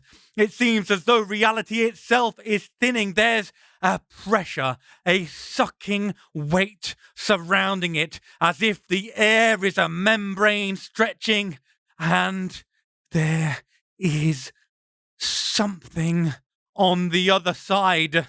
A presence gathers. I cannot see it, and for that I thank the good God, but I can feel it. A malevolence full of poisonous hatred towards all and every living thing pours through the weakening of whatever separates us from it. It holds no good intent, no love, no offer of anything but domination and destruction. It is a perversion that will swallow us all whole to satisfy its own smallest whim. Terror, like I have never known, runs ice through my blood. And I'm not alone in my unease. Almeric is sweating even more profusely than previously. His skin has taken on a chalk-like quality, and great rivulets run down his cheeks, down the nape of his neck. De Montfort is less affected, but still clearly disturbed. He shifts from foot to foot, a gauntleted hand flexing, opening and closing as though around an invisible pommel. It's as though he knows something is coming that will require fighting, but he also realizes he lacks the tools to do it. No easy sensation for a man of action, but I feel no sympathy for him. That is beyond me as I watch him deliver friend after friend to the mad bastard's blade. The air is thick with menace, a sensation so poisonous it feels like it might sneak into my veins and corrupt my flesh, turn it gangrenous. I want to flick my eyes down to see if I still possess my arms, my legs, my chest itself, or if it's all just a putrid mess riddled with rot. Of course, I can't move my eyes, cannot act, cannot even weep. All I can do is bear witness to what I feel more and more sure is the end of the world. Suddenly, there's a disturbance, a timid but insistent knocking at a door just out of sight to my right hand. A tremulous voice cries out, "My lord, please, my lord!" The voice is familiar, but I'm struggling to place it. De Montfort shoots a look across at Nithitas. The mad wizard snarls, his teeth bared, genuine emotion crossing his face for the first time, but he nods his acquiescence. De Montfort passes out of sight, though I can still hear his voice. "What is it, boy?" "Please, my lord, troops approaching from the south. Raymond of Foix's men rioting, seeking vengeance." "What?" Now, de Montfort sounds motivated, excited even. This is his field of expertise, more so than his patron's strange workings.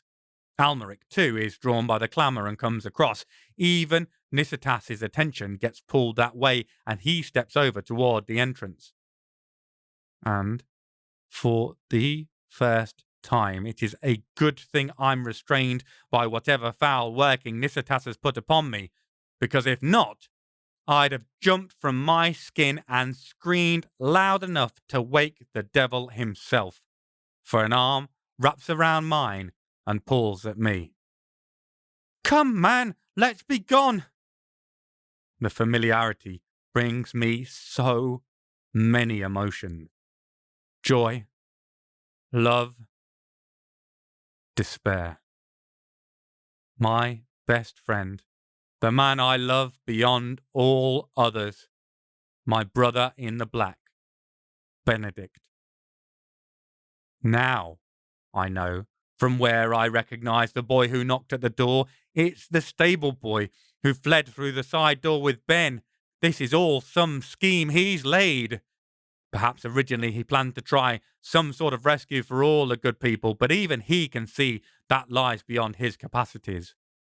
But the good God love him, and damn me for having put him in this situation. He will not leave without trying to save me at least.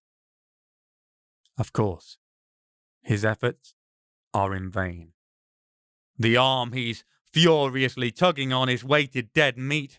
He's not realized he needs to do everything, that I'm incapable of acting. His yanking becomes stronger, and for a moment I have hope. But suddenly they cease, and a second later he passes into my viewpoint, pulled forward against his will, hog-tied in that same claret energy.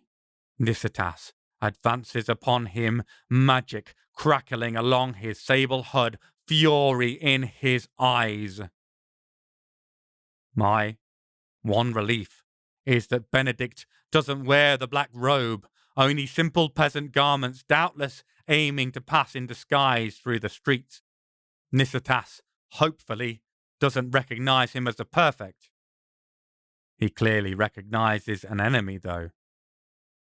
"Who are you that dares to disturb this most sacred of moments?" Now the Bogomil's voice is furious, whirling gales of words that aim to lacerate this bold intruder. Ben can't move, can't reach for a weapon, even if he could still use one without risking his own perfection. But he stands resolute, endlessly brave, his head held high, and without hesitation he spits clean in the face of the world-ending wizard to whom he is captive.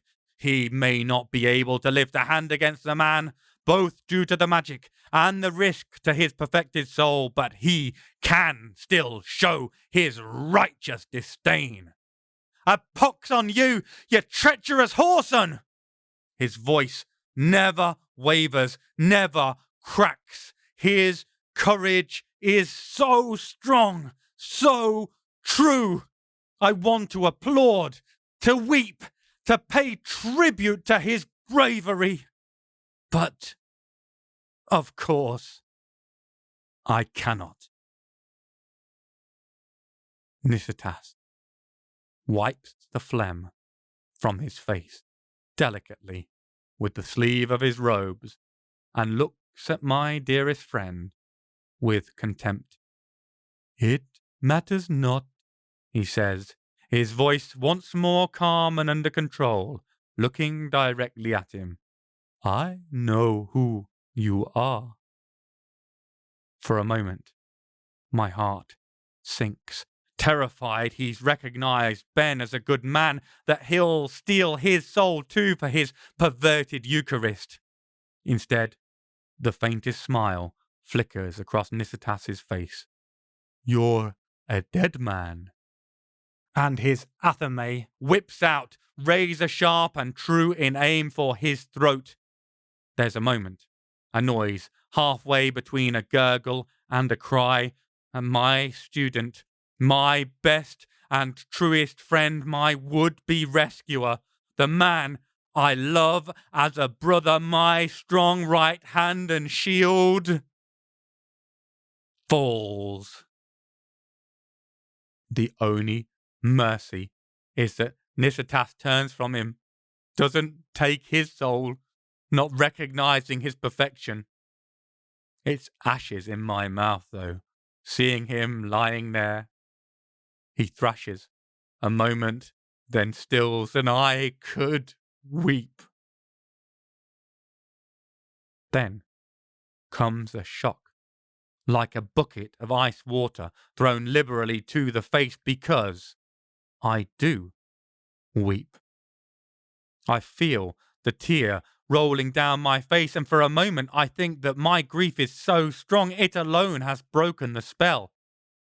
And then I realize I can move my eyes, that I can choose where to look, so I glance downward and see that Ben's tugging was not in vain. The toes of my right foot were knocked from their original position with the jostling and have crossed the chalk circle I did not even realize I knelt in. And somehow, with that action, the working has been weakened. The spell is breaking. Chapter 21. Astang, 9th of March, present day. Wondering whether paracetamol, ibuprofen, or raining down screaming death would be the most effective against snail-induced headaches. 4 more tentacles make tentative attempts to slap past the barrier, but my magic easily repels them. Another peeks around the corner behind us, so Aisha taps a vacant spot next to the sucker pad already pin-boarded to the wall with another knife. It makes the wise decision to retreat. I think about how to manage this Mexican standoff which we've found ourselves in. "Do you know who I am?" I call down to the jigger gastropod, who looks as annoyed as I feel. "Not a clue, sorry," he calls back brightly. "Does the name Paul Bonham mean anything to you?" I holler. Doesn't ring any bells, I'm afraid. You wouldn't happen to know what flavour you are comparatively, would you? Maybe if you let me take a taste, it might jog my memory," he attempts hopefully. "Not gonna happen, buddy. Even if you ate me, it wouldn't help you at all. I'd just reincarnate in the nearest body and come back for another go." "Ooh, that sounds wonderful. Like that takeaway delivery service I keep hearing about," he says, his eyes brightening at the thought. "Yes, but at the moment, I'm using defensive magic and trying to talk this out. Eventually, I'm going to get fed up and start breaking out the big offensive guns." The eye stalks rear back in horror. "Not bazookas!" I nod positively. "Exactly so, the magical equivalent of bazookas." Worry diminishes in the weaving protrusions, blinking relief. "Oh, magic's okay, Mr. Snack. I'm impervious to magic being cast directly on me. Unlike this very frustrating barrier you insist on using to delay the inevitable. Magic tastes delicious. You'd be most welcome to cast some super strong spells as you go down my gullet. It'll act like seasoning. Oh, I bet you're ever so flavoursome." I grind my fingers into the corner of my eyes, feeling a somewhat desperate need for a stiff drink or 6. Okay, look, eventually, if my spells don't work, I'm going to be thinking about rounding up some firepower. I'll even let you have 2 or 3 bodies on the house, because I'm going to cart up a shit ton of white wine, butter, and a whole fucking field of parsley in a rucksack each time. Then I'm going to come in here and cook your miserable hide and have the world's largest fucking escargot à la bourguignon, my friend. We'll be picking you out in serving pieces with pitchforks. My shell's impervious to fire, he answers back smugly. Fucking hell! My frustration is getting the better of me, and I'm about to go medieval on his tail with my sword just to ease my desire to chop something into smaller somethings. I turn to Aisha. You try talking to him. Aisha looks at me, then at the dangling pod-like eyes. She pushes past me and glares straight at them. I am Aisha Kandisha, the undying, the Drew's queen, protector of the sacred spring. I cannot be killed even in your foul digestive juices, and if you do not stop this inane discussion and hand us the veil at once, I will climb inside your mouth, and then I will cut my way out of your rectum with my dullest blade over a prolonged period. Do not try me. The waggling globes peer past her at me. Ooh, I like her. She's fierce. Much more impressive a delicious morsel than you bloody were. What's with every monster we meet falling for you? I mutter under my breath to Aisha. She shrugs dismissively. Real recognise real, Sabi, she replies. The supersized snail seems to reflect on what she said. One appendage detaches from the ceiling to scratch the back of his optic orbs. After a few moments, he answers. No, sorry.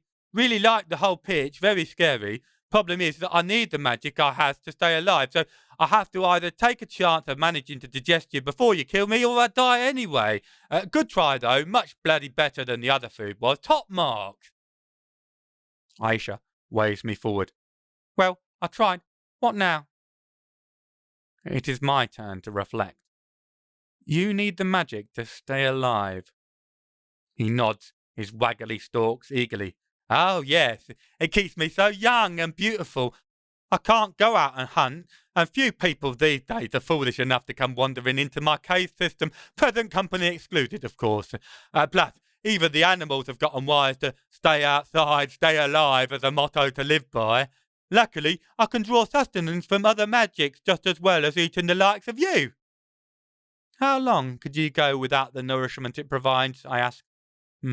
Well, I suppose I could manage a year or so before I got really hungry, but only a very short period of time like that. Any more than a decade and it'd be a huge problem. But that's only just long enough for a decent bloody nap. I think I can see a resolution to our stalemate at last. Look, I don't actually want the veil. I only need it to catch a bad guy. Afterwards, I'd be happy to bring it back to you.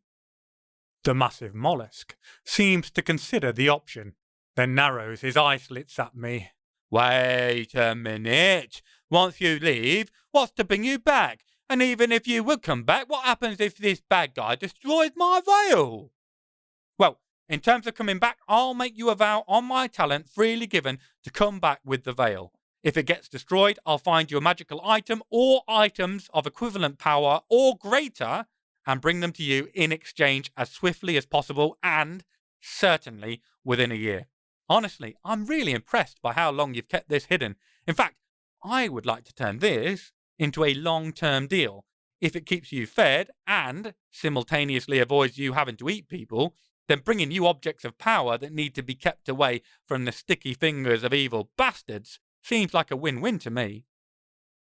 Several of the tendrils sweep in curling motions backwards over the enormous shell, preening and polishing it while the head of Lou looks deep in thought. Eventually, he gives a firm nod. Okay, you've got yourselves a deal. Could you please unpin my pad now? Aisha yanks the knife out of the wall, and we watch warily for the possibility of a double cross. The club-like limb seems to stretch and flex like fingers trying to work out kinks after a grueling day in the office before rolling in on itself to form a curled ball like the world's biggest roll of licorice. It hovers larger than my head, right in front of my face. Aisha tenses, ready to spring into attack mode, and I wonder if the limb itself is also impervious to magic, and whether my talent-imbued blade will have any effect. "Don't leave me hanging then, Snack!" Luke Coyle calls up from down below. I wonder if he is asking for what I think he is asking for. Cautiously extending out my closed hand, I fist bump the enormous appendage. It retreats down the twisting corridor out of sight, leaving my knuckles coated in its opaque, viscous goo.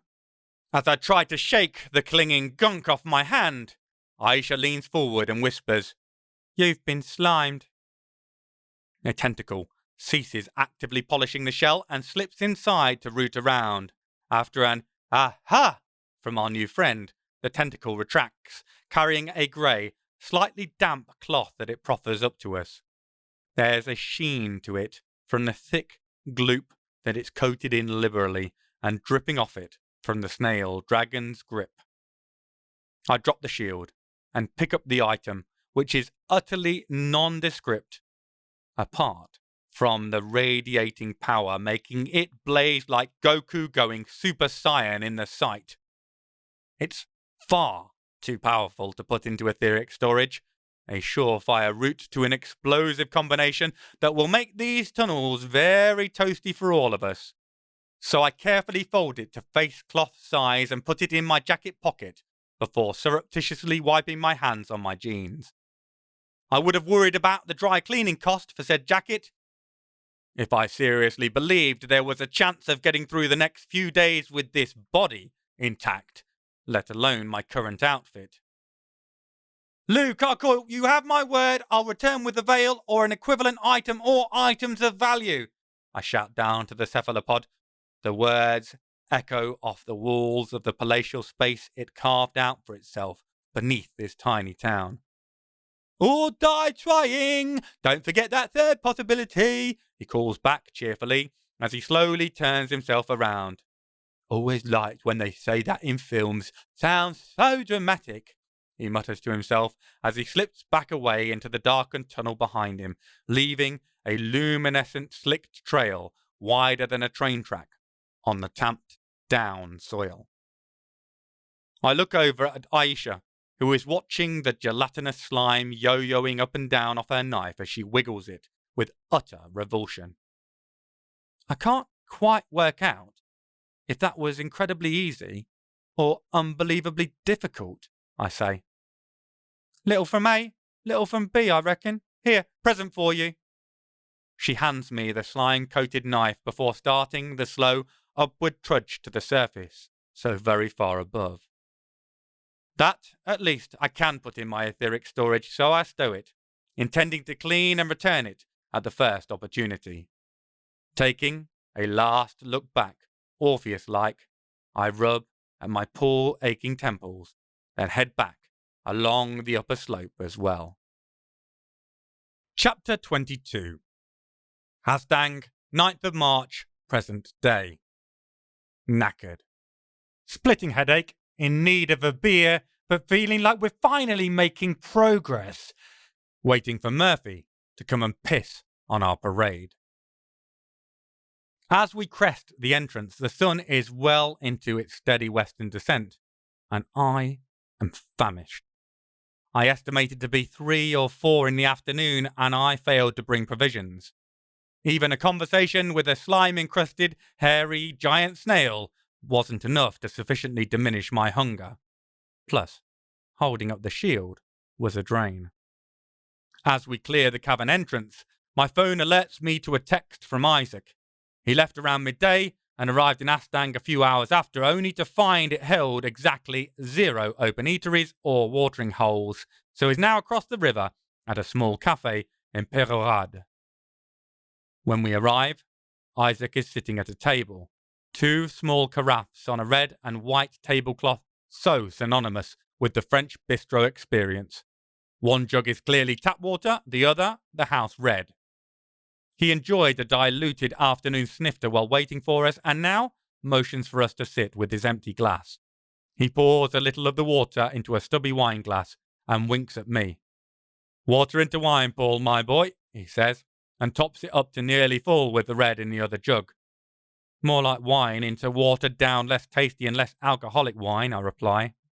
It is a process I've always found semi-sacrilegious, and I rescue the remaining wine from his cruel machinations by pouring it into my own glass. He is keen to get into how our trip played out, and no doubt has information of his own to share, but I tap the menu forcefully, determined to order first. We are too far from a proper town to find much vegetarian options, and a goat cheese salad just isn't going to cut the mustard today. Tempted as I am to order the snails out of spite, I suspect I'll regret it once it comes to eating them. I am hugely relieved to find a vegetarian burger, something only possible this far into the countryside in the last decade or two. I order mine with an extra helping of chips, and Aisha asks for a steak, medium done. To the server's credit, he controls his expression, looking only mildly horrified. For most French people, there are only two correct options for serving red meat: literally still bleeding, rare, or practically still breathing, blue. Her request for a large apple juice instead of alcohol almost undoes him, and I suspect he'll need to drink a large Ricard to recover once he's relayed our order. While waiting for the food, we fill Isaac in on our meeting with Luca Coyle. He is equal parts amused by the tale and impatient to see the cloth. Having no wish to push our server further to drink than I suspect we already have, I wait until after we've eaten our fill, and he has retired to weep quietly into his pastis in the corner before unrolling it on the empty table beside us. I'm quietly grateful that the plastic cloth will be relatively easy to wipe clean. Isaac examines it silently, almost trance-like for a short period, and I know he is seeing what there is to see. After a while, he looks up at me, appearing troubled in spirit. "What do you see when you look at it, my boy?" he asks me. I open myself up and look. It is radiant in terms of power. Massive amounts of initial energy combined with millennia of fervent belief have combined to create a wondrous article that shines like a beacon when seen by the talented. If it wasn't hidden in a magic nulling location like Lou's damp-infested shell, it would have attracted the attention of a shitload of magic users. No wonder Phone Dick needed help to find it, I say. There's no way something so chock full of magical power could stay hidden so long without being in the hands of someone with major talent. He obviously expected us to be going up against some form of seriously dangerous super talented. Using us as his proxy kept him from getting his hands dirty. Fair play. I'd say Lou is fairly dangerous to most people, talented or otherwise, Aisha adds. Yeah, I think where it was stashed was as lucky as we could have hoped for, really. It could have been the fucking Tarrasque who had it. There are shivers all round. No one wants to have to go and talk to the fucking Tarrasque, grade A wanker that he is. Weird, not quite dragons seem to be a French speciality, but the Tarrasque is one of a kind. Thank fuck for that. Isaac scratches at his chin, one side, then the other, his fingers restlessly massaging the skin. Let me put it another way. Remember that role-playing game we got into for a while back in the 80s? Dungeons and Dragons? That was totally radical. It was hilarious playing missions with fantastical creatures I'd drained a glass with more than once, and who would have sprayed said drink in all directions if they'd realised how they were being portrayed. Okay, well, remember the alignments of good and evil, lawful and chaotic? Where would this item belong on that scale in the game? I look again, but it only reinforces my already formed opinion. Lawful good, no doubt. So, there's no way that someone could easily use this to raise armies of undead. They could bring back a recently deceased saint to perform more benedictions, perhaps. Restore an innocent child to the arms of their grieving parents, undoubtedly. But launching a zombie apocalypse upon an unsuspecting populace? Not that I can conceive of. This is an item made for bringing blessings and healings to the needy and deserving. Did phone person sound like that sort of individual to you? He doesn't strike me as altruistic, no, what with the torture, murdering, kidnapping and blackmailing since our first encounter. Oh, and forcing a load of werewolves to commit suicide by Aisha. Perhaps we just got off to a bad start. Isaac ignores my attempt at levity.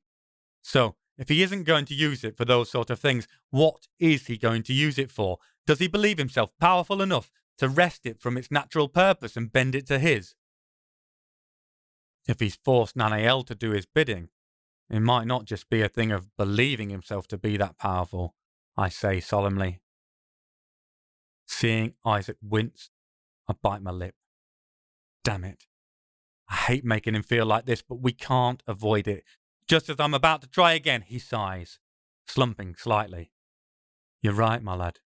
It still seems unimaginable. I've never met a talented who can even come close to standing toe-to-toe with one of the Bene Elohim.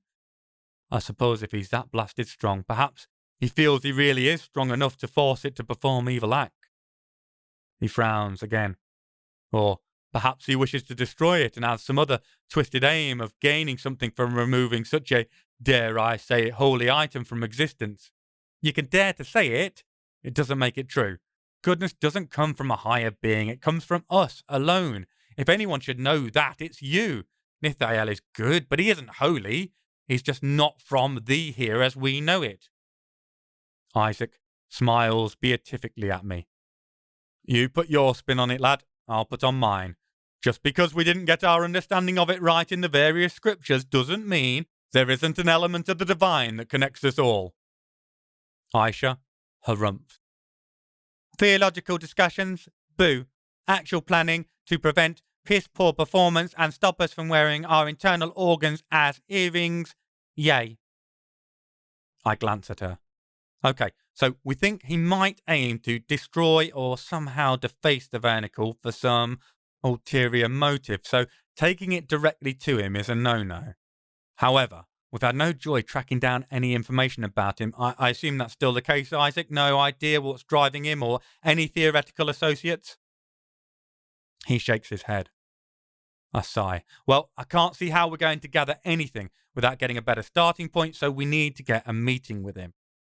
We're all tough/theoretically indestructible, but this doesn't bode well, honestly. He knows us too damn well. I don't bring up what Phone Dick said about being able to annul Aisha's immortality.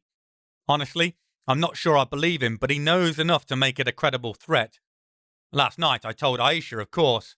I couldn't have brought her along not knowing. She just shrugged and told me she'd shove his antidote where the sun didn't shine, and she wasn't talking about Norway in the winter. Rehashing it now for Isaac won't help any, but I can't lie. I am fucking scared about meeting this shithead. If magic and its ilk truly made us immortal, we'd see Neanderthals kicking back in talented speakeasies alongside the gnomes and goblins. I never met a human much over 1,500 years old, though that doesn't mean they don't exist, just our paths haven't crossed. Still, no matter the forces we harness, eventually we reach a point where either fatigue or fallibility takes center stage and we retire willingly or not from the mortal coil. To consider ourselves unkillable just because nothing has managed it yet is like a normal human assuming they are immortal just because they haven't died yet. Eventually, death makes a fool of us all. Still, Aisha made it clear she's in to the very end, and I learned quickly that it isn't my place to decide on her behalf. She's older than me, definitely wiser, and considerably scarier. I'm not about to tell her what she can and can't do. Isaac, you're not geared up for the offensive, I say, turning to him. While I suspect Aisha has some pent-up tension she'd like to exercise through some violence, ultra-violence, me, I want to have a little natter with Phone Dick and find out where he's been getting his intel and whose arse I need to kick for grassing on me. So, I suggest you take on the home defence, I say, slowly, thinking it through. There's every chance the discussion with Phone Dick isn't going to turn out well.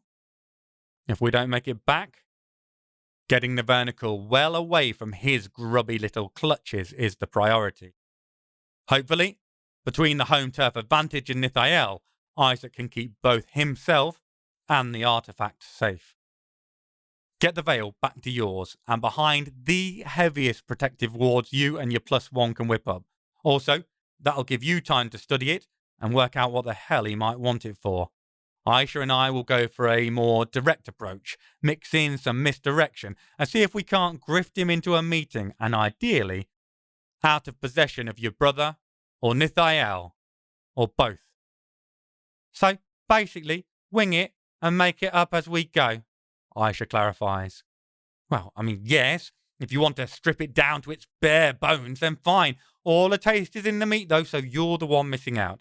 Says the vegetarian, she points out. Right, fine, it's a rubbish metaphor, and we are going to improvise from the basis of all this intricately discussed planning and go slap up Phone Dick. What do you reckon? You son of a bitch, I'm in, she says, sliding her sunglasses into place for dramatic effect. Chapter 23. Pechorad, 9th of March present day.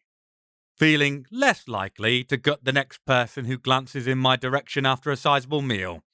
Note, less likely does not equal no chance at all. We pay our bill and include a decent tip for our traumatized server. This is mainly to salve my conscience for soon pinching the dish towel draped over his apron strings, a quick sleight of hand as he bends to pick up the saucer containing the cash payment and bill. There's a possibility I might just need a dirty rag in the not-too-distant future. Isaac sputters off in his rust bucket of a Citroën, the Vernacle stored in the boot within a heavily warded strongbox he had the foresight to bring. I feel some relief that even if the engine blows up on his 250-kilometre drive home, the box and, coincidentally, Isaac will both be safe because of the angelic magic surrounding them. It's getting late by the time we start the journey back towards Toulouse in the Alpine. We stop at a nearby petrol station and top up the car to full as it drinks down petrol like a lapsed alcoholic offered a free bar. Inside the station, I purchase a watery, bitter, burnt-tasting concoction that they have somehow mistakenly mislabeled as coffee, but I still buy 2 of them to keep me moving. As we're about to get back in the car, I feel a buzz in my pocket. The screen of my burner phone is dark, a lifeless lump in my hand. I fish in my pockets like a self-imposed stop and search until I find the offending item. The phone we took from the shit wizard's bathroom. Caller ID displays the same number that previously rang us. I look at Aisha. Her focus is on the phone, but she looks up as I turn my attention back to the mobile. Glancing back up at her, I see she has shifted her gaze once more to the screen in my hand, though, of course, she raises her head back again as I lower mine. I puff my cheeks, clicking my tongue, then decide the whole thing is ridiculous. Time to get on with what needs to be done. I push accept and put the phone on speaker. PD, just the man. Would you believe we were just talking about you? I know my mannerisms annoy the hell out of him, but he's had us on the back foot since the get-go. Anything that gets his back up might also knock him a little off balance. Had we not already found the veil, I might be concerned about irritating him enough to hurt innocence, but we are in the end game now. It's worth trying to throw a spanner in the works. At least, that's the idea. His cold, dead fish tone comes through, arthritic vocal cords not dispelling the deadly nature lingering behind them. I would have been incredibly surprised and almost disappointed had you not been Mr. Bonhomme. I have somewhat elevated expectations surrounding you and your partners, and I do so hate to be let down by those I work with, whether willingly or otherwise. No need to worry on that account, P. Diddy. We are golden and down to fucking get the job done. Crudity is an ignoramus's refuge, but it is neither distressing nor distracting. I didn't ring for a bit of banter, as you would put it, but for a status update. Where are you with the recovery of my item? Of course, I could act like we still don't have it, stall for time, but again, all that's likely to do is lead to dead civilians. There's no advantage to be had from buying a few more hours in blood. None that would outweigh the likely loss of life, anyway. We have secured the package. I repeat, we have secured the package. I don't feel like I am making headway with my clowning, but I might annoy him into giving something away. It might also, at some point, cause him to underestimate me for the idiot I'm currently presenting myself as. I desperately hope I'm not exactly that idiot, and can take advantage of said moment if it arrives. And, despite my previous comments, you continue with your pointless attempts, Paul. Truly, you never change. I assume you are still near Astang. My mood plummets. With the velocity of an elevator with a cut cord, I smash into the bottom at a rate of knots. If you know where we are, you presumably knew where the vernacle was. Why didn't you just tell us or recover it yourself? The reason is the same as why I don't need to answer your impertinent questions. My reasons are my own, and my commands are to be followed. Nothing else requires further clarification.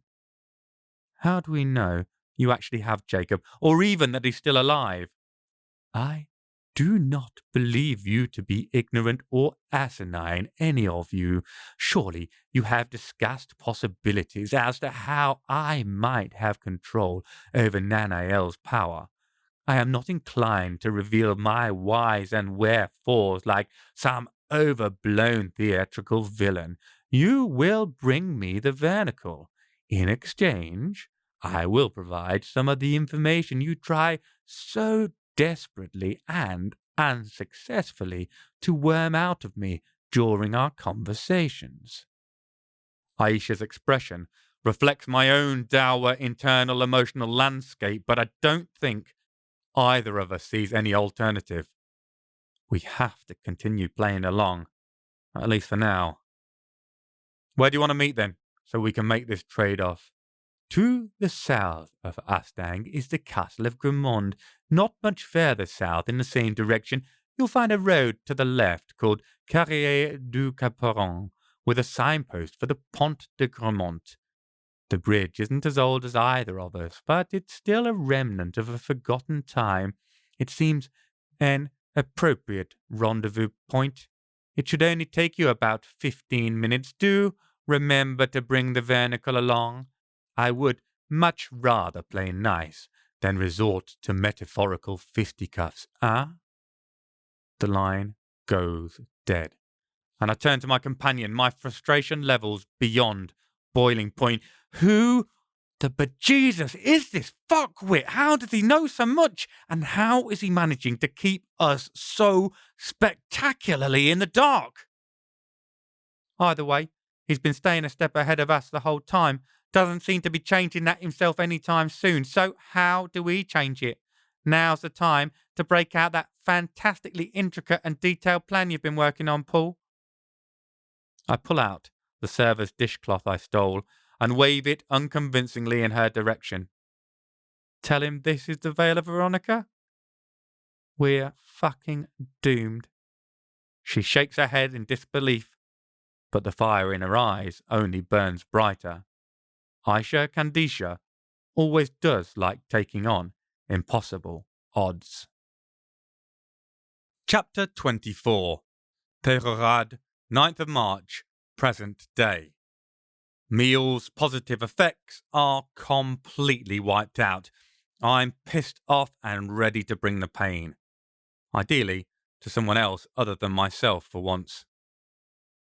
It's about a 15-minute drive through the town of Bidash to get to the turn-off Phone Dick described, nestled into the forest. The trees seem to mock me as we pull off onto a single-lane road.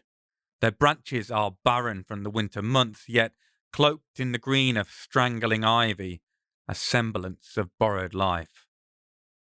I wonder if they look at me and see the same thing. We pass by a couple of houses, bright-faced and airy, before reaching the end of the line, the dirt track narrowing even further, the bridge's hump visible down the winding trail. Leaving the car with its hazard lights flashing, aware of the way locals speed on presumably abandoned roads, we head for the only visible edifice, an ancient mill house accompanying a stone bridge. It looms large, red-shuttered and closed off. Someone clearly lives in it, but no one is currently home. It's dark, lifeless, locked up. There's no other car here but ours. For a moment, I wonder if I should head over, investigate. Perhaps this is Phone Dick's hideout, but I can't quite believe he'd give us his address, all neatly packaged and tied up in a bow. After all, the hoops he's made us jump through, there's too much chance of us bringing some backup cavalry charging in.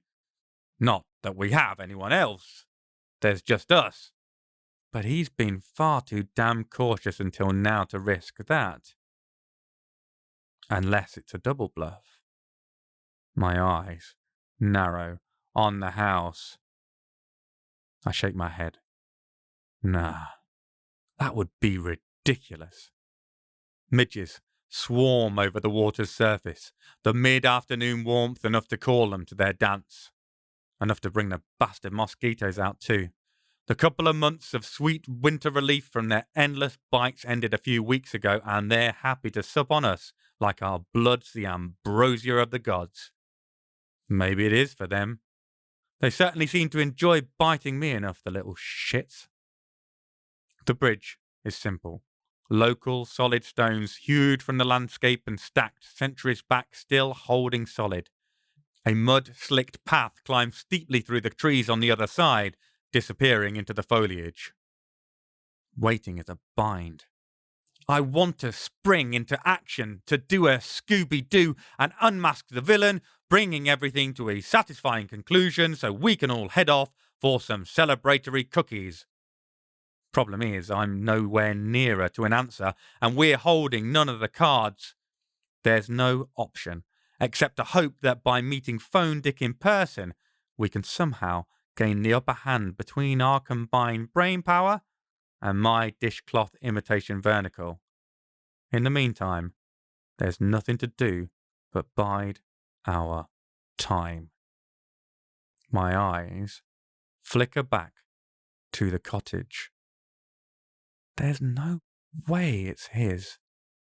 Shaking my head, I perch against the packed stone of the bridge as Aisha stares down at the mud-browned waters of the stream on its westward route. I pick at one of the many mossy growths in the joint. It seems almost prickly, resembling nothing more than tiny green hedgehogs. Aisha speaks up, her voice strained. I'm petrified, Paul. Pride floods through me. She has the confidence to be honest, to open up, to tell me how she really feels. You hide it well, Laguna, but I guess we all have those worries and fears. This one seems so out of our control that we're just constantly reacting instead of getting out ahead. It's normal to feel afraid. I'm glad you told me. I'm here for you, you know. Paul, you dickhead. The only thing I'm scared of is that I am literally petrified in the sense of being unable to move a fucking muscle. As her words come out more strained, I realise her lips must be locked in place. I try to turn to see what the matter is, only to find my leg muscles have quietly organised a unified overthrow of my dictatorial regime, and are no longer obeying commands. The open mutiny has passed along the organisational chain fed by my central nervous system, so my arms still reverse grip the stone of the bridge. Even my neck won't obey the simple directive to turn and look at what is going on with my paralysed friend. I remain locked into a meditative observation of the heavens. My relaxed posture is at complete odds with my internal composure, which is screaming at my muscles and skeletal structure to knock off their unified strike action and get back on the job. The reply appears to be chants of, "We shall not be moved." I pull on my talent, intending to push it into my extremities to step outside whatever invisible fucking chalk line I stepped in, only to find it has also joined the picket line. It sits inactive, a useless lump in my spirit doing nothing but dragging me down into the depths of despair as I recognise what I've been hit with. It's not a chalk line. It is a tincture that, as far as I am aware, hasn't been brewed in near on 800 years. I thought only Isaac knew how to make it. Apparently, his brothers also aware of the recipe. A steady tap, shuffle, tap sounds from the bridge's northern end, opposite from where we arrived, straining my eye sidewards. I gain my first view of our recent tormentor. The slow Morse code gait isn't solely for dramatic effect. The man is ancient, hunched over his stick so far that the handle is almost obscured within the mass of his long white beard. He puts me in mind of Dick Van Dyke's bank owner in Mary Poppins, but with none of the jovial nature carried in the actor's twinkly eyes. His are ice blocks, grey scale windows of darkness in the reflected moonlight, void of any redeeming human quality. They are pitiless and mirthless and entirely determined, holding that controlled craziness of one who's passed through madness and arrived on the other side at a rationality only belying their utter insanity. The air shimmers as he steps onto the bridge, and I feel an enormously powerful "don't look here" spell snap into being, surrounding us from bank to bank. Even if we were visible from a nearby window or road, we could blow ourselves up in a mushroom cloud of magical warfare, and nobody would even notice. My head starts to follow my eye movements, and I feel a moment of hope, even magicless. I'll stand more than a decent chance of defeating this lunatic if I can get my hands on him.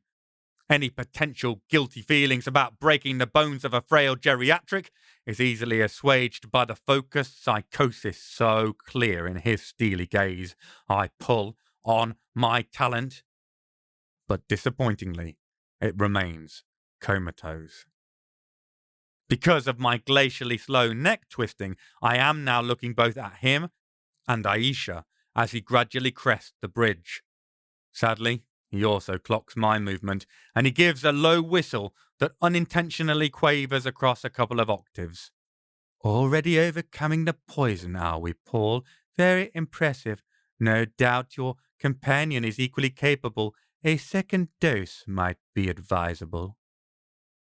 A small sting at my neck, and my movement grinds to a halt. A mosquito, obviously one of the swarms of biting beasties harassing us since we left the car, dances drunkenly into view from the area of the bite and flies to Aisha. She falls victim to the same delivery system. Ingenious, don't you think? Soon as the weather warms, who questions mosquitoes, especially around bridges and waterways? A minor magical enhancement and puppeteering, and I have the equivalent of an almost invisible blow dart. Even an expert can't notice it until it's too late. Luckily, one only needs such a teeny amount. Paul? The wizened old bastard is entirely too pleased with himself. "You plagiarizing git!" It is clearly a strain for Aisha to even talk. For some reason, The poison is affecting her worse than me. Phone Dick, proving to be no less of an in-person dick, looks genuinely confused. I beg your pardon, what did you say? First, fuck your pardon. I'll give it to you when I can accompany it with my foot up your arse. Second, you're a plagiarising, thieving, toe rag, and I'm going to message Janae and Caro's lawyers so they can sue your descendants once I've ripped your wrinkly old bonce clean off your turkey skin neck. He blinks twice. What are you talking about, woman? Janae and Caro, the city of lost children. Man delivered poison with mosquitoes by fitting them with special metal needles and playing them a tune. You've seen it, you thieving little shitbag.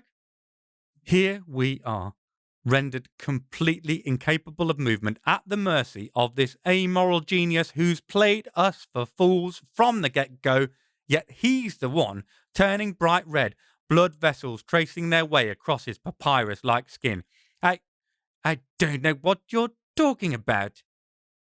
Aisha cackles in a way that, were she able to move, would have had her bent double, gasping for breath. You did. You properly just lifted it from that film. Oh, I'm an evil dickhead. Want to deliver poison. That's an excellent system. Going to monologue it as my own. How'd that work out for you, you inappropriate, appropriating bastard? I don't know if I've ever admired Aisha more than for her audacious verbal assault on a man who's holding us entirely under his power. She is fearless in her indignation at his fraudulent claims of originality, at his unwillingness to pay tribute to the film genius who inspired it. This is a culture nerd embracing her righteous outrage and genuine in her furious anger.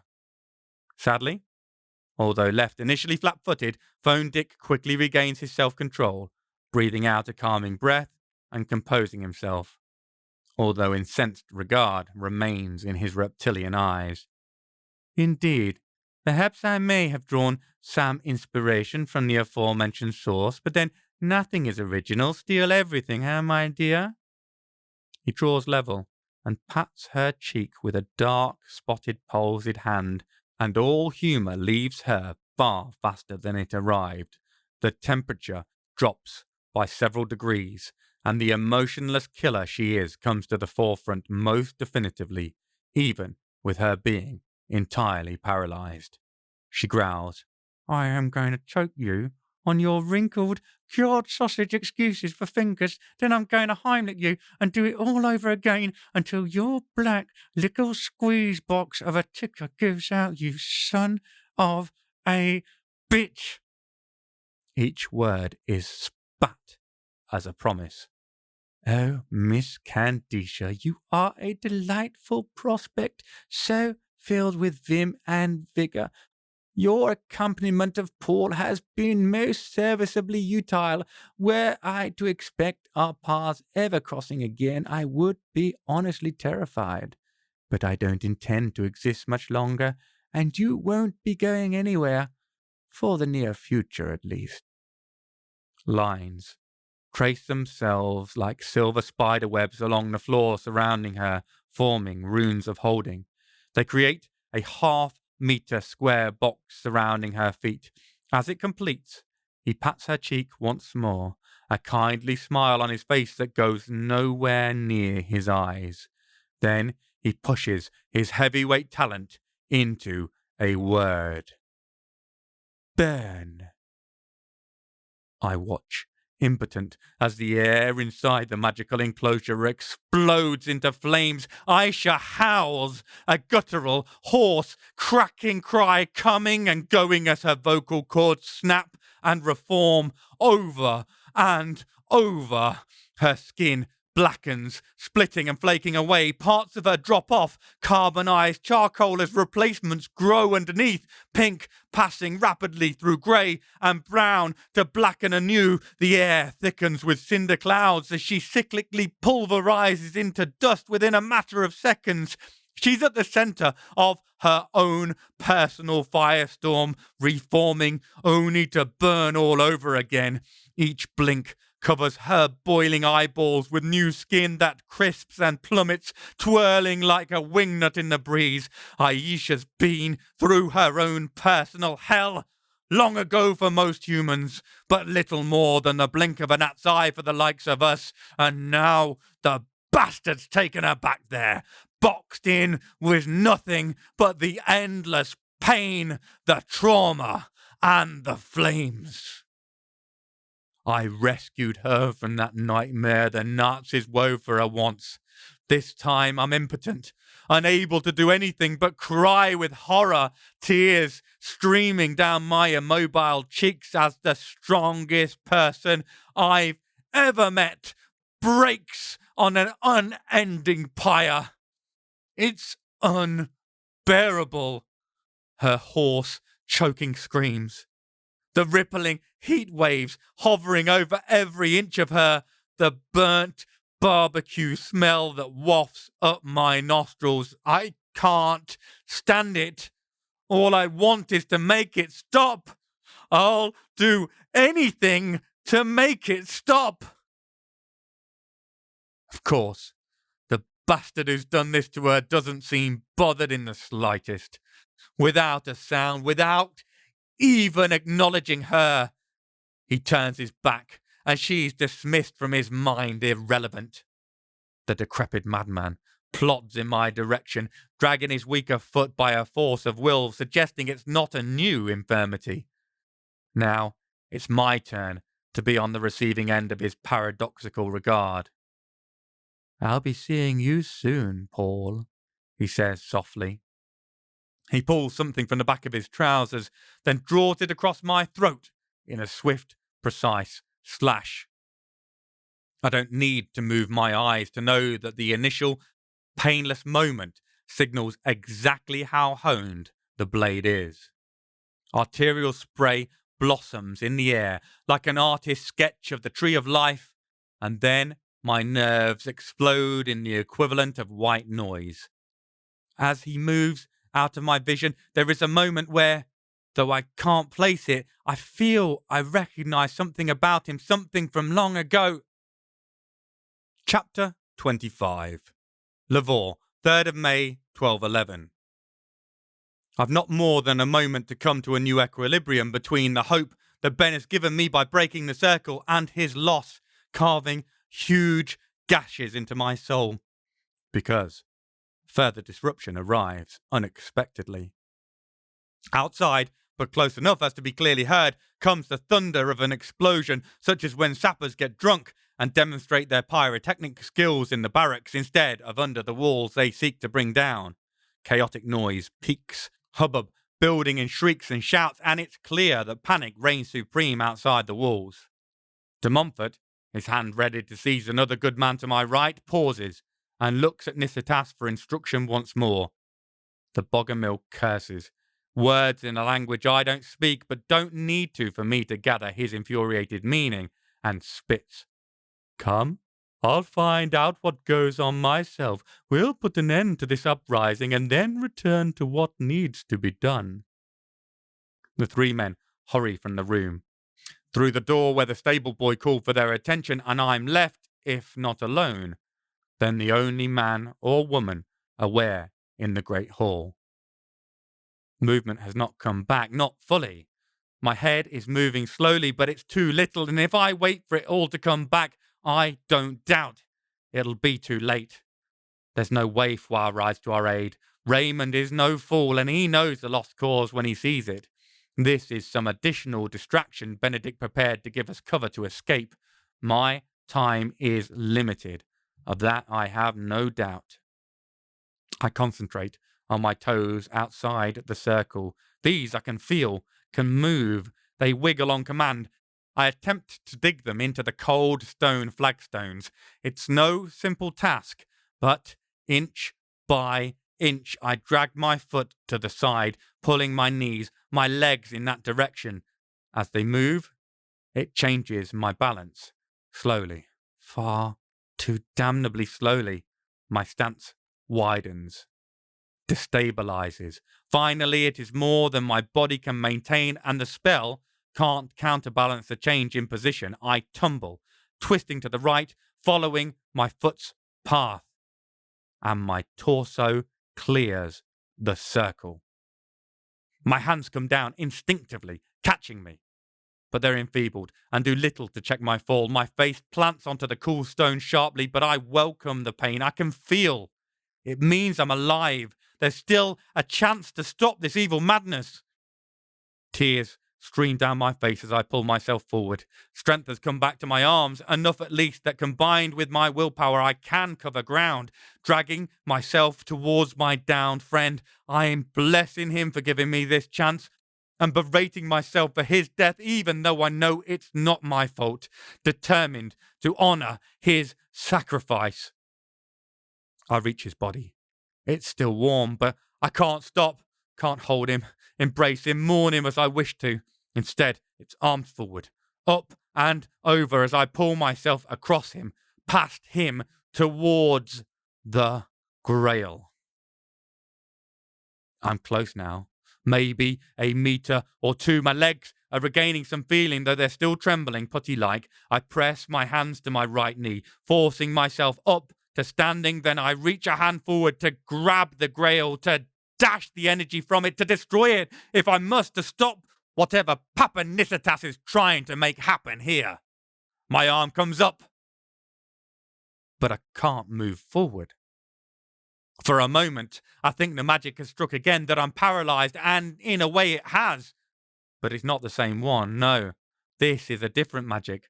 Looking down, I can see ropes of energy similar to those that hold the other perfects captive, looped around me. But not quite the same. There's an orange quality to the red, like new rust on a well-used plough blade. It's spun around me like a spider's cocoon for a fly, and it wraps more and more, enveloping me. What do you think you're doing, you foolish heathen? It is not those dark velvet tones of Nisitas, but a half-screech, half-demand, high and quite insane. It isn't Nisitas that's enrobed me in magic. It's Arnold Almeric, the Pope's envoy to the crusade. What are you doing? He demands again. But this time I can talk, can present an argument. We may be on opposing sides, but this is still a man of God. Surely he can be made to see reason. You may call me heathen, heretic, father, I start, but the working that creature is performing is a million times worse than anything I might perform. Can you not see the corruption he works upon the Grail? We must disrupt it now while he's gone, while we have a chance in the name of all that's holy. Can you not see what he's bringing through? There's a moment of silence. Then a giggle. A screeching sound like nails on slate emanates from behind me. Do you think His Holiness the Pope a fool? Do you think me such that we would trust a dark magician such as that accursed cat buggerer? No, we knew what he is, what he wants. He seeks to bring the Dark Lord, the evil one himself, through to our world, but I am the Pope's anointed one, blessed by our Holy Father with miraculous strength and power. We see it, we know, this is the moment long foretold, the ending battle between good and evil, and I will stand righteous and resolute and defeat that arriving demonic force. He speaks with tones sure and certain, and my heart sinks once more. There's no reasoning with him. Here is a true zealot, one convinced of his rightness, of his righteousness. He's lost to the mania of his twisted faith, and so sure in his arrogance that he believes himself capable of taking on the monstrous thing that seeks to enter our world. The fool!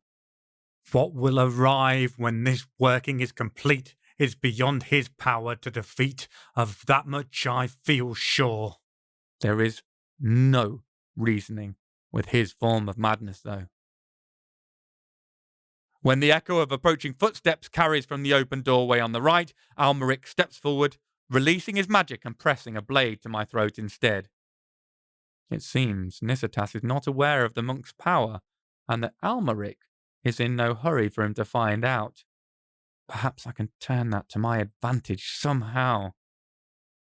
The black-robed mage strides in, De Montfort by his side, eagerness permeating his movements. Then he sees me, and his brow furrows. His countenance darkens till I think I can almost see sparks flying from his eyes. What is the meaning of this? His voice is low, but the menace contained within it is not. This one got free. Perhaps your powers are not as great as you thought. The sneering mockery from Almeric is clear. I'm surprised Nithatas hasn't killed him yet. I can only assume he still has some part to play in the Bogomil's plans. Nithatas spits again, then looks back at me. No matter. He can be the next to feed the cleansing. And so, this is it. We've lost. Almeric's knife is to my throat, and I cannot move towards the Grail without slicing my own windpipe.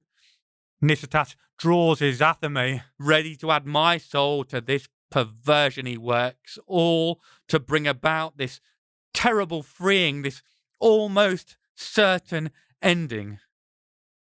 For a moment, time seems to slow.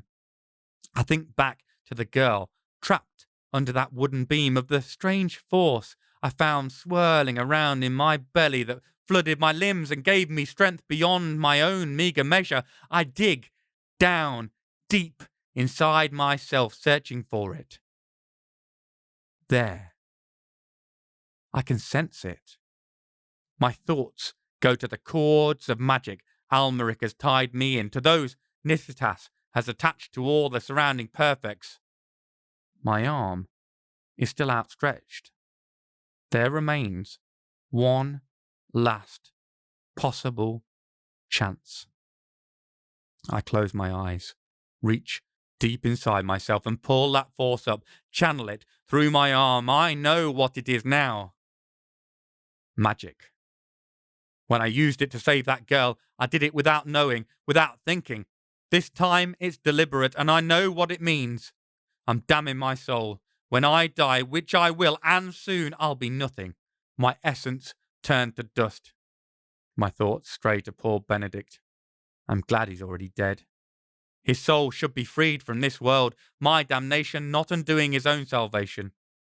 It makes me sick to think that, but it's a relief he doesn't live, doesn't see what I do next.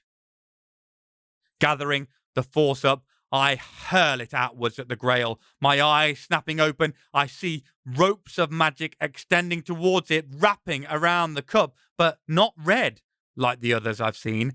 These are green, the colour of a jade as it catches a sunbeam. It'd be truly beautiful if it weren't a mortal sin. It's a price I'm prepared to pay, though. The obliteration of my soul to save the world? That's a fair exchange.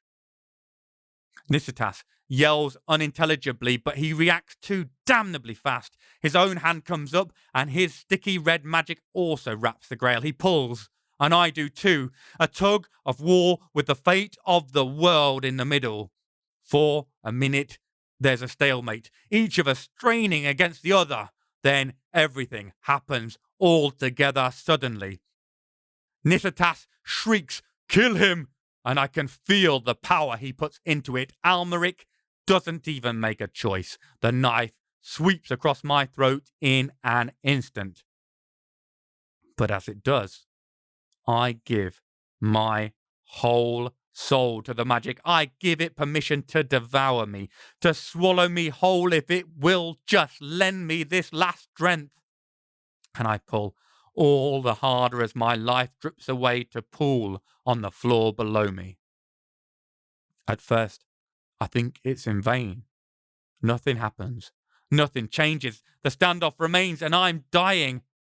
Then, suddenly, light spreads like a spider web across the Holy Grail. It takes me a moment to realize it's cracking, that the cup itself is fissuring. The magic starts pulling inwards, the rope of energy being devoured by the cup. Almeric is gibbering in my ear, and he releases me, pushing me forwards. Across the divide, I see de Montfort back away, his instincts telling him, rightly, that nothing good is about to happen, but Nicitas is trapped. The look of sheer horror on his face makes my sacrifice worth it. He's trying to untangle his magical threads from the Grail, but he's failing, and the cup is sucking them in, drawing on his magic greedily as it breaks, pulling him closer and closer towards it. For a moment, all is silent. The room almost like a painting, so as I can see the expression on each face: terror, despair, failure. Not the worst thing to see on the faces of your enemies before your soul is lost. My lifeblood is gushing around my knees, pooling where I landed after being released. I look back at the Grail, and then it explodes. A green light flooding outwards from it like a broken barrier cracking, no longer holding back the ravaging river. It strikes me as white heat roars around me, swirling, growing, expanding to fill the room with unbearable heat, and then I die for the first time. But I'm not gone. I thought non-existence was where I was headed, into oblivion and ending. Instead, my eyes come open once more, and I find myself on what resembles a beach, although only in the loosest of senses. The substance I'm on is sand, or as like it as I can't tell the difference, except it's grey, and there's not a division between sea and land, but an endless monochromatic constant. For a moment, I wonder if it's not powdered bone, but I'm not about to plunge my fingers in, and even then, I doubt I'll be able to tell the difference. I'm dead. That much I'm sure. This isn't like reawakening after the burning pyre. That razor cut across my throat by Almeric's hand was no illusion. This is nowhere in the world, nowhere inside of life itself. There's no doubt in my mind. Where it is, that I have no clue as to the answer. Looking around is no help. The landscape is uniform in all directions, unchanging. If I head off, if I leave this spot, I've no sense of where I should go. As I debate a course of action, something else catches my eye. At my feet, I see a line appear in the substance I decide to think of as sand for my own mental well-being. It's like when a child finds a stick at the beach and carves shapes with it, only there's no stick, nor any visible wielder. Only the scratched marks themselves appearing, and they aren't making shapes, they're forming letters. Letters which say, not yet. And then the grey landscape fades, turning black, and I'm gone from this place, though where I'm going to, I've no more idea than where it is I'm leaving. I come to, with a gasping breath I immediately regret, considering the smells I swallowed down with it, so rancid as to be almost solid. It takes a moment, but I get my bearings, and, to my surprise, I know where I am.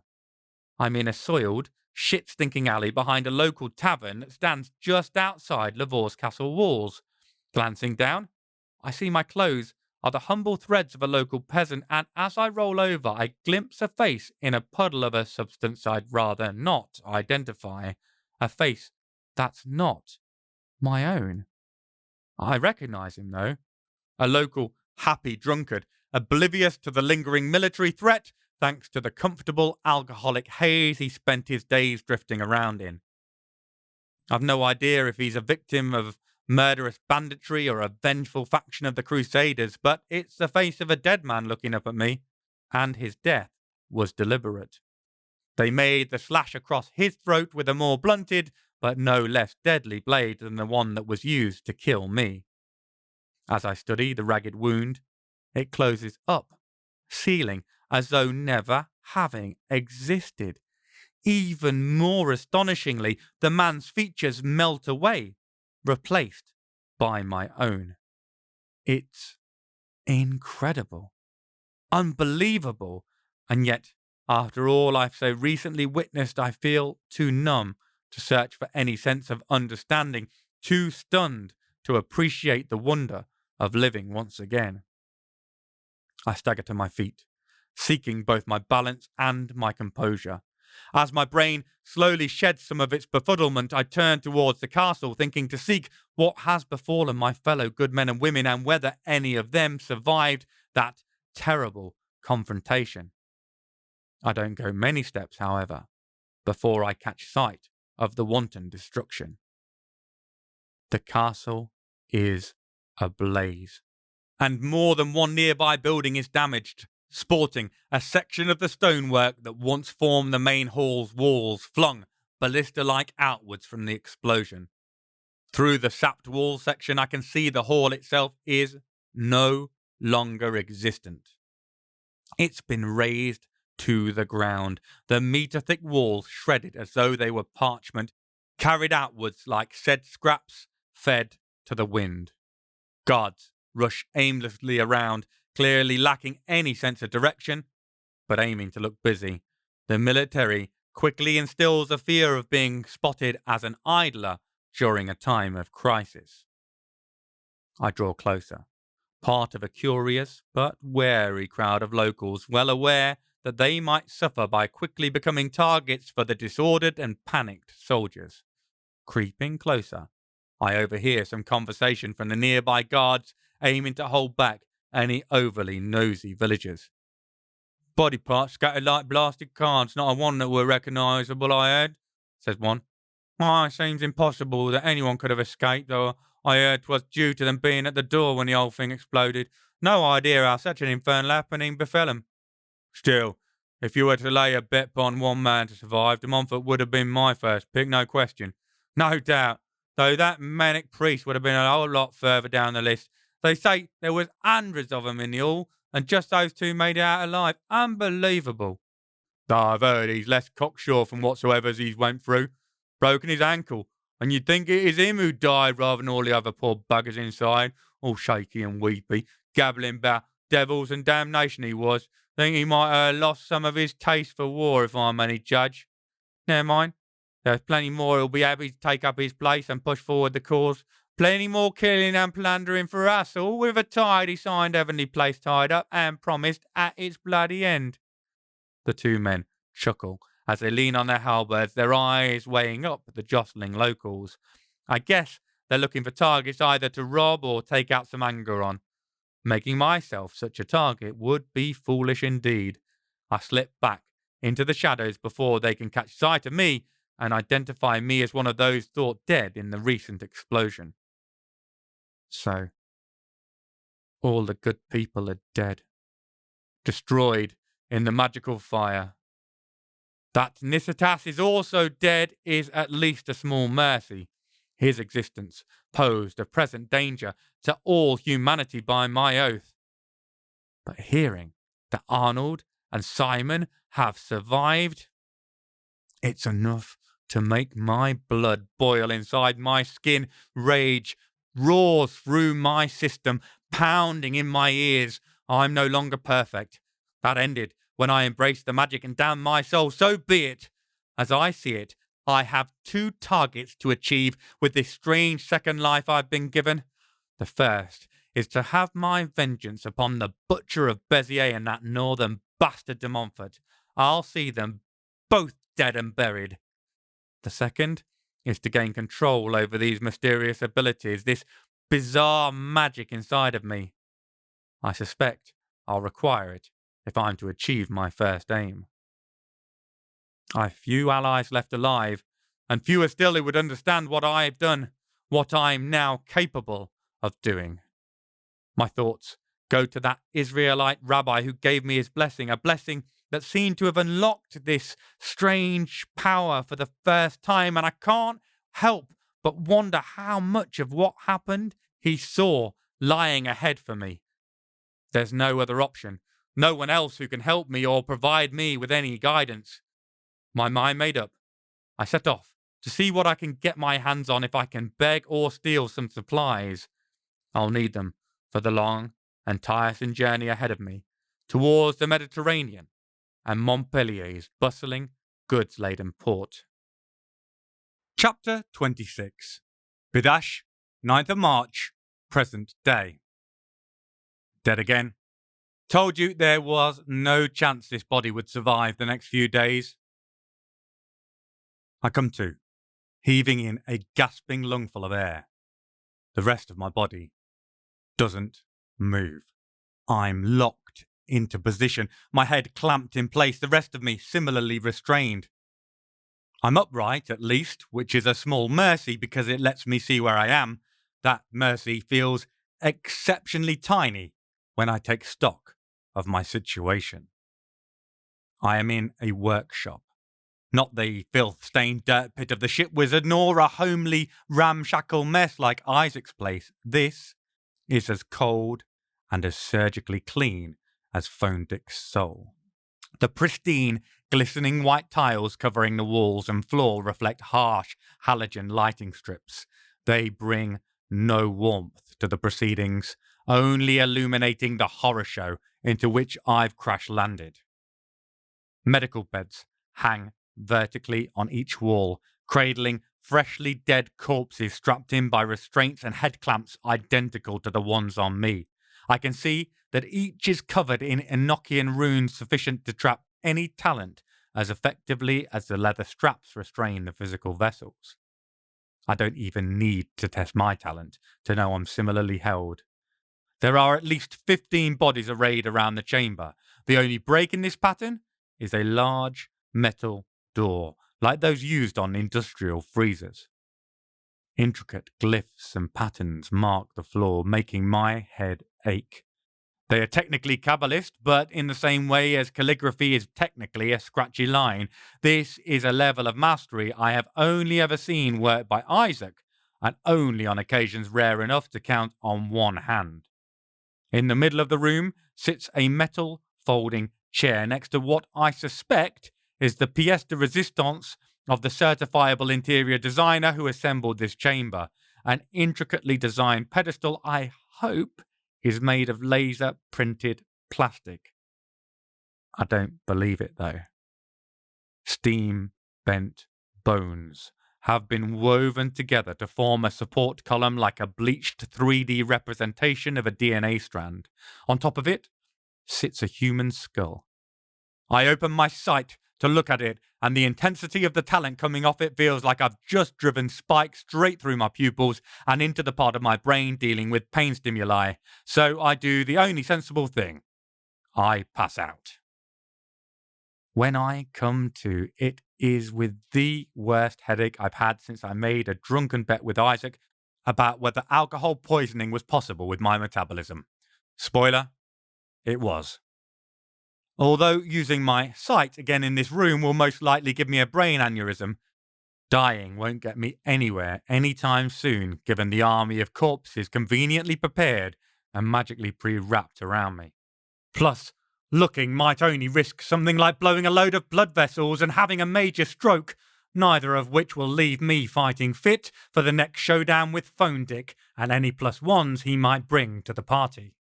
So, I hang there, studiously avoiding looking too hard at either the etchings or the more than mildly terrifying skull upon the pedestal. Now that I'm getting the use of my wits back, what little I possessed in the first place, I can feel the power radiating from it just from the corner of my vision. That's more than enough. I'm in no hurry to look directly at it again. I'm not sure I've ever seen anything more powerful. Certainly not since I died for the very first time. And then I remember what happened before I died, and it's like a bucket of ice-cold water thrown in my face, shocking my brain back to full awareness. Aisha!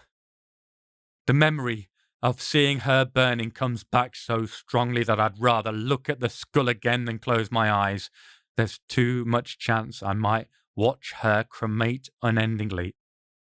over and over against the backdrop of my own eyelids. Just the thought, the most minor recollection of watching her cracking, and I can already see her skin parching like drought-hit mud plains breaking open over and over. I retch, feeling the bile rising in my throat, but I clamp it down. Stop any escaping. That motherfucker's going to turn up soon, I'm sure of it. There's no way I want to give him the satisfaction of seeing how badly he's affecting me. Aisha is burning right now, and if I don't get out of here, she may never stop. Somehow, I've got to outthink him, outsmart him, beat him, get free, go save her. Preferably with phone dick tucked under my arm, wrapped up in a bow as a present for her to take her revenge on, slowly. My only comfort is that the fire tornado doesn't seem anywhere near capable of killing her. Part of me suspects that is only because he prefers to keep her in a state of perpetual torture. If I can break him, the spell will also break, even significantly distracting him or forcing him to spend a large percentage of his own abilities might be enough to put it out of action and consequently put her back in the game to come looking for me. Honestly, though, if she sits this one out once she gets out of that hellhole, I'd fully understand, regardless of what happens to me. I just want her nightmare over as quickly as possible. After a stretch of minutes, the sigils blaze to life, and so does the skull. Roaring blue soul fire reaches out in elongating fingers, magical flames licking around the sockets. They ignite like miniature cerulean suns. The door clinks and swings slowly inward. Just as I hear the click of the door, a terrifying thing happens. One of the two azure stars that burst to life in the school's previously empty sockets extinguishes before rekindling back to brilliance. The door slowly pushes open, revealing the utterly unwelcome sight of Phone Dick looking unruffled and at ease outside of his aged decrepitude. I marshal my face, trying not to look any less at ease than he does, while also frantically trying to work out what just happened. Did the terrifyingly powerful skull, it definitely requires a capital S, just wink at me? Phone Dick limps across the room, demanding my attention, and the faintest, most irritating bells of familiarity ring in the base of my brain again. He lowers himself into the chair with a relieved sigh. He doesn't seem the slightest bit bothered by the feng shui of the lab, but given he was most likely responsible for the careful arrangement of the morbid wall hangings, I guess he isn't too concerned about dousing himself in negative yang energy. He watches me, his chin resting on the crook of his walking stick with his hands on either side, quietly observing. I was never particularly good with pregnant pauses. I just want to clarify that if Murray over there, I nod at the skull, starts talking, then it is a no from me. I'm out. The pause extends so far in its pregnancy that I'm pretty sure the doctors would have ordered an emergency C-section. He blinks in that crocodilian manner, and I try not to let the image of Aisha's eyelids detaching over and over seep back into my mind's eye, and continues to stare. I do not know what you're talking about, or when you decided buffoonery was a comforting guise, Paul. I stir uneasily at that tone of warm familiarity, but try hard to mask it. Murray? Murray, the demonic talking skull, Monkey Island.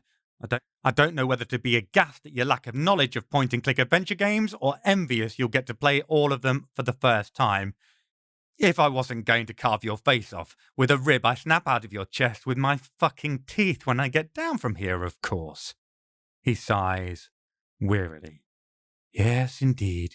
You will kill me. Insert profanity here, mixed with distracting pop culture, threaten and bluff. I'm not some foolish fakin' to be taken in by such bluster, and I am saddened to see what little remains of the holy man I once studied under and placed such great, great faith in. The bottom drops out of my world, kicked away by the click into place of that faint tingle of recognition. It leaves me flailing desperately in space like Wile E. Coyote for a moment before diving into the wake of realizing who I am talking to and exactly how impossible it is. I stutter, my tongue alien, feeling too large for my mouth. It seems to no longer remember how to shape words once so familiar. I wonder if I'm having that stroke I was concerned about giving myself and nearly start giggling, a desperate hysteria lurking at my mind's edge, ready to seize control if I let it. I have centuries of experience in doing 5 impossible things before breakfast, but nothing ever on this scale. I force myself to quit the stunned fish impersonations and to force out the word, the name, to make it real, even though it can't possibly be. Benedict? I ask, uncomprehendingly. This hideous bastard who killed without qualm, who caged my best friend in her own personal Tartarus, meets my gaze and, for a moment, those dead fish eyes warm, and my oldest confidant, a man I believed dead for over 800 years, peers back at me. "Hello, Paul," he replies gently, and for once the smile on his face reaches his entire visage. Chapter 27. Bidash, 9th of March, present day. Is this real life? Wish it was fantasy. Feels like an aneurysm that's affecting my brain plasticity. My mouth reverts to fish-like movements momentarily, then clamps shut. Although my thoughts are in a state of disarray akin to the bedroom of a sugar-fueled temper tantrum toddler on a rampage, the key question is so blindingly obvious that I force it out. Eventually. "How?" I ask plaintively. "When you crawled across me in the great hall of Lavore, so righteous in your desire to undo Nicitas's evil, I was dying, but not yet dead, though close to it. I watched you as you neared that chalice, and I cheered you on even as I slowly lost my grip to the agonizing pain, about to pass on, saved, and ready to escape the endless wheel of the physical world, thanks to you. I shuddered in horror as the magics of Almeric stopped you, locked up inches away from the cup, overflowing with the souls of the other perfect, so desperately close to ending their plans with your hand outstretched. Then I watched you damn yourself as I died." The undercurrent of anger in his tone mounts throughout his description of that fateful moment, swirling around a bitter sarcasm that colours his words. I look at him, unsure of the reason, but confident in my actions of so long ago. "I did what had to be done," I reply. "Did it have to be done, Paul? Did it really? Did you think for 1 second about the effect that would have on your eternal salvation? Did you think about the effect it would have on each of the souls you had saved during your time as perfect by marring yourself? About what it would do to me, given my new status of perfect that you'd gifted me the night before with my consolamentum? Ruined, meaningless. You might have been happy to become nothingness, to dissolve into non-existence, but I was not. I knew it was because of your interactions with that accursed Jew, the heinous poison he'd dripped into your thoughts that led you to embracing dark sorcery in that last moment, but I didn't have time to dwell upon it. I could only experience the dreadfulness of watching you fall, taking me with you before I was gone from that life, but not from this blasted prison we remain in every single day." I shake my head. "Are you suggesting I should have just left them be? Let them steal the souls of all our fellow Cathars for whatever lunatic fucking purposes they were going to use them for? They snatched their bodies. That was bad enough, Ben. Would you have had me leave them to torment our friends, possibly for eternity?" "So to beat them, you became them," he hisses. "Since when did the end justify the means? Look at the sordid shell you are now of the man of the good God that you once were. I see the judgment that you pass on me, written in broad strokes across your face, but it is you who deserves judgment. Those hollow smiles and quick, empty jokes carried as camouflage for the unrepentant killer you are now. Steeped in your comfortable skin and all the trappings of modern life, the very antithesis of what Catharism is about. And how many have you killed since then, Paul? How many souls did you leave in torment or throw back onto the lower rungs of the cycle of reincarnation, taking away their chance to repent and become better? Who made you the good goddamn judge to act as a higher force on those you see as unworthy of a chance at salvation? My features harden, a mix of anger tinged with shame at the banded insults. I gave up on the good God a long time ago, after he gave up on us. You know I'm no perfect these days. That's why I'm still here after all, but I've done the best I can with the time given to me to try to do the right thing. I've never killed without justification or for any reason except to protect others.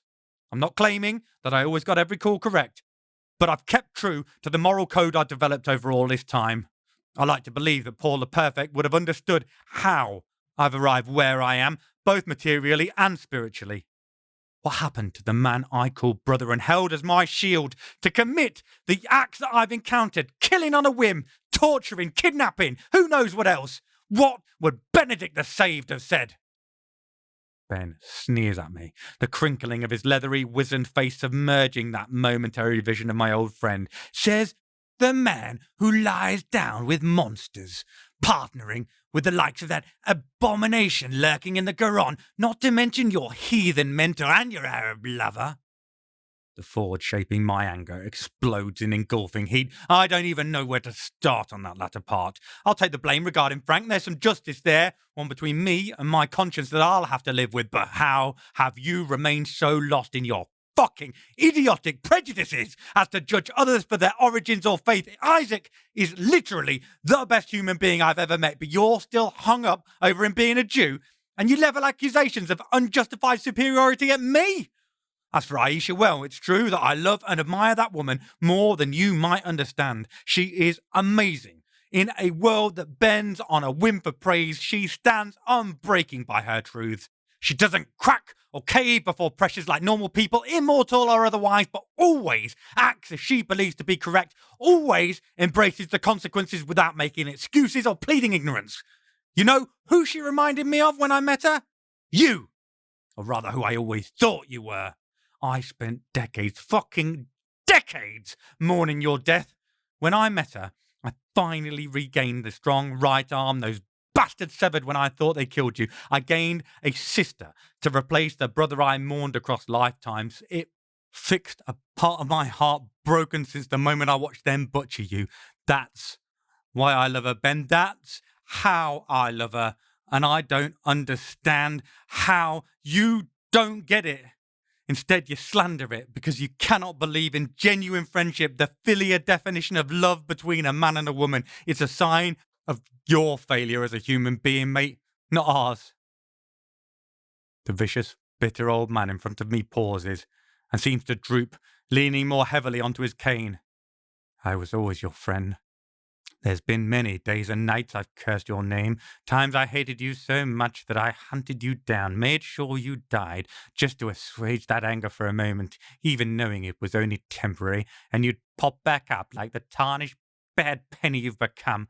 Do you know how many of your accidental deaths have been because of my interference?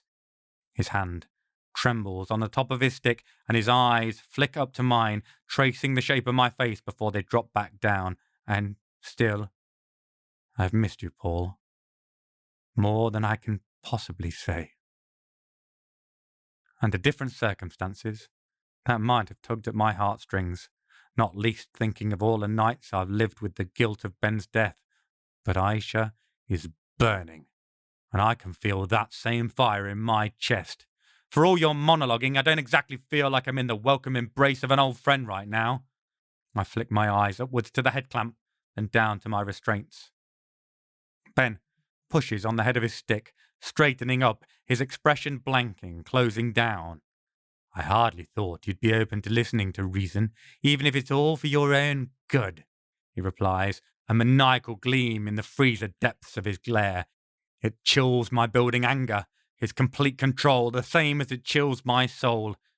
The only sort of people who talk about doing things for others' own good are parents and psychopaths. Possibly both. Definitely the latter. What happened to you, Ben? I whisper. The restraints chafe at my wrists, rubbing at the skin, pulling me back to the present moment. The reality of this macabre hellhole of a chamber he's trapped me in. Chapter 28. Bidash, 9th of March, present day. Genuinely heartsick. This whole situation sucks massive donkey dick. The old man, this murderous ancient I find it impossible to think of as the man who I thought died to save me, eases himself into the chair. His wince at contact with the cold plastic is impossible to miss. Aging is no friend to the body. Good. Fuck him. What happened to me? His voice wheezes, the lungs working hard as though the shriveled skin acts as bands compressing them, limiting their effectiveness. Not what happened to you, Paul. That much is sure. There's so much to tell you. I've waited so long to have you here to recount my side of the— Hold on a second, I interrupt. My left shoulder started to itch, so I tried to scratch it against the restraints. After some twisting, I realise it's fruitless, and all I'm going to do by thinking about it is make it worse. Ignoring it is the only answer. Settling back down, I realise Ben is staring at me, waiting. What? I ask him. You interrupted me. What did you want to say? Oh, no, mainly it was this itch. Oh, hang on. Oh, no, that's right. You were saying something about waiting forever, yada yada, right? He blinks at me slowly. That's correct. So yeah, what I wanted to ask was, why do you think I'd give a flying fuck? I turn a full watt beam in his direction to highlight the point. You're not Ben. Not my Ben, anyhow. That Ben was the best man I ever met. He wouldn't have used the wolves like that, wouldn't have set my friend on fire just because she annoyed him. Nope. Fuck you. Fuck your story. Not interested. And still, he doesn't stop looking at me, staring right in my eyes till I start feeling 1,000,000 times more uncomfortable than I did with the shoulder itch. You know that thing when you suddenly wonder if you've got food stuck between your teeth, and this whole time, while you felt like you were being charming and the centre of the conversation, it's only been because everyone's staring at the scrap of salami as it flaps back and forth like a flag of parley right in the middle of your mouth. It's like that, like there's something I'm missing. Doubtless that's true, but the intensity of his regard makes more than just my shoulder itch. Am I really not? His voice is low, barely above a whisper. Aren't you a new man, Paul, so far from that perfect you once were? But you still told me he'd know you, that ancient you. This is Ben. You're Ben, the same Ben who stood by your side all those years ago. You're marked by your misadventures, perhaps. All you're seeing are the results of mine, but at my heart, am I so vastly changed? There's a deep vein of emotion that runs below his words, soaked in pain and regret, and for a moment I do see Ben in this dried-up old husk of a human, the man who steadied my arm, who chided me to take care of myself, who made me laugh, who threw himself into Nisatas's path to save my life. All those decades of grief I carried, those nights where they were my only companion as I lay awake and mourned the death of my friend. But there's one thing that keeps me from going too deep into those feelings, a life-saving rubber ring that keeps me afloat from being submerged in all that guilt I've carried for so very, very long. It's anger, still white hot, and I clutch it to my chest, holding it tight. And Aisha, what you did to her? Good. There's just the right amount of scorn in my voice. No way am I letting him know how much he hit home with those words. Perhaps he is still the same Ben, the young man so full of charm he could talk the birds down from the trees if he set his mind to it. Maybe that's all the good I saw in him was. Talk and charm. Ben shrugs, and some of the coldness is back. Perhaps because I'm not impressed by his persuasions. Perhaps just talking about Aisha. The Druze take it as a compliment. Incapacitating her was never going to be a simple task. That was the solution I came up with to remove a threatening piece from the board. Unbelievable. That's how you see this, is it? As a game? A thought exercise to see what you could come up with? You left her in eternal flames! I can't keep my temper. The words roar out of my throat, tinged with my fury. The old man shakes his head, almost amused, and in that moment, any slight sympathy I might have felt evaporates before my anger. That's a very religious image for a man who gave up his faith. He chuckles, and I'd like to tear his fucking tongue out. Also, overly dramatic. It won't be forever. She'll get free eventually, more than could be said for either of us. What? What does that mean? Perhaps not the wittiest of ripostes, but that's an ominous turn of phrase if ever I heard one. Well, we'll get to that, Paul, but I've waited all this time to explain myself. Perhaps you're right. Perhaps at the end of it, you'll still not understand, still hate me blindly, but until I get to the end, your little Aisha will be a human torch trapped on that bridge. So may I continue, or do you want to tell me to fuck off some more, huh? No. Hold on. Yes. Fuck off. Fuck you. Fuck off, you fucking fuckhead fucker. Fuck. I spit, the saliva having built up with the words like I'm rabid. Aisha would have appreciated that. Makes it worth it. He leans forward, stick splaying with him precariously. I can only dream it'll slip out from under him and he'll brain himself on the cold floor tiles. Of course, I'm not that lucky. We don't always have your chances, my old friend. I can't help myself. Oh, is this what you call lucky? I don't have my hands free, but I roll my head loosely around, indicating my current predicament. Hanging like a slab of meat from the walls with a load of corpses, listening to shitty monologues. I mean, I get some people are into BDSM and stuff, but honestly, if that's your idea of a good time, Ben, you need to get help. This is torture. His eyes snap to me, and I see a fire blaze in them, but he tamps it down, bringing up his neutral mask again. With a tiny grunt, he pushes onto his feet, then tap-stamps his way to me with his cane, slowly crossing the distance. Once he's next to me, he leans closer, his hand pushing a strand of hair behind my ear. Oh, this isn't torture, Paul. His words tickle my ear, the breath riding the curves to go deeper inside. There can be. We've all learned things over the years, haven't we? Things we aren't proud of. He runs a finger down the side of my face, tracing my jawline. Don't make me show them to you. Detail. The last word is a sibilant hiss that raises goosebumps on my bare arms. Fuck me. His intensity alone would be terrifying, combined with what I've already seen him do. Ice water chills run up and down my back. Of course, I will not let that control me. As he makes his way back towards his chair, I raise my voice. Oh no, poor Ben had it so hard he has to take out his misery on everyone around him. Wow, boo-hoo.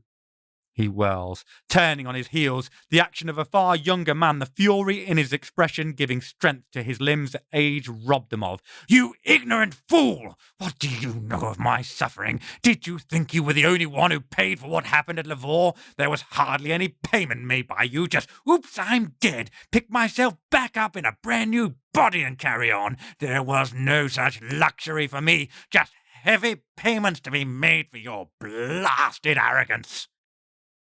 I don't get it. What payments?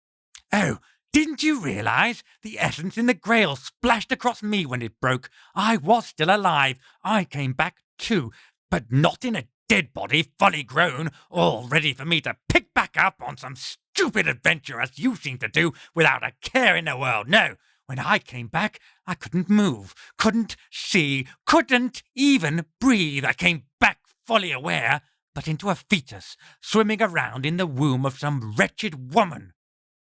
Ah, damn. I never even considered the possibility of another form of reincarnation. Still, I can think of worse. Doesn't sound too terrible. Ben chuckles, a mirthless sound that is far more akin to pain than joy. Does it not? Easy for you to say. For me it was terrifying. I'd no idea where I was when I first came back.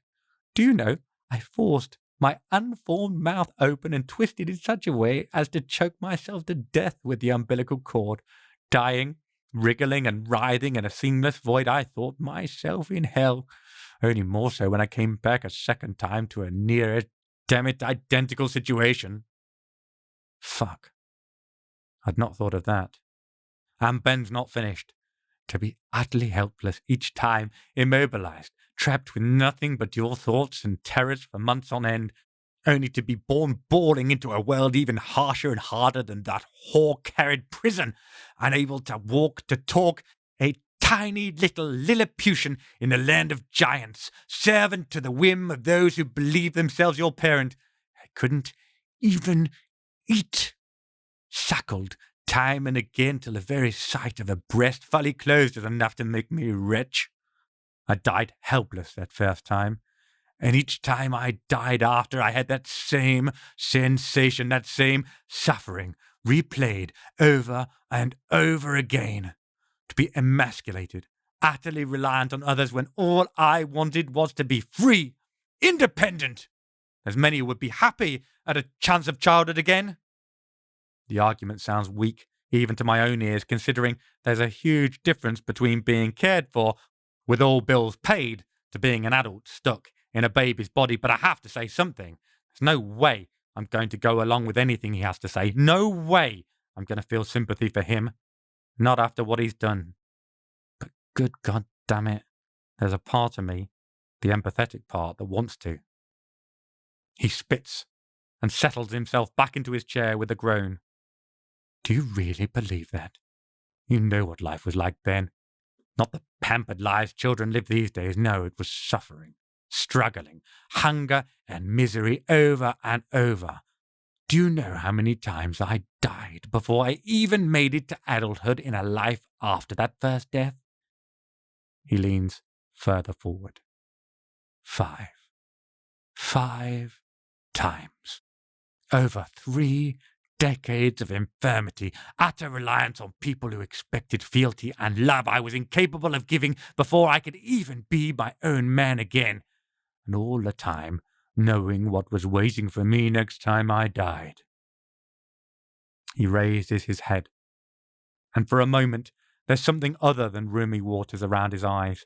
Again he stares at me like a child caught by a broken heirloom, willing the parent to believe their story. There's something even worse. I didn't just come into those bodies the moment they were conceived. I already had stubby little arms and legs when I arrived, and once I knew what was happening, unlike that first time of sheer blind panic, as I came back to awareness inside another accursed fleshy prison for months, with nothing but time to think. There. The flash in his eyes. There. I can see my oldest, dearest friend for a moment, and the hurt he's carrying is engulfing him. What happened to those children's souls, Paul? The words are barely a whisper, obscured by the tremulous nature of his voice, but the pain still carries through. Months sat bound and immobile in that dark, hellish place, wondering if I'd displaced them? Killed them? He pauses, and his gaze is so intense I want to look away, to close my eyes. I don't know. Whatever he's done, some part of that rests on my shoulders. Did I consume them, Paul? Now he closes his eyes, breaks the contact, and it's all I can do not to sigh with relief. When he opens them again, he keeps his gaze downcast. Misery, suffering, a terrible, fragile existence that faltered and failed, time after time, and always back to the terrible restraint of drowning in amniotic fluid with nothing but my darkest thoughts to keep me company. I don't know how I survived it. To be honest, I'm not entirely sure that I did. Not all of me. Not intact. Okay. So Ben definitely drew the short straw in the reincarnating drawer. That sounds shit, I'll give you that. Doesn't quite justify the whole, now I need to be an evil dick thing, does it? He shakes his head disbelievingly. Still, the little jibes carry on. No, you're right. I wasn't an evil dick at first, no. I thought maybe if I could live correctly, achieve perfection again, I'd escape all this.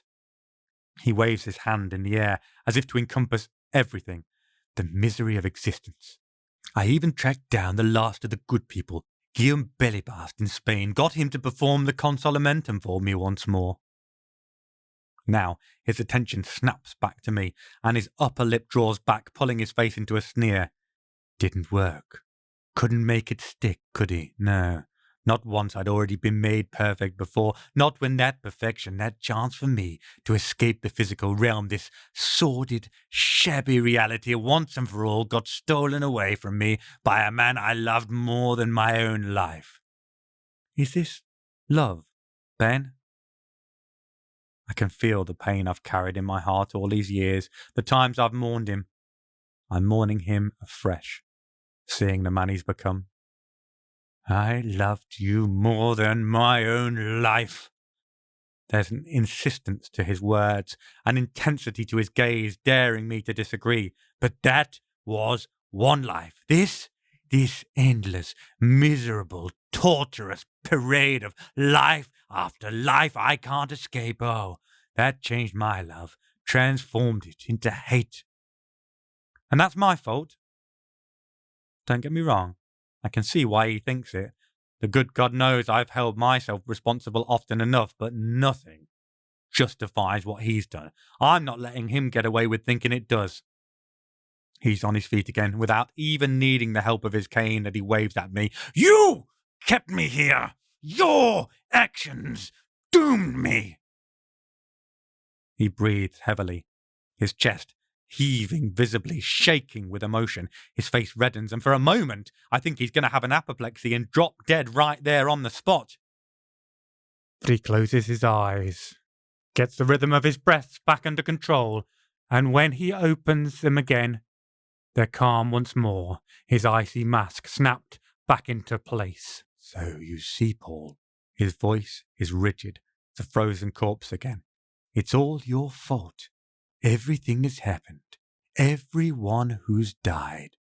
They're all dead because of you. The bile rises in my throat again, but I clamp it down. No, I'm not accepting that. You can't put this one on me, Ben. I'm sorry for your suffering, in a way, although seeing how you've acted, you deserve a fuckload worse. But you take responsibility for your own actions. Many people would consider what you've got as a gift. Then let them come take it. The mask cracks for a moment, but he pulls it back into place. No, they might say that. But if they lived what I've lived, they'd just want to die too. Aha. Is that what all this is about? Trying to die? He smiles, wearily. Of course. What else did you think it was for? I'm going to die. And so, my old friend, are you. Chapter 29. Bidash, 9th of March, present day. Torn between sympathetic horror and righteous indignation. Sympahorignation? Something like that, anyway. Panic rises in my chest. Terror at what he's got planned, because there are many things detailed in horrible description that you can say about Ben, but not that he's ill-prepared. Not then, and certainly not now. What are you talking about, Ben? Sweat runs down the back of my neck, soaking the skin pressed against the cold leather of the restraining table. All of this, he waves his hand, as though at the entirety of existence, so I suspect he means all the miserable shit I've just put you through this time, was to serve a single purpose. A thought that's been lingering at the back of my mind, not fully formed, crystallizes in this moment. How did you manage all this? Where has all your talent come from? Was it from the essence of the Grail? He chuckles, although the dry, rasping sound is more akin to a wheezed cough. Oh no, the Grail just gave me this wretched existence after existence. I already had this, he spits, talent in my first life.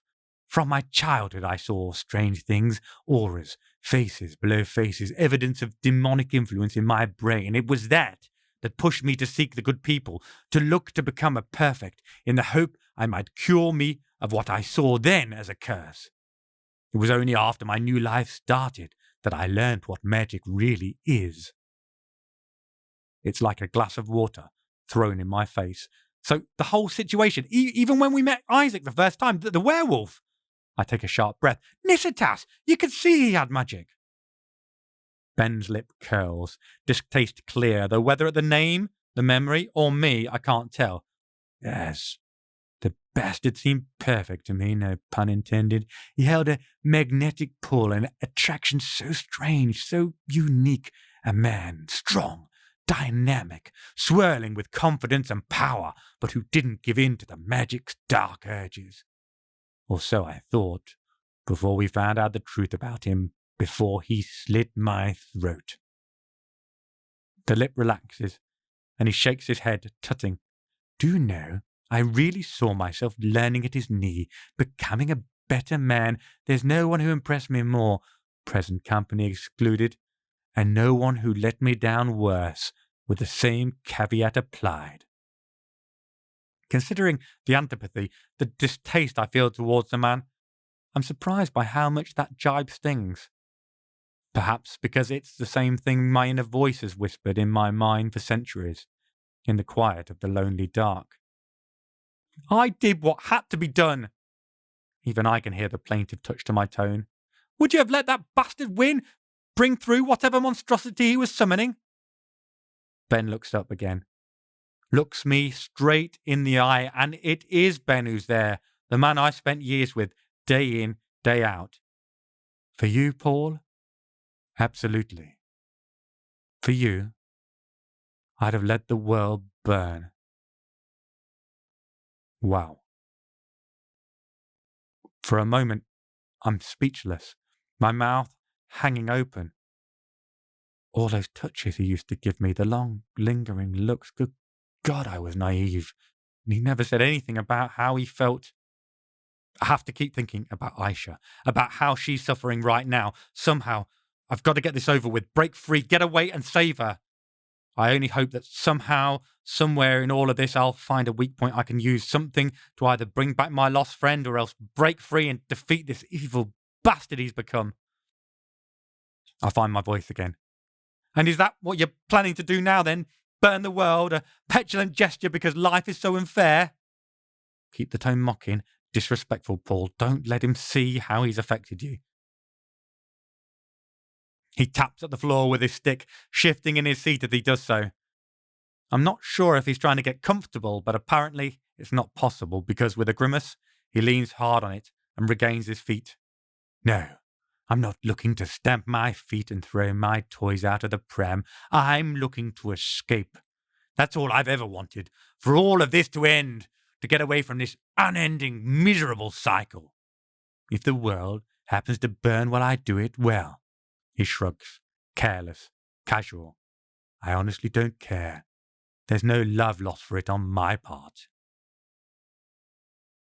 And like that, all the sympathy he regained washes away, and with it, that desperate illusion I might somehow persuade him back, away from this dark path he's been walking for so long. There's no coming back. The man I knew is lost. No. I need to concentrate on saving myself, on saving Aisha. Perhaps by stroking his ego rather than direct confrontation. I don't understand how you never came across the talented world before your death to be able to overpower an angel. The words are out of my mouth before I've really thought about them, and now I realise I've been avoiding that thought too. All this time I've been constantly reassuring myself that I'll find a way out, that I'll win somehow. But the truth is, if he's that talented, that powerful, my chances aren't just slim. They're non-existent. Ben smiles, a strangely gentle expression that doesn't reach his eyes. Oh, my sweet Paul, do you really believe I bested Nanael by using talent? Honestly, very flattering that you'd think so highly of me, but no, I'm talented, definitely. But I doubt I'm even your equal on a one-on-one throwdown. Dear me, no. There's only one way to beat a Bene Elohim. When the odds are stacked against you, what can you possibly do? Ah. My mind Goes back to an almost identical conversation I had with Isaac not long ago. You cheat. My voice comes out, quiet, almost inaudible.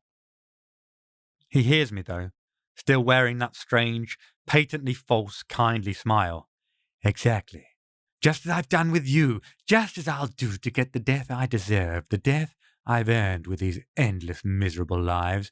I'll cheat my way out. I've spent lifetimes doing the same, studying under master magicians, tricking them into giving me their secrets, seeking for ways to undo this damnable curse, charming them, learning everything they were prepared to teach me, then often using pain and torture to learn everything they weren't prepared to include in my education.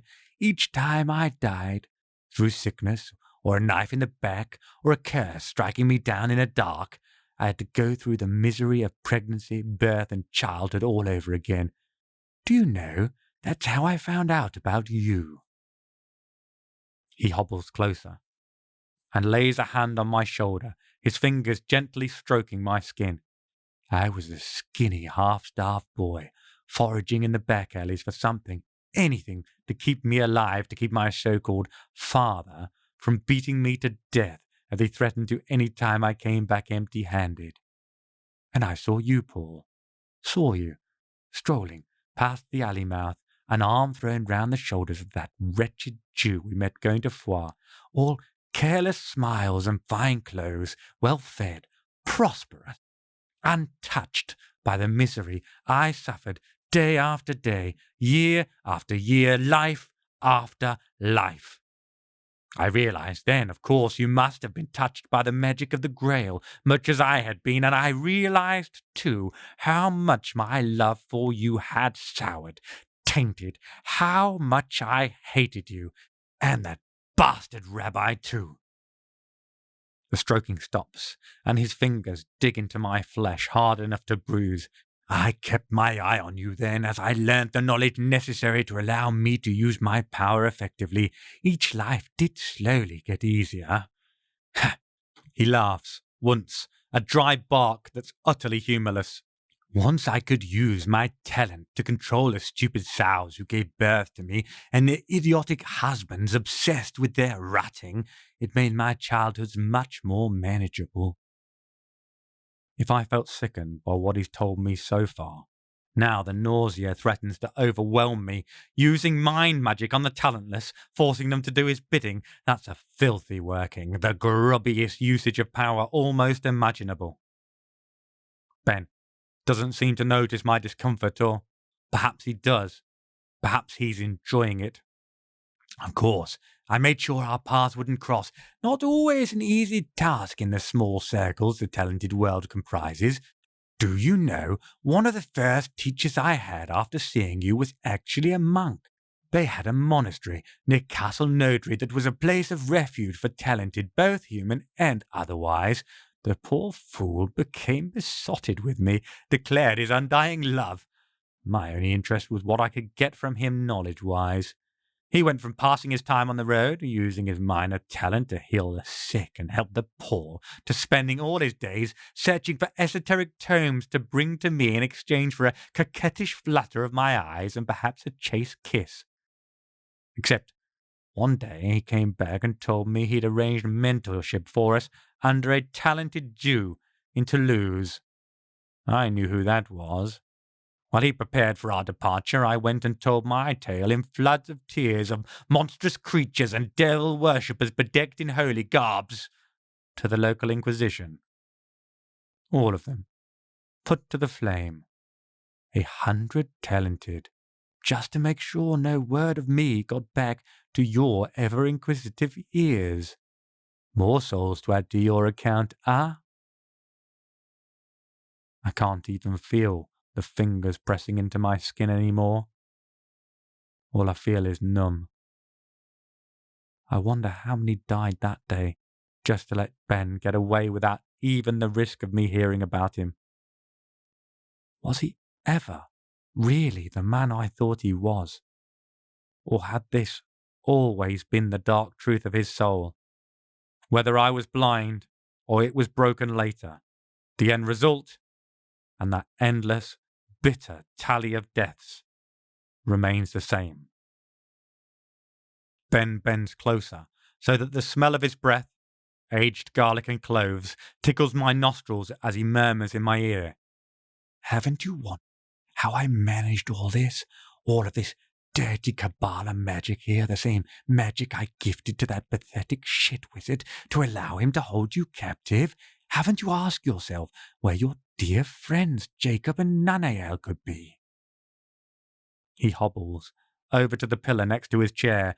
My eyes are drawn to the thing they've been avoiding this whole time to protect my sanity. The terrifyingly powerful skull sitting on the pedestal. Don't you recognize it, Paul?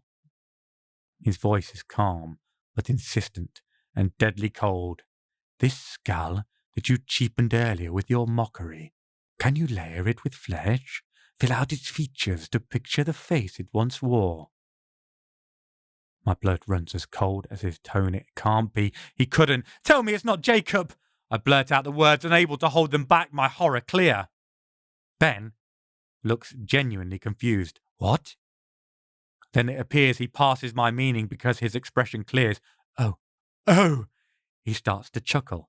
It builds and builds until he's leaning all his weight on the pedestal, wheezing, tears running down his face. Oh no, Paul, did you think I just chopped off his head, somehow decapitated him without the angel realizing? No, although both Jacob and his heavenly companion know it ever so well now. Look at it again. Add a little red hair clinging to the sides of the face away from the shaven top. Make sure to include a certain amount of religious mania into the eyes as you add them too. You should know him, Paul. You killed him. The first life you took. The first of many, after giving up even any illusion of being a decent man. And now I understand. Now I know exactly whose skull it is, a man I hunted, who I negotiated a century of apprenticeship with Isaac in order to gain the ability to bring him down, a man whose magic kept me from reaching the Grail and destroying it, who I killed to get vengeance for the man now stroking the bastard somehow talon-packed skull centuries later, the first life I took deliberately in cold blood. It's the skull of the Butcher of Béziers, Arnold Almeric himself. But as shocked as I am, I'm also totally confused. I don't understand. You said it was to do with where Jacob and Nanael are. Well, quite. That terrible, placid smile remains stuck in place, and it sends shivers crawling down my spine. I needed somewhere to keep them, somewhere where, once they were suitably restrained, I could use their talent for my own, giving me power beyond measure. His expression darkens. Not enough to break out of this world, to demolish the walls of this reality and give me escape, nearly, but not quite. But a suitable talisman that could also function as a prison so effective as to keep even an angel locked up. Realization hits me. They're in there. You've locked them in the skull. No wonder it's so damn powerful I hardly dare look at it. It contains the spirit or essence of both a master magician and a Bene Elohim. Incredible. And utterly terrifying. How? How did you manage it? Oh, I didn't, Paul. I could never come up with such a working. No, it was Jacob who designed the trap, not me. Chapter 30. Bidash, 9th of March, present day. Apparently Jacob trapped himself. That sounds more like something I would do, and have done, more than once. Well, I didn't see that coming. Actually, I'm not entirely sure I understand what he said to me.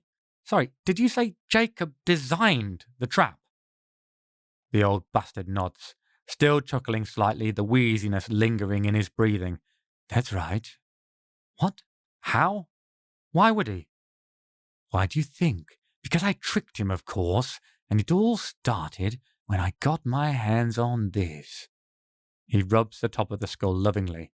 When I heard about it, First, I wanted to get my hands on it just to piss in the bastard's eye sockets, but when I saw it aglow with so much talent, well, I was delighted. Thought I'd find the key to let me unlock the doors of reality and escape this pitiful existence, but powerful though it is, it's not enough. So what did you do? I don't really care.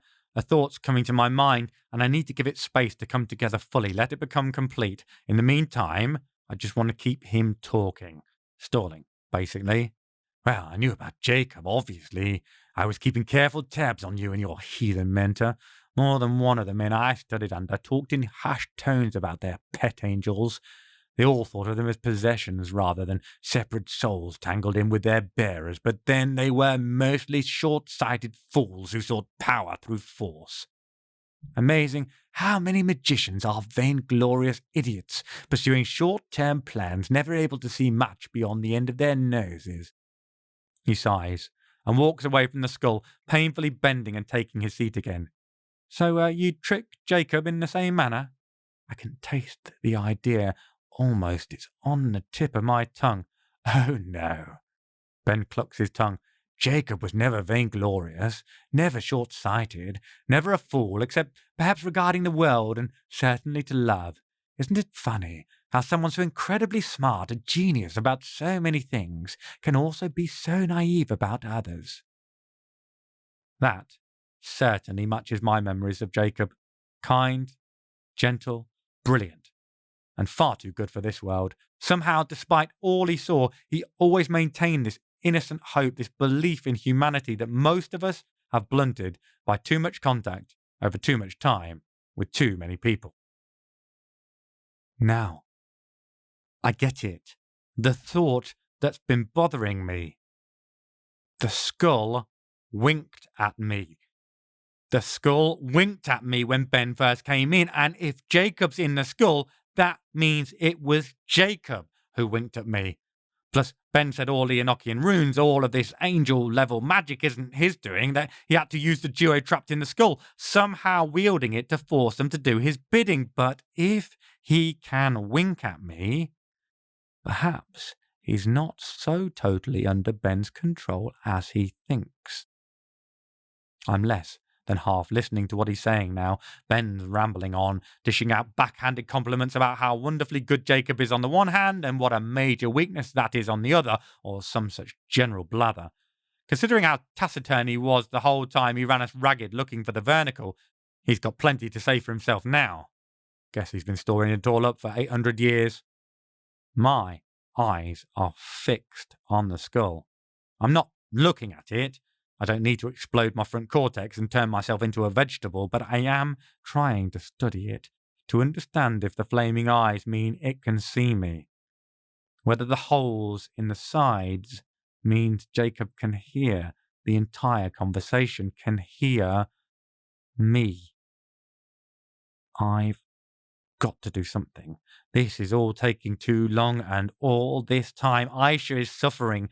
If I can just get out of here, go get her and Isaac. With what we know now, Benedict won't stand a chance. We can ride in, clear him out, and rescue Jacob and Nanael. No problem. All I need is for me to escape. So I look at the skull, staring at it, thinking through that tip of my tongue idea. I can't think of any other way to be sure except to try it. Here we go. I take some deep breaths, psyching myself up for what's to come. I yell, "Jacob! Nan! Let me out!" Then I clamp my jaw down hard and fast, locking the clenched muscles tight. But not before I poke my tongue out.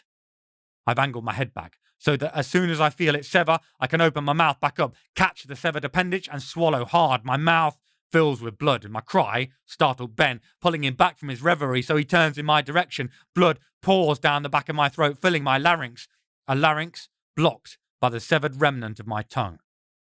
Ben hurries over. It's obvious I'm choking, and he tries to push his fingers in to work them through my pressed lips to find out what's happening, but he's old, frail. I want to bite his fingers off, but I'm worried I won't get through the bone, and that'll give him leverage to pry my teeth open. So even as my body's automatic systems press their equivalents of the panic button, even as my oxygen intake cuts off to zero, I'm strong enough, both physically and will-wise, to keep the prying fingers out. And through it all, over the tilt of my chin half obscuring my view, over the rising physical panic as my vision greys and spots red around the edges, I keep my eyes fixed on the skull, hoping Jacob can hear me in there, hoping he can let me go.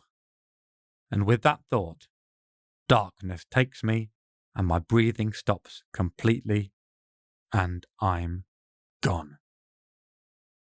I'm back. My tongue's here too, so Ben's failed. That body's dead. I snap my eyes open. I'm in the same room. A new body, room covered in the sterile white chamber. Ben's back is to me as he fusses with my last form, no doubt trying to see if I'm still alive. When it disintegrates, atomizing, that gives him the answer. He turns, his eyes searching till they lock on mine. Damn it. It didn't work. He chuckles, wags his finger as he stumps over towards me. Now, Paul, that won't work. A lovely idea, appealing to Jacob for help, but doomed to fail for two reasons. Thanks to his own designs, he's helpless in there to do anything but follow my instructions, and second, because of the skull itself. He pauses, takes a breath wincingly. Apparently all this walking and talking is hard on him. As I just choke to death on my own blood and tongue, I don't feel particularly sorry for him. Something about it calls to our reincarnating. There's a link there somehow. I experimented, of course. Do you know, when you committed harikari to escape the shit wizard, there was a whole family of dead bodies just next door. I know, I killed them all myself, but thanks to my hiding the skull in Perpon morgue, pop, there you were. Not this skull, but well, we'll get to that later. Anyway, off you went, skipping past all those convenient corpses to come to where I wanted you. Made it much easier to put you in that poor morgue attendant's body after the fight with the wolf pack, too. My heart is buried down in my guts. He's thought of everything. I've shown my hand, made my play, and it's not worked. Here I am, back in another of these blasted Wall Deco corpses he's strung up all around, and she's still burning. Somewhere out there, Aisha's still fucking burning. I've got to get out. Got to. There's only one option. Talking's getting us nowhere. Appealing to Jacob's a washout. That means I can only do one other thing to get out of here. Ben sees it. The moment when I make the decision, his eyes widen and he starts to pole his way towards me, hurrying as fast as his crooked, aged legs will carry him. Not fast enough. Head tilt, tongue out, bite! Ride out the pain, catch the severed piece, swallow, choke, die. My eyes snap open. Ben's swinging his head around wildly, looking for me, trying to see where I'll pop up next. He's about 2 meters away from me. His gaze skips past me, then whirls back. Wait, Paul! He stretches the hand out, pleading towards me. Don't make me do this! No time to listen. I've done enough of that. Burning! So, tilt, bite, catch, swallow, choke, die. My eyes fly wide. Ben's nowhere near me. He's on the opposite side of the circle from me, except now he's not looking for me, no. He's pulled a metal box to him from the cabinet he's flung open with his mind. I've no idea what he's got planned, but whatever it is, it can't be good. Looks like I need to hurry up, tilt the head back and tongue out. Eyes open. His back's to me and he's working away furiously like a man possessed, doing something to that particular corpse. Worry about that later, Paul. She's on fire out there. Tilt that head back. Eyes. Whatever he was doing is finished. He's back to looking around, trying to spot me, but there's less panic there now. Damn, I'm not sure what he's done, but either whatever it is has settled his nerves, or he's a hell of a poker player. Paul, you don't want to do this. Stop now. The certainty in his voice is unnerving, but I've got no other option. I've got to see this through. Tilt! My eyes spring open, and I gag, retching at the bitter taste of metal. Then the pain comes.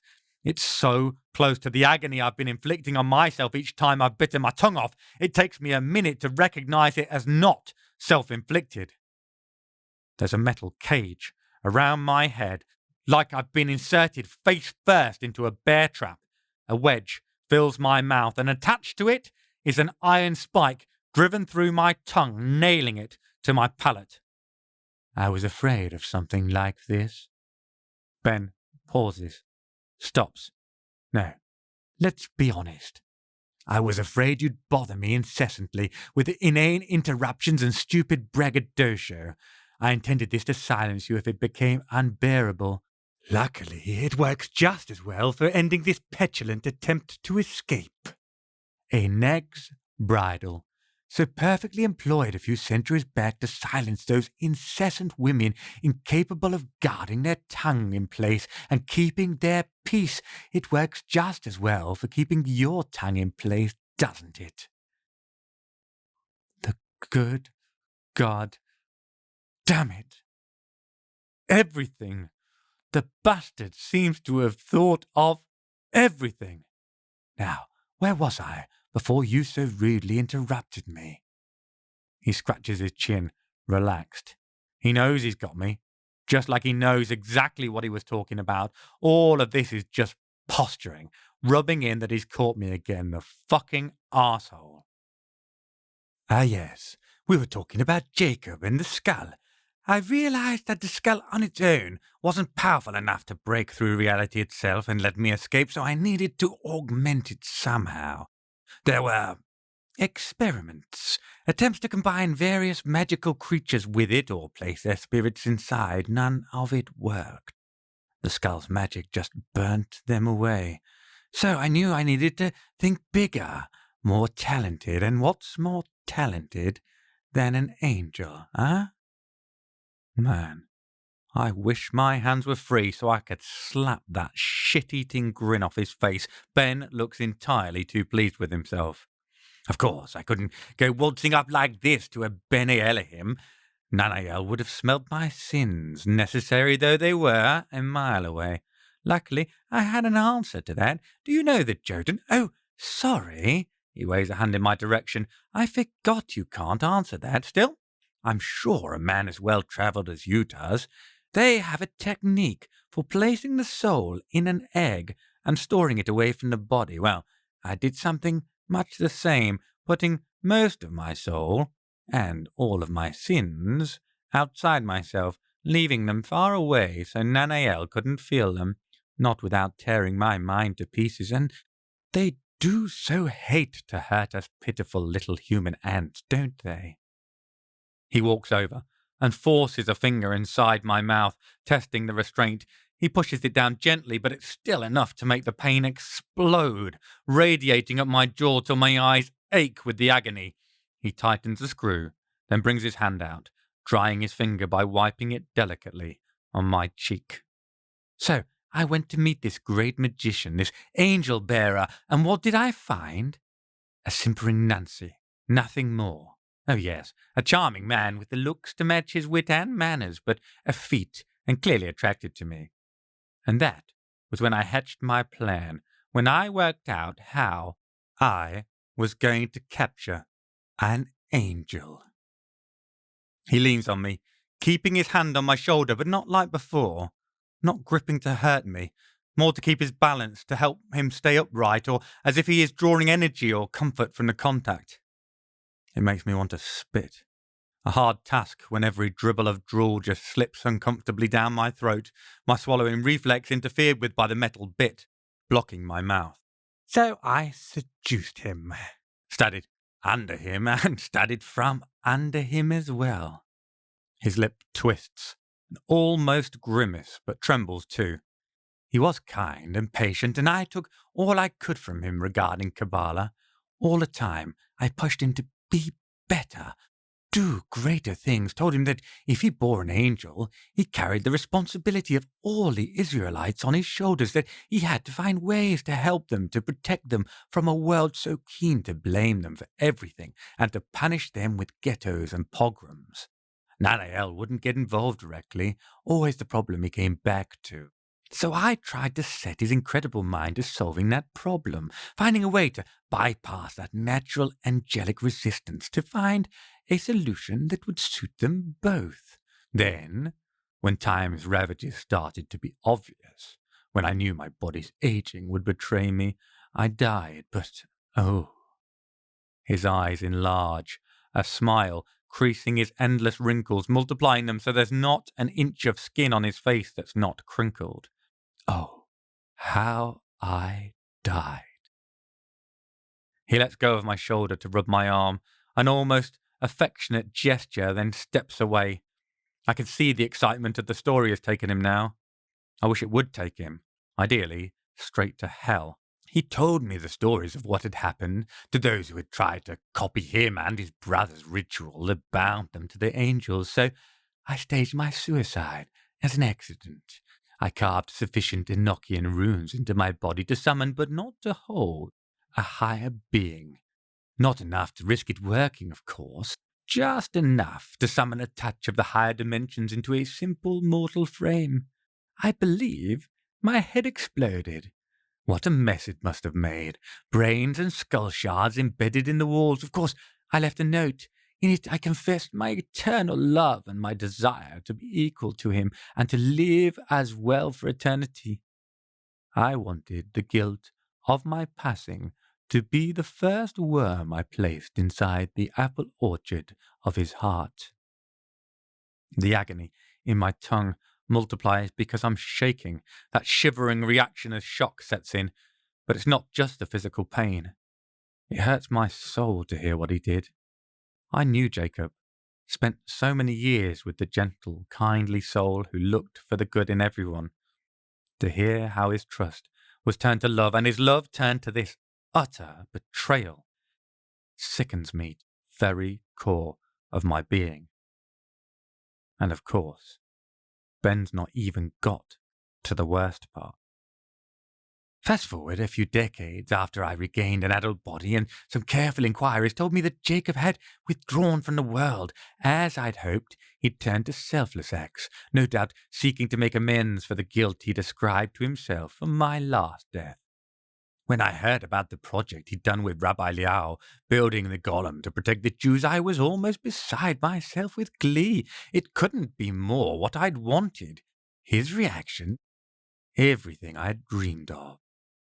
He's pacing now, the aches and pains of his aged body apparently forgotten as he swept up in the memory's excitement. It was simple to seduce him again. I was the only man he'd ever loved, the only physical companionship ever shared. What a distinct feeling it must have been compared to the cold, emotionless intertwining of his soul with Nanael, thanks to the Jotun's magic.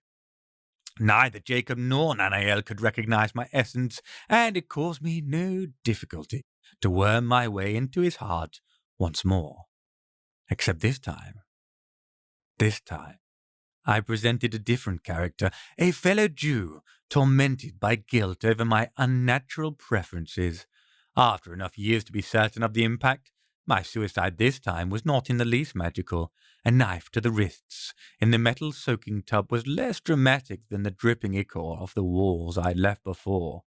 But the note was more impactful than even that had been. I spoke of my disgust, both with myself and him, to have committed such abhorrent and unclean acts, my certitude of damnation for us both because of our actions, and I laid all the responsibility, with carefully constructed sentences, at his door. It was his fault for having indulged in his desires and the damned temptations of the physical world. I made my death his burden to bear, and I made sure that the first worm spread to every single apple that could ever be born from the trees of his soul. I brought rot to his Eden, blighting his material paradise for all time. He went mad with grief and retreated from all engagements, a hermit that kept away from everyone else he knew, especially his beloved brother, to avoid marring them as he had the men he'd loved. My deaths tainted the physical world for him, and he fasted to extremes, living in poverty and squalor. He wanted to escape from the chains of his mortal frame, but more than that, he wanted to protect his scattered tribe as his first love had suggested he do. I would provide him with the key to both. By all that's holy, The salty taste of my saliva tells me just how close I am to throwing up. Maybe if I do, I can choke on that, die, once more start getting away again, but no. There's enough bodies left. He could get the nag's bridle on one long before I could exhaust the total supply. Fucking hell. There's no man there. Nothing left in the wizened body in front of me that could be called human. No human could do this to another, especially one so pure and innocent as Jacob. This is work that Satan, if he exists, would describe as abominable. I don't doubt Ben pulled it off, convinced Jacob of everything he wanted, so he can't ever have been the man I believed him to be. Everything about him is a lie. All of it must have been an act. I can't bear the only other possibility. That this terrible monstrosity all stems from one simple act by me. An act I believed to be selfless, trying to save the world. When I embraced magic to destroy the Grail, I accepted the price with my soul. I didn't realize the price would be Ben's, too. Chapter 31. Bidash, 9th of March, present day. It's funny how giving up our own soul can seem like a simple choice. To find out it ruined the soul of someone we loved makes it suddenly unbearable.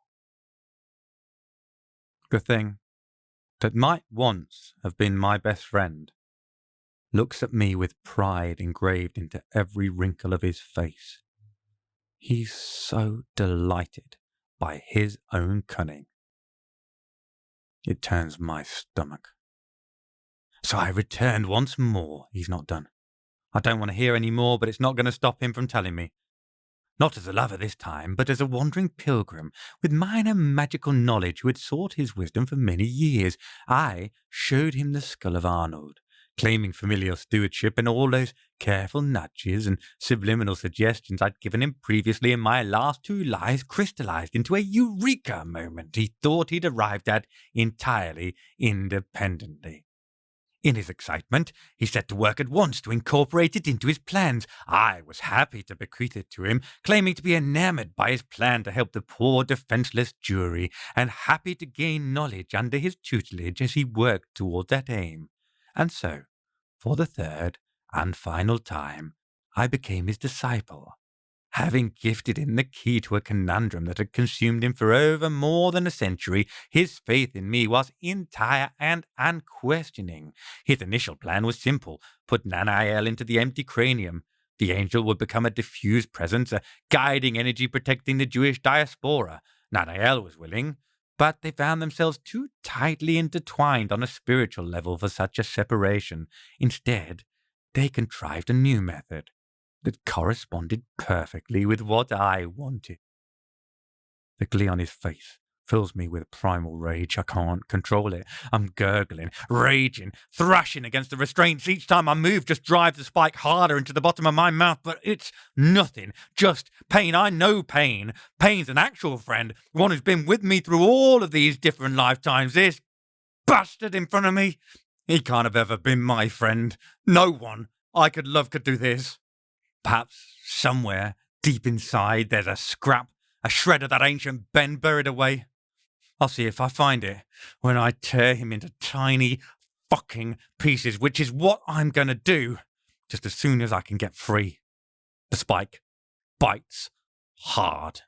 The bonds don't budge, not an inch, and Ben only watches, his eyes alight with amusement. Do let me know when you've finished, Paul. I'd hate for you to miss any of this. I sag, exhausted, defeated. I'm still furious. The anger I'm feeling isn't about to leave, not anytime soon, not ever, but I'm getting nowhere. Just wearing myself out. This is the sort of reaction he wants. I need to be more clever. Think my way out of here. Brute force and ignorance isn't going to work. May I continue? Ben doesn't even wait for my response, just carries on. In his warded cave, Jacob created a magically charged plinth decorated with all his knowledge of Kabbalah and all his love for humanity and his Hebraic brethren. 20 years he spent carving and imbuing it with his essence, and it was truly one of the greatest works of magical artistry this world has ever known. And it only took one sacrifice to make it happen. Well, two of sorts, Jacob and Nanael.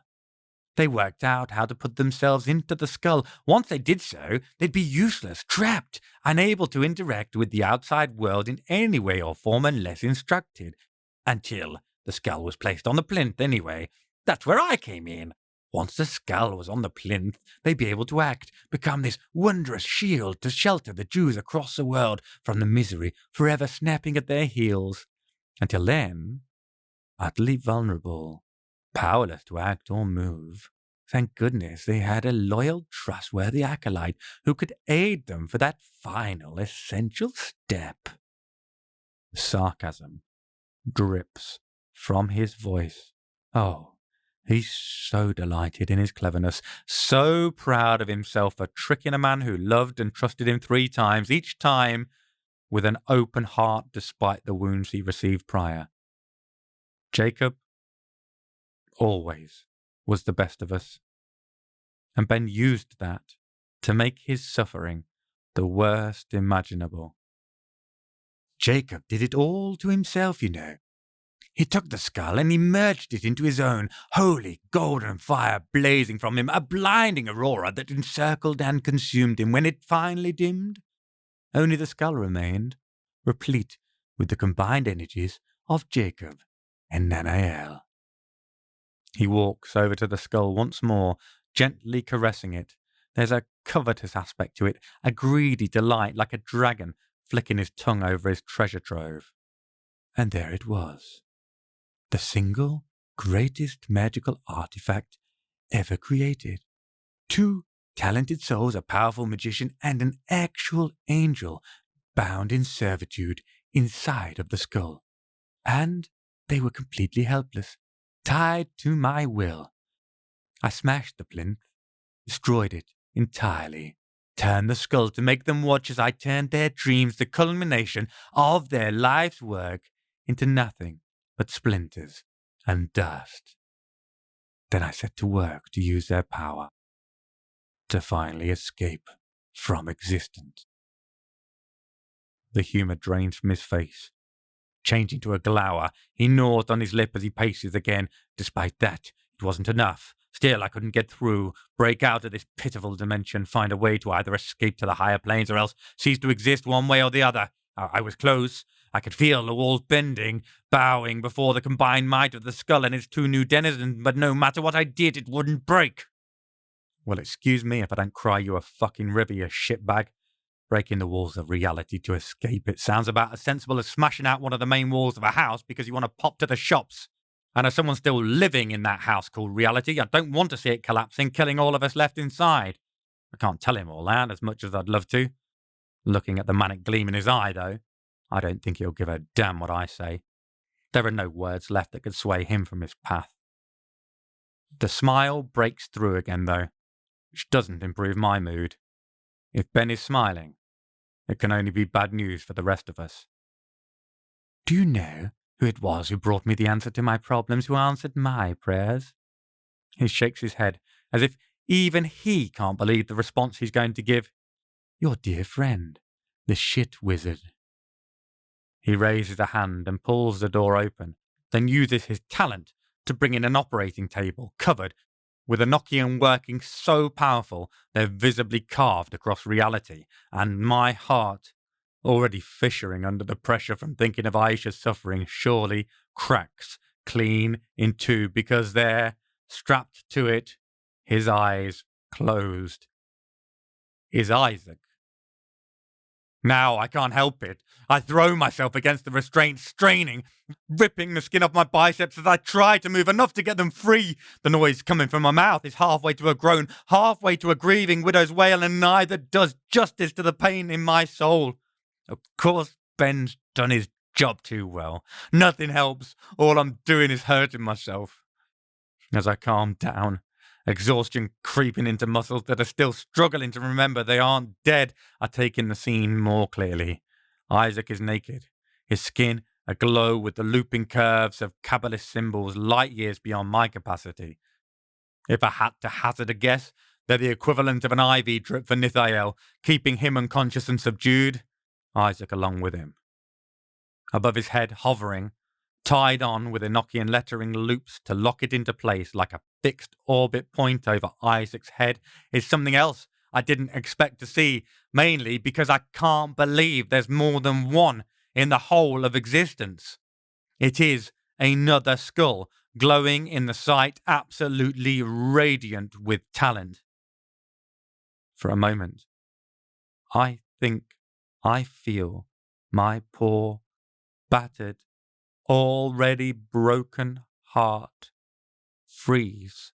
Feel my eyes stretch, the horror pulling at the skin, tightening it as they widen, at seeing my comatose angel-bearer friend with a powerful skull right above his head.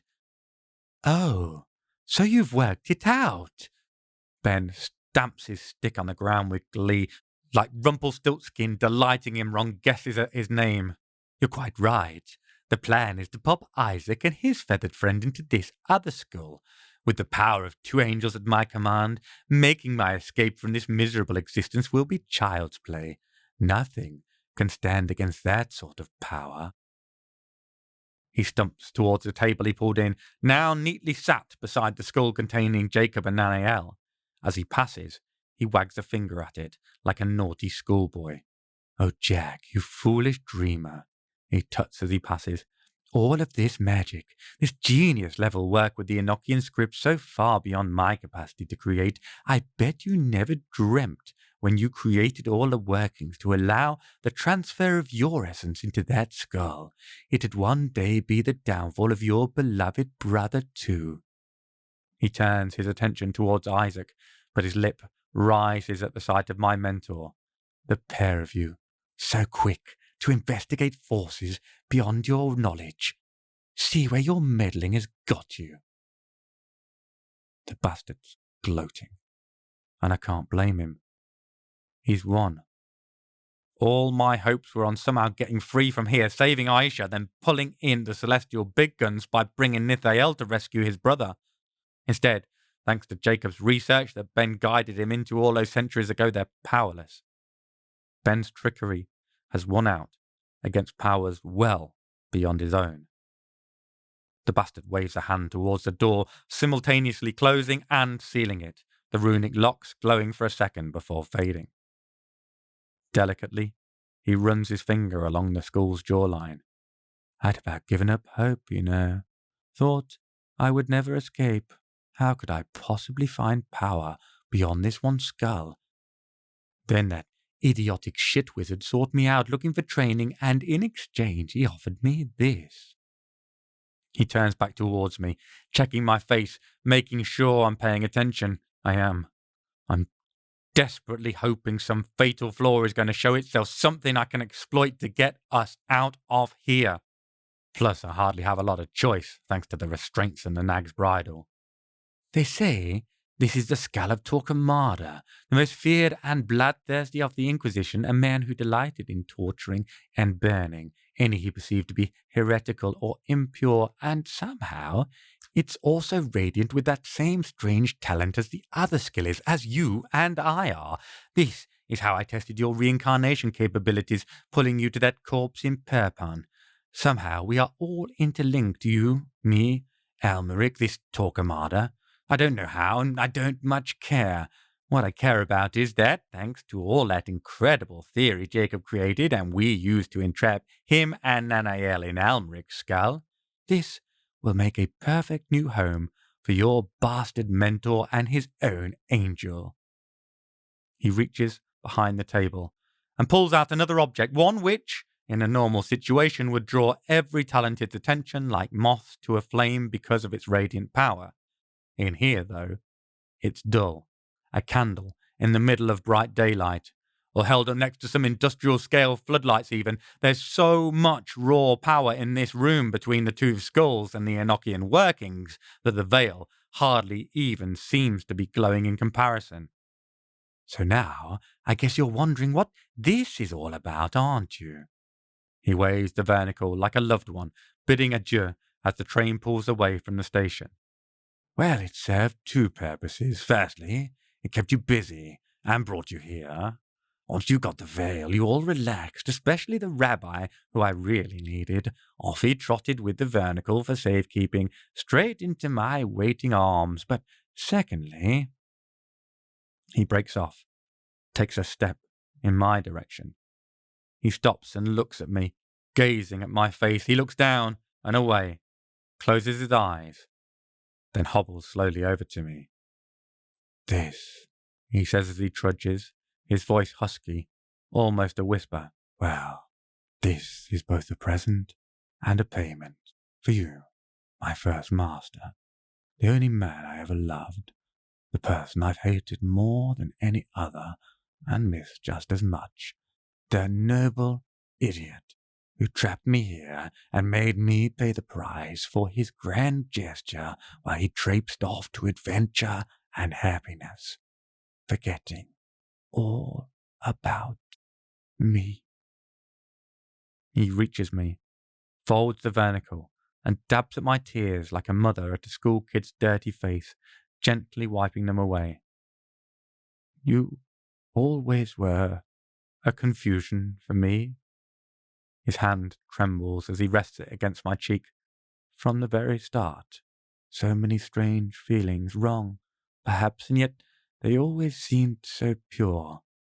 And no matter how badly you've hurt me, terrible payments I've had to make because of what you did, there's still that seed of love that stays buried inside my raging thirst for vengeance. A confusion indeed, Paul Bonhomme. He lifts his hand, his fingers stroking my cheekbone, then pats my face gently. So I'll answer both at once. I shall punish you by saving you. The vernacle performs the role of absolution at a papal level with no confession needed, forgiveness of any and all sin. No wonder it was so popular among the corrupt priests of the Holy See. So you see, there's no need for confession. We don't have to sit through you telling me all your many trespasses. Let's lighten the load on your soul. Let's make you perfect once again. My pulse spikes as I realize what he means, what he's trying to do. If he kills me when I'm perfect, I'm not coming back. And Aisha and Isaac, they will be left on their own with no one to save them. He holds out the gauzy cloth and gently lowers it as it shimmers, mirroring his hand tremors over my face, some bizarro world version of a beau's first view of his ravishing bride. As it covers me, reducing my world to hazy grey shades of broken light sources, he whispers in my ear, I forgive you, Paul. A razor's edge kisses my throat, then bites deep. Chapter 32. Bidash, 9th of March, present day. A mere few seconds to come up with a solution and save the world before I die for good. No pressure. Peace. Peace comes pouring out of the rag still sodden with Lou's excretions, its power flooding outwards. Peace driving through my system, deleting my wrongdoings, forgiving all my trespasses. Terrible, horrible, unwanted peace. My pulse jackhammers, and each thump that bangs in my chest, in my ears, sends spray gushing out my throat. How much time left? No time to do the maths. In a moment, I'm going to die, my soul cleansed, and that's it. Perfect again. Game over. Ben turns his back on me, heading over to fuss with the skull and Isaac. He's dismissed me, a dead man already, now that he's had his revenge or given his forgiveness or whatever exactly the fuck all that was in terms of him unburdening himself. I'm forgotten about. He's already on to the next stage of his plan to demolish reality just so he can die. Time's slipping by too fast. I scrunch my face up in despair and agony, and the veil moves. It's still coated in the slime that comes as an unwanted extra on everything Luke Coil touches, means it's slippery. One chance. I start gurning, pulling stupid faces, twisting and contorting my face muscles beneath the iron cage between its bars, trying to make them into a conveyor belt to carry the vernacle away. It slides clear of my face, aided by the blood liberally coating my neck, catching on the spray. My vision's greying, tunneling in, the ceiling narrowing from a razor spots to a single one, and it's like that damnable light they're always talking about, there to guide the soul away from this world. Tongue still spiked, can't speak, can't scream, blasphemy is one chance. 1 second left, good God damn it, but the official doctrine better be right about sin. Thought, word and deed. As even that one light fades, I'm screaming in my head the most horrible, abusive things against every single religious icon. Particular mention goes to bloody Saint Veronica for her fucking veil. No idea if it's enough. My soul's not been this clean for centuries. No idea if it's going to be enough. We're about to find out. Life fades to black. I wake up where endless, colourless, washed-out sands stretch incomprehensible distances, a nothingness so heavy it could crush the most strong-willed like leaves underfoot. Next to where I'm standing, though my presence makes no impression on the sandy flooring, are words from so very long ago, still fresh as ever. Not yet. I came here once before, lifetimes back, on that first death, caught in the Grail's demise, disrupting whatever fuckery Nikotas was trying to pull off to get this scratchy sand message delivered to me. For a moment, I wonder if some desert wind is going to whip up and obliterate the "not" written in the grains. Is this it? Even now, 800 years after this first happened, centuries of me wondering exactly what or who gave me this little heads up, whether they are the same force that gifted or cursed me with my reincarnation, I've still got no idea where I am or why I ended up here after dying from a razor's embrace by Almeric's hand. Now here I am, my throat slit once more, back in this unsettling place outside of the lands of the living. Is it purgatory? Or the nothingness I was promised for breaking my consolamentum? Maybe the sand granules underfoot are the particles of sinners' souls, and after my brief reprieve, I'm going to break apart and add to the endless dunes. And just as I'm passing through despair into grief-filled acceptance over failing Aisha, Isaac, Jacob, the whole damned world, more words appear. Next to those first ones, exactly as the first did all those centuries ago, lines engraving into the endless grey, scribbled, scratchy, stick carvings that say, "Open the door." My eyes fly open. I'm back, in a new body, and I clamp down on a desperate, natural desire to heave a breath into my revived lungs. There's hope in my heart, even as the eyes of this body start to focus. And if I'm where I hope I am, if that message meant what I think it means, any noise will betray me, take away this last desperate chance. As my vision returns, the whiteout reassembling itself into lights, a ceiling, and walls, the brightness of the pool of blood next to me is a shocking slash of colour through it. It's a slap to the senses. Good. I need them fully operational. I still need to find a way out of here, because I'm back. Back in Ben's laboratory, in the dead body wall hung next to where I just died, judging by the empty table and the widespread blood pool. I remain strapped in, covered in runes, but with my mouth free of that bastard contraption he used to secure my waggling tongue. Ben still has his back turned, uninterested in my demise and, thankfully, equally ignorant of my reincarnation. Remembering the sand-engraved message, my eyes shoot to the door and I risk looking at it, hoping the locking spells have crumbled. It's not a shock to find that isn't the case. The arsehole wove them well. Shit. Consider my options. The glyphs are keeping me effectively restrained, incapable of any action, physical or magical. I wait until I'm sure Ben's attention is entirely elsewhere, watching as he imbues his power into another glyph on the skull. It's even more radiant, and it looks ready for whatever fucked up working he's going to use to lock away Isaac and Nithael for good. I need to move now. Looking down, I trace the sigil's paths, searching hopelessly for an exploitable weakness, even though I know their potency surpasses my best psychic force. As I follow the flowing, glowing calligraphy down my arms and to my hands, my eyes widen. A tiny crossbar etched into the lettering blinks out, rendering one word meaningless. With a mental effort, agency returns to the middle finger of my right hand. I've no idea what external force has intervened, God, angel, demon, but apparently they've got a juvenile sense of humour as well as a penchant for writing in sand, unless I've missed my guess. Whoever they are, I like them even more for that. Focusing my energies through the extended digit, I silently unpick the door enchantment, my eyes locked on Ben and his preparations. He's so near to completion. He lifts the skull off the table with Isaac, taking it over to the pedestal where Jacob's prison sits.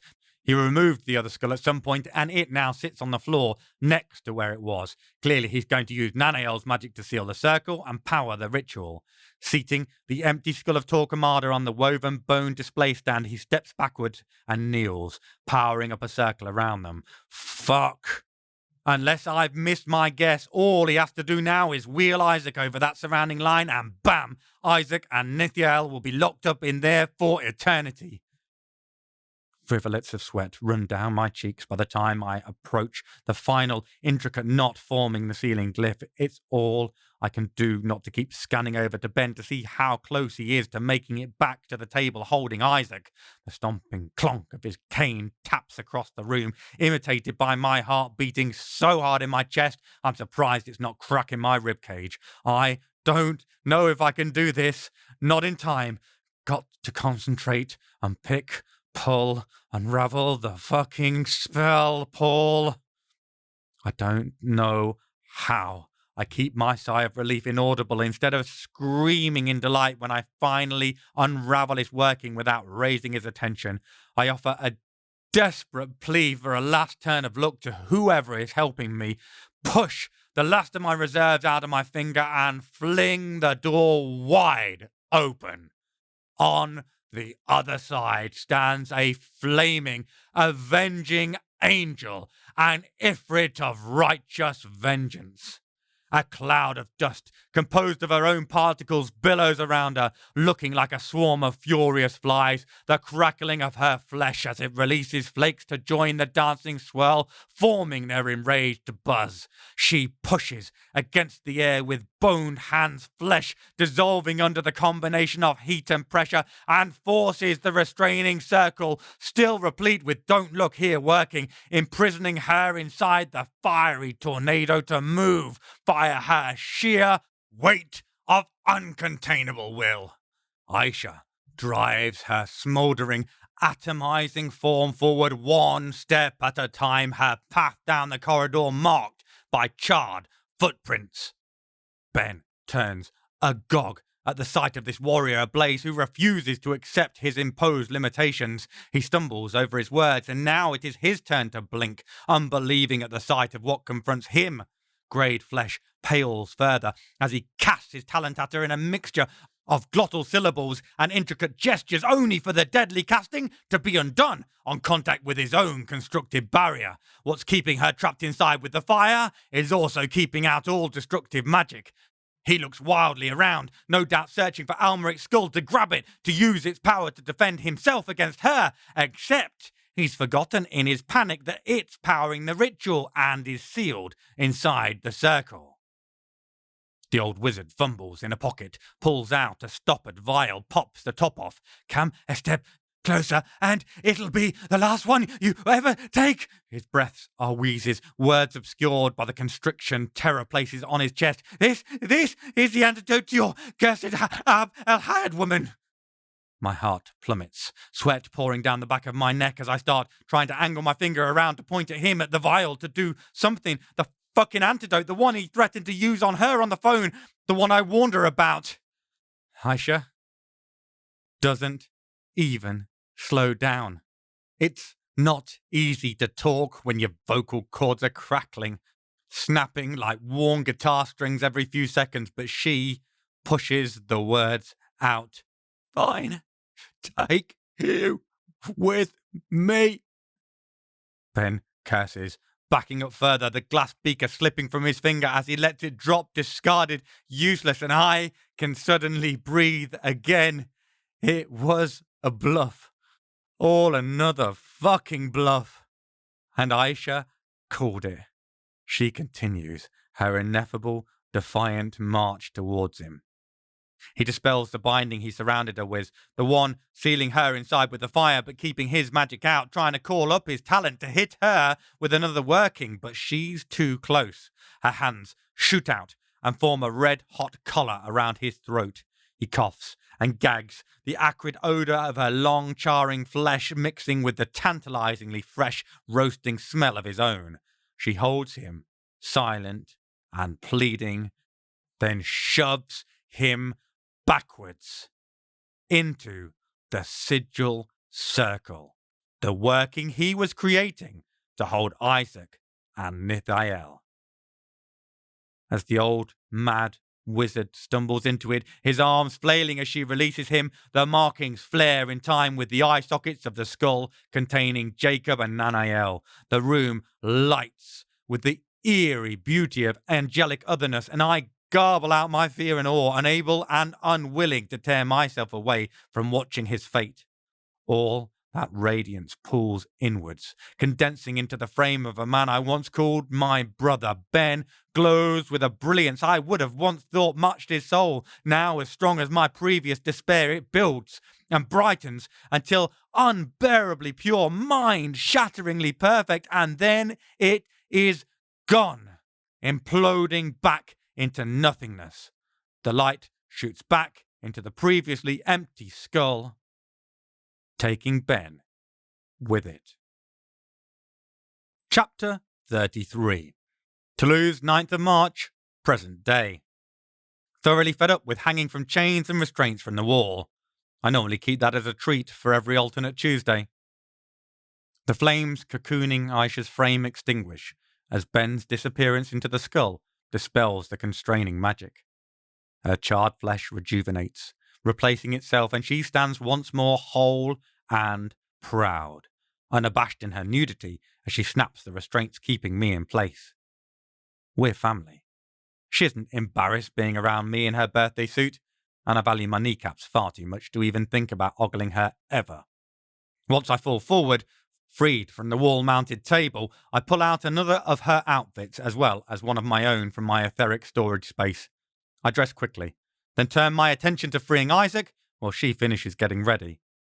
As I erase the sigil markings covering both him and myself, I see the absent cloud greyness depart from his gaze, and my friend comes slowly back to us. A sudden explosion of light knocks me flying across the room, restraining me against the wall as effectively as the torture table setup. For a moment, I panic. It's a trap. Fucking Ben. He's booby-trapped the workings. One last fuck you spat in our eye to add to all the misery he's heaped on us. I can't move, held paralysed, a prisoner all over again. Then the light dims slightly, and I can see the neon outline of crackling, impossible electric carving through the air, marking the shape of an angel's arm pinning me in place. Looks like Nithael woke up before Isaac did. "It's me, Nith!" I croaked the words out despite the pressure on my diaphragm. "He's gone! We saved you!" The light fades, along with the restraining force, and as I blink, the last remnants of the angelic equivalent of a flashbang grenade from my poor, abused eyes, I get something that makes up for it. I get to see Isaac open his. I rush over to him, checking him over, making sure he's really still there. Once I'm sure he's okay, I start to fill him in on what's been going on while he's been unconscious, subdued by the workings painted onto him. As I do so, Aisha goes out into the corridor and comes back in with his clothes and satchel. I make a mental note to mock him about that as a man bag later on. Then we reach the point in the story where I found out about Jacob and Nanael's fate. My words faltering, I glance at the skull. Then, slowly, gently, I tell him about them. The look of sheer joy, true and complete, that spreads over his face at the news of his brother is a memory I'll treasure for the rest of my existence, however long or short that may be. He rushes over to Jacob and Nithael's skull, standing, his hand resting on the shine dome. He closes his eyes in what I assume is an internal communion between the two brothers. I'm not done, though. I tell him about the second skull, the workings that were laid, the fate Ben had planned for him, how he intended to use their power. Sheer dread swallows up that joy. Isaac knows exactly how close he came to not only being imprisoned, but bringing about the end of the world. There's no way to sugarcoat something like that. It didn't happen, though, Zach. We won. Despite it all, my man, we won. And we got Jack and Nam back as well. Take the victory for now. Worry about the might-have-beens later on. Fucking hell. I sound almost wise here. Guess maybe even I've learnt something from this whole experience. Admittedly, only as much as you could learn from breaking open a fortune cookie from your local Chinese restaurant, but anything's a step forward for me. Isaac takes my advice, closes his eyes, and rests his hand on the skull containing his long-lost brother. After a period of time, which I used to finish scrubbing the last of the restraining magics off myself, he opens his eyes. They shine with both fresh tears and quiet joy. As he reverently picks up the skull and places it carefully inside his satchel, he murmurs, "I can feel him, Paul. Feel them both in there." He smiles, a brilliant, genuine smile, and gives me a nod of thanks. Moving over to Torquemada's skull, the one Ben vanished into, he passes his hand over the top of it with a grimace before nodding assent. He takes this one too, though less kindly. "The mad bastard is in here all right." He shoves it roughly into the other part of the bag. "I'll take him into my safekeeping for the meantime. Mustn't let any other evil sod get their hands on this artifact with him inside it. We can worry about that later, though. My priority is Jack and Nan's prison. That scumbag can rot in the other for eternity for all I care." I nod sadly. I can't argue with him. Part of me is glad the evil shithead who burnt Aisha, killed the wolf, Pascal, the good God knows how many others, is locked away forever, away from the world he would have destroyed in his insanity. And part of me needs to grieve for my friend I spent decades mourning all over again, even if he was lost since my very first death.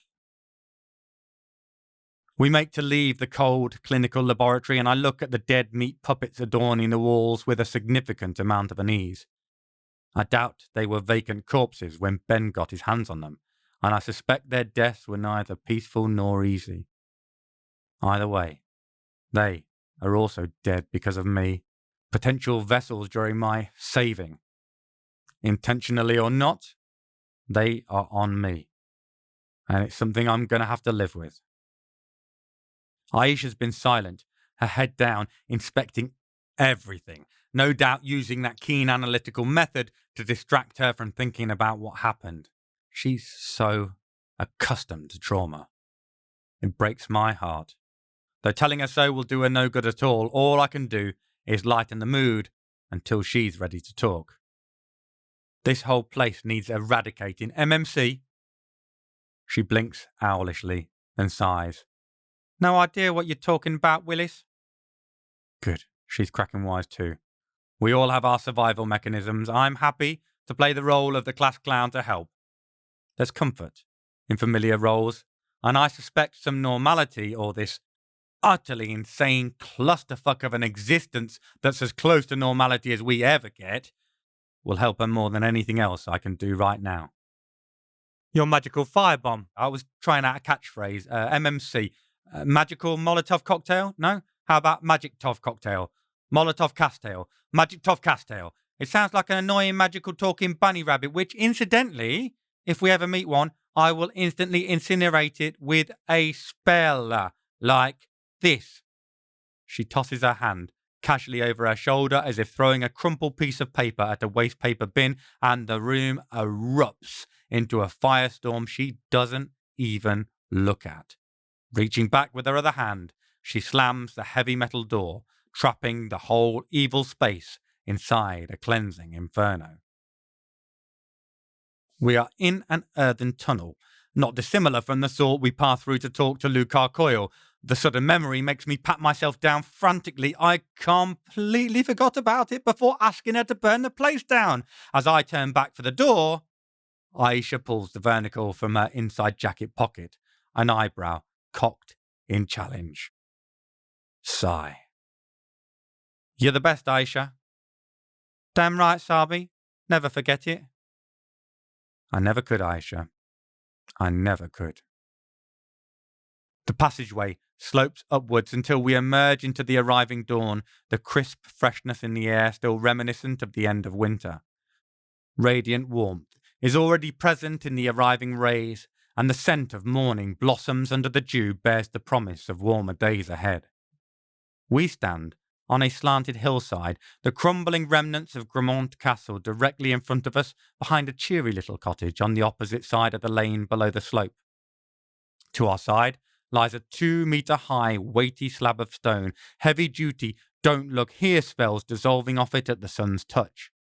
It is a normal reaction to the spellcaster having been rendered mostly dead, at least physically.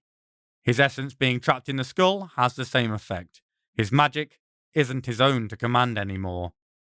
Surrounding us are many other worn and faded rectangular blocks in neat rows with faded lettering in Old French and Hebraic.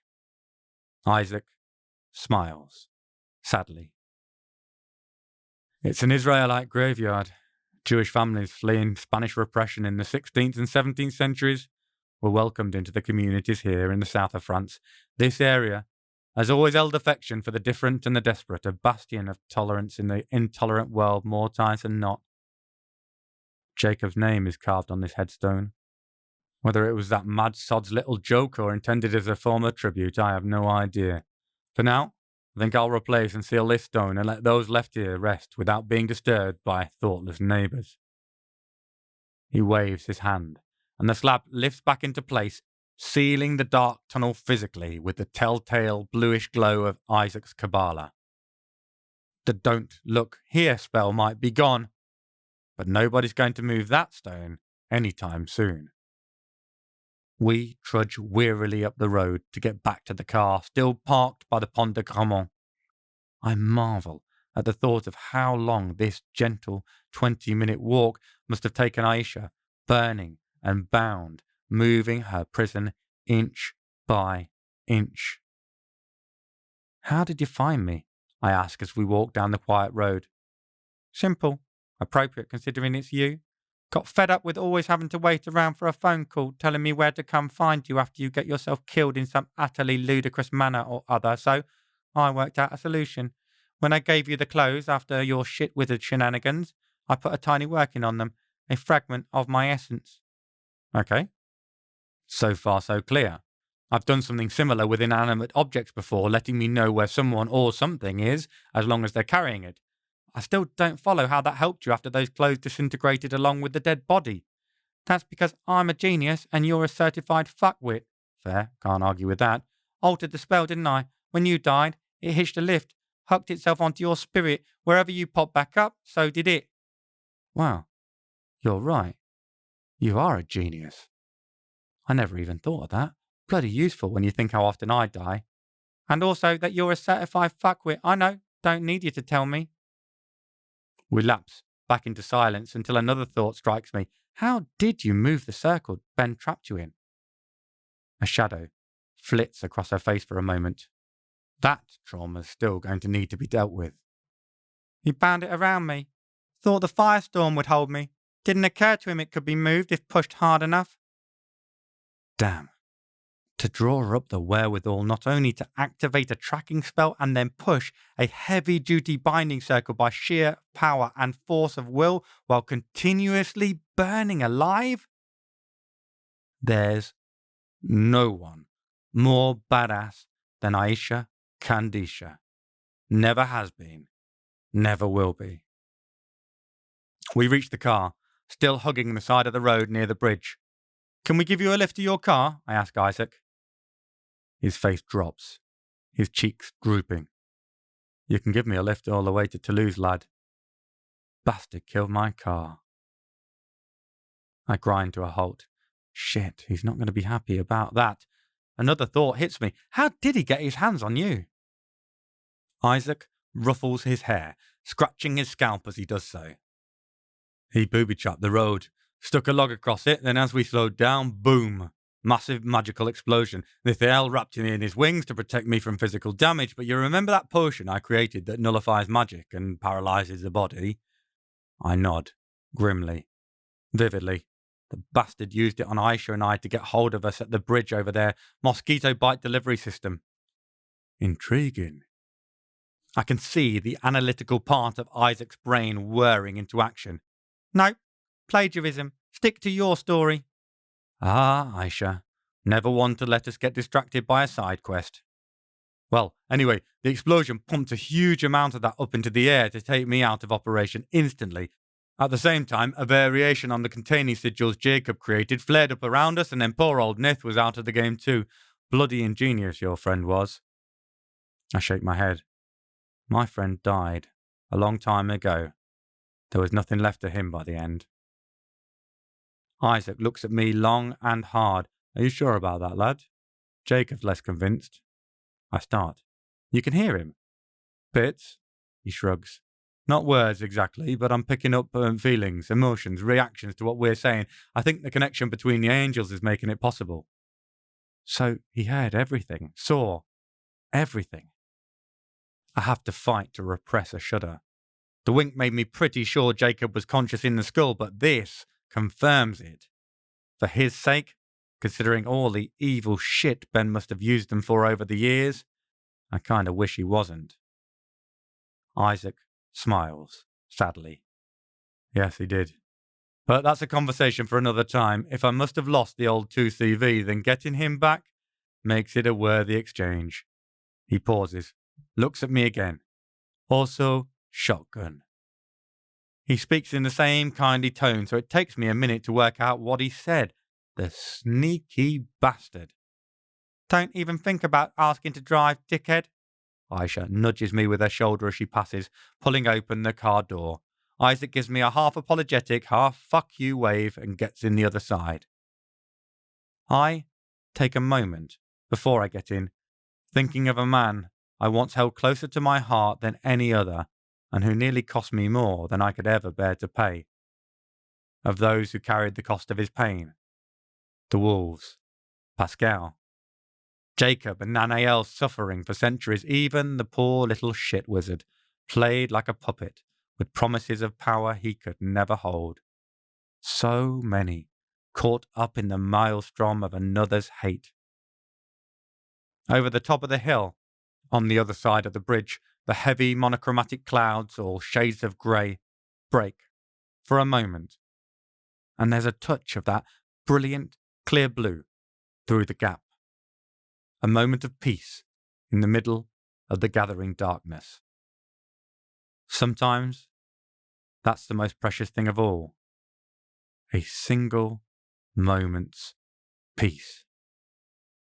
Take it and hold on to it tight.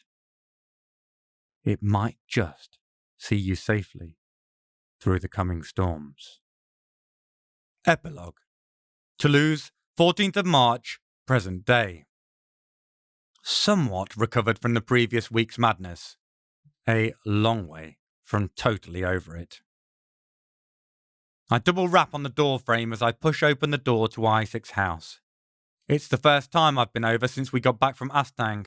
He sits calmly in the kitchen, perched on a stool, his right foot resting on his left knee and browsing a dog-eared 19th century encyclopedia of fairies. He smiles and nods at me. Closing the book, he gets up to envelop me in a hug. He pushes back and looks into my eyes closely, giving me a careful, thorough inspection. You look tired, my boy, he says after a moment, giving me a hearty shoulder clap before turning to put the kettle on unbidden, recognising that caffeination is probably required. I've not been sleeping brilliantly, I admit, giving my right eye a psychosomatic rub with the back of my hand. He nods again. Bad dreams? His inquiry is casual, but the loaded weight of worry is still audible. I sigh. Not on my part. I think Aisha has been struggling more. She's moved back in with me temporarily by mutual unspoken agreement. Her nighttime cries often wake me. In her dreams, she's helpless again, and it carries through in her slumbering groans. I have no idea if I'm really helping at all, if my presence nearby makes any difference, but I'm ready to be there for as long as it takes for her to find her footing again. We've not talked about it yet. She'll tell me when she's ready. Isaac tuts as he lifts a couple of crumb-covered plates from what looks like an irreplaceable treatise on druidic ritual spell workings from before the Christian era, captured on paper in the Middle Ages by curious and open-minded monks. He frowns at what might be an ancient ingrained bloodstain on the cover, but seems more likely to be strawberry jam. He mumbles something under his breath. The latter part is a material cleaning spell, but the first part, I'm certain, is an abject apology to the object in question, as though he has offended it personally. He heads through his study towards his lab, depositing the book on a partially empty desk as he passes. I follow in his wake, slightly concerned by the descent from organised clutter to absolute mess that seems clear in such irreverent treatment of treasured items. He looks back and smiles apologetically. It's been a busy moment with little sleep here too, my boy. Come on, I'll show you what's been going on, and I'm sure you'll understand. I'll be back on an even keel again soon, I'm sure. We enter the jumbled order of his workshop, the stacked shelves incomprehensible in their organisation to anyone but him. The large central desk stands out in strong relief to this chaotic organisation in its sparsity, empty apart from the two glowering skulls propped on each side of the centre, a metre apart, looking straight at us. Look at them, Paul. Isaac nudges me gently with a patched elbow, his intent clear. I open my sight and gasp. Although they are both clearly and categorically magical, they are also vacant. Power still comes off them in waves, but it is from their own internal force, not that of any inhabitants. Isaac pushes back his hair half-consciously and grins bashfully. I know you'd have preferred I consulted with you before acting, but I had to get Jack and Nan out of there. It was unbearable them being locked up. You'd have done the same if it was Aisha or I, I'm sure. But where have you put them, man? I look around wildly, half expecting to see a clay-formed golem waving at me from a corner underneath the clutter, but I see no animated figures. Isaac smiles apologetically as he taps his own temple. I'm used to sharing my mental space with another individual. Adding my brother and his best friend into the mix isn't a problem. I've offered him a timeshare in effect, allowing him to take control of our body when he wishes. For the moment, though, he's still recuperating and enjoying the sensation of liberated movement as a passenger. We're talking and indulging in long-missed intellectual sparring opportunities. It gives him and Nanael time to heal from their imprisonment and their embarrassment.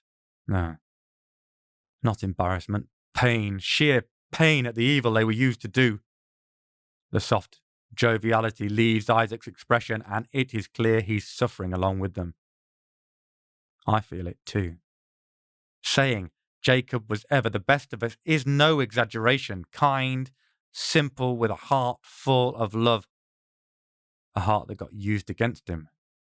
It's a weight on mine, knowing it was only because of their association with me, because of my actions in the past, that Jacob and Nanael have paid such a heavy price for so damn long. And the healing process for them is going to be long too, and almost as difficult as what they've already been through. The sleepless nights I've spent in the company of my own chittering demons stands testament to that. Suddenly, a thought strikes me. What about the other skull? I can't imagine you've made the same offer of residency to the bastard who did that to your brother.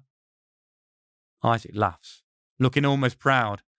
Once he lifts the vernicle from a half-closed drawer just below the second skull, understanding floods through me, along with a torrent of warring emotions. The first is anger. White hot. I've just been thinking about all that endless suffering Jacob went through, and every time I close my eyes, I can see Aisha ignite over and over. Ben deserved to pay for his sins. Instead, it seems he had them all forgiven, thanks to a talent-given shortcut by the Veil of Veronica. There's a large part of me that wants him to have suffered. But there's other emotions in the mix. Not least is awe. Awe at who was behind this, if I've not missed my guess. It was Jacob who said to do it, wasn't it? Isaac nods, half wrapping an arm around himself unconsciously as though hugging his new spirit roommates.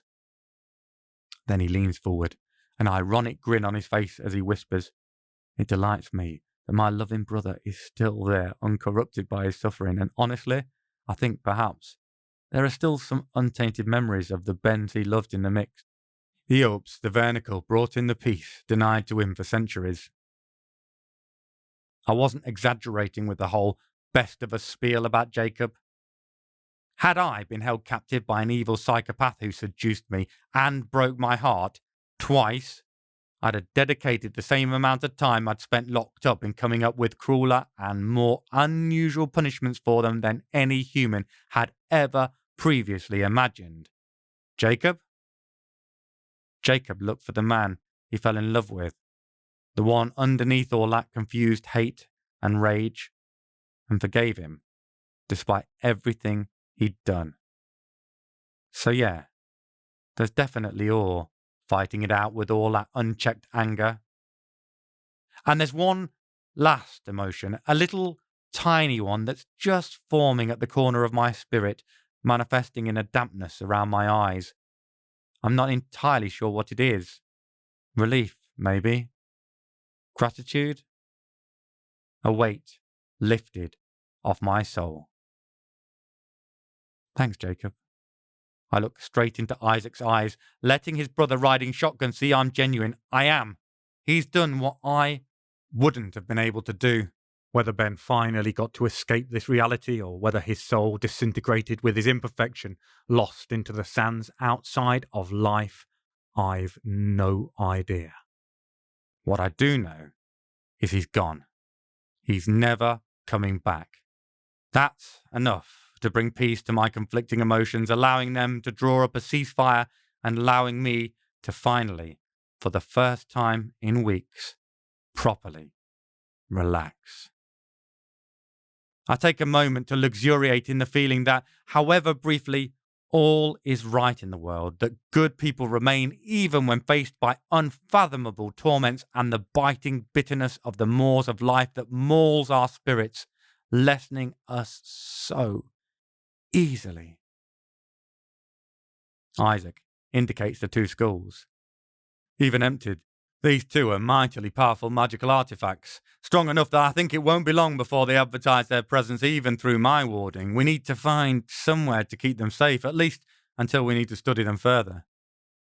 I sweep the vertical out of his hand and use it to package up the two still terrifyingly powerful skulls together, tying it like an oversized handkerchief travelling bundle. I have to take the veil back to a certain person, and I think he might make a reasonable guardian with little persuasion, masking their siren lure for the shitheads who might want to nick 'em. Isaac nods in agreement, and we head back to the snug next to the kitchen, Isaac pouring me a glass of whiskey from a globular decanter on his sideboard. "Penderyn Sherrywood," he tells me as he hands it across. I take a sniff from the snifter, then offer him a half toast before sipping. It's fruity and elegant in its structure, but carries a dragon's breath of warmth. The heat eases some of the last tightness in my chest, but there are still worries sitting heavy on my mind. One, in particular. I try to relax back into my chair, but there are knots embedded in my shoulder muscles that aren't about to be dispersed quite so easily. Isaac raises an eyebrow at me. "So you told me you weren't sleeping well, but not because of bad dreams. What's been weighing on you so?" I sit there, cradling the glass, rolling the amber liquid around and watching the patterned swirling of its movements before I raise my eyes to his. "Do you remember when I first agreed to an apprenticeship with you? What you gave me to extract my promise to come and learn magic with you for a minimum span of 100 years? Now, it is his face's turn to go cloudy and troubled, linking it to recent events. Of course, I found it bloody hard to say no to you back then, to not concoct that damnable tincture that inhibits talent and muscle. Having been on the receiving end of it recently thanks to Benedict, I don't feel any better about having created it. He coughs, momentarily choking on a swig of his whiskey that ran down the wrong path, clearing it by a thump to the breastbone. We're so lost, though. So full of power and potential. I feared deeply where you might turn if I didn't bring you under my wing. I made the decision that it was worth the price, but swore I'd never make it again. I don't reply. Lost in the memories of my actions after I wheedled the small vial from the man who would help me learn how to live in the new life I found myself in. I hang, obscured, in the branches of the umbrella-like pine, the spring growth shrouding me from the view of the road winding through the craggy terrain. In the near distance, the light sand-coloured stonework of a recently constructed marvel, the Abbey of Fontfroide, stands proud and dominant, a representation of the wealth and extent of the reach of the Catholic Church, newly rooted in what was Cathar lands until recently. At the other end of the visible segment of the road, a horse and rider resplendent in brightly coloured caparison, accompanied by a small group of footmen soldiers, drive up a minor dust cloud as they make their way towards the abbey. As the gap between us closes, I can make out the proud, belligerent features of Arnold Almeric riding straight-backed on the bedecked beast. I wait until they pass my hiding place, close enough I can make out the pattern motive edging the fabric of the fleur-de-lis and the accursed cross that Catholics insisted on using to represent their faith. Typical that they fixate on suffering and death rather than salvation and self-progression. When they are all clear of being able to spot my movements even from the corner of their eyes, I put Isaac's small hollow tube to my lips and blow, shooting the thorn directly at the robed butcher monk riding aloft towards his gifted domain. A sudden jerk of his hand to the rear of his neck goes directly to the point I aimed for, knocking the tiny dart away, telling me I hit my mark. I covered the tip in a mixture of 2 tinctures, one being supplied by the Jew who has offered me apprenticeship as payment for it, assuring me it will inhibit any magical powers the bastard holds. The other, well, the horse continues its casual canter, but I fix my eyes on the physical changes to its rider. He loses some of the rigidity in his posture, a slow stooping manifesting in his shoulders. A few seconds later, he pulls his ride to a halt. The accompanying men look askance at him before springing into action with raised alarums as he slumps sideways, crashing to the dusty ground. I nod grimly. The second application was from an apothecary. He assured me it will compel a painful death, but with symptoms consistent with any of the feverish maladies found in these balmy climes. I wait as the grouping hustle their fallen abbot towards the perceived safety of the nearby walls, then sling myself back to earth once the doors slam shut behind them.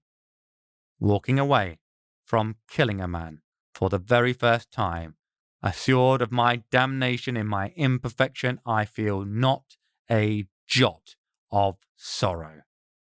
In my mind, I see the dead perfects, the befouled grail, Ben's dead body, blood pooling on the floor in front of him. No, I feel no guilt for what I've done, only a sense of satisfaction as I set off, whistling a tune heard from an ale-sodden troubadour the night previous, the weight on my soul lightening my heart.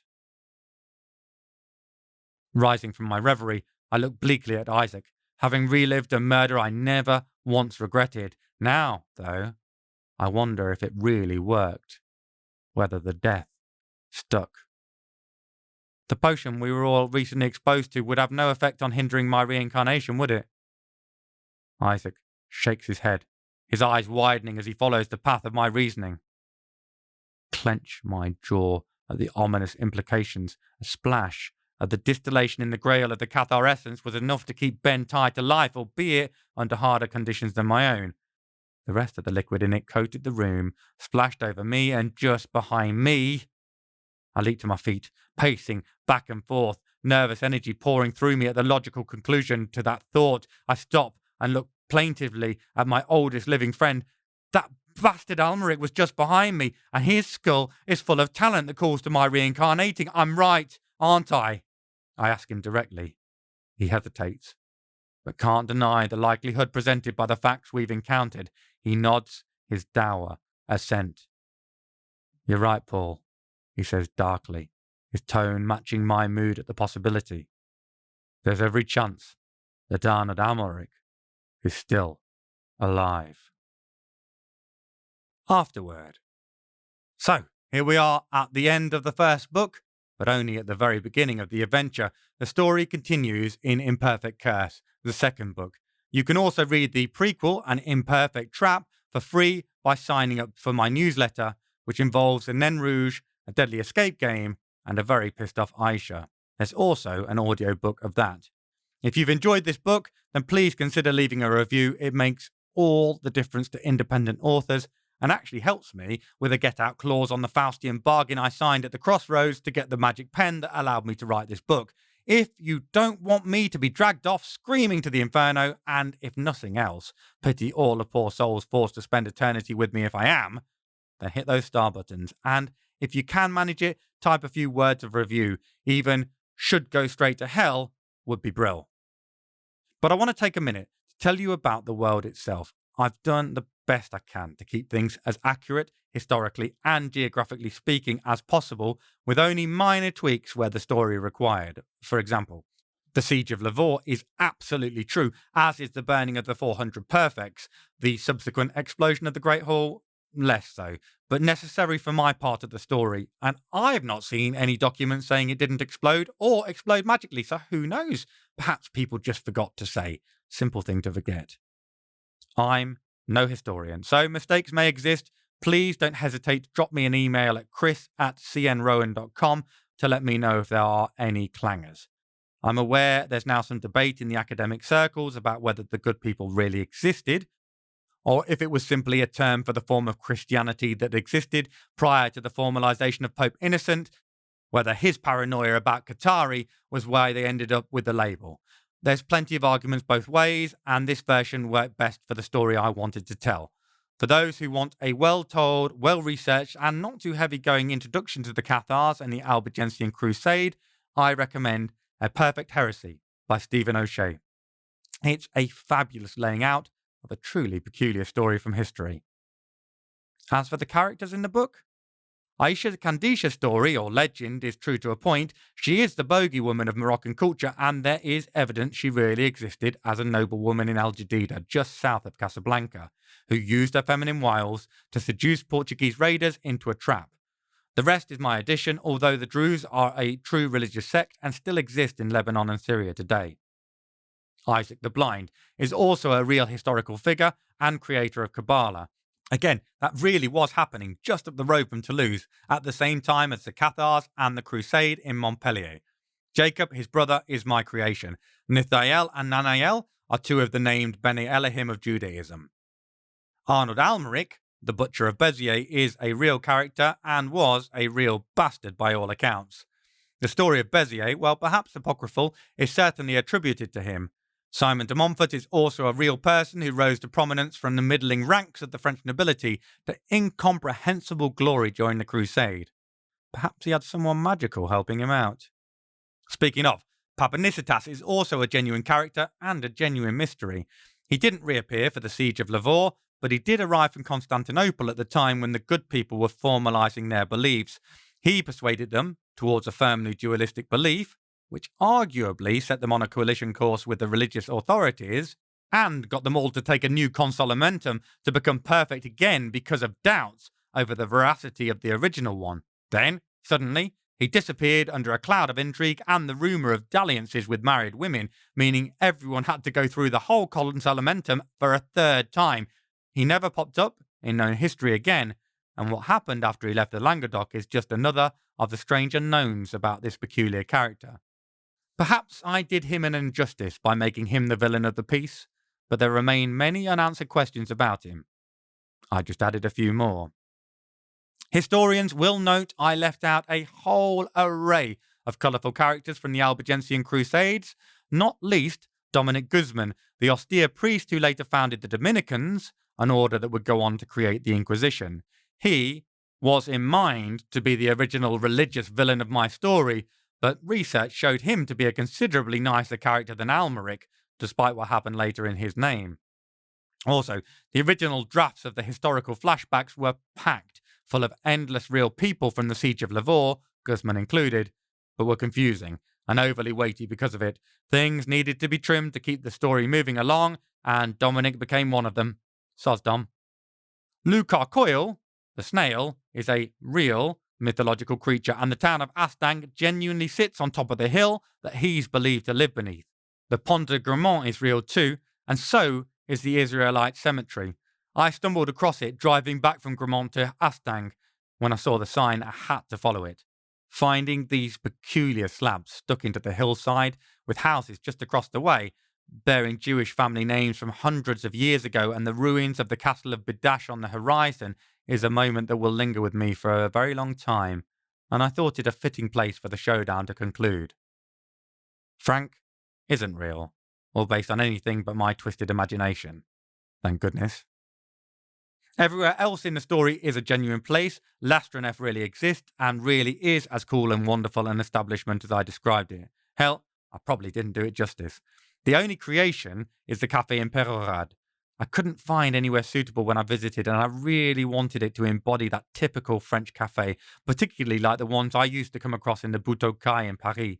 The café and the waiter are definitely very Parisian and very familiar to me. Remember, if you want to stay in touch with me, I'd love to hear from you. Drop me an email or a message on social media. I'm on Instagram, but most active on Facebook, and will always respond to DMs. You can also join CN Rowan's imPerfect Gang, my Facebook readers group, which is incredibly active and full of hilarious and lovable loonies, aka my kind of people. That's it. My justification, or mea culpa, whichever way is more appropriate to view it. The story continues in imPerfect Curse, where we find out how things are going to go for Paul and the gang. Spoiler. Badly. The answer is badly. Let's hope they find a way out of the trouble they get themselves into. The End. imPerfect Magic is book 1 in the imPerfect Cathar series, written and read by CN Rowan. All rights reserved by CN Rowan and Main Rock Publishing.